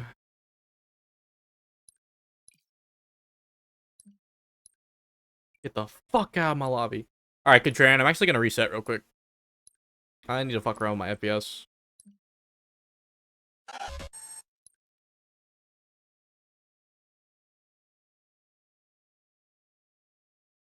His arc was good. Hey, yo! I didn't even realize that.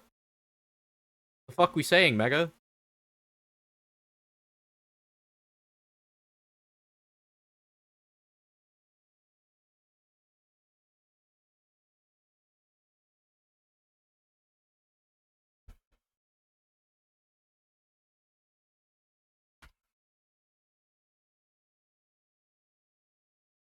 Last time you said Arch, you got clowned on about bridges. Well, I mean, Arch is equally just as bad, bro.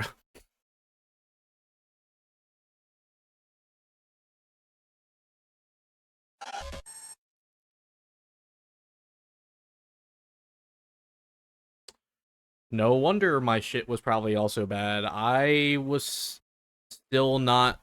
I wasn't on game capture. Think you missed out on all those drops? LBT should still have them. Which Spartan generation would you prefer to be?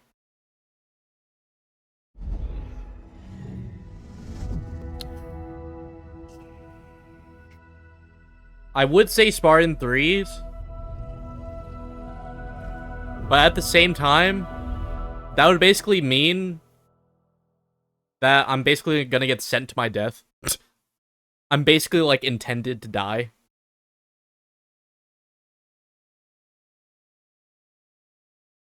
Bitch! Sergeant Johnson. True. Oh my god, is that DNC? The guy from the HCS main stage, bro? Oh my god. I love that guy.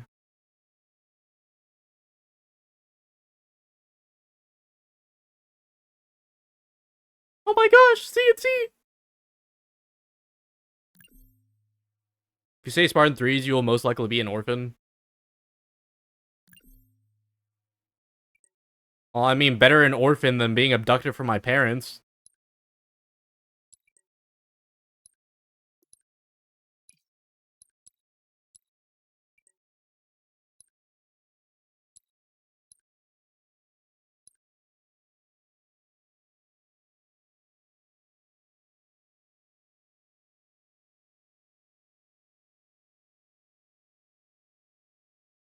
Yeah, there's also a chance that I just would not survive augmentation. That too. I might not even get a chance to be a Spartan.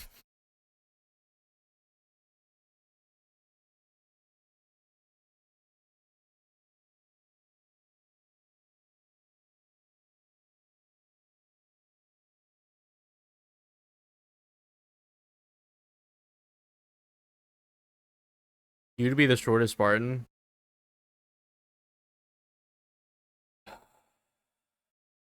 You were not that much taller than me, I don't think. At least not that I remember. No, you weren't that much taller than me, were you?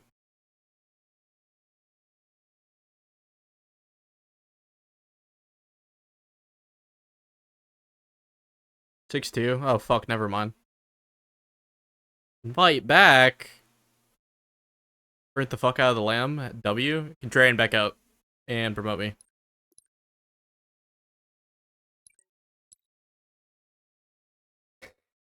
I know I met you, bruh. I forgot.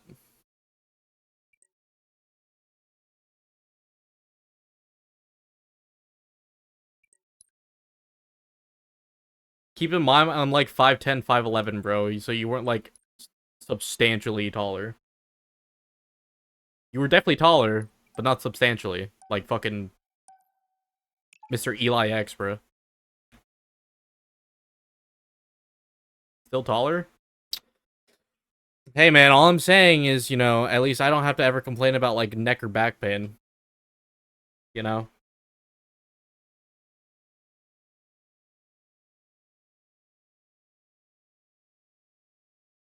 Already there?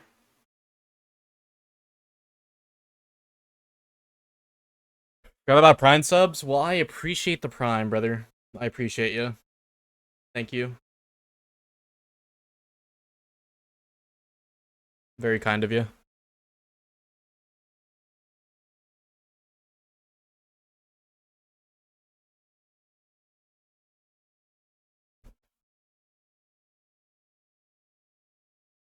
Still can't believe this DNC guy, bro. He's just not even pulling up to World. Never call you kind. Can I call you hot?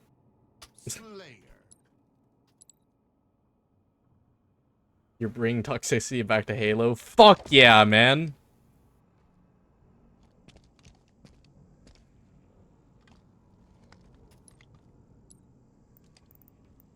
About goddamn time.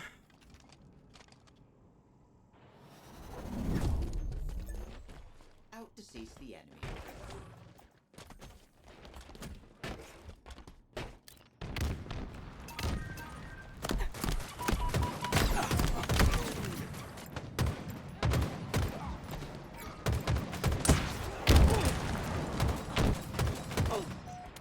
W rocks.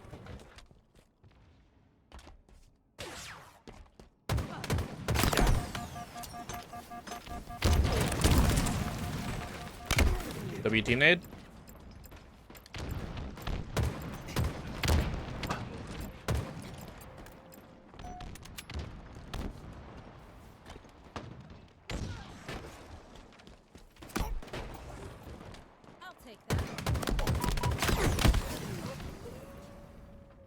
That was a 5, bro.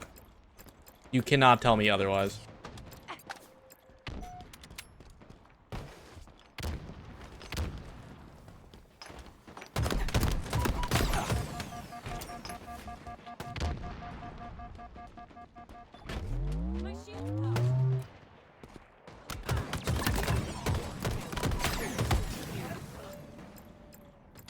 The fuck is a JoJo slide?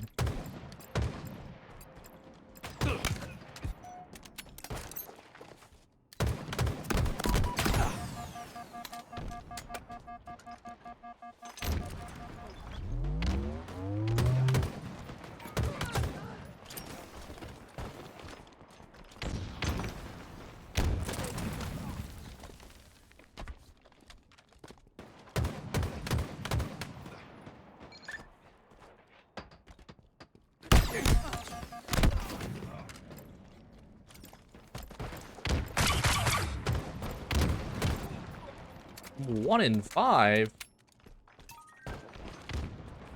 GG's, I'm washed.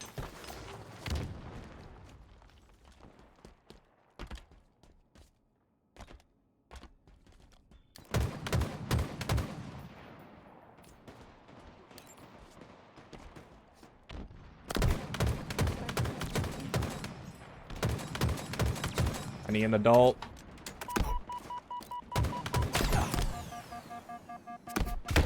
Bro, how long do I have to fucking shoot these guys?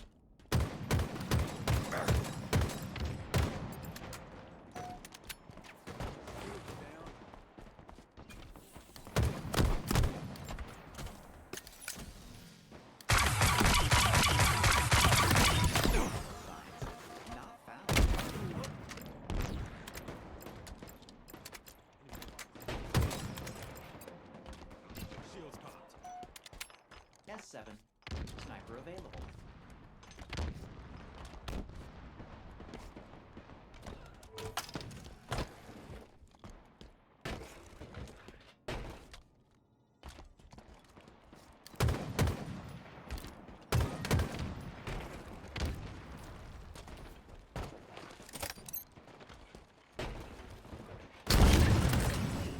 Remain calm. Enemy halfway to victory.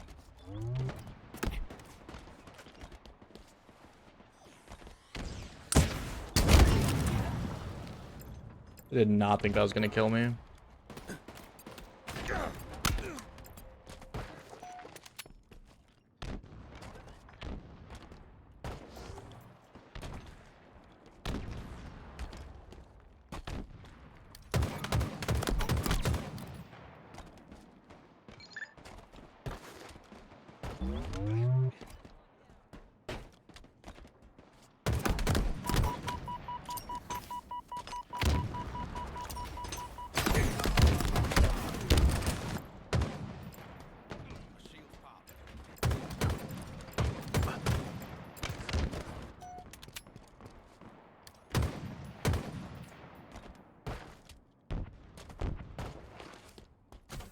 You are now armed.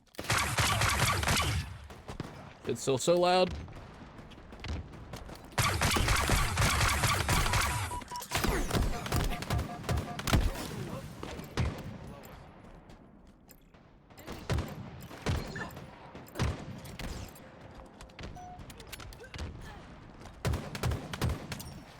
Spanker.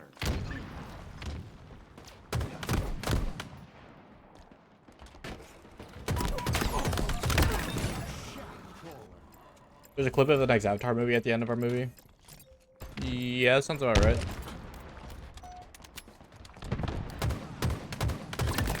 You don't mean like an obvious teaser that a new one's coming, or like they actually show you a part of the new movie? It's like it's gonna be quite an intense movie. I mean, the last one was like working up to it towards like the end. That kind of makes sense.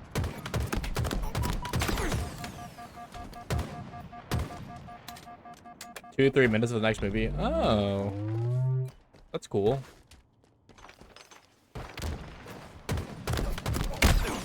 They gave you a reason to rewatch it. It's dope.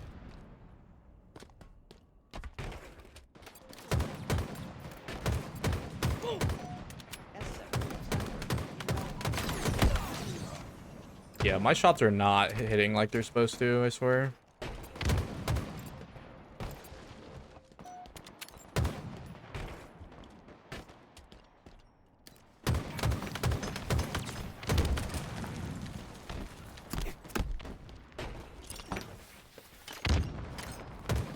Not even like copium, bro. I genuinely do think I'm supposed to be getting more 5s than I am. Genuinely not even trying to cope.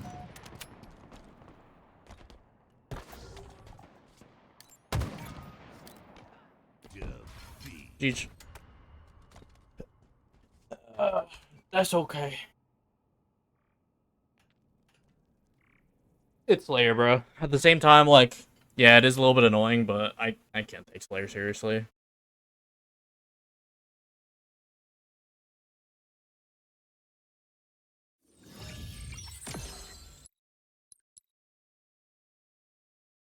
Kashi must live in the Optic HQ. Kid is eating. That's what I'm saying, bro. I feel like I'm getting blanks or some shit.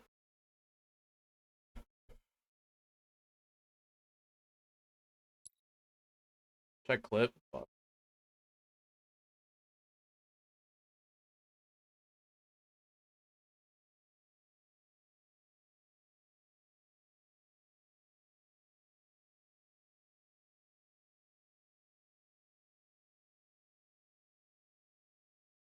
I'm gonna pretend I didn't watch that.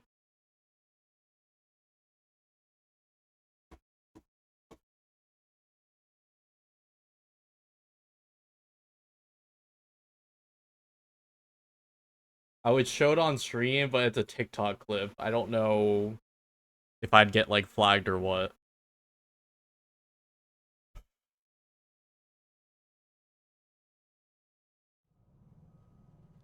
Slayer.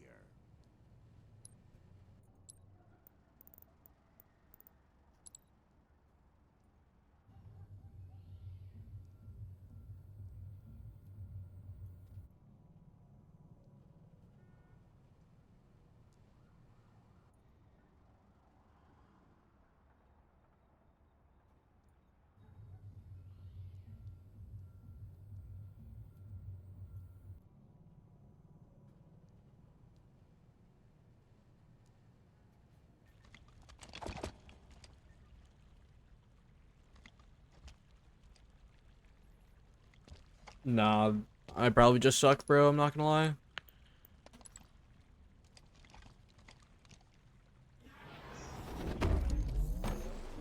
Earn the most kills to win. Then contact the authorities.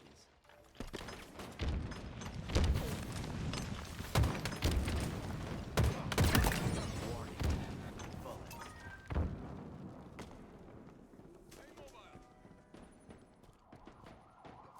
Active camo. Inbound. Feels better.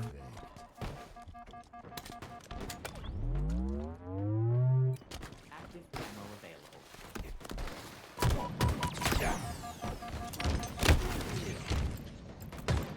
Do I enjoy playing Call of Duty? I answered this question before, Ran. No. Call of Duty has literally not done anything innovative in the last fucking 15 years. Please remain calm.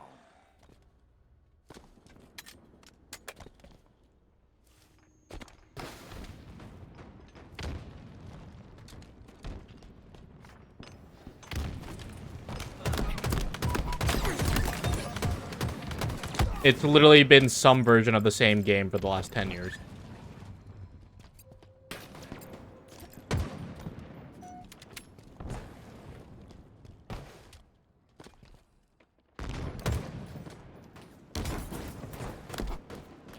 I done doing a watch party? Yeah, shit ended a while ago.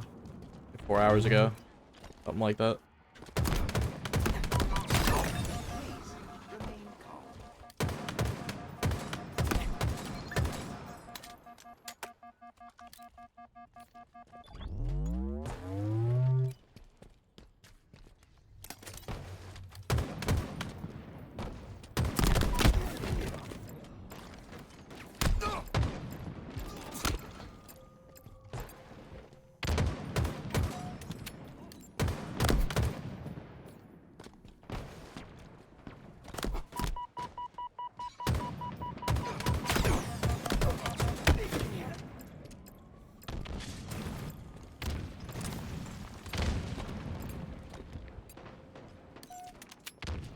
Active camo.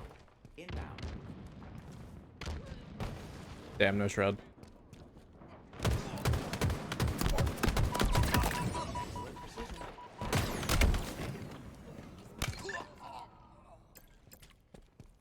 Wait, he actually get it off?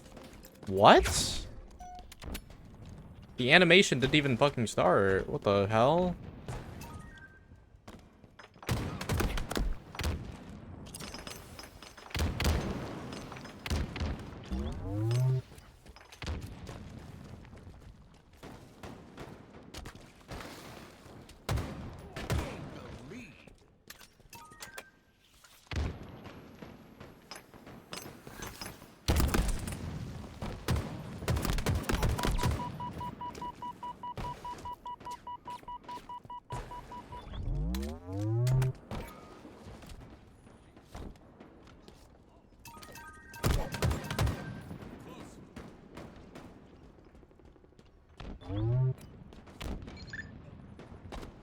Down there.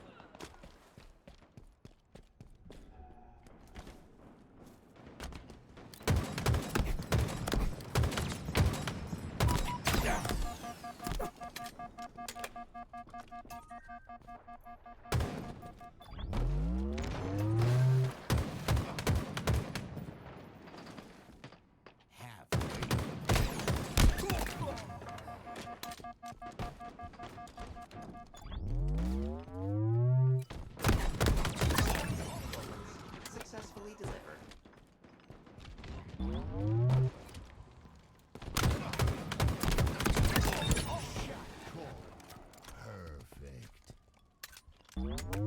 Pride and Am I doing a part-time job? Hell no.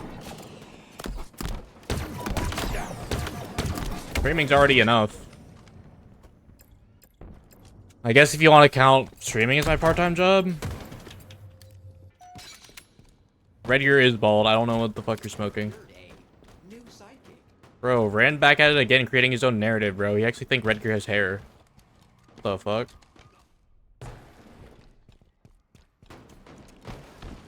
Crazy comms. Wait, Walked right past this dude. Whoops.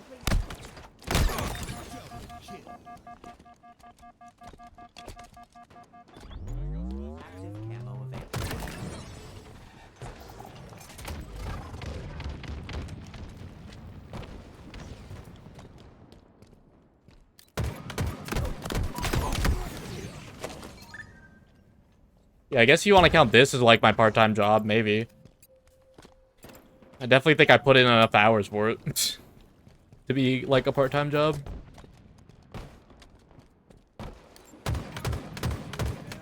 That dude doesn't die for some reason.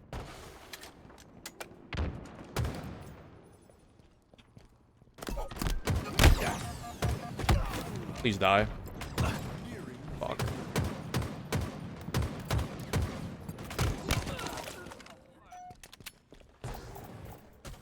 You have procured the Commando Rifle.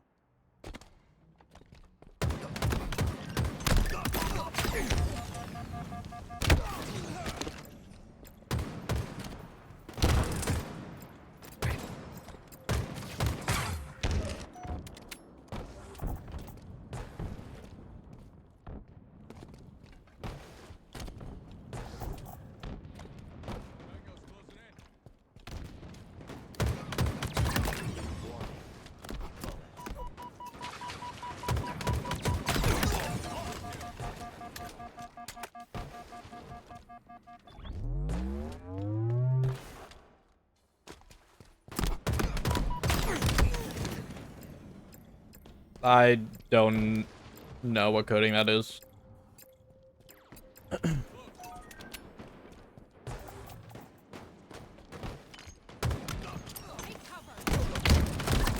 Each. Is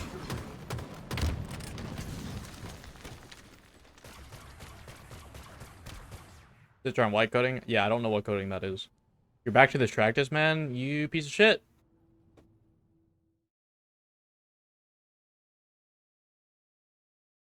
Oh my god, we finally won a game!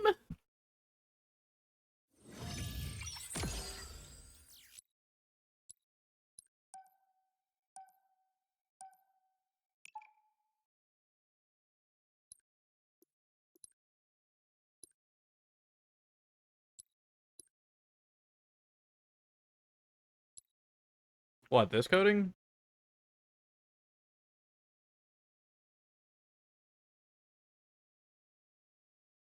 Can't do damage tonight? That's okay. You just get in 1v1s and trade like a beast. I mean, sometimes all you really can do. I don't know, I just be shooting everything I see, basically.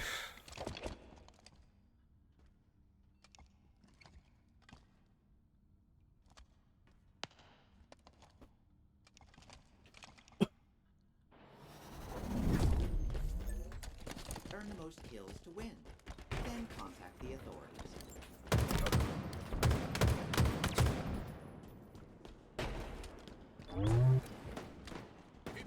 Wait, did they grab camo? Fuck, bro, I think they grabbed that shit for free.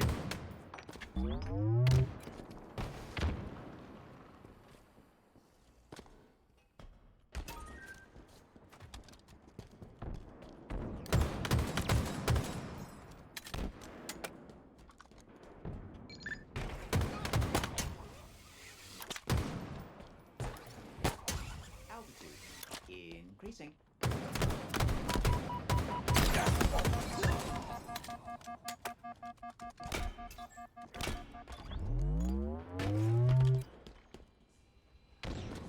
No ran, because I like eating whatever the hell I want.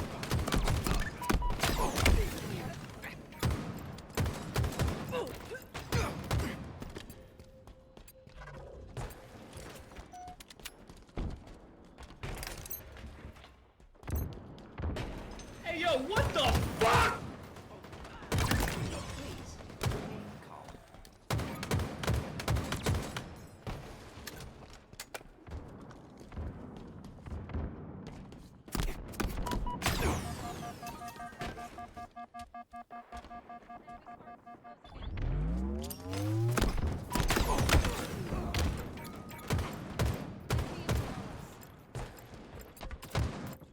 I'm not doing a diet of any kind, Ren.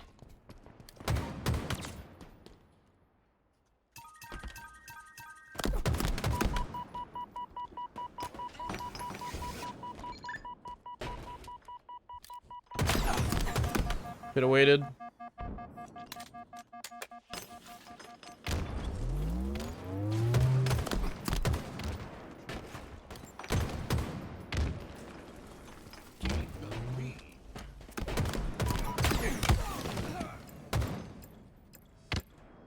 You know where Jubs has been? Jubs has been MIA.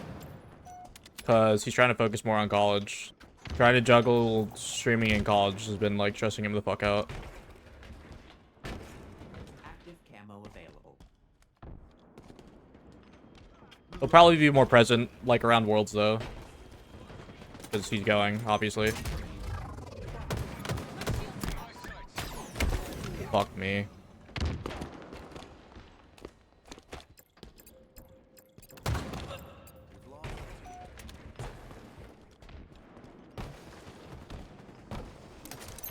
Plasma grenades acquired.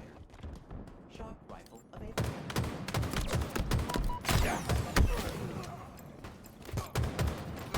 Yeah, I get what you mean. Yeah, no, he's been gone for like 3 weeks now. He's just been trying to focus on school.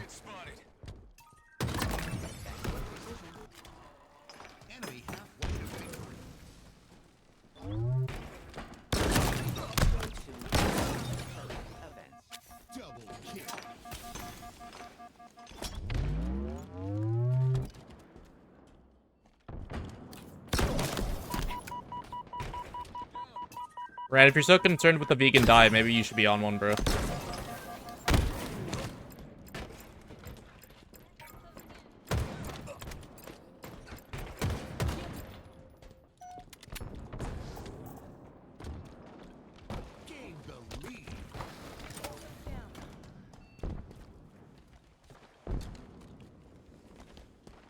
Because respectfully, suggesting somebody should go on a diet is a little bit rude.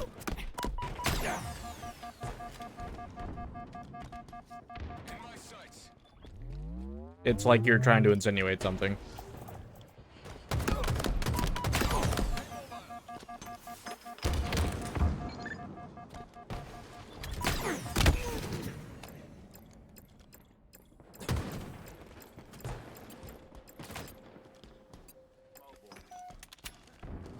Four and 7. Damn. I'm actually curious about my damage.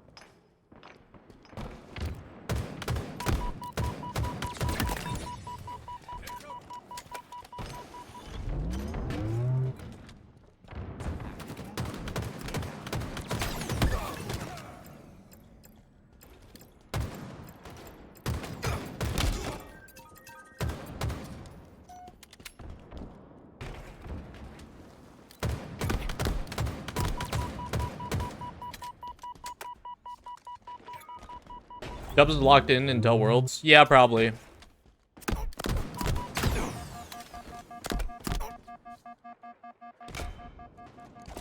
It's kind of how I was. I'm fortunate enough to, like, be in classes that, like, are a little bit more casual. So that's probably why you're seeing me a lot more.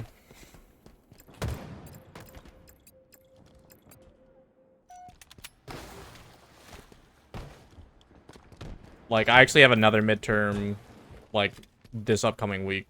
Well, I have the lab portion of that midterm. I don't have the lecture portion until, like, the following week after or something like that.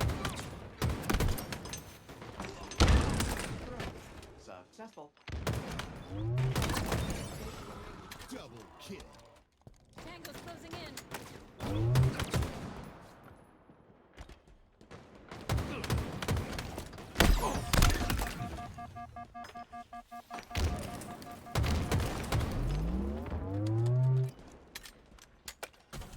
Please ensure safety is set to off.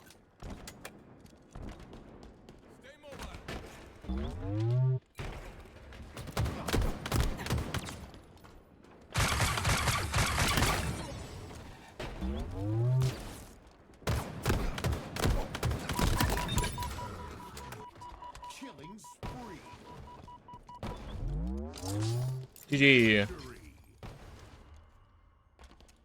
Alright, now here's for the fun part.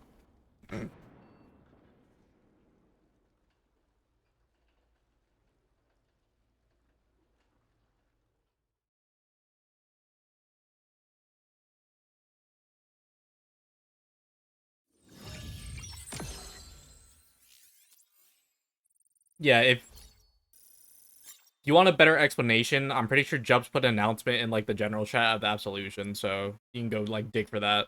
But obviously that was like 3 weeks ago, so it might be like a way back.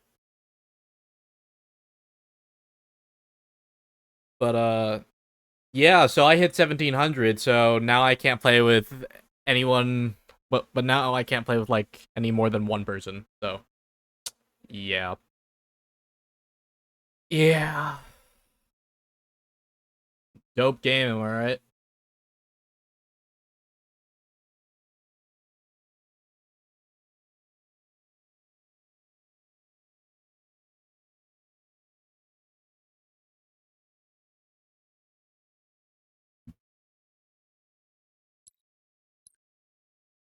Once you hit 1700, you're no longer to enjoy the video game.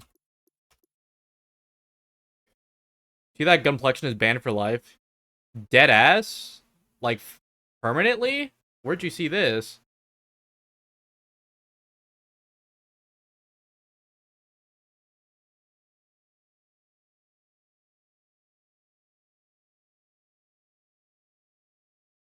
Yeah, I hit 1700.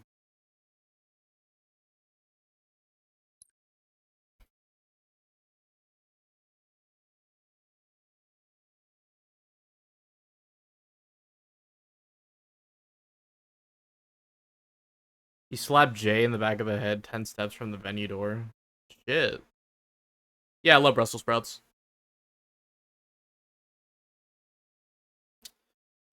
I mean, you really shouldn't be, like... You really shouldn't be physical with literally anybody, bro. Ever.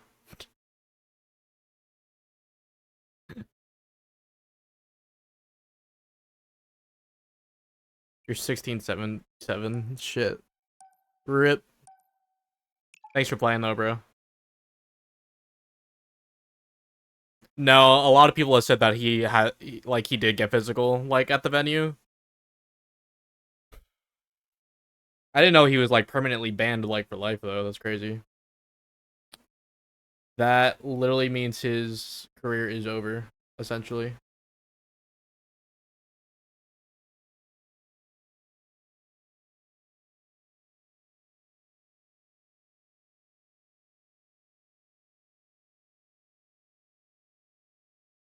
Appreciate the lurk, bro. Enjoy your food.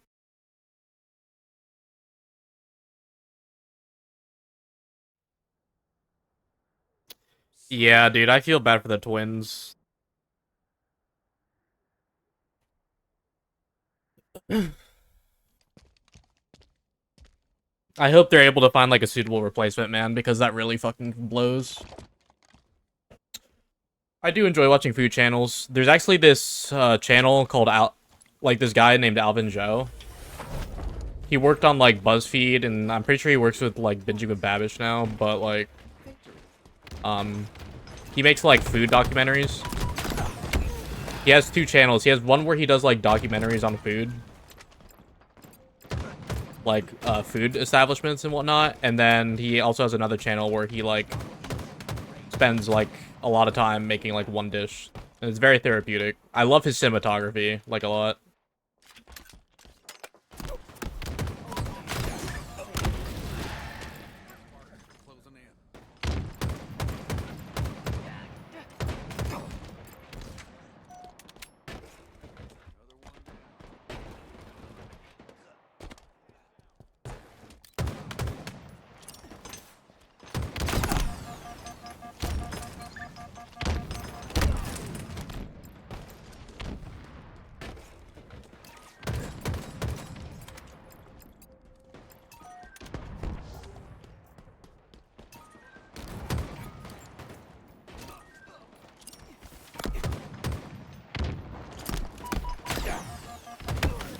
I can't do anything.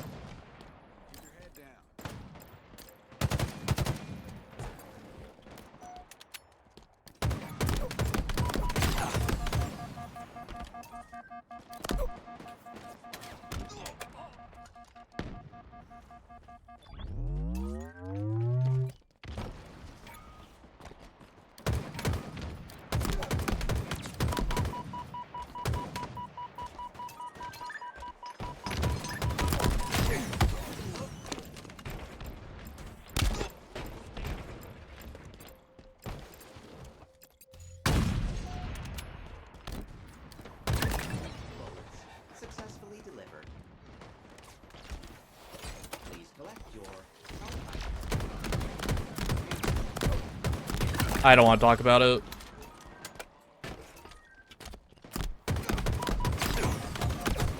I don't want to talk about it.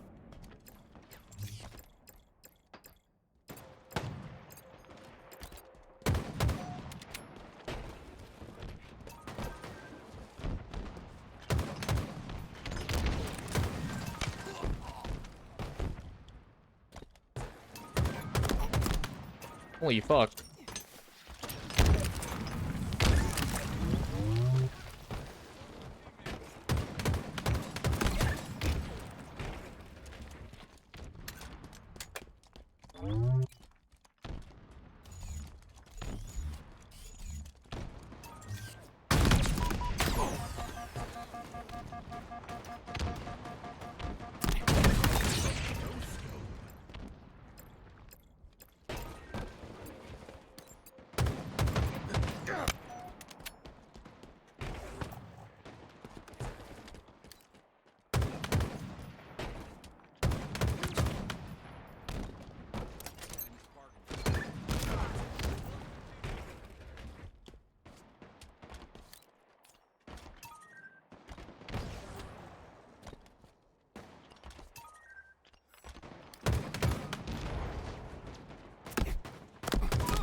Enemy halfway to victory.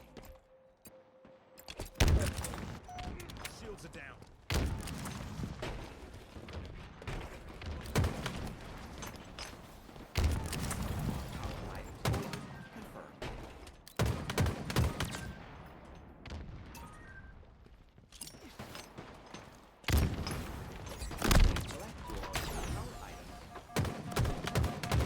No fucking way he lives.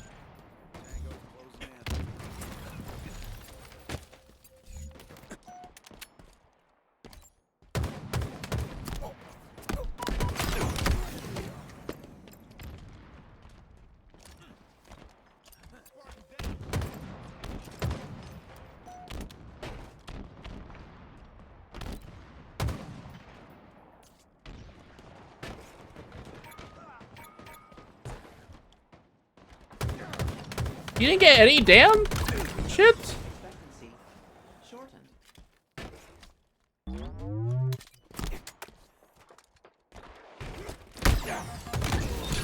Nice.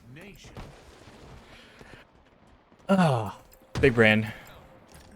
Yo, please tell me why the guy who has not touched this game in 3 years is doing better than both my randoms.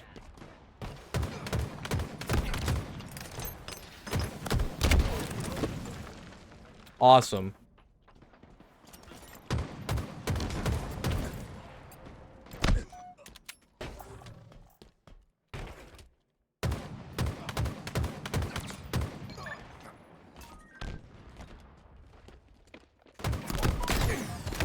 Fuck me sideways and call me Jonathan, bro. Holy fuck.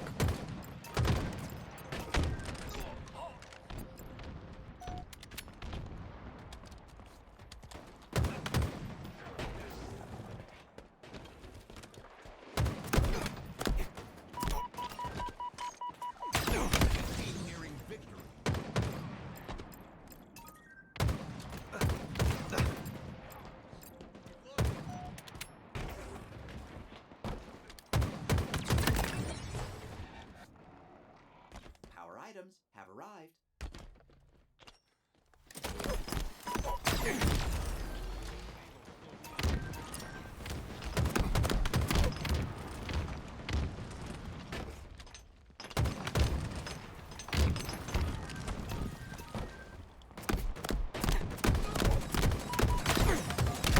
Bro, just fucking die. Holy fuck.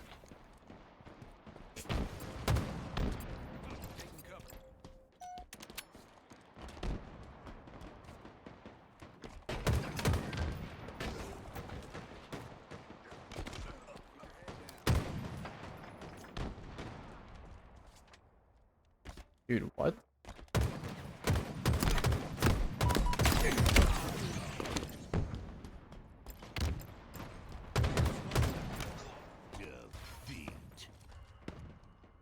I swear to God, if I look at this leaderboard, bro, and I have most damage, My randoms actually have the fucking awareness of a freaking peanut.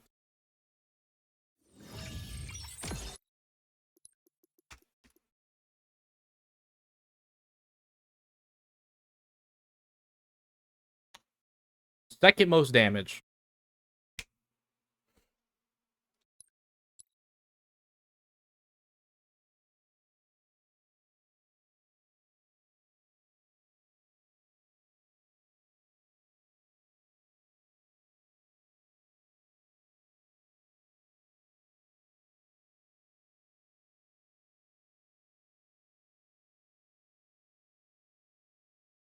Fuck you mean, damn it, it ain't working. You trying to fuck me sideways?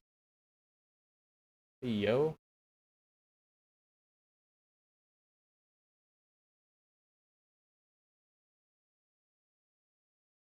Yeah, I finished Hades. Working through Persona 3 and then the expansion for that, and then we'll probably do Hades too. Slayer.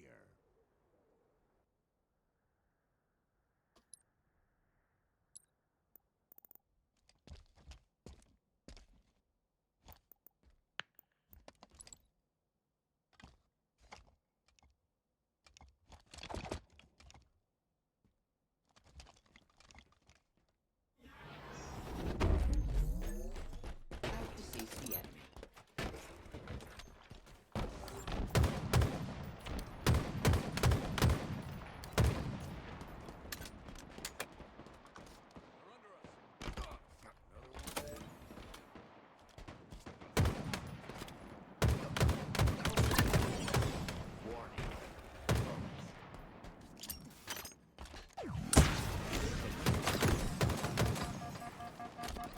Overshield available.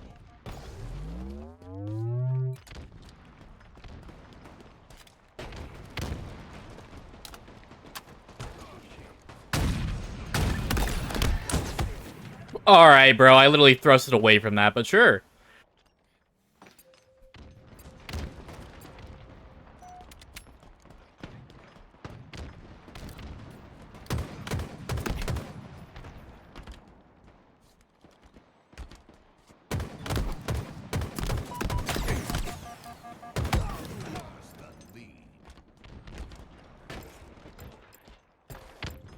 Not the team kill. Gained the lead.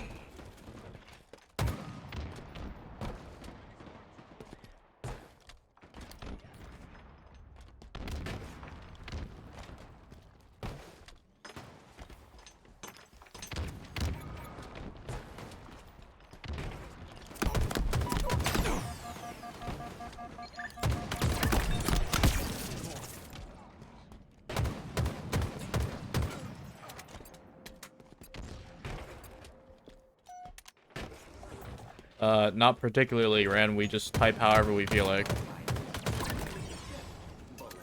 Successfully delivered. I typed the full word.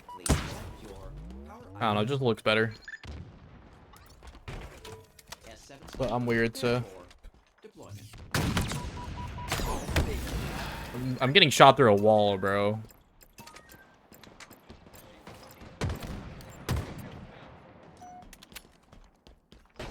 He got third today, I'm pretty sure.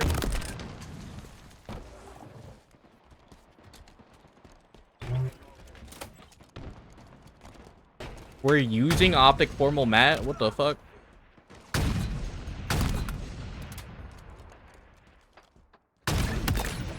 Fuck off me.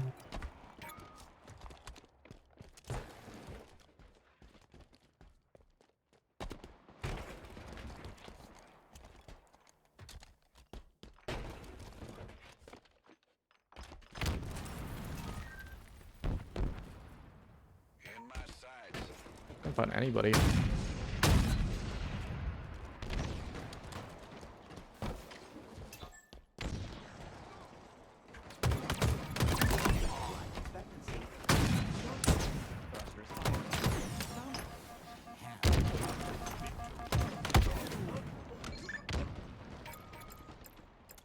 You always use me? What do you mean you always use me? Hey, yo!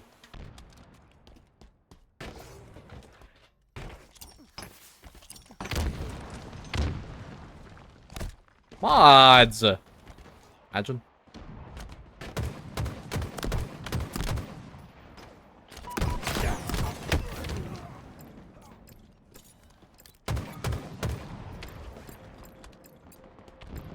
I'm kidding. I know what you meant. Or do I? Your power items are ready for pickup. Enemy Spartans are closing in.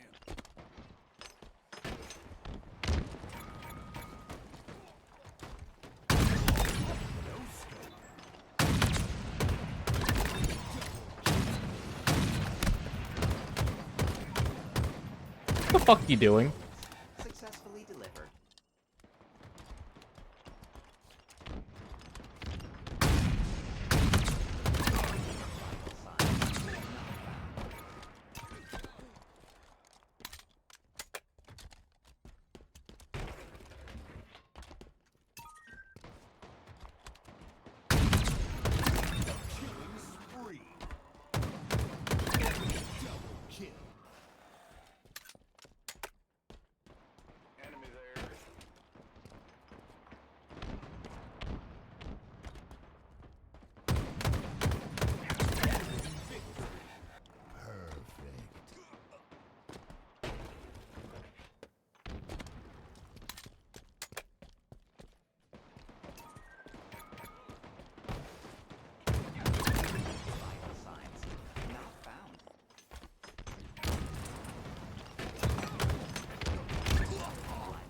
That bro got teammated.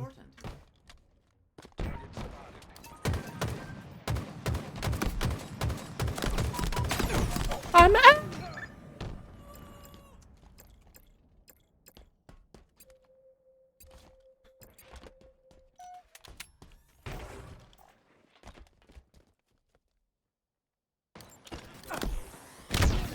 You piece of shit.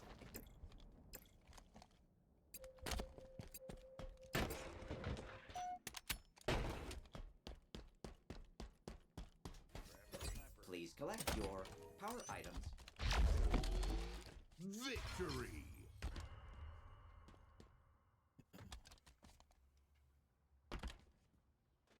Huggers.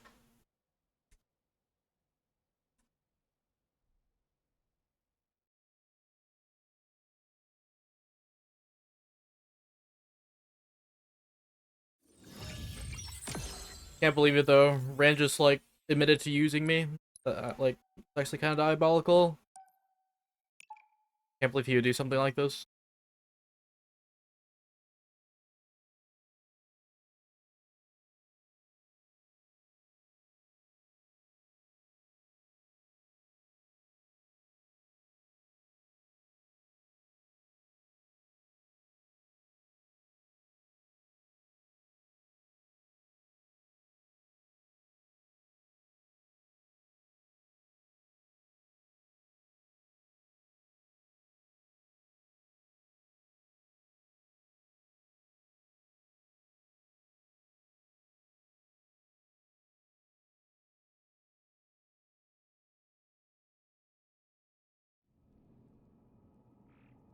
Slayer.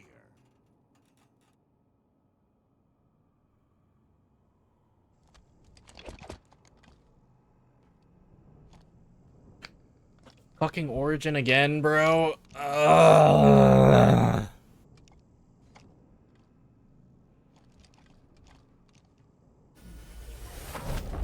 Why don't you just tell me to go love myself, bro? Then contact the authorities.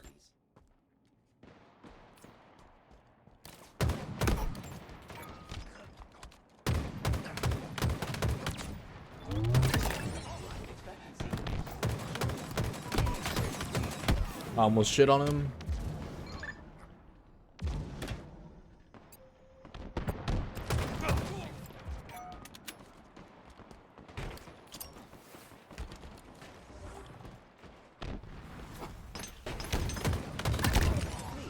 Remain calm.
Spank.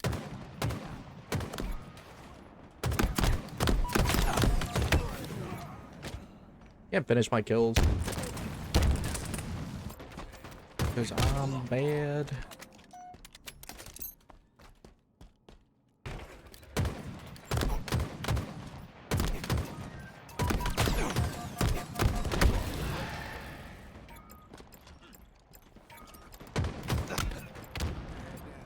All right.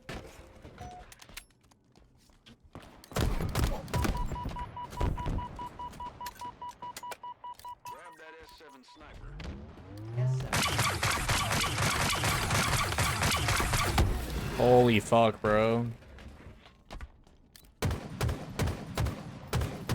We were up like 10. What the fuck happened?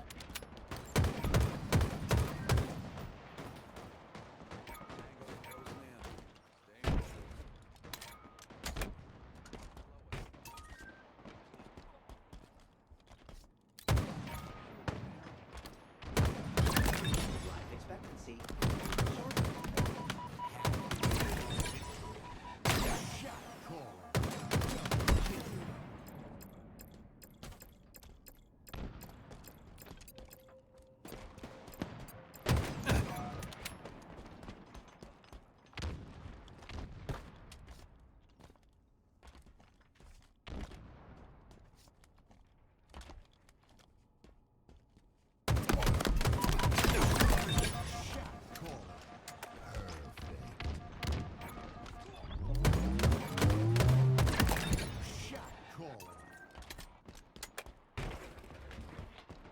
Exclamatory excitement.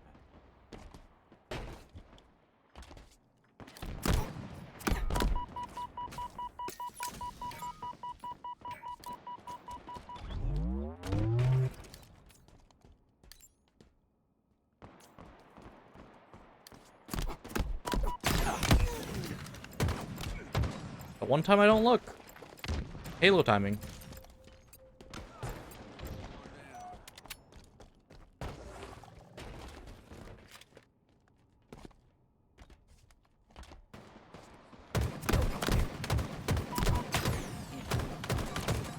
I'm actually horrible. Somebody look pyramid, please. Oh, fuck.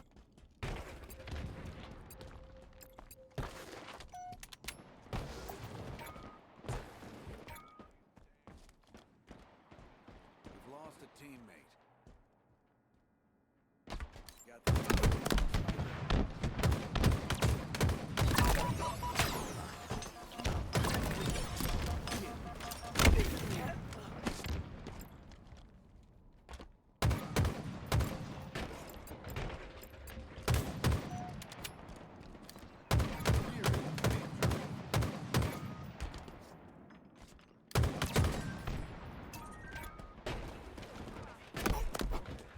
He still lives?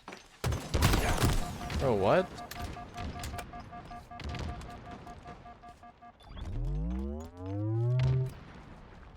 S7 sniper inbound.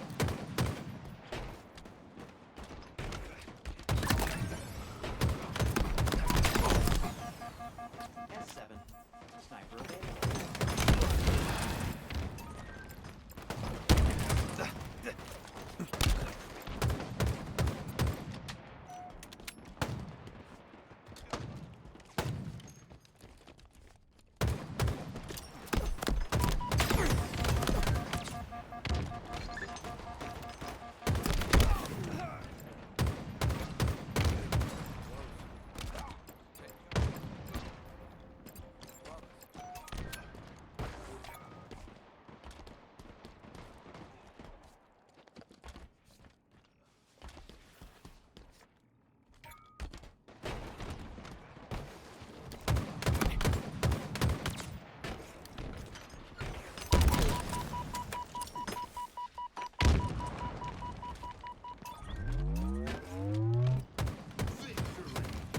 Each.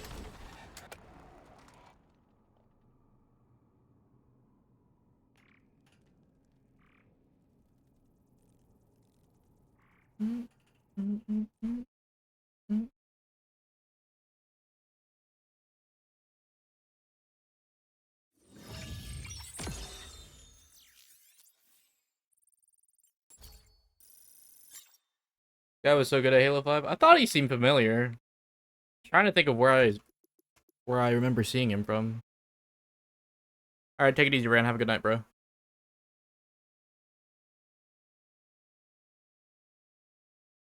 Deadass, guys. I think I'm gonna call it. He was crazy at Halo 5? Yeah, I think I remember now. I remember.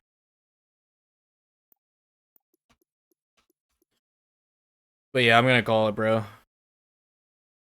Bithium, GG, Tommy. Twas a pleasure. Yeah, bro, good seeing you again. Alright. Yeah, I'm gonna call it there for tonight. Thank you so much for all the love tonight. As always, I appreciate you.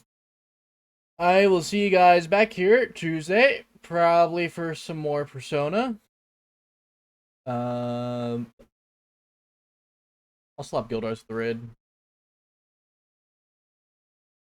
Yeah, man. But until then, I appreciate you. Thank you for all the subs and the follows and whatnot. If you are new here and you want to follow me off stream, socials are in the chat now. Shop Advanced GG, Shop Razor. I'm gonna go drop Gildarts with a raid. You guys have a safe Monday, and I will see you guys back here on Tuesday. Love ya. Take it easy. Peace. Hi, Shay. Bye, Shay.